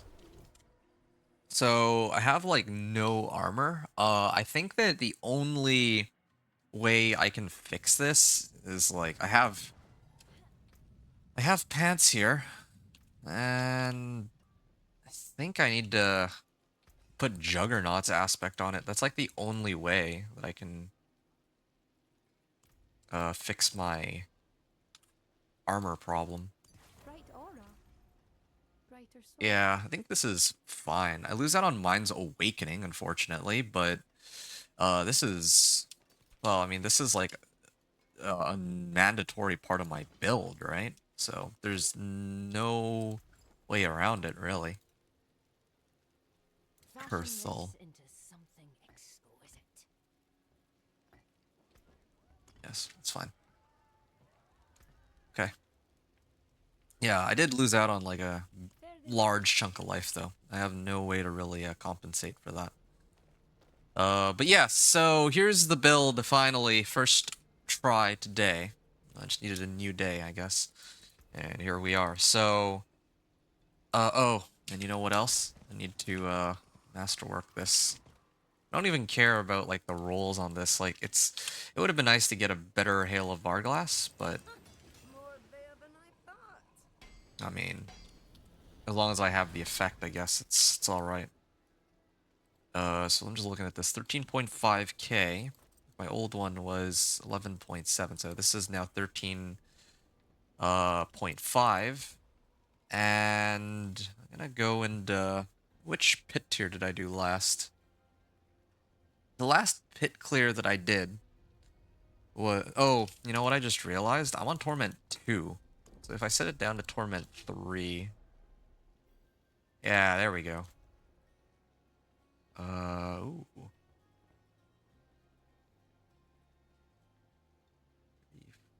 5. This is Torment 3, and I still have I have like pretty overcapped resistances. I'm gonna go get another skull real quick. And then maybe I'll use that. Power in these stones.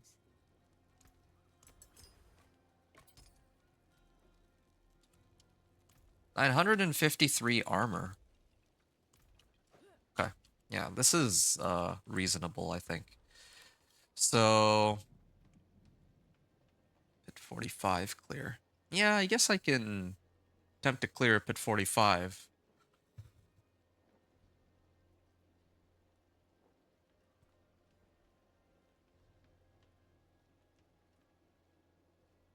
Yeah. So the last run that I did, actually, maybe what I'll do here is I'll keep this on for a second. And I had some, glyphs here. Okay. I'm gonna go again. Pit 45 clear. The last clear I did of pit 45 was 9.5 minutes. So this is without Hail of Varglass, right? I didn't have this written down anywhere. I'm gonna clear this with my old setup. I mean, I didn't have Mind's Awakening, but it's okay. And then I'm gonna replace my helm with Hail of Varglass and see how well it all works. Yeah, I'm at the point now where I just dog walk all this.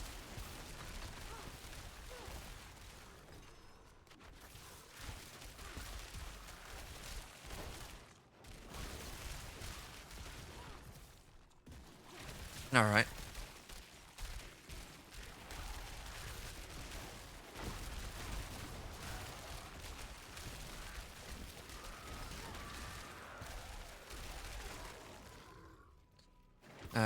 Here I go.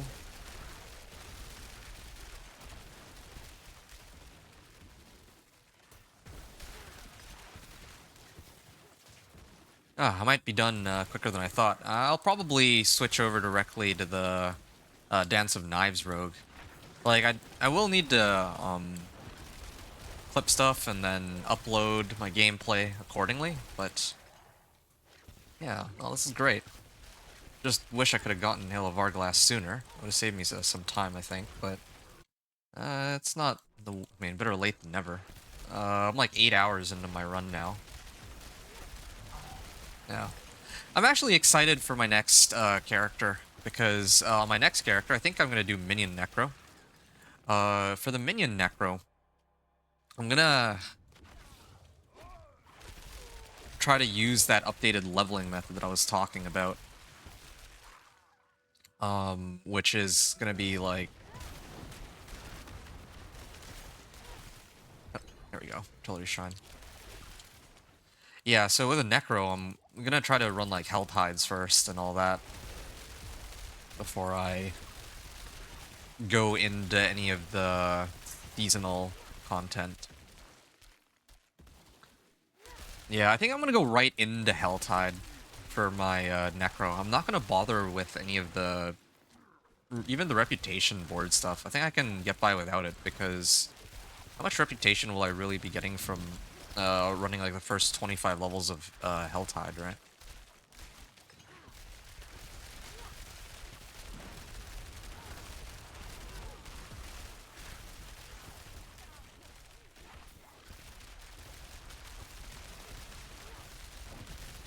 Okay.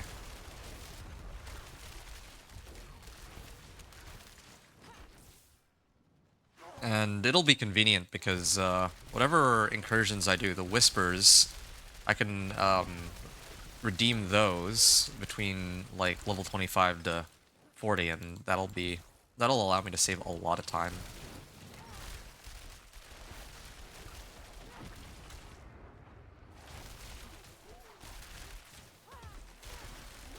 Okay.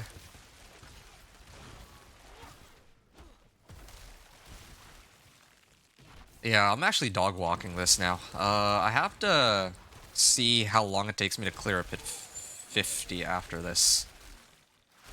And then I can see how much of an impact this Hail of Varglass will have to my overall damage.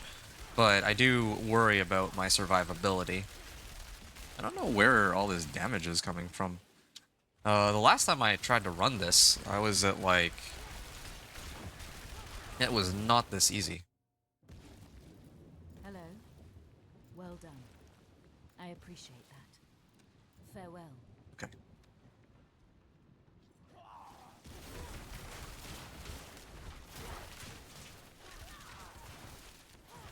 Nope. He's gonna frozen pretty soon.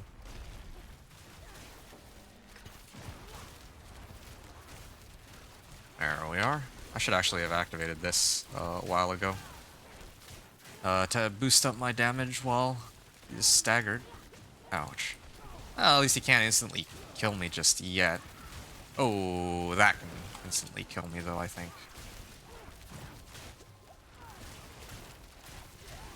There. 10.5 minutes.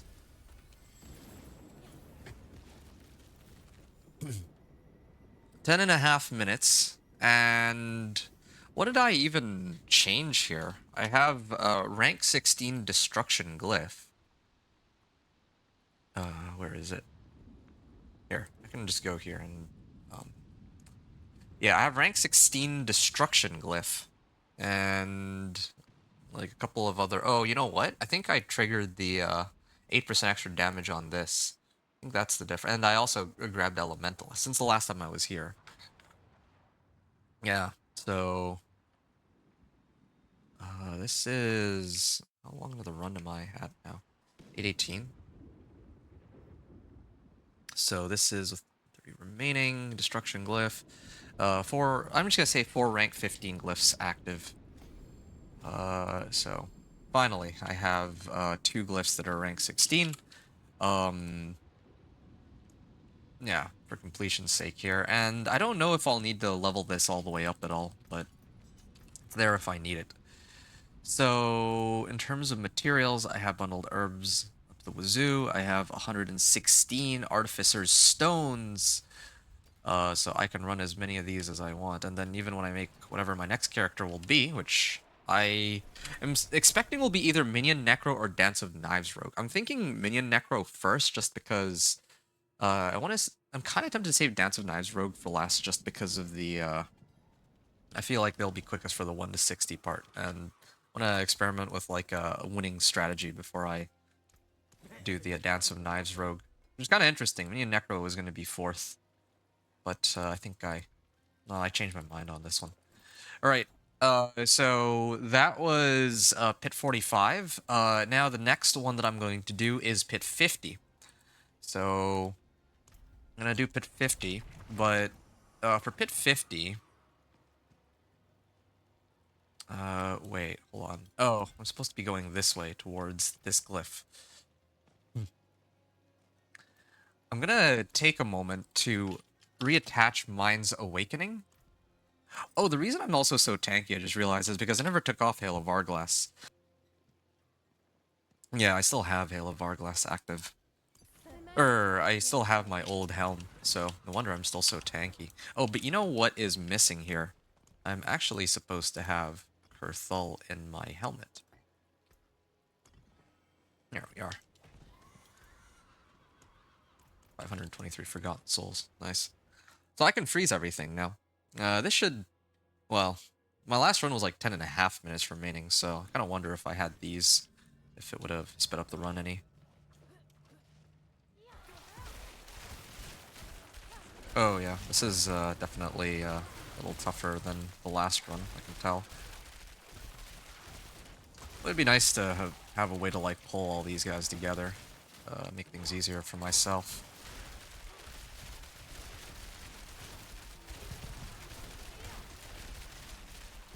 Well, good news is I'm like perma-barrier, at least. And I think my resistances, at least with this setup, are pretty good. I might be at the point where I might need to replace Subo for Rahir if it comes down to like me not having enough survivability on my armor or my resistances or something. I'll have to save the overpower thing that I was talking about for another day, I guess.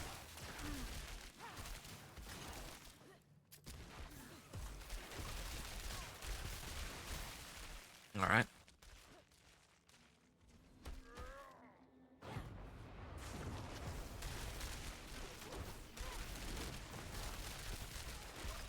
Want someone or something found, you find me. I'm gonna activate Elementalist bonus and Tal loop.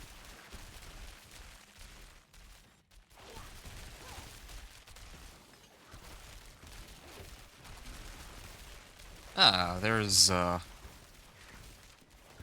unique over here. I should probably fight that. Yeah, I'm still doing just fine here.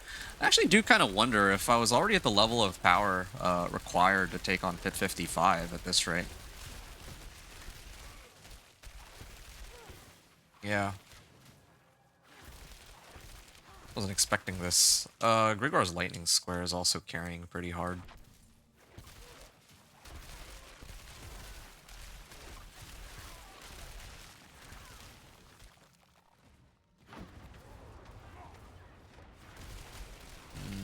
Ice armor?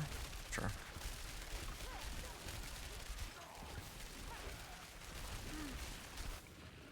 Yep, getting to freeze them too helps. Okay.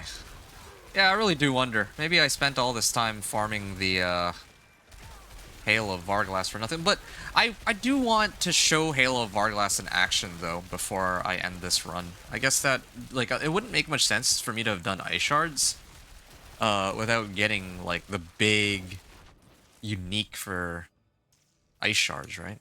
That would be kind of ridiculous.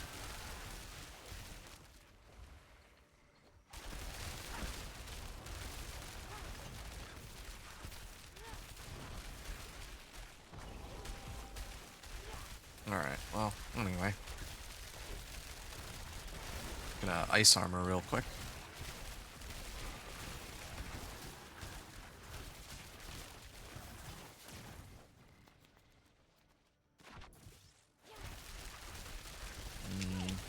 Ice armor real quick. And it's about to wear off. Is that a flame shield? It went stealth. Right, I just Frost Nova'd for like no reason. They were already frozen thanks to the Thulrin.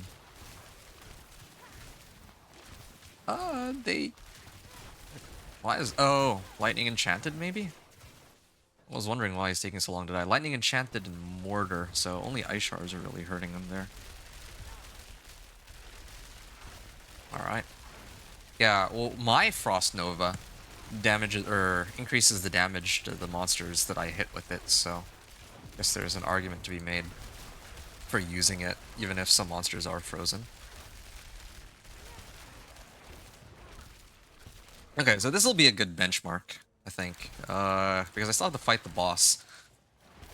So I'll finish around, probably around, I'm guessing, 8 minutes, assuming I don't whiff the boss fight. And then I can test with Hail of Varglass, but I think my survivability will be a lot worse. That's what I'm a little scared of. Actually, if I don't cast Ice Armor, I wonder if I can actually survive through everything because of Mind's Awakening. Mind's Awakening alone is responsible for me having, like, max barrier for the most part. But no, I mean, it'll block most of these monsters, or most of the damage, but if I'm getting swarmed like this, yeah, like big pack with a lot of modifiers, then even Mind's Awakening can't outpace that. Thanks. Farewell. But definitely having Frost Nova is amping up my survivability too, compared to what it was before.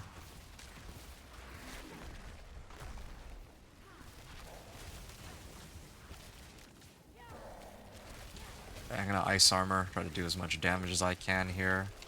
Flame Shield, trying to keep my bonus, my damage bonus up.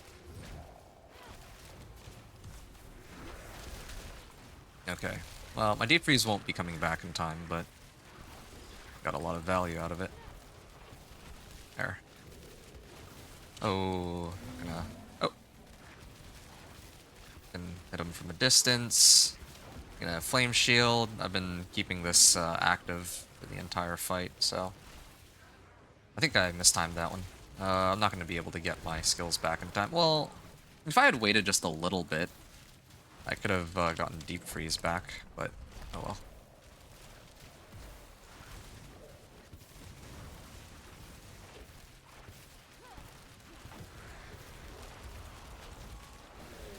Alright, here. There's the end of the fight here. Okay, so that was pit 50. How long did that take?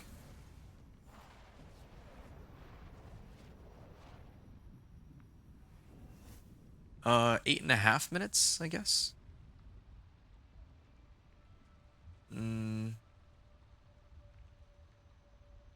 Yeah, it's like, let's just say 8:15. So,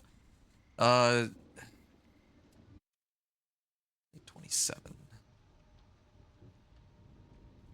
Pit 50 clear, 8:15 remaining. And then with the gear from the previous run. So now I have a benchmark, and then I'm going to throw on Hail of Varglass and see just how much of a damage amp it is, I guess.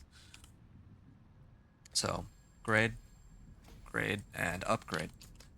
I put this on, and I want to check one other thing out. So, if I refund this... Okay, so this is like... Yeah, Paragon 150's worth of stuff here. Of, Paragon 150 amount of points on my board so far. Used all of it. Okay. I think I can go onwards here. I still have elixirs and incense. Oh, right. I didn't do it right. Actually, no, I did. Okay. I can switch this out, like my pants, for juggernauts.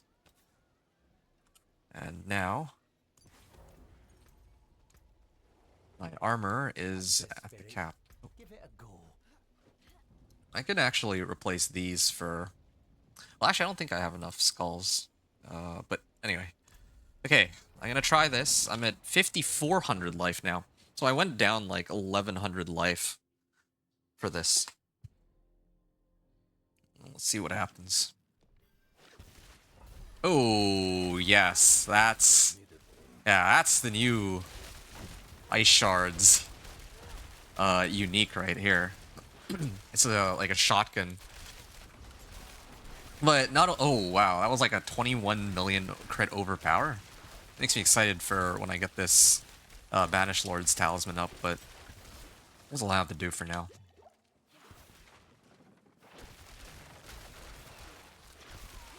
Yo, this is kind of crazy. So, hold on. Can't really see what's happening here. It's like 7 of them? Or it's like... Because, okay, what exactly does this do? I should have checked that first. It says it now spreads out with 2 additional shards. And then it does more damage for every... Okay, that was clearly a 6.6 million from my skill itself. Like, the damage numbers are lower than Grigor's Lightning, but it is... Oh, wow. Dude. This thing is just demolishing the pit. But, I mean, I'm firing like 9 of these at a time. And, yeah, it's kind of bizarre to me because this says spreads out with 2 additional shards. But when oh, you know what? I see what's going on here. So normally ice shards, I shoot like 5 ice shards, but with this Hail of Varglass, it spreads out with 2 additional shards. So each of these breaks off into 2 additional shards, I guess. And then I basically shoot all 5 at once? I don't know. It's weird. It turns it into a shotgun, but I thought that it was going to be like, maybe like 3 ice shards that get shot out, but I didn't expect it was going to be like this. Wow. It's kind of a misleading, unique effect, though. This is definitely not what this item does. Yeah, I definitely had to be a bit more careful as compared to before. Like, I'm making a bit more damage, but I mean, it's fine.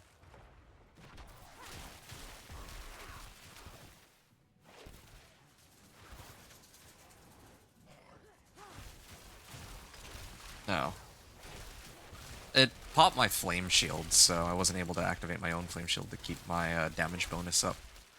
Yeah, no, this is pretty nuts. Like, I'm actually really curious about what'll happen when I fight the boss now. Like, can I... I just stand in front of them and then just... Like, let the shotgun do its thing.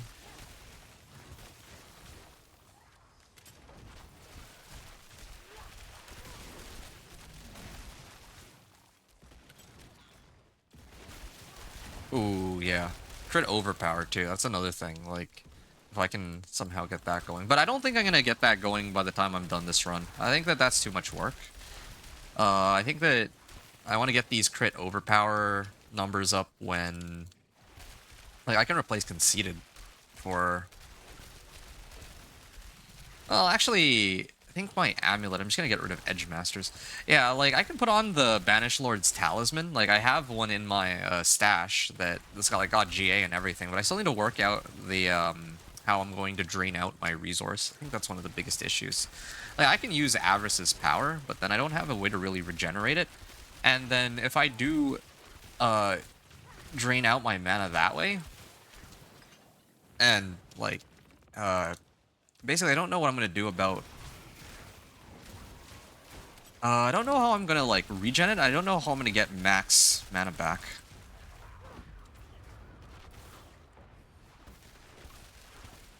There. Hello. Well done. Thanks. Goodbye. Alright.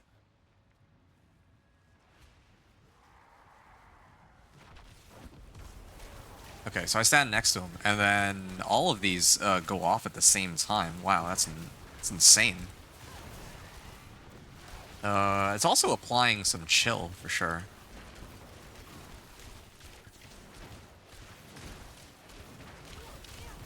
Oh! Okay, that's awkward. I'm gonna just call that like a 945 clear. I could have avoided that. I didn't expect that to instantly kill me, though. To tell you the truth. That's why I didn't bother to dodge it. Okay. Good to know what the limits of this build is, or are, in this case. So a 945 clear. Alright, I'll keep my distance this time. Oh. At least my barrier can tank that.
May your road be filled with wonders.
I cannot afford that.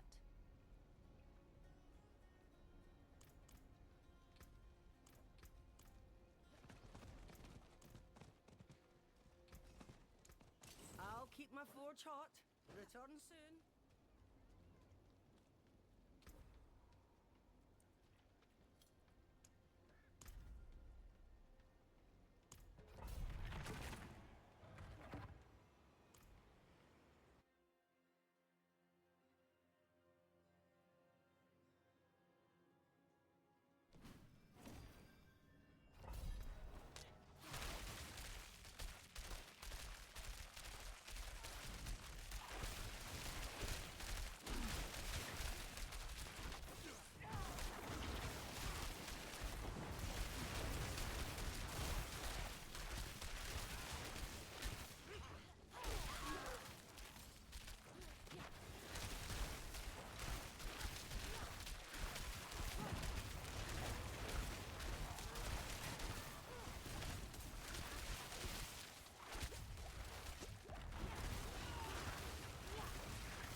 desert concoction.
If I cannot be in the wilderness, this will do.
Greetings. How shall I guide my hammer?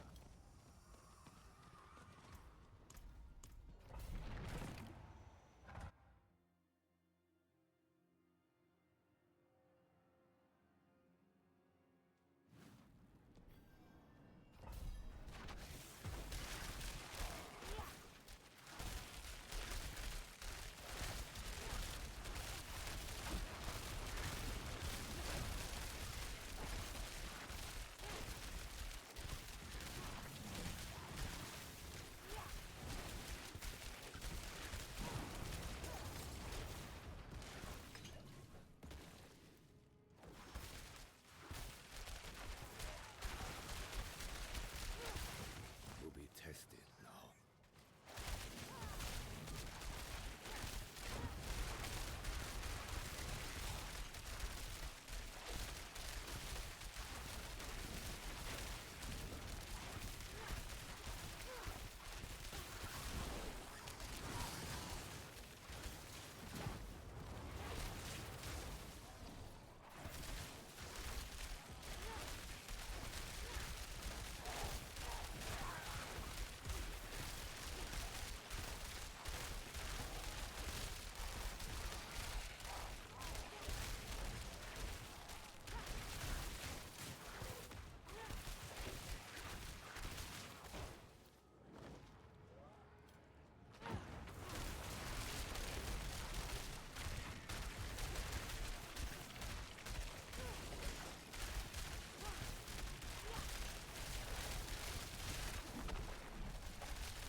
I forge more than hot and solid bits here.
impressed.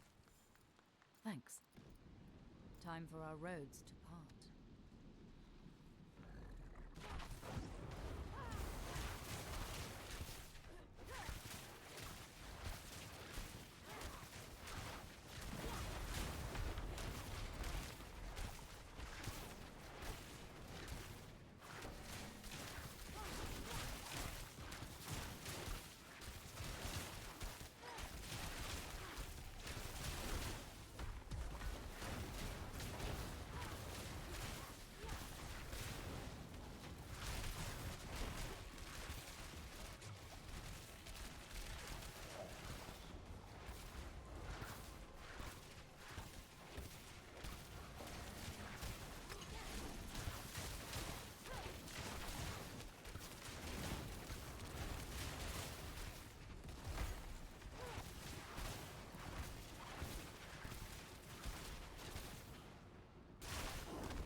Hello?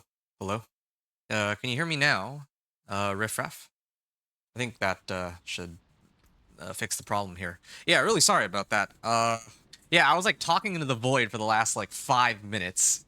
Yeah, so I think even on the recording it'll catch this. I've just been like, it looks probably like I've just been sitting here staring at the wall for the last like 5 minutes and running in circles, but no, actually I was like talking the whole time. My bad, man. Okay, so let's start off with that. Or let's start off with some of this stuff here. Yep, okay. No wonder no one was replying to me. I mean, I was saying like, oh, okay, well, I guess Lone Wolf and Rift that you guys probably took off because you got bored or something, but I appreciate that you guys hung out all this time.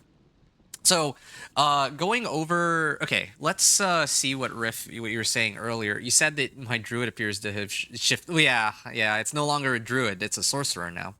And the reason why I'm doing sorcerer now is as opposed to druid is not because I got bored of druid, but the way that this channel operates, right? The way I do things on this channel is that I make Diablo 4 content. But the way I do it is at the beginning of each season, I'm trying to do a level 1 all the way to Torment 4 with every single class in the game. So Druid, Sorcerer, next one will be Necro, probably, I think. Then Rogue, like that's Dance with Knives. And then finally Thorn's Barb and Spiritborn. I don't know how I'm going to make this Thorn's Barb work in a season where it's supposed to be against bosses, but we take that off the table. All the other ones that I mentioned, yeah, should be fine. So, yeah, me switching off of Druid is because, yeah, like I have to go through all of the classes in the game, right? You also said that you can't hear me if I'm talking, so I had responded there. My gear looks better. Yeah, no, my gear is a lot better. I don't know when the last time you were here was. It says this is your first time on this channel, which doesn't sound like that's quite the case. I mean, like, yeah, my gear is definitely a lot better than how it was way earlier. How did you get all the other boss powers unlocked? Well, I mean, the way you unlock a boss power is by hitting each of the bosses, right? You don't need boss mats to go and do them, by the way. So like let's say I want to get like Duriel's Burrow. I could actually go Torment 1, right? This is like the very first thing I did. I went into Torment 1, and then I went into Gaping Crevice. Well, actually, I mean, that might not be the best example. The power I'm using right now, Grigwar's Lightning Square. Let's use that as an example. So I went into Hall of the Penitent, or whatever it's called. I fought Grigwar on Torment 1, and then I unlocked this boss power. That's all I needed to do. That was my first priority, because having a main boss power helps you clear the season by a significant margin. Like, it's such a big power boost. It's not like in the PTR, where in the PTR, I think the boss powers were doing like literally 99% or more of the damage of each of the builds. So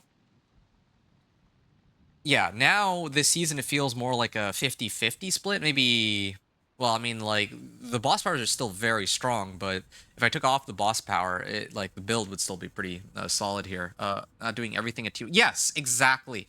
So when I say doing everything at T1 first, right? Or when you say doing everything at T1 first, I'm not saying that you should use your boss mats. Like, look at this, right? I have a whole bunch of boss mats, but let's suppose that I made in Torment 1 for some reason. I was sitting on, like, I don't know, 70 Exquisite Bloods. I don't have to go run Lord Zir, like, right away. Or I don't have to, like, from last season to this season, they removed the requirement for fighting the boss. You just need to use the boss materials to unlock the chest that comes at the end, right? And that's where the rewards come from. But if your sole goal is to unlock the boss powers, you just need to fight the boss. So I went in Torment 1, I fought Grigwar with no cost, and then I unlocked the power that way. And then I had some Spectral Ash lying around from all the incursions that I did, so then I used that to max out my powers, okay? So that's how I went about unlocking the powers. So yeah, and then eventually, like, I didn't have all these powers unlocked at first, but I was really desperate for Hail of Verglass because I didn't know, or I didn't know where I was supposed to get it from. So I ran pretty much all of my boss mats in hopes of getting it. But in reality, like if I could go back and try again, I actually think that. Well, I mean, I got it from Urivar, but I think from the website that I looked at, it was Urivar or Grigwar. I don't think I can farm those Judicators masks, but I can farm. Yeah, I could get it from Mercenary bartering too, and Tree of Whispers, but and World Bosses. But I wouldn't run those for Urivar's mask. I would just spam Living Steel. I think I would have to run more of these to know for sure, but yeah, it seems that yeah, I would like save these for like Torment too and whatnot. That would help. Boss, yeah, exactly. Bosses don't need keys. Yeah, so that's something that people should be very aware of. Oh, by the way, world boss. If you can run any world boss, for which you don't already have the power, you should because, like here, let me find these. Okay, so there's a Shava, Avarice, and Wandering Death, right? This one, even if you don't have like channeling on your skill, this modifier where you can execute monsters is actually pretty nuts. I would say that that's probably the most valuable. That's one of the most valuable modifiers you can get on some builds. And then same thing, similar situation with Avarice and Ashava, where you can unlock these powers for the world bosses, right? And even if you don't want the modifiers, you can use them, their main effect, to carry you through the leveling process. So I run out of normal. You have a lot more upgraded than my druid. Well, okay, the thing is, that's because the boss powers are shared, dude. Boss powers, like in the past, it used to be character specific. It used to be the case that you would run.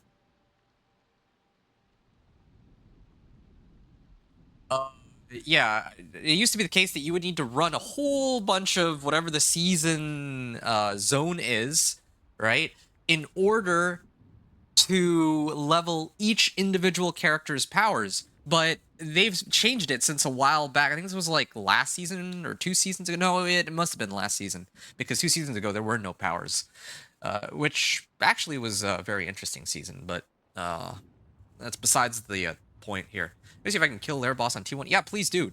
Lair Boss on T1 should be very easy. Like, if you have the right preparations, then you should be able to clear it with just about any build, in my opinion, except for maybe like a basic attack sort of build. Because the monster is like, you know, going into T1, I just loaded up on a bunch of damage modifiers. I got Paragon points, and I had like a couple, like I had most of my aspects, if not all my aspects. I didn't have Tal Loop or anything like that, but I didn't need it. You just need raw damage on T1. It's like, it should be very easy for you to clear that. You know. So, just giving you some, like, little tricks here. So, that's for, boss powers. So, that's how you unlock the boss powers. And, yeah, the boss powers are shared between classes, which is good for you and good for pretty much every other player. But maybe not so much for me, because when I make a new character, I like to have it fresh, you know, from scratch, so that I can kind of show the zero to hero journey. But because, like, with this character, a lot of my boss powers were already ranked up, I had to be a little creative in how I had to pick out powers that were still rank 1. And I think I chose one power, I think it was this one, that was, like, max rank, but at the time I didn't have much shadow resistance at all, so that was okay. But, anyway. Yeah, so you get the idea. You get the idea. That pretty much covers it for this build. So, again, like, I finished the Companion Druid the other night, or no, it wasn't the other night, 2 nights ago. And then I just finished this build. The next character that would be coming up is going to be like Minion Necro, like I said. So, you know, it's not like I just abandoned my Druid. And I mean, Druid is what I'm going to be playing the most of after I finish on, like, going through each of the 1 to 60s, right? But yeah, that's just to answer your question for how my, like, my class, why I'm not playing Druid anymore. So that's how I unlocked all the boss powers, and then of course, my gear. Yeah, I mean, I had to fight tooth and nail for every single item that I got. I think. Yeah, I mean, I ran a lot of bosses and I ran a lot of tributes, and I can tell you right now that it was fun, but also at the same time I hate myself. All right. So I'm going to assume that since you haven't said anything else, that I can kind of talk about the rest of my journey. I kind of actually inadvertently kind of answered already, like just gave a nice little summary of how things went.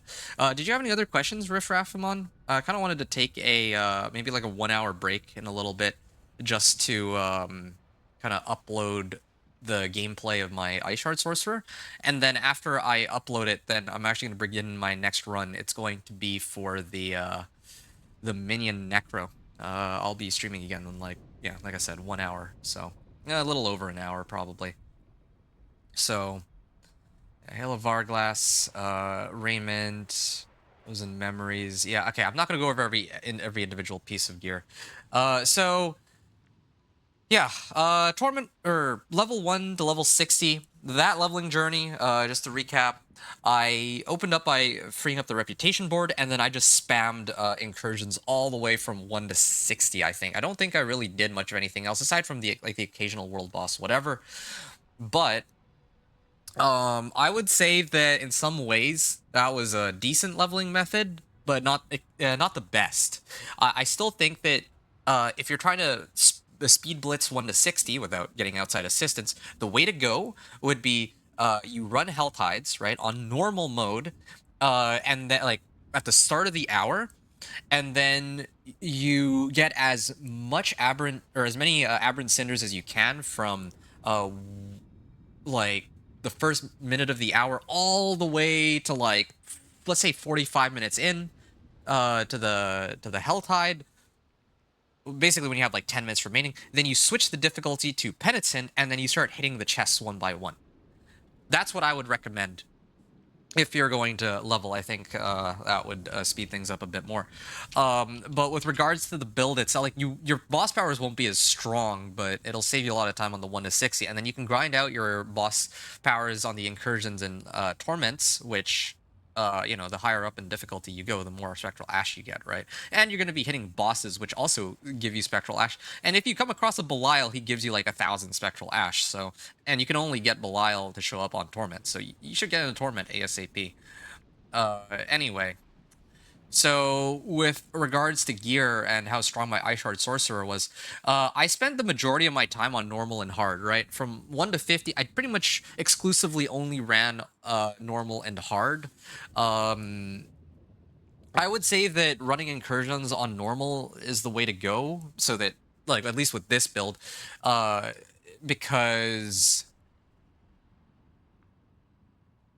yeah, like going into normal, because like this build is gated on mana at the very start of the game. As you get like more aspects, as you get more passives, especially your key passive, your Ice Shards mana cost is going to go down significantly, right? But if you don't, like, here, let me just take a look at this real quick. They really, this was an amazing change to the key passive. The old one was like almost useless. So this one is 27 mana cost. I throw this on and suddenly it's 11 mana cost. That's a pretty massive decrease in mana cost, right? So when you're going from 1 to maybe whenever you unlock your key passive, let's just say around level 25, you want to keep it on normal mode for sure if you're going to be running incursions. I mean, yeah, it's true that somebody who's much stronger can go and carry you, but I don't like to have to rely on that.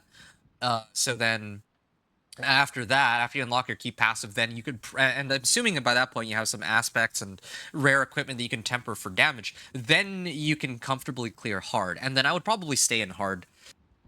That way you don't have to do too much like thinking about like upgrading gear and whatnot. You still have enough damage to kill everything and you're not going to die. It's not like Expert or Penitent where the monsters are way more dangerous and way tankier, and that'll slow you down, right? So normal and hard all the way. Like, don't even touch Expert or Penitent ever. I ran Expert and Penitent. I ran Expert and Penitent just so that I could actually not be miserable while leveling from 50 to 60. But that whole process from 50 to 60 still took me like 2 hours. If you're going from 50 to 60, just run Strongholds, man. Don't... I remember watching a video, I think it was from Ponyhoff. I don't agree with running Strongholds, like burning Strongholds to go from like 1 to 50. Like, I just think... I think Strongholds from 1 to... Or sorry, from level 50 to 59 is the way to go. Assuming you have Vessel of Hatred. unlocked. Otherwise, you have to start like level 52 or something. But then at level 59, you turn in all your renown rewards, and that gets you from 59 to 60. I really genuinely think that that's how people should do the leveling, and I think that's the fastest way to go about it. But yeah, in this particular case, I just spammed incursions from like 1 to 60, and yeah, it took me like 5 or 6 hours or something like that. When I talk about the Torment journey, that's the second half of it. Okay, Torment journey was a little interesting. I was all over the place, really. I do have a bunch of notes, so I'm just gonna kind of cover them one by one. So I was able to make it all the way to pit 25, running the same setup as pit 10, but without any boss power. And then I made it all the way up to pit 30 with 4 minutes remaining without the boss power. But then when I put on the lightning square, suddenly well, hold on, I'm just like looking at these right now. Yeah, I had to make a couple adjustments, right? Like when I put on the boss power, and then I put on like Tal Loop, defensive skills. Like I used to run Tenuous Destruction to get a massive damage boost, but then once I put on Tal Loop and put on all my skills, that was way better than Tenuous Destruction. And I also got Frigid Fate and Enchantment Master legendary nodes that boosted my damage by like 60% multiplicative apiece. Are you serious? There's no streamers playing Druid? That's so funny. I know that there was like a crazy Cataclysm guy that was going around trivializing the game, so I'm surprised more people aren't playing that. But I guess Rogue right now is supposed to be super strong. Maybe that's part of the reason why there's no one playing Druid. Druid's, generally speaking, just not a popular class. Arguably, it gets forgotten at times, but I'm eating well this season, so I'm not complaining. Aside from other people using these like crazy bonkers strong builds. I don't even know why they do so much damage, but I digress. I'm trying to kill those lair bosses, which is why I'm not talking. Okay, it's all good. You let me know if you want some help with the lair bosses at all. If you need help with anything, just let me know. I don't. What are you running this season, by the way? I forgot to ask. So yeah, going back to my set. Yeah, sorry, I don't get to talk to you right now either because I'm kind of covering my equipment. We're still recording this. I need to upload this gameplay, and I'm already pushing like 9.5 hours, so I'd rather get this done. So, yeah, pit 25, yeah, like, I think it was pit, like, in order to unlock, let's just do it like this. So, pit 25 was able to comfortably clear it with 2 legendary nodes, Tal Loop and my defensive skills. Pit 40, pit 30 is for Torment 2. Pit 45 is for Torment 3. I was able to clear pit 45 with my third legendary node. That was Fundamental Release. And then I actually made some adjustments. I got a glyph.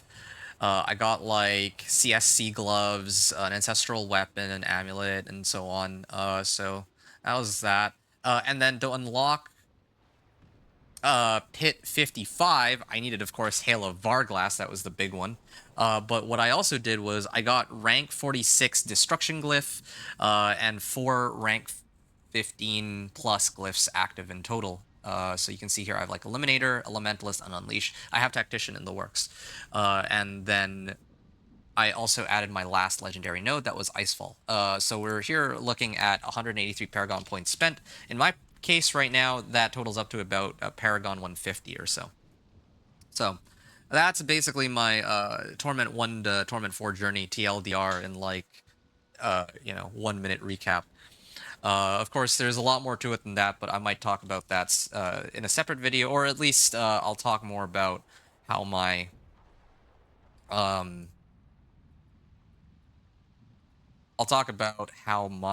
like what items I have and like what my setup looks like and all that good stuff. So that's pretty much the end. I think I'm gonna go to Kyovashad and, as is tradition, set it to Torment 4, and that will signal the end of this 1 to 60 or level 1 to Torment 4 journey. I find it.